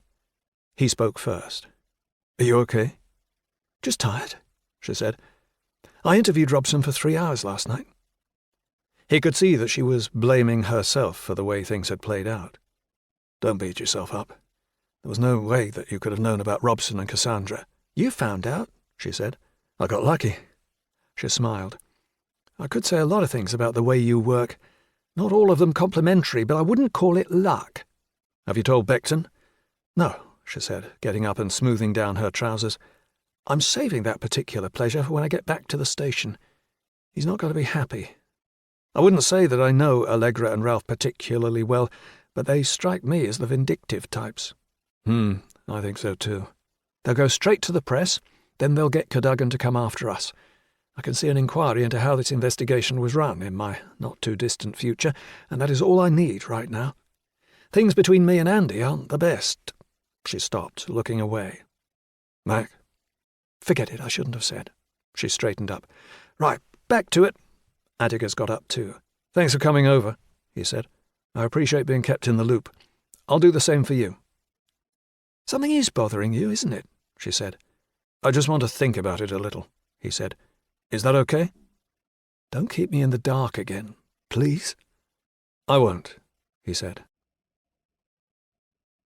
84. Mac drove to court after leaving Atticus. A conference had been scheduled for 8. Abernathy was irritated and made no attempt to hide it. He reported that he had just endured a humiliating meeting with his opposite number, during which the two of them had concluded the procedure for bringing the trial to a close. "What a waste," he said. 3 months' work, and all for nothing." He said it while he looked at Mac. She was shedding allies left and right. She saw it for what it was. Abernathy was abandoning her, leaving her to carry the can for the wasted resources that had been invested into a trial that should never have begun. Like rats, they were fleeing the sinking ship. Allegra Mallender was already in her seat when Mac came into the courtroom that morning and took hers. Allegra stared gleefully across the room. Atticus must have told her about what had happened, and now she was ready to enjoy her moment of vindication. Allegra got up, crossing the floor until she was next to her. "I'm glad you're here," she said. "This last year has been the worst year of my life, and that's just me. Think of what your incompetence has cost my husband. He's been in prison for months because of you. I told you there was no way that he could have done what you accused him of doing. I told you again and again and again. My husband is not a violent man. He has never been. But you wouldn't listen, would you? And now here we are. 10 months later. 10 months of our lives wasted. Goodness knows how much money wasted. And we're right back where we started." "I'm very sorry about how things turned out," Max said. "If we'd had this evidence earlier, things would have been very different. As it is, as soon as we found out what we did last night, we made sure that the case was dismissed as quickly as we possibly could." "That's it? That's your apology?" "I am sorry," she said. "We've conducted this case with the same amount of care as any other, that's all I can say." "That's not good enough," Allegra said. "I understand. We're going to want compensation for what you've done." "Of course. Compensation and a formal apology." I'm sure Mr. Cadogan will be able to help you with that." The associate came inside. "All rise." Allegra looked as if she wanted to say more, but instead she shook her head in disdain and went back to her seat. Somerville sat down and invited the court to do the same. Mac looked around. It was full to the rafters with the journalists who had been declaiming against Ralph Mallender for the last 9 months, now ready to write the story of his acquittal and the disgrace of an investigation that had gone so badly wrong. 85. Mac followed the crowd of people out of the court, aware that they were looking at her. Some were curious, others derisive. She was the public face of a botched investigation that had cost a man his liberty for 10 months, and might have cost him even more. She wanted to get away from them. Atticus was waiting outside the court when Mac emerged. He looked across the crowd, held her eye, and then nodded towards the corner of the building. He disappeared around it, and Mac followed. He made his way to the back of the building and waited for her outside the custody entrance. "Atticus," she said, "what is it?" "You're right. Something is wrong." "With what?" He gestured to the building with a flick of the wrist. "Everything. Robson, Mallender. Everything." "What do you mean?" He looked straight into her eyes. "Do you trust me?" He was earnest. His characteristic playfulness, that ready sarcasm that was attractive and irritating in equal measure, was all gone. "You know I trust you," she said. "What is it?" "I haven't been able to stop thinking about it." "About what?" "Everything, Mac. Everything you told me. It's all so convenient. Don't you think so?" "I don't know," she said. "It seems obvious now." "Exactly. It's too neat. I don't buy it." "What does that mean?" "I think we've been set up." She put a hand to her head. "Now you tell me. We just had the case against Mallender dismissed." "Ralph didn't do it," he said. "That's the only thing I'm completely sure about." "Well, at least that's something." "I need you to help me. There are going to be some questions I can't ask, but you'll be able to." "Like what?" "Give me a couple of days to get my thoughts straight," he said. "I think I know what happened, but it's not going to be easy to prove. I'll call you when I've got everything straight in my head. You'll be able to help me then." He had a faraway look on his face. She had seen him like that before. He retreated into himself when he was obsessed with a problem, as if the act of unravelling it required him to withdraw, to close down and remove himself from all external distractions. "Atticus," she said, waiting for him to click back into the now. "Sorry," he said. "Million miles away." She put a hand on his elbow. "I trust you. Be careful. Call me when you're ready to talk." Part 3. 86. Atticus was up early. He had found it difficult to sleep, and as he had turned to and fro with no prospect of drifting off, he had eventually given up. Bandit had trotted over to him as he brandished his lead and had wagged his tail enthusiastically as Atticus clipped it to his collar. Atticus swallowed his pills, grabbed his overcoat, added a thick scarf to ward against the freezing cold, and led the way outside. The gates to the close were still locked, so Atticus continued on to Crane Bridge, crossing over it and then taking the hard left turn onto the path that followed the Avon into Queen Elizabeth Gardens. There had been a hard frost overnight, and the trees and plants were heavy with ivory rime. The forecast was for snow by the end of the week, and as he looked up he saw that the clouds were dark, suggesting that the snow might arrive a little sooner than had been advertised. He unclipped Bandit's lead from his collar and watched as the dog hared away. They had spent a lot of time together in the week since the conclusion of the trial. Atticus had needed time and space to think, and he had always found that one of the best ways to do that was to go on a long walk. Bandit was always happy to come along, and the two of them had enjoyed 10-mile hikes through the countryside around the city. They had been back in Groveley Woods on 3 separate occasions, visiting the farmhouse that still stubbornly held on to its secrets. Atticus had broken into the house again on the first visit, going down to the cellar to check the coal hole, and in particular the nail that he had noticed the first time he had been there. He noticed activity inside the house as they strolled past it the second time, and as he watched from behind the cover of an old wide-boughed oak, he had seen Ralph and Allegra as they made their way around the rooms, opening the curtains and letting the light back in. He had returned a final time yesterday afternoon and had seen a white van embossed with the logo of a local painter and decorator parked up alongside Allegra's car. The front door was open, and Atticus watched the tradesman, as he ferried his equipment, a trestle table, pots of paint, brushes and brooms inside. Atticus made a call to a contact at a local estate agency and was told that the house and the associated farmlands would soon be put on the market with an indicative price of £6 million. A lot of money. He had spent a lot of time with Mac, too. They had assembled the information that he analysed on those long walks. He had been to London, visiting the American Embassy in Wandsworth. They had both worked with the CPS before making an application to court for 2 separate search warrants. Mac had pulled information from the resource management unit that administered the comings and goings at the station. She had liaised with the forensics laboratory in Exeter so that the fragment of Tyvek that Atticus had found beneath the coal hole at the farmhouse could be analysed, and then had reviewed the scene log for anything that might have explained how that material had come to be there. Mac had also collated every single photograph that had been taken at the farmhouse by the crime scene examiners. There had been over 1,000 of them. Atticus had spent an entire day isolating those that he wanted, whittling the total down to 11 when he was finished, and then analysed each of those in close-up detail. The problem was a difficult one to solve. He had an idea of what the solution might look like, but it was no more than a sketch. It was a jigsaw with missing pieces, and it made it difficult to imagine the whole picture. He worked at it, adding in pieces as he found them, and taking away pieces when he realised that they didn't fit. He kept at it until he had a better idea of what he was looking at, and once the outline was in place, he started to extrapolate.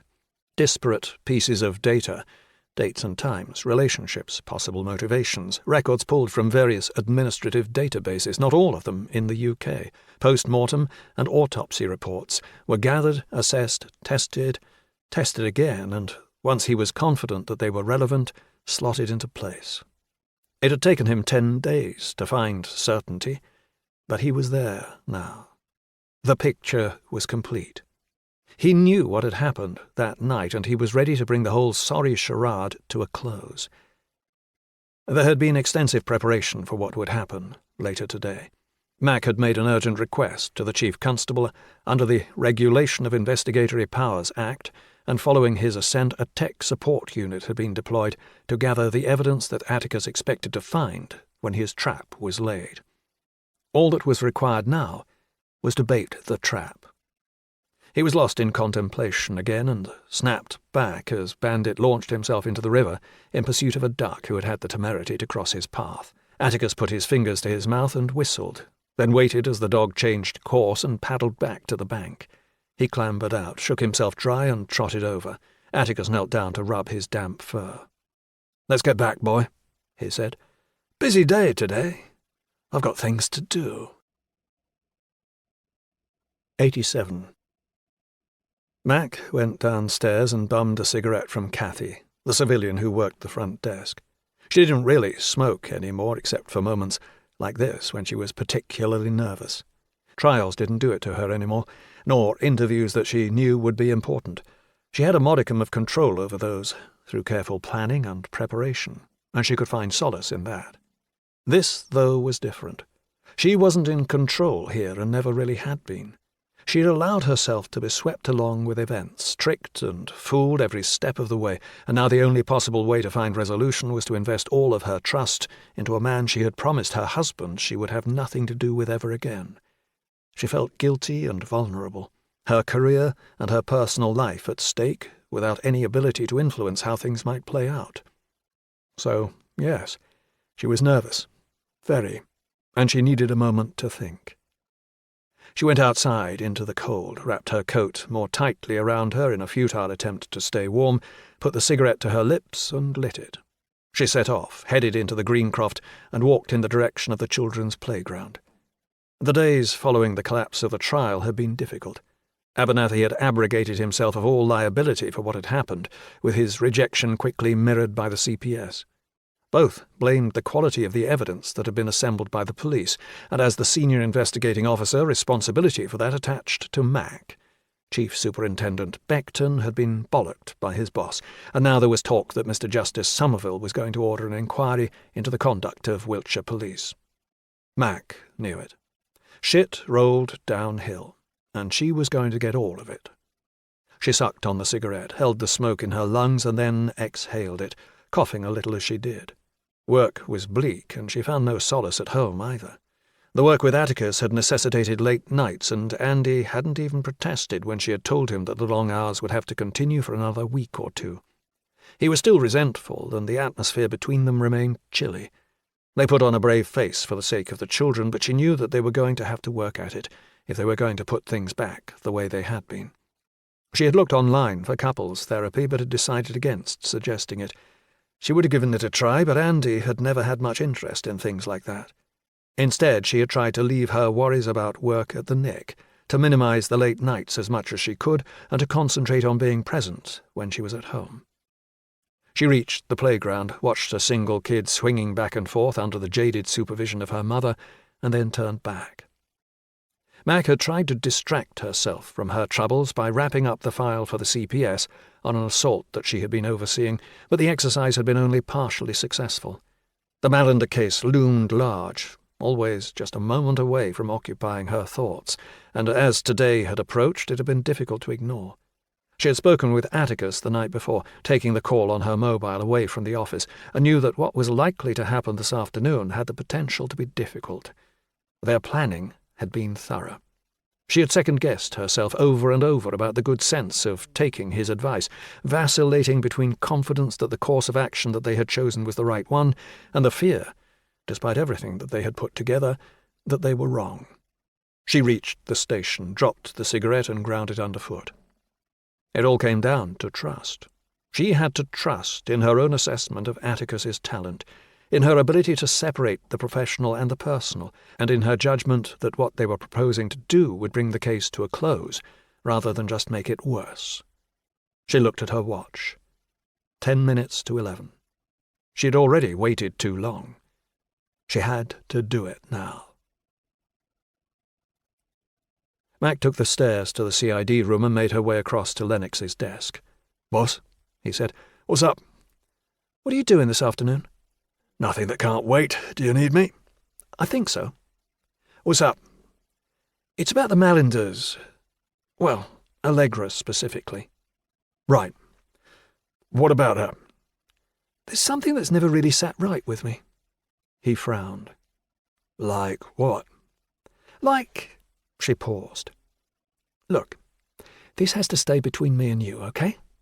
"Of course, boss. Goes without saying." "So, I might have done a little digging around into her background over the course of the last couple of days." "Why? The case is over." "I don't know. Intuition. That's the only way I can describe it. But every time she came in here, I ended up feeling the same way. I just felt that there's no way she was telling us everything. Didn't you feel it too?" He pursed his lips as he thought. "I know I never trusted her." "Exactly." "Did you find anything?"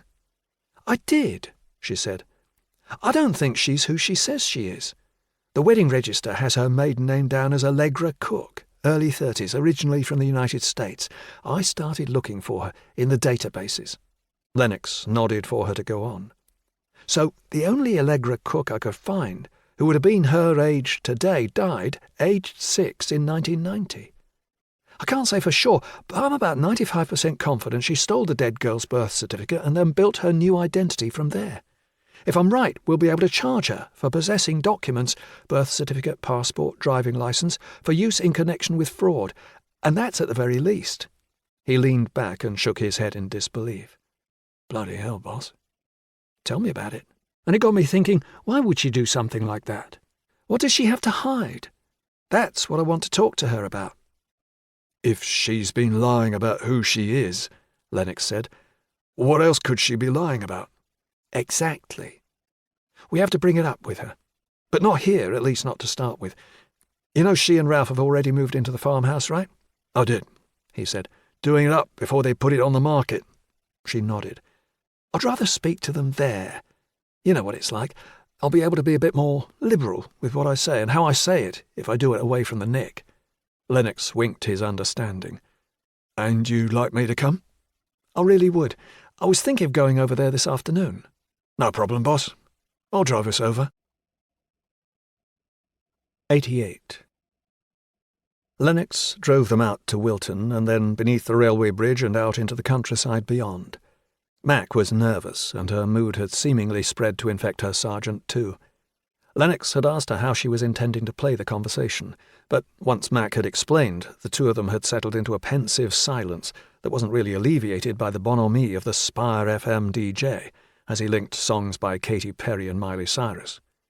Lennox drove through Great Wishford and then turned onto the track that led into the woods.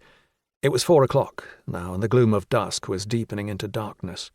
With the tops of the trees fringing the join between land and sky, it had grown colder as the afternoon had progressed, and now snow started to fall.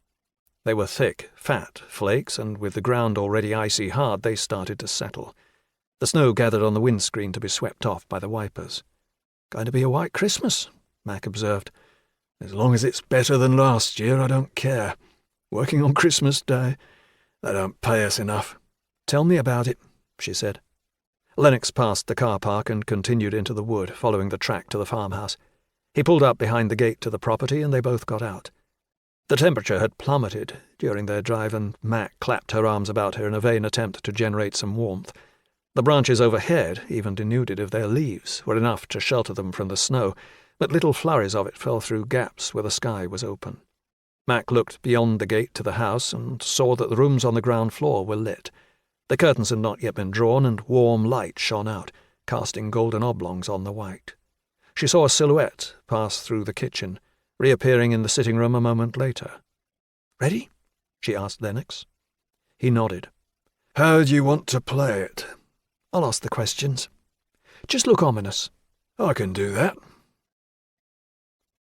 Mac took a deep breath and knocked on the door. Her stomach twisted as she waited. They had gained this out, but there was no way of predicting how it would go for real. She heard the sound of footsteps, and then Allegra Mallender opened the door. "Hello," Mac said. Allegra should have been surprised, but if she was, she mastered it quickly. "Detective Chief Inspector," she said. "What do you want?" "I've got a few additional questions," she said. "Do you mind if we come in?" "What questions?" "It'd be much better if we could speak inside." She stayed in the doorway, blocking the way. "What if I don't want to?" "Please, Mrs. Mallender, I'm trying to make this as easy for you as I can. It would be much more convenient for us both if we could speak here. I don't want to have to take you to the station tonight, but we can do that if you'd prefer." "What? Why would you do that?" "I don't understand. The case is finished. Don't you remember? The case was dropped. I'm hoping this is just a misunderstanding that you'll be able to clear up, but we really do have to speak about it." Ralph was standing behind his wife. Neither of them looked happy to see her, but that was hardly a surprise. The police had turned their lives upside down for the better part of a year. "Fine," Allegra said. "Fine, you better come in." Ralph led them through the house. Mac looked around as they passed through the rooms. The Mallanders had already made good progress. The kitchen units had been freshened with new doors, and the carpet that had been laid through the hall had been torn up to reveal the floorboards beneath.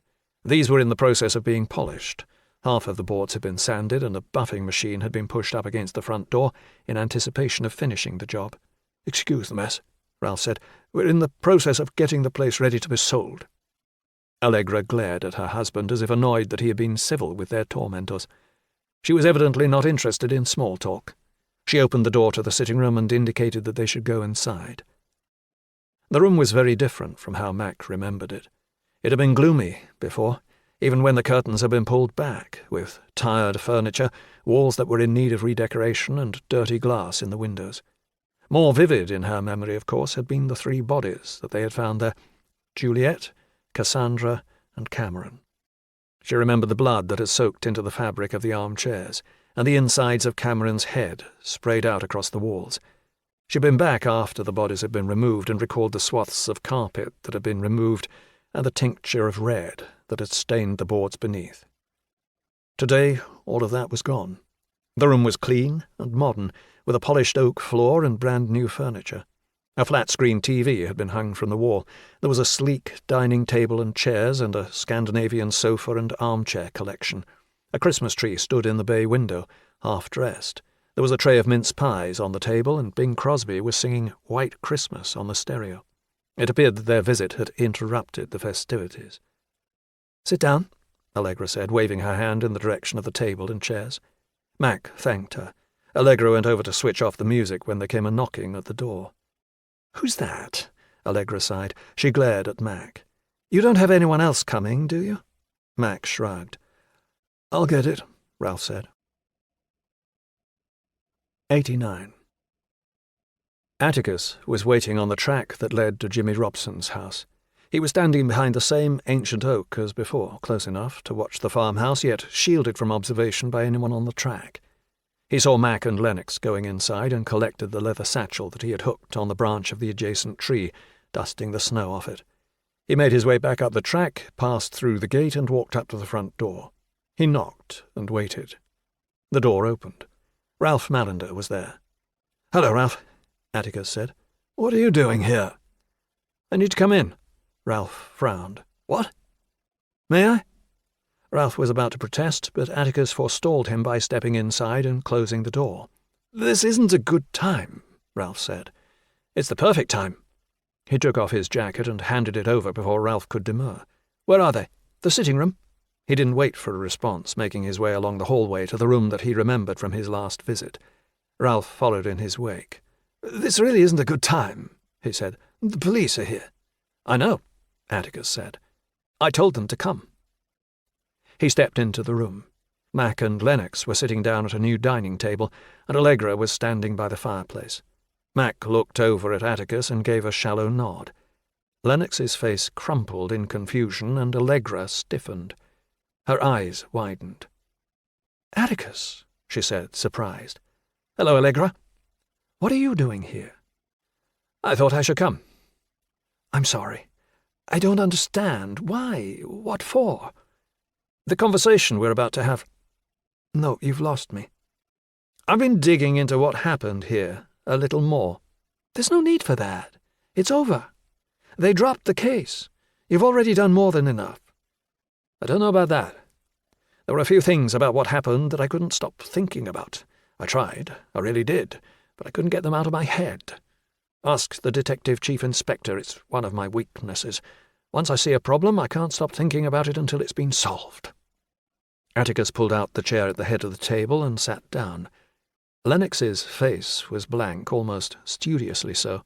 Mac was rubbing her left wrist with the fingers of her right, a gesture that Atticus remembered from before. She did it when she was anxious. The atmosphere in the room was tense. Allegra looked confused.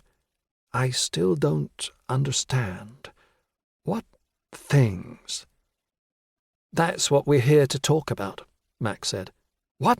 she fumed. "This is ridiculous. You said that you had questions for me to answer." "I do," she said. "Lots of questions." Allegra's face flushed with anger. "You already put us through an ordeal for something that Ralph didn't do. He's been in prison all year, and then the trial. Isn't that enough? Why can't you just leave him alone?" "It's not about Ralph," Atticus said calmly. "Of course it's about him." "It's about you." Allegra stayed where she was, and for a moment Atticus thought she was going to grab her husband and drag him out of the room. She didn't. Perhaps it was the tone that Mac had adopted, with her stern and inflexible, a show of her authority, that persuaded Allegra that she had no choice but to hear Atticus out. Perhaps it was the surprise of being ambushed, like this, in their own home. Or perhaps it was the shock of an ally, Atticus, now a seeming turncoat, ready to betray her. She sat down, crossed her arms over her chest, and smiled a thin, condescending smile. "You're working with her now?" she said to Atticus. "With the police?" "No," he said. "Not any more." "So?" "I don't like being used. And like I said, I've never met a problem I didn't want to solve. This was a good one." "Fine," she said. "Whatever. We've dealt with police incompetence before, police misconduct. We can deal with it again. Get on with it. Say whatever it is you think you have to say, and then leave us alone." "Thank you," Atticus said. "I will." 90. Atticus got up. He took another breath, put the leather satchel on the table, taking a moment, letting Allegra wonder what it might portend, and then unzipped it. He took out the bundle of photocopies that he'd been collecting over the course of the last week. He put them on the table. "We'd better start with the basics," he said. "Your name isn't Allegra, is it?" "Yes, it is." "Sorry," Atticus said. "Let me qualify that. It is now, but only for the last 2 years. You were Rachel before that." Ralph frowned. "And you were Catherine before you were Rachel. That's your birth name. Catherine McCoy, born on the 15th of January, 1985, to Nicholas and Laura McCoy in Framingham, Massachusetts." "What?" Ralph said. Atticus shuffled through the papers until he found the copy of Catherine McCoy's birth certificate. He and Mac had petitioned the Registry of Vital Records office in Dorchester, Massachusetts, for the papers. They had required a court order to do so, eventually receiving the certificate last week. Next, he picked out the bundle of legal documentation that confirmed that Catherine had changed her name by petition. Catherine had become Rachel. He shuffled through the papers again until he found the third document he wanted, the copy of the wedding register that had Allegra Cook marrying Ralph Mallender. Atticus put all of the papers on the table and flicked them across so that Allegra and Ralph could look at them. Allegra didn't take her eyes from Atticus. "My personal history has nothing to do with what happened to Ralph." "I think it does. You stole the identity of a dead girl when you became Allegra Cook." "That's a crime," Mac said. "It's fraud." Allegra should have been surprised by the revelation, or at least put onto the back foot. Atticus watched her reaction carefully, and, although she appeared to be shocked, he could see that it was an act. The hand to the mouth and the wide eyes were an approximation of what she suspected her audience would have expected, a psychopath's reaction, but her eyes showed calculation, not fear. Her body language, too, gave away more than she would have liked. Her eyebrows should have curved upwards, her brow should have wrinkled, and the whites of the eyes should have been more visible as they opened wider. Atticus looked for those small cues, but he didn't see any of them. "You've been married twice before."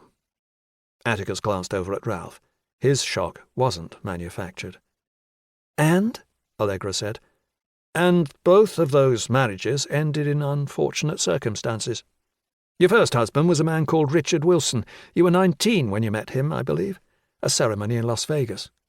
His wife had died the year before, and since he was lonely and wanted to share his life with someone, he placed a profile on a website that specializes in matching older men who have the good fortune of wealth with younger women. You saw his profile and contacted him. You met, seemed to get along, and after what could only be described as a whirlwind romance, you got married after knowing each other for just 6 months. All very romantic." "Allegra?" Ralph said. Allegra glared hard at Atticus, ignoring her husband. "The unfortunate Mr. Wilson died 2 months later. A tragedy, of course. I would offer my sympathy if I didn't think that it would be wasted on you. Mr. Wilson was a wealthy man, and since he died intestate, his estate passed to you.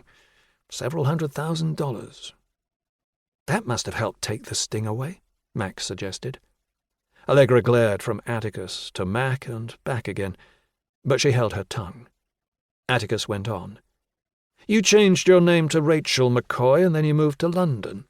You grieved for a month or 2 before you met the man who would become your second husband, Rupert Yates. Again you met him online. A different community this time, but one with the same aims, sugar daddies looking to meet younger, attractive women. DCI Jones went to court for an order that the website's messages be shared, so she has a record of what you said when you approached him." "Rupert Yates," Mac said, taking over. "Another whirlwind romance. You made contact in January of the year before last. You moved into his home by June, and the 2 of you were married that September. Another well-to-do older man who had lost his wife, looking for someone bubbly and fun, according to the profile. You said that described you to a T, and he seemed to agree. We've been able to access your emails from back then, too." "You can't do that." "The court felt that there were grounds," Mac said. "You'll be able to complain at trial if you disagree." She frowned, the anger draining away a little to be replaced by what looked like panic. "Trial?" Atticus continued. "Mr. Yates died 3 months after your marriage. He was hospitalized with serious nausea and died soon after. Awful tragedy, but he was older and not in the best of health. Just like Mr. Wilson. These things happen." "I know what you're doing," Allegra said, "and you should be ashamed of yourselves." "Allegra," Ralph said, "is it true? You were married?" "Yes, Ralph, it's true," she snapped. "Twice?" "Yes, twice." Why didn't you—" "Because it has nothing to do with you," she snapped. "Jesus, it has nothing to do with any of you." "I'm your husband. How can you say that?" Allegra seemed to find a moment of self-awareness amid her anger. She reached out a hand and laid it atop Ralph's. "I should have told you," she said. "But that was in my past. What happened was painful. I didn't want to have to talk about it, to bring it up again." "But you're my wife," he said pleadingly. The arrogance and conceit that he had shown when Atticus had met him before was gone. He sounded lost and confused, the foundations upon which he had built his life now shaky and unstable. Atticus had wondered if there might have been a better way to confront Allegra, so that Ralph might be spared, but had concluded that there wasn't. He needed Ralph there when he started to crank the wheel, slowly tightening the vice around Allegra and her lies. He wanted pressure on her from all angles. "That's right," Allegra responded. "I am your wife. And whatever they might say, I love you." Mac intervened. "Do you?" she said. "Really? Do I love my husband?" Allegra snapped. "What kind of question is that? Of course I do." Allegra stood up, and her eyes flashed. Atticus saw anger there, but now there was fear, too. She had stumbled. Her leg was in the snare, and the only way to extricate it would be to proceed with caution and care. But that, he could see, was going to be beyond her. He had goaded her just as he had intended, and now the predatory cunning upon which she had relied for all of her adult life was out of reach. She was caught. All they had to do was prod her a little more, and let her tighten the trap until there was no possibility of escape. "Sit down, Mrs. Malinder." Mac's voice was firm, weighted with the authority of her rank and the conviction, instilled in her by Atticus and the evidence that he had supplied, that they had penetrated the veil of deceit that Allegra had deployed to such great effect for so long. Allegra sat. Atticus made to look through his papers, even though the facts all came easily to hand.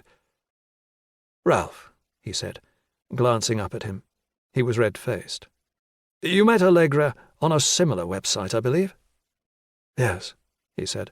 "And you, like Mr. Yates and Mr. Wilson, were lonely and seeking someone to share your life with." "There's nothing wrong with that." "Not at all. Your wife contacted you, I believe." "Why are you asking him?" Allegra snapped. "You have those emails too, I presume?" "We do," Mac said. "That's right," Ralph said. "I was flattered. I couldn't understand why she would be interested in someone like me." "An eligible bachelor who stood to inherit a small fortune when his parents died?" Mac said, smiling at Allegra. "No, I can't think why."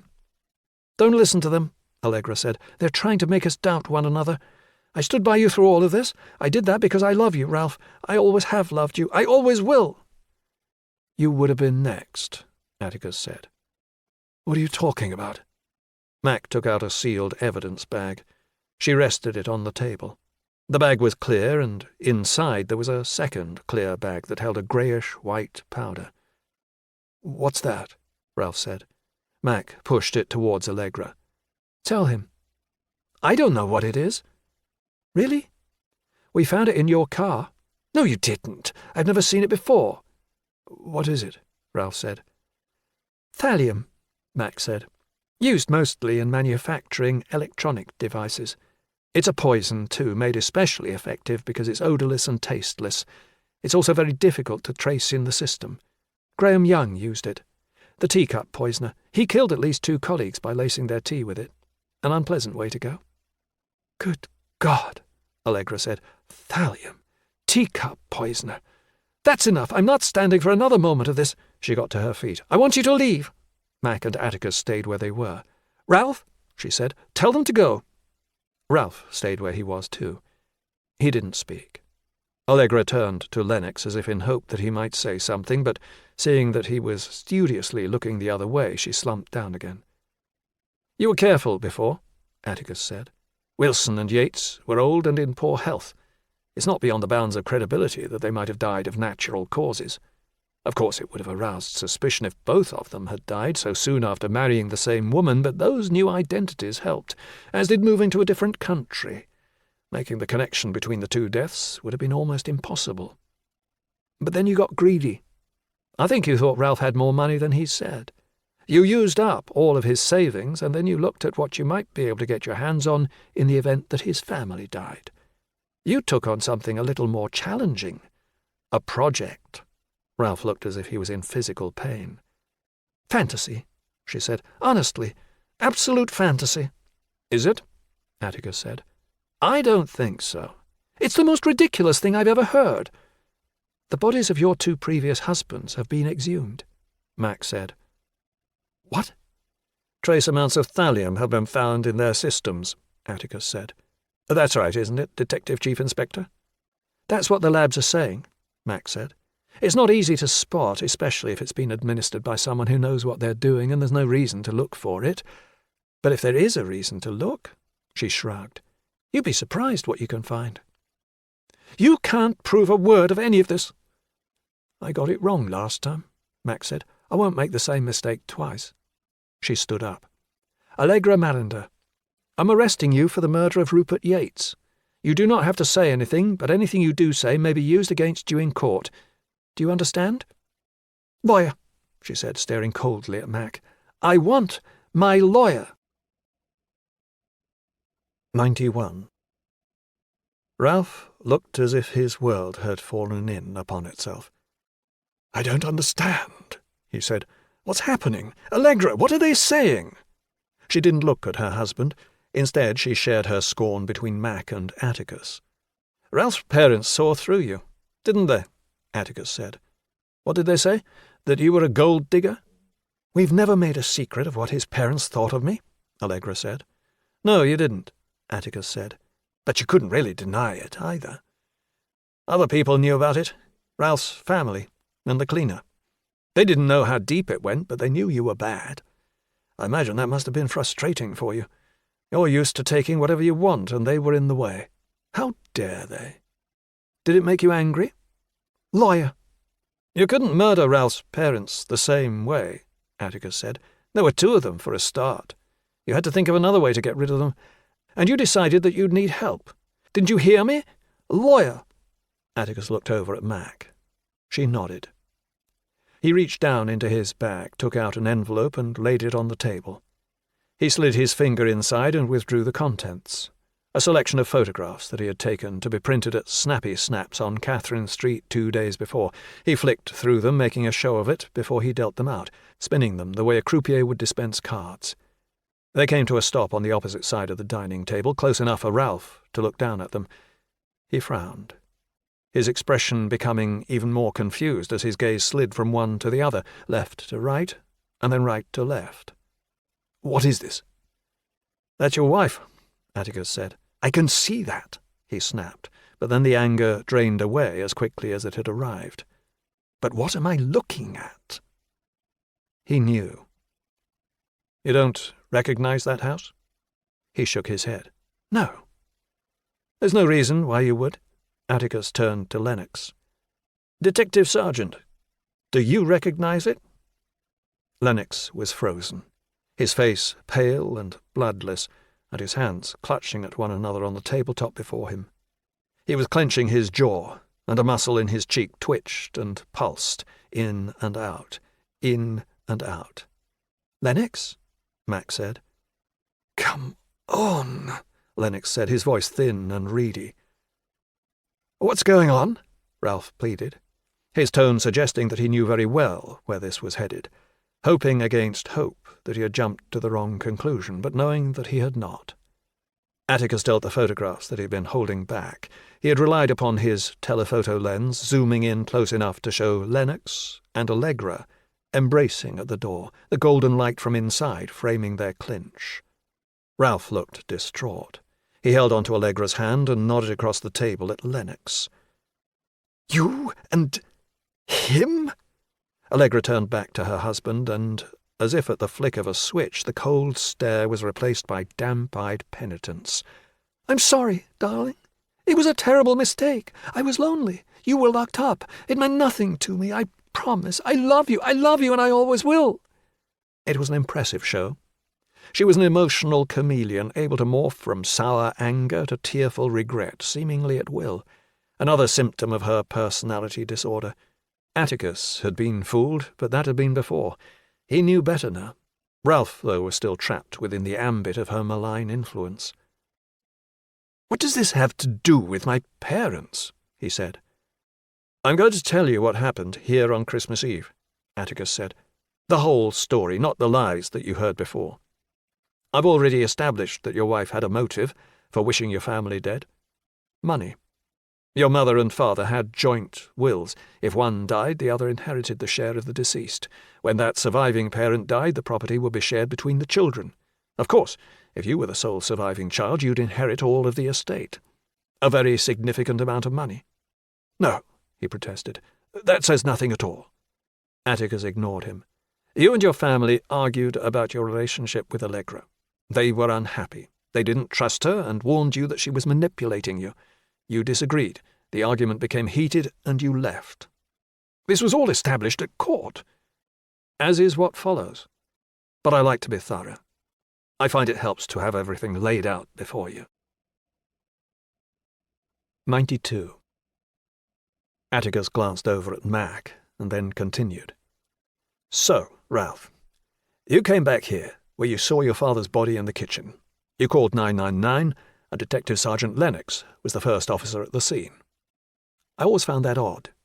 It's not impossible that he would have been driving nearby and heard the call, but it did seem unlikely." "I was in the area," he said. "I heard it on the radio from dispatch." "What were you doing out this way?" Mac asked him. "I wanted to speak to a suspect in another case." "Who?" "Dylan Eastman," he said, easily enough for it to have been true or very well rehearsed. "And did you speak to him?" "I did." "What time?" "I can't remember," he said. "I spoke to him. He remembered. It was early evening. He said it was a strange conversation and that nothing came of it. And then I looked at the rosters. You volunteered to work that night, Lennox. You volunteered on Christmas Eve. No one does that." Lennox looked ready to protest, but closed his mouth. "It was a ruse," Atticus took over. "An excuse for you to be out this way. I thought it was convenient, and it became more of an issue the more I looked into it. You were finished with Dylan by 7 or 8. You just stayed out this way, and waited for the green light." He glanced over at Lennox.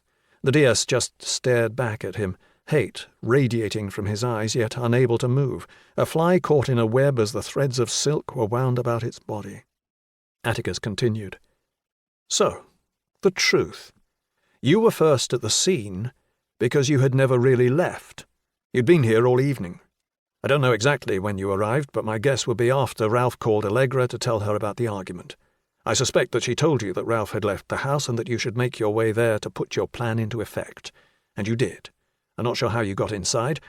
Ralph, you said that your father was paranoid about security, but there would be no reason to be wary of a police officer with a warrant card. Allegra had already taken the missing pistols from Hugo's collection, and she'd given them to the detective sergeant to use, and so you did, Lennox. You shot him." "This," Lennox said derisively, "is why you got fired. Have you been on the weed again?" "Unfortunately not. Maybe later." Atticus reached down for a piece of paper. "The killer was very accurate that night. 16 shots fired, 16 hits. That's impressive. Cameron, so far as we were able to ascertain, had never fired a weapon before. He wouldn't have been so precise. But you, Lennox, you're a trained firearms officer. You were on the firearms unit for a year before you switched to CID. The DCI pulled the logs from the range to see if you'd been there recently, and it turns out that you had. 3 sessions in the 3 weeks before the murders. The first for 18 months. Here." Atticus pushed the paper across the table. It was the log from the firing range. Yellow highlighter picked out the 3 times that Lennox had signed it. "I want to keep my qualification," Lennox said. "I need to practice to do that." Atticus ignored that. It was an obvious and poor excuse, and turned back to Ralph. "Your father was badly injured. The detective sergeant made his first serious error in not confirming that he was dead, and left him to go and attend to the rest of the family in this room." He swiveled in his chair and pointed to where the sofa and armchair had been. "He shot your mother and your sister first. I imagine Cameron would have been last." He pointed to the wall. "He told him to sit there, then shot him at close range. The intention, of course, was to make it appear as if your brother was responsible for the murder of the family before turning the gun on himself. Allegra knew that Cameron had issues with his anger. Out of the 4 of them, he made the most likely stooge." Allegra was sweating now, a light sheen on her forehead that she could not hide. She was an accomplished liar, good enough to have fooled Atticus once, but now she was unable to prevent her body from betraying her. The little cues were spilling out, getting bigger, more and more of them, all out of control. I imagine you must have heard movement from the kitchen and realized that Hugo was still alive. You went through, perhaps saw that he was trying to call 999 and tried to shoot him. But the pistol jammed. You bludgeoned him to death instead.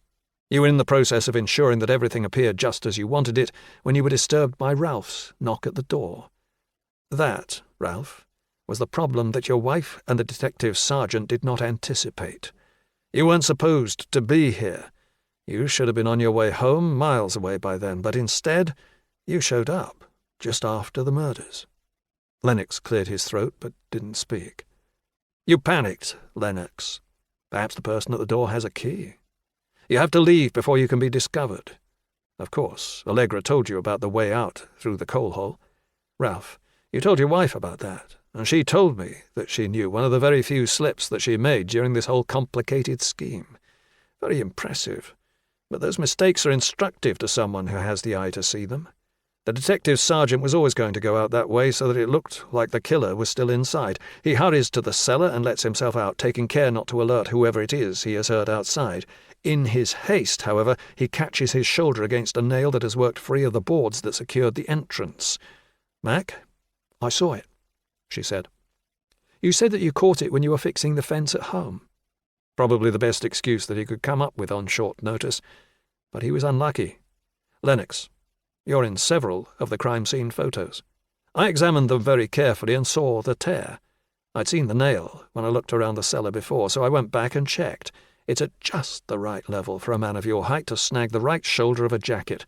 A small thing, but instructive when added to everything else. "Come on, Priest," Lennox said, finding his voice at last. "A rip on my jacket? You're accusing me of murder because I ripped my jacket?" "There's a little more than that. I found a small piece of material on the floor of the cellar, beneath the nail. We sent it to the lab in Exeter. They confirmed it was polyethylene, the sort used to make forensic suits." "There were a dozen men and women in suits that night and the day after," Lennox protested. "More than a dozen. One of them must have caught the nail." "None of them reported it in the log, as you would have expected." "Because they didn't want to admit they messed up." "Again, possible. But then again, maybe not. Mac?" "The police used Tyvek suits from DuPont," she said, "and the lab said that the sample definitely did not match that chemical composition. We had a look at your bank account. You paid £6.59 to Screwfix on the 15th of December. We looked at your account history and found out what you'd bought." Atticus took out a printout of a Screwfix sales page and read out the headline. "Disposable coverall with elasticated hood, full-length front zip, and elasticated ankles and waist." The lab compared the sample with a suit that I bought. Both contained a very distinctive spun-bond non-woven fabric. They're confident that the sample I found in the cellar matches the material used to make the suit that you bought. "Coincidence?" "Lots of coincidences," Atticus said. "Shall we pick up the story again? Let's go back to what happened here in this room. You left in a panic, and in your haste you put the pistol just a little too far away from Cameron Mallander's body." "That was all explained," Lennox said. "It could easily have ended up there after he shot himself." "Ah, yes," he said. "The involuntary twitch. The defence made much of that suggestion, and yes, I concede it is possible, but the prosecution's evidence was that it was a stretch. I agree with them. It's not likely. My explanation is more likely." "You're full of it."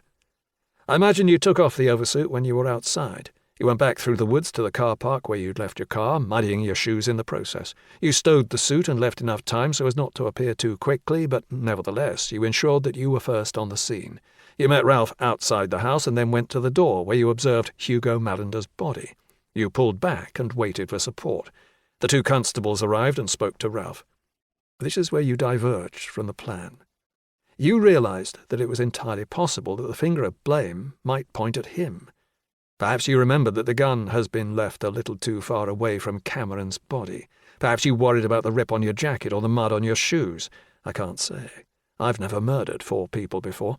I don't know what might run through my mind, but what I do know is that I would want to do something to divert possible blame from anyone outside the property by making it seem as if someone is still alive inside the property. Because if someone is alive inside, then, quaerat demonstrandum, it must surely be much more likely that that person is the murderer and not someone who is outside. The problem you had is that no one else, not Ralph, not either one of the constables who attended, saw anything. It was just you. And in the absence of any other evidence, that small detail would be insignificant and easily overlooked. You might have considered it a necessary risk. But now we have the gun being too far from the body, the speed with which you reached the scene, the torn jacket, the material in the cellar that matches the coverall that you bought. A narrative is beginning to form. 93. The tension in the room was palpable. Lennox turned to Mac. Really, boss? You're allowing this? Shut up, Tristan. Atticus continued, on the home straight now. The case looks like it is going to go your way, he said.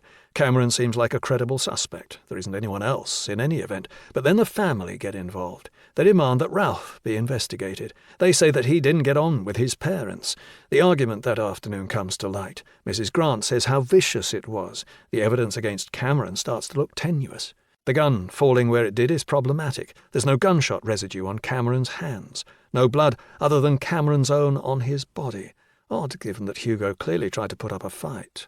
Cameron was not familiar with firearms, yet he was a perfect shot that night. The investigation widens. Ralph is investigated. Freddie Lamza sees the case on television and realizes that he has a chance to get revenge for what he sees as poor treatment, while also making a large amount of money into the bargain.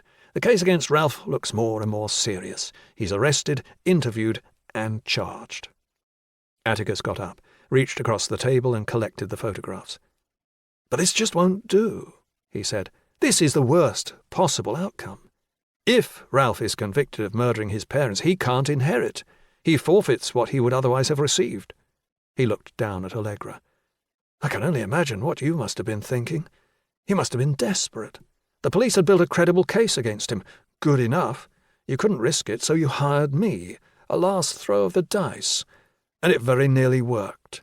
I attacked the prosecution's case. I showed Lamza for what he was, and then after Ralph's outburst undid all of that good work, I found out about Cassandra Malinder and Jimmy Robson, a second stooge for you to exploit. Atticus crossed his arms over his chest. And you were desperate enough, then, to take a foolish risk. Do I need someone from the Federation to sit in on this? Lennox said. Atticus turned to him.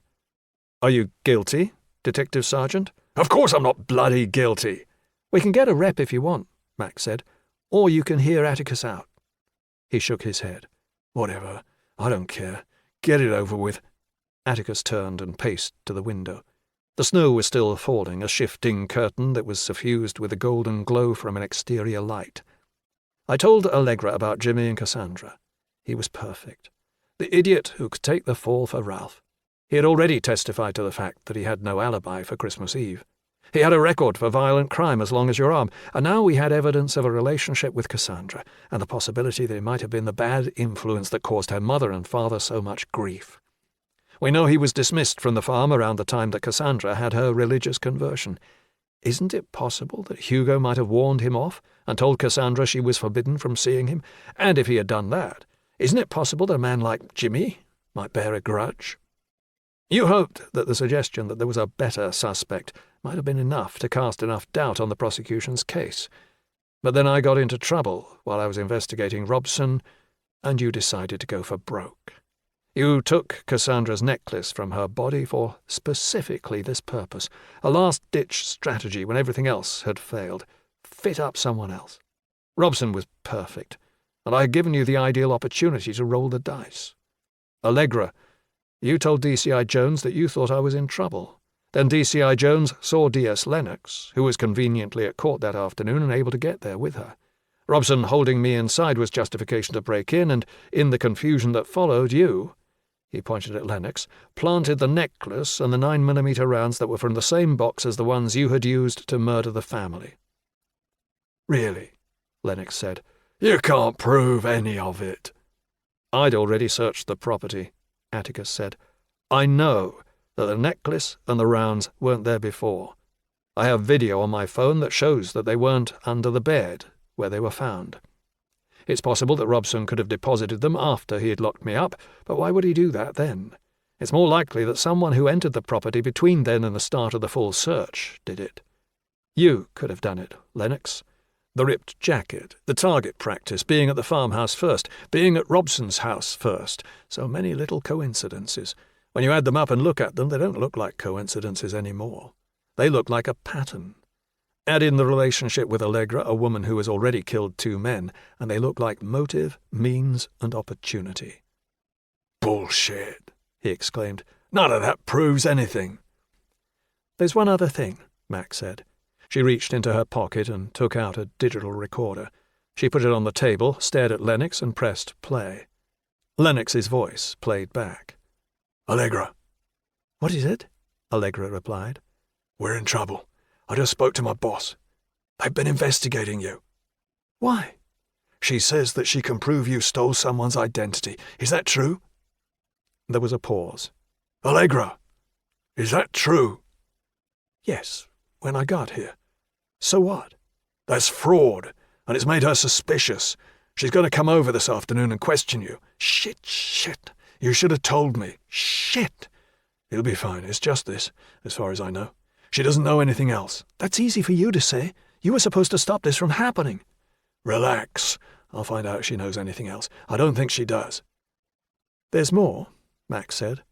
But you get the idea. She pressed stop. You bugged me, Lennox said. You can't do that. We asked the chief constable and the surveillance commissioner. They said we could. No, he said, vigorously shaking his head. No bloody way. Your car, your house, the office, Mac went on, your work emails, everything you'd expect. It was Atticus's idea. Give you something to worry about, and wait to see what you do.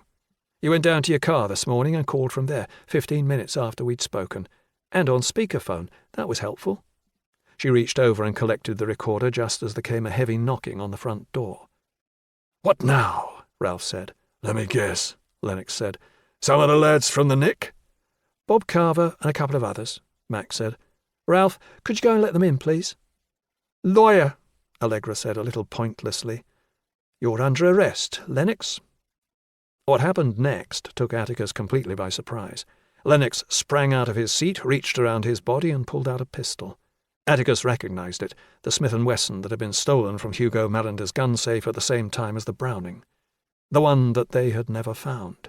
Allegra screamed. Lennox backed away from the table, pointing the gun at Mac and then at Atticus. "Put it away," Mac said. "You're making things much worse." The hammering at the door came again. "Lennox," Mac said. "Tristan, come on, put it down. There are 3 big blokes outside. How far are you going to get?" Lennox aimed at Atticus again.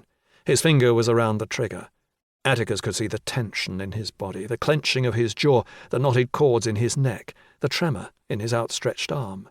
"I told you," he said. "I told you, but you didn't listen." It took Atticus a moment to realize that Lennox wasn't talking to him. The gun was trained into his gut, but Lennox flicked little glances across at Allegra. "I told you," he said. "I told you that Robson was a step too far. You didn't listen. You never bloody listened to me, and now look what's happened." "I'm sorry," Allegra said. "I should have. You're right.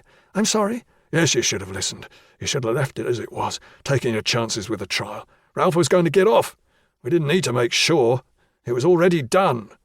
Max stood up slowly. "Put the gun down, Tristan." Lennox was crying. He swung the gun back to cover Mac. "I'm sorry, boss.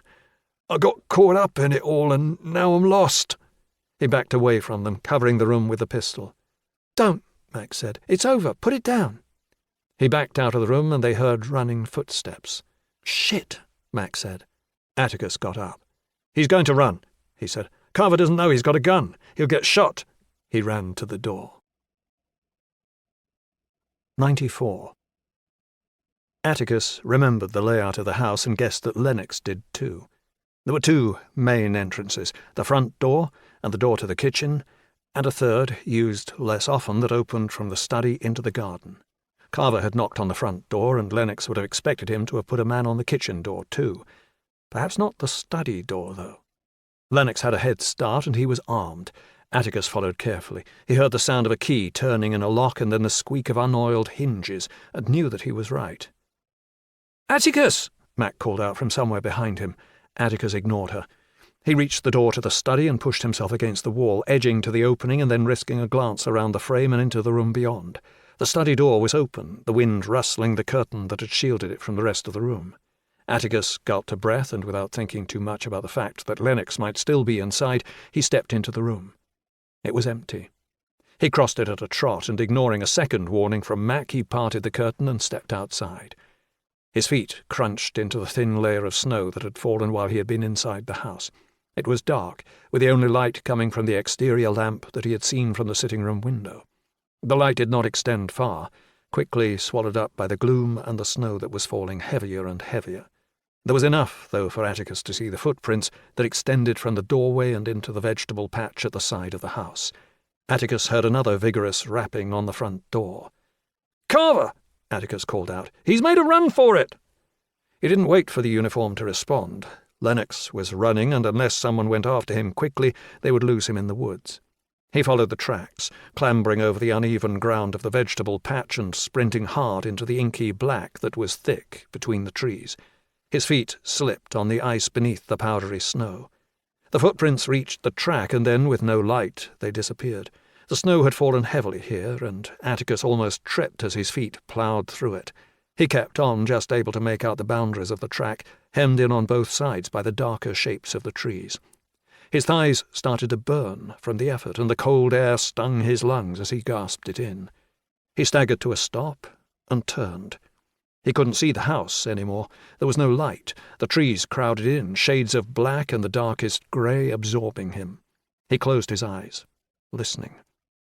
He heard steps, crunching through the icy surface, somewhere ahead of him. "Lennox!"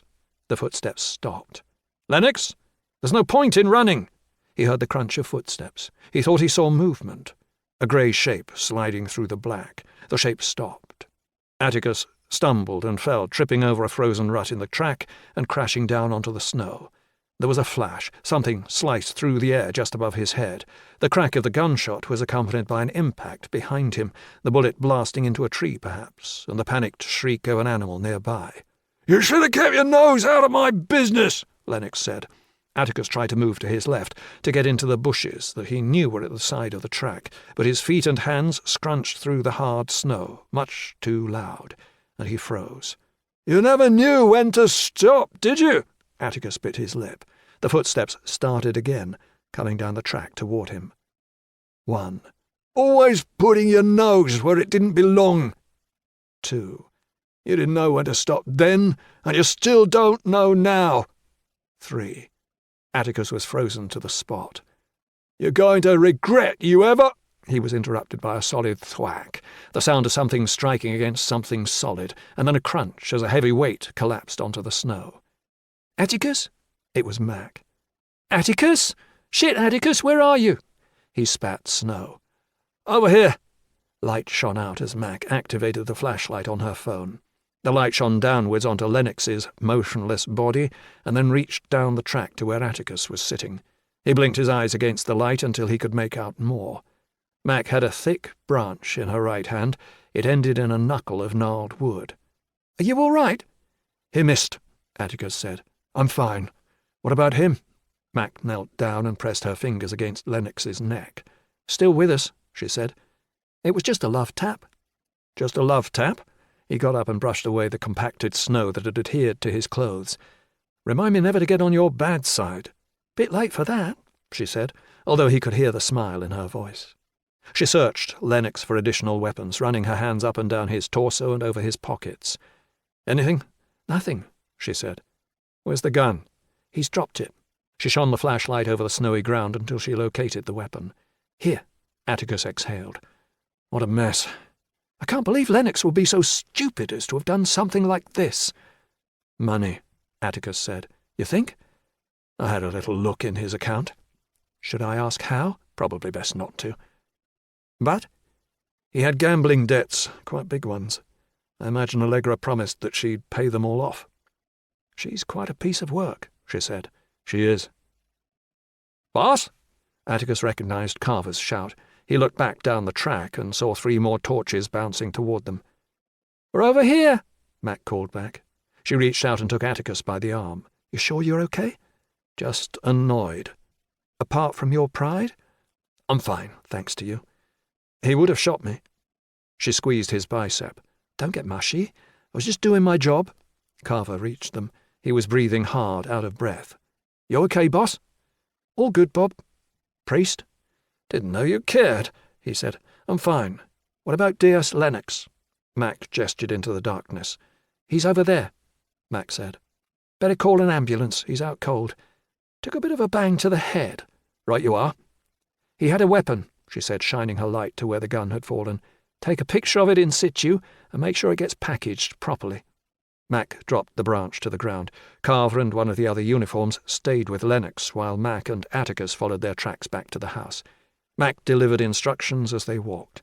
She spoke in a clipped and terse fashion, no wasted words, no emotion, efficient and businesslike. She called the station and had them dispatch Sockos and a search team to both the farmhouse and to Lennox's house. She called Beckton and quickly updated him as to what had just happened. She was organised and incisive, qualities that Atticus knew that he did not possess. He found that his legs were weak as the shock of what had nearly happened finally registered. "What about Allegra?" he said. "Patterson is with her." "And Ralph?" "Betts." "My God," he said weakly. "Let's get a coffee," she said. "You need to warm up." Part 4. 95. The farmhouse had been turned into a crime scene for the 2nd time in a year, and as officers arrived to start the investigation, Mac took the decision to send Atticus to the Royal Oak in Great Wishford.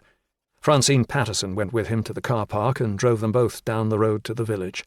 The pub was an old building at the end of the track that had recently been done up, with a few cars in the car park and a modern floodlight on the wall that washed the snow in white. 2 elderly men stood beneath the porch and watched as 2 police vans, their blue lights strobing, drove quickly into the woods. "You know what's happening?" one of them asked as Atticus approached. "No idea," he said. Atticus went inside. The pub was quaint despite the updated decor. The room warmed by a huge fire that blazed in the hearth. Patterson went to get them both coffees and then sat with him at a table in front of the fire, both of them slowly warming up. Mac arrived after 30 minutes. She shared a word with Patterson and waited as the junior officer made her way out and back to the house. She sat down at the table. "You had a drink yet?" She got me a coffee. "Well, that won't do." Mac went to the bar and returned with 2 whiskies. She sat down, held up her tumbler, and waited for Atticus to touch it with his. They downed the shots quickly. The alcohol burned its way down his throat, but it had the desired effect. "You okay?" "I'm fine." He nodded in the direction of the farmhouse. "You under control there?" "We're good," she said. She pointed at his glass. "Another?" "Go on, then." Mac went to the bar and Atticus got up to put another log on the fire. The wood was damp and it hissed and spat as the flames wrapped around it. Mac returned with a coffee for herself and another shot for him. "Not joining me?" he said. "One's enough. Busy night ahead." "I'm sure you do," he said. "I used to love this kind of stuff." "How do you mean?" "The moment when you get a break in a case. You have someone who you know did it, and the only thing left to do is to get them to confess. It was fun, getting them to lie, tying them up in knots, persuading them the only way out of the mess that they were in was to tell the truth. A battle of wits?" He nodded. "Exactly." "You were good at it," she said. "I don't remember many who gave you much trouble." "Alfred Burns," he said. "He was something else," she said. Atticus knew the way his mind worked and did not want to trigger his obsession with Burns. Mac saw it too and moved the subject back to the evening's events. "Lennox is on his way to A&E. "Under guard?" She nodded. "I'll question him when they give him the all-clear." "It won't be hard. He couldn't be more guilty." She sipped her coffee. "The gun? That was the other one from Hugo's safe?" "Most likely," he said. "She gave him both, and he kept that one just in case." "What about Allegra?" "They've just taken her back to Bourne Hill. I'll question her tonight." "You get enough to make up for the stuff that was inadmissible?" "I think so. I haven't checked yet, but the device in the sitting room was working fine when they tested it this afternoon. I can't imagine there'll be a problem. I've got the CPS complex case unit coming in tomorrow evening. They can review it then. Abernathy's going to be happy. He's a shit, she said. Happy to throw me under the bus when it went wrong, but I bet he's there to take the credit now you've solved it. We, he corrected. Sorry? Now we've solved it. I couldn't have done it without you. She smiled, but didn't answer. They sat in companionable silence for a moment, sipping their drinks. What about Ralph? Atticus asked her. Victim support. He's had a difficult year. He won't see it yet, Atticus said, but he had a lucky escape. I'd test his blood. For thallium? He nodded. I bet she started already, probably the day he got off. She'll have added it to his champagne. A black widow. He frowned. What do you mean? Eats her own husband. Actually, she's eaten 2. Nearly 3. They stayed there for another half an hour. Atticus ran Mac through what he believed had happened for a third time, setting out those parts of the story of which he was certain, and underlining those that she would need to investigate further.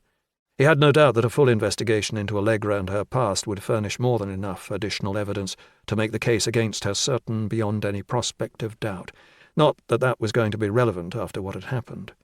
The evidence from Allegra's own mouth, recorded by the bugs in the house and practically a confession, would be enough to damn her. They got up and went to the door. The snow was falling heavily now, a thick curtain that reduced visibility to just a few feet. "You'll let me know when you've questioned Lennox?" Atticus said. "I will." She drew closer and kissed him on the cheek. "Thank you. I'll call you tomorrow."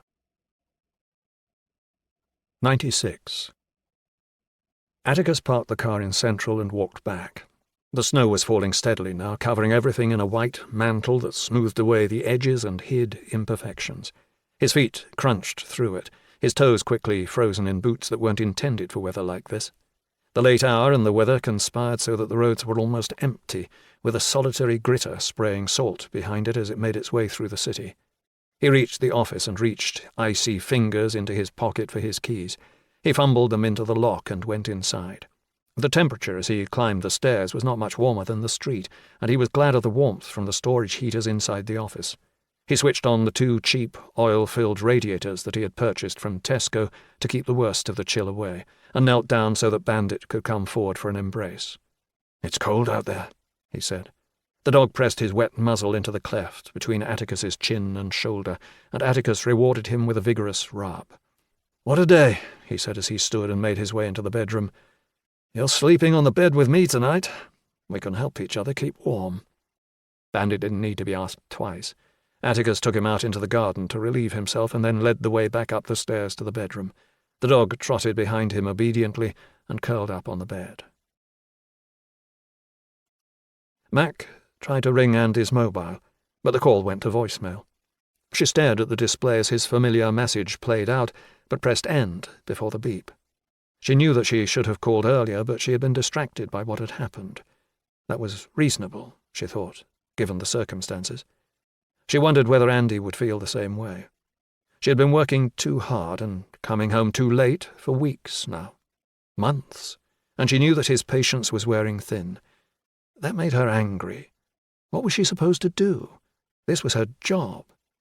So she always put off the conversation that she knew that they desperately needed to have.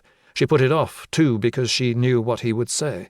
He would tell her that she needed to prioritize their family over her career, and that was a decision that she didn't want to face. She chuckled bitterly. Who was she kidding? After the catastrophe of the Mallender case, what kind of career did she have left? She got up. "Francine?" D.C. Patterson spun her chair around. "Yes, boss? I'm going home." "What about Allegra?" "Let her stew. I'll do the interview in the morning." "You heard anything about Lennox?" "They just called," she said. "He's concussed and they want to keep him in overnight. He's got 2 blokes guarding him until he's ready to be transferred to custody." "His pace clock hasn't started," Mac said. "We've got plenty of time. Not that we'll need it. We'll have holding charges for both of them by the end of tomorrow." "Right you are, boss." "You look tired, Francine. Go to bed. I'll need you to be fresh in the morning." "I'll log off then." "Good. See you tomorrow." Mac took her jacket and bag and hurried to the exit. Mac stopped at the store attached to the 24-hour garage on the way home to pick up a bunch of flowers and a bottle of wine. She suspected that Andy would already have gone to bed, but at least it would show that she was sorry for her recent inattention. Perhaps they would be able to drink the wine while they discussed the things that they needed to sort out. She would make sure that they did that tomorrow. It would be a priority as soon as she had interviewed and charged Allegra. No excuses. The house was dark as she approached the front door. That wasn't surprising given the hour, but she had harboured the hope that perhaps Andy might have stayed up so that he was downstairs when she returned. Never mind. She unlocked the door and, as quietly as she could, stepped inside. The children were sometimes difficult to get to sleep in the evenings, and the last thing that she wanted was to disturb them now. She took off her jacket, hung it from the hook, and dropped her keys in the bowl next to the telephone. She waited at the foot of the stairs, her eyes closed, just listening. The house was very quiet. She used her toes to press off her shoes and padded through into the kitchen. She was thirsty and wanted a drink of water, but before she had even taken the glass to the tap, she saw the envelope that had been propped up against the microwave. It was addressed to her. Her stomach fell. She felt sick as she reached for the envelope, sliding a finger inside and tearing it open. Andy had written her a short letter. He said that he had taken the kids to his parents for the weekend. He thought that he and Mac should have a short time apart so that they could consider what they wanted from their relationship. He told her that he loved her, but that he was increasingly unhappy. He concluded by saying that he needed to work out whether he would be more unhappy if they were apart than he was when they were together. Mac slumped down into the chair next to the kitchen table. She stared at the letter, her eyes skimming over the words without really reading them. Her mouth was dry. She laid the piece of paper on the table, went to the drawer, and took out the corkscrew. She opened the bottle of wine, poured a large measure into a glass, and drank it quickly. Then she poured again. Her phone rang. She picked it up and put it to her ear without looking at the screen. "Andy?" "Sorry, no, it's me." "Atticus?" "Yup. Sorry it's so late." "What is it?" "Can't sleep." "That'll be the adrenaline." "I keep running what happened through my head." "It's not every day you get shot at." "What about Lennox?" "Concussed. They're keeping him in." Neither of them spoke for a moment. Mac gazed out of the window, absently listening to the pops of static on the line. "Are you still at the Nick?" Atticus said. "No, just got home." "Oh, shit. I'm sorry. You shouldn't have picked up. I don't want to disturb you." She was about to tell him that it was fine, that she welcomed the sound of his voice, but she bit her lip. She knew where that conversation would lead, and as she looked down at Andy's letter to her, she knew that was something that she couldn't allow to happen. She was vulnerable now, sad and lonely. It would be simple to fix that, but the damage that it would cause would be long-lasting and would more than outweigh any short-term relief. "Mac? You still there?" "I'm tired. I better get to bed. You too. Get some sleep." "All right. Good night." "Good night, Atticus." She ended the call and laid the phone down on the table, staring at the screen until the display faded and then died. She put the wine glass in the dishwasher and the wine in the fridge, and made her way up the stairs to bed. Atticus put the phone down and lay still. He still couldn't sleep. He doubted that was going to change. He found his thoughts returning to Groveley Farmhouse and the events of almost precisely a year ago. Would Ralph ever be able to return to live in it? Atticus doubted it. He wasn't superstitious, but it would be an impossible task to ignore the echoes that would forever sound around those rooms. It would have to be sold, or razed to the ground, or left to stand empty as a monument to the family that had been murdered within it. He turned over and then turned over again. It did no good. His mind was buzzing. There was no point in just lying there. He needed to distract himself, and remembering that he hadn't checked the game that he had started with Jack of Hearts, he got up and padded through into the office. He switched on the desk lamp, woke the keyboard, and clicked across to the game. Jack had pushed his knight to F3. Atticus mirrored the development on his board on the coffee table and mulled over his possible responses, referring back to what he had read of Bobby Fischer's travails against Spassky. He slid a pawn out to G6 and confirmed the move. He stared at the board and tried to picture the way that the position might play out from here when a message appeared in the chat box. "An interesting move, Atticus." Atticus stared at it for a moment. He frowned. He had only ever been known by his username, just like everyone else. His real name was hidden. He had never shared it with anyone that he had played against. He typed. "How do you know my name?" The cursor blinked to indicate that Jack of Hearts was composing a reply. "I'm afraid I haven't been very honest with you." "What does that mean?" "I should apologize." "Why?" "I know who you are, where you live. I know about your career, the old one and the one you are pursuing now. I've been following your work for some time. I'm a fan." Atticus was on edge. This was starting to feel unpleasant, even a little threatening. He typed, "I'd like to say that I was flattered, but this feels creepy. I'm sorry about that.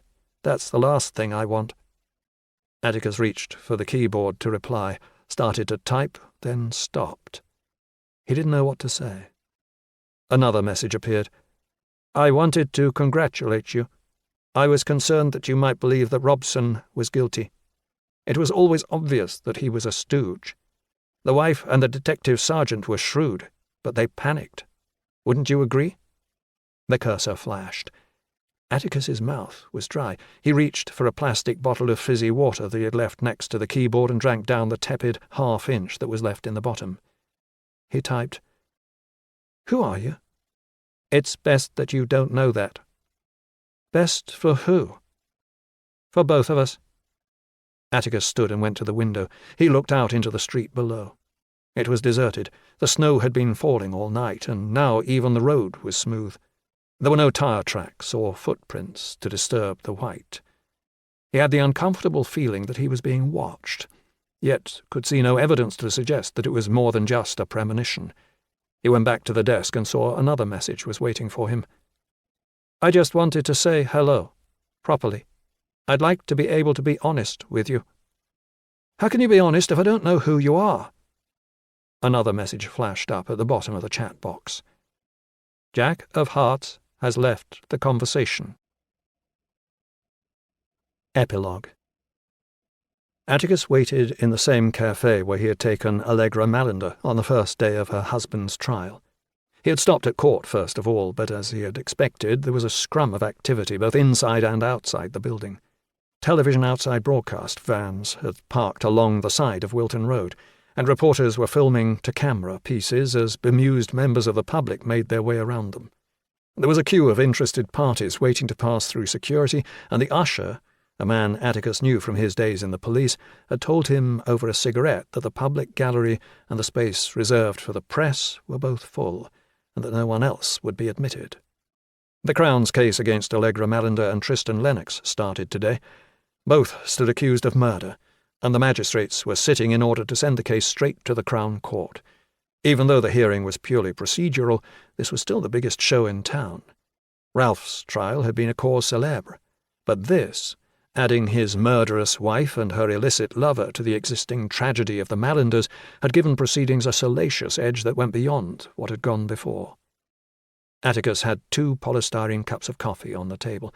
He blew on his to cool it down before gingerly taking a sip. He heard the sound of the door opening, and as he turned his head he saw Mac as she came inside. She raised a hand in acknowledgement, took off her coat, and sat down opposite him.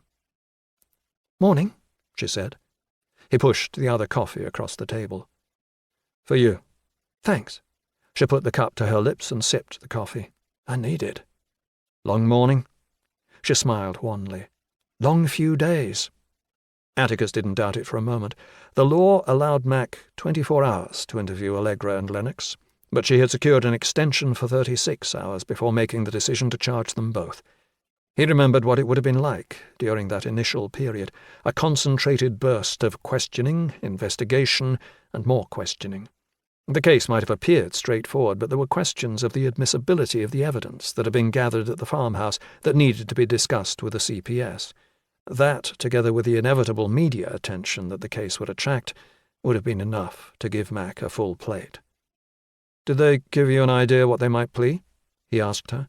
"Not guilty," she said. "A trial in the summer, then?" "At the earliest. I've got months of this to look forward to. I've already done it once before. Now I've got to do it all again." She shook her head and laughed bitterly. Listen to me. Maybe I ought to come and work with you. For me, he corrected. I have an established business now. Sorry, she said, smiling. Of course. Actually, I'm not completely joking. I could do with the help. You have work? Don't sound so surprised. The phone's been ringing off the hook. Atticus had been approached by the BBC's Look South news show yesterday and had accepted their offer to be interviewed about his role in the case. He had been careful not to prejudice the fresh investigation, but had discussed how he had unravelled the case against Ralph. It was only a local programme, but he'd immediately noticed a spike in traffic to his website, and the phone calls had started soon after. A good number of the inquiries were easily dismissed. Crank calls, those looking for help in finding lost pets, someone who asked whether he could help investigate a possible haunting. But there had been half a dozen that were promising. "Look at you," she said. "On the TV, and now you're a big shot." "Hardly," he said, although he enjoyed the acknowledgement that was hidden within her gentle sarcasm. "What about Ralph?" "Haven't seen him. Probably best. The rumour is that he's getting lawyers on board to make a civil claim." "It'll settle," he said, trying to sound reassuring. "Probably." Atticus thought that she looked tired. It wasn't surprising. Mac had had a difficult 2 weeks with the disintegration of the first trial, and he didn't doubt that she had been given a rough time of it by Beckton and the other senior officers. The BBC reporter to whom he had spoken had suggested that there was going to be an external investigation into what had gone wrong, and he had heard rumblings that Ralph was gearing up for a civil claim against the police. Mac was the face of the investigation, and that would all have taken a toll. "Everything else all right?" he asked. "Fine," she said. "Home?" Her eyes flicked up and to the right. "All good. The kids are a handful, but that's par for the course. We're doing good." Atticus knew Mac well enough to know the baseline for when she was being honest, and her body language was a million miles from that. She shifted a little.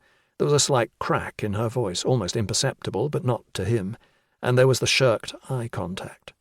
The self-deprecating shrug of helplessness when she mentioned the children came after her words rather than accompanying them. It had been added after the fact to reinforce the lie, rather than being contemporaneous, as would have been the case if she was answering truthfully. Atticus knew that she was hiding something. "I can't imagine how difficult it must be," he said. "You've been through the mill the last few months. Don't forget to look after yourself." What is this? Detective Sergeant Priest thinking of others? He wondered whether now was the time to tell her about the conversation that he had had with Jack of Hearts, but decided not.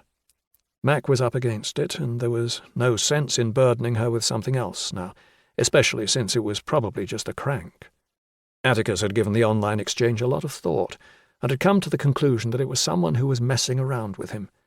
It was elaborate, certainly, and could only really have been someone with knowledge of the investigation and the events of that evening in the woods. A police officer, then. He had made a lot of enemies during his time in the force, and it wouldn't have been difficult to fill the list with those people who would have both the motive and inside knowledge to spoof him. That was what he was telling himself, anyway. It hadn't stopped him from obsessively checking his account for further messages, but so far Jack had made no further moves in their game nor sent another message. Atticus would watch and wait. There was nothing else that he could do. "I better get back to the Nick," Mac said. She stood. "Thanks for the coffee." He got up too and watched her go. It had started to rain again, and she stood outside the door and stiffened the collar of her overcoat before disappearing around the corner. Atticus scattered the coins in his pocket on the table as a tip, swiped his own jacket from the back of the chair and put it on. Bandit needed a walk, and he had made an appointment with a potential new client that afternoon. Something about a missing person, with enough in the initial email to suggest that it might be interesting. He thanked the woman behind the counter and went outside just as one of the news vans with a satellite dish on its roof rolled around the roundabout and headed away in the direction of London. Atticus was reminded of something that his father used to say. Today's news is tomorrow's fish and chip papers. There was truth in that. The Christmas Eve massacre would soon fade from the news, to be replaced by the next lurid scandal. The benefit to Atticus's brief fame, such as it was, would soon fade too. He needed to take advantage of it while it lasted. Life went on, and Atticus had things to do. This concludes The House in the Woods by Mark Dawson, Narrated by Simon Vance. Copyright 2020 by Unputdownable Limited. This unabridged audiobook is published by arrangement with Unputdownable and was produced in the year 2020 by Tantor Media Incorporated, a division of Recorded Books, which holds the copyright thereto. Please visit tantor.com for more information on our growing library of unabridged audiobooks. Audible hopes you have enjoyed this program.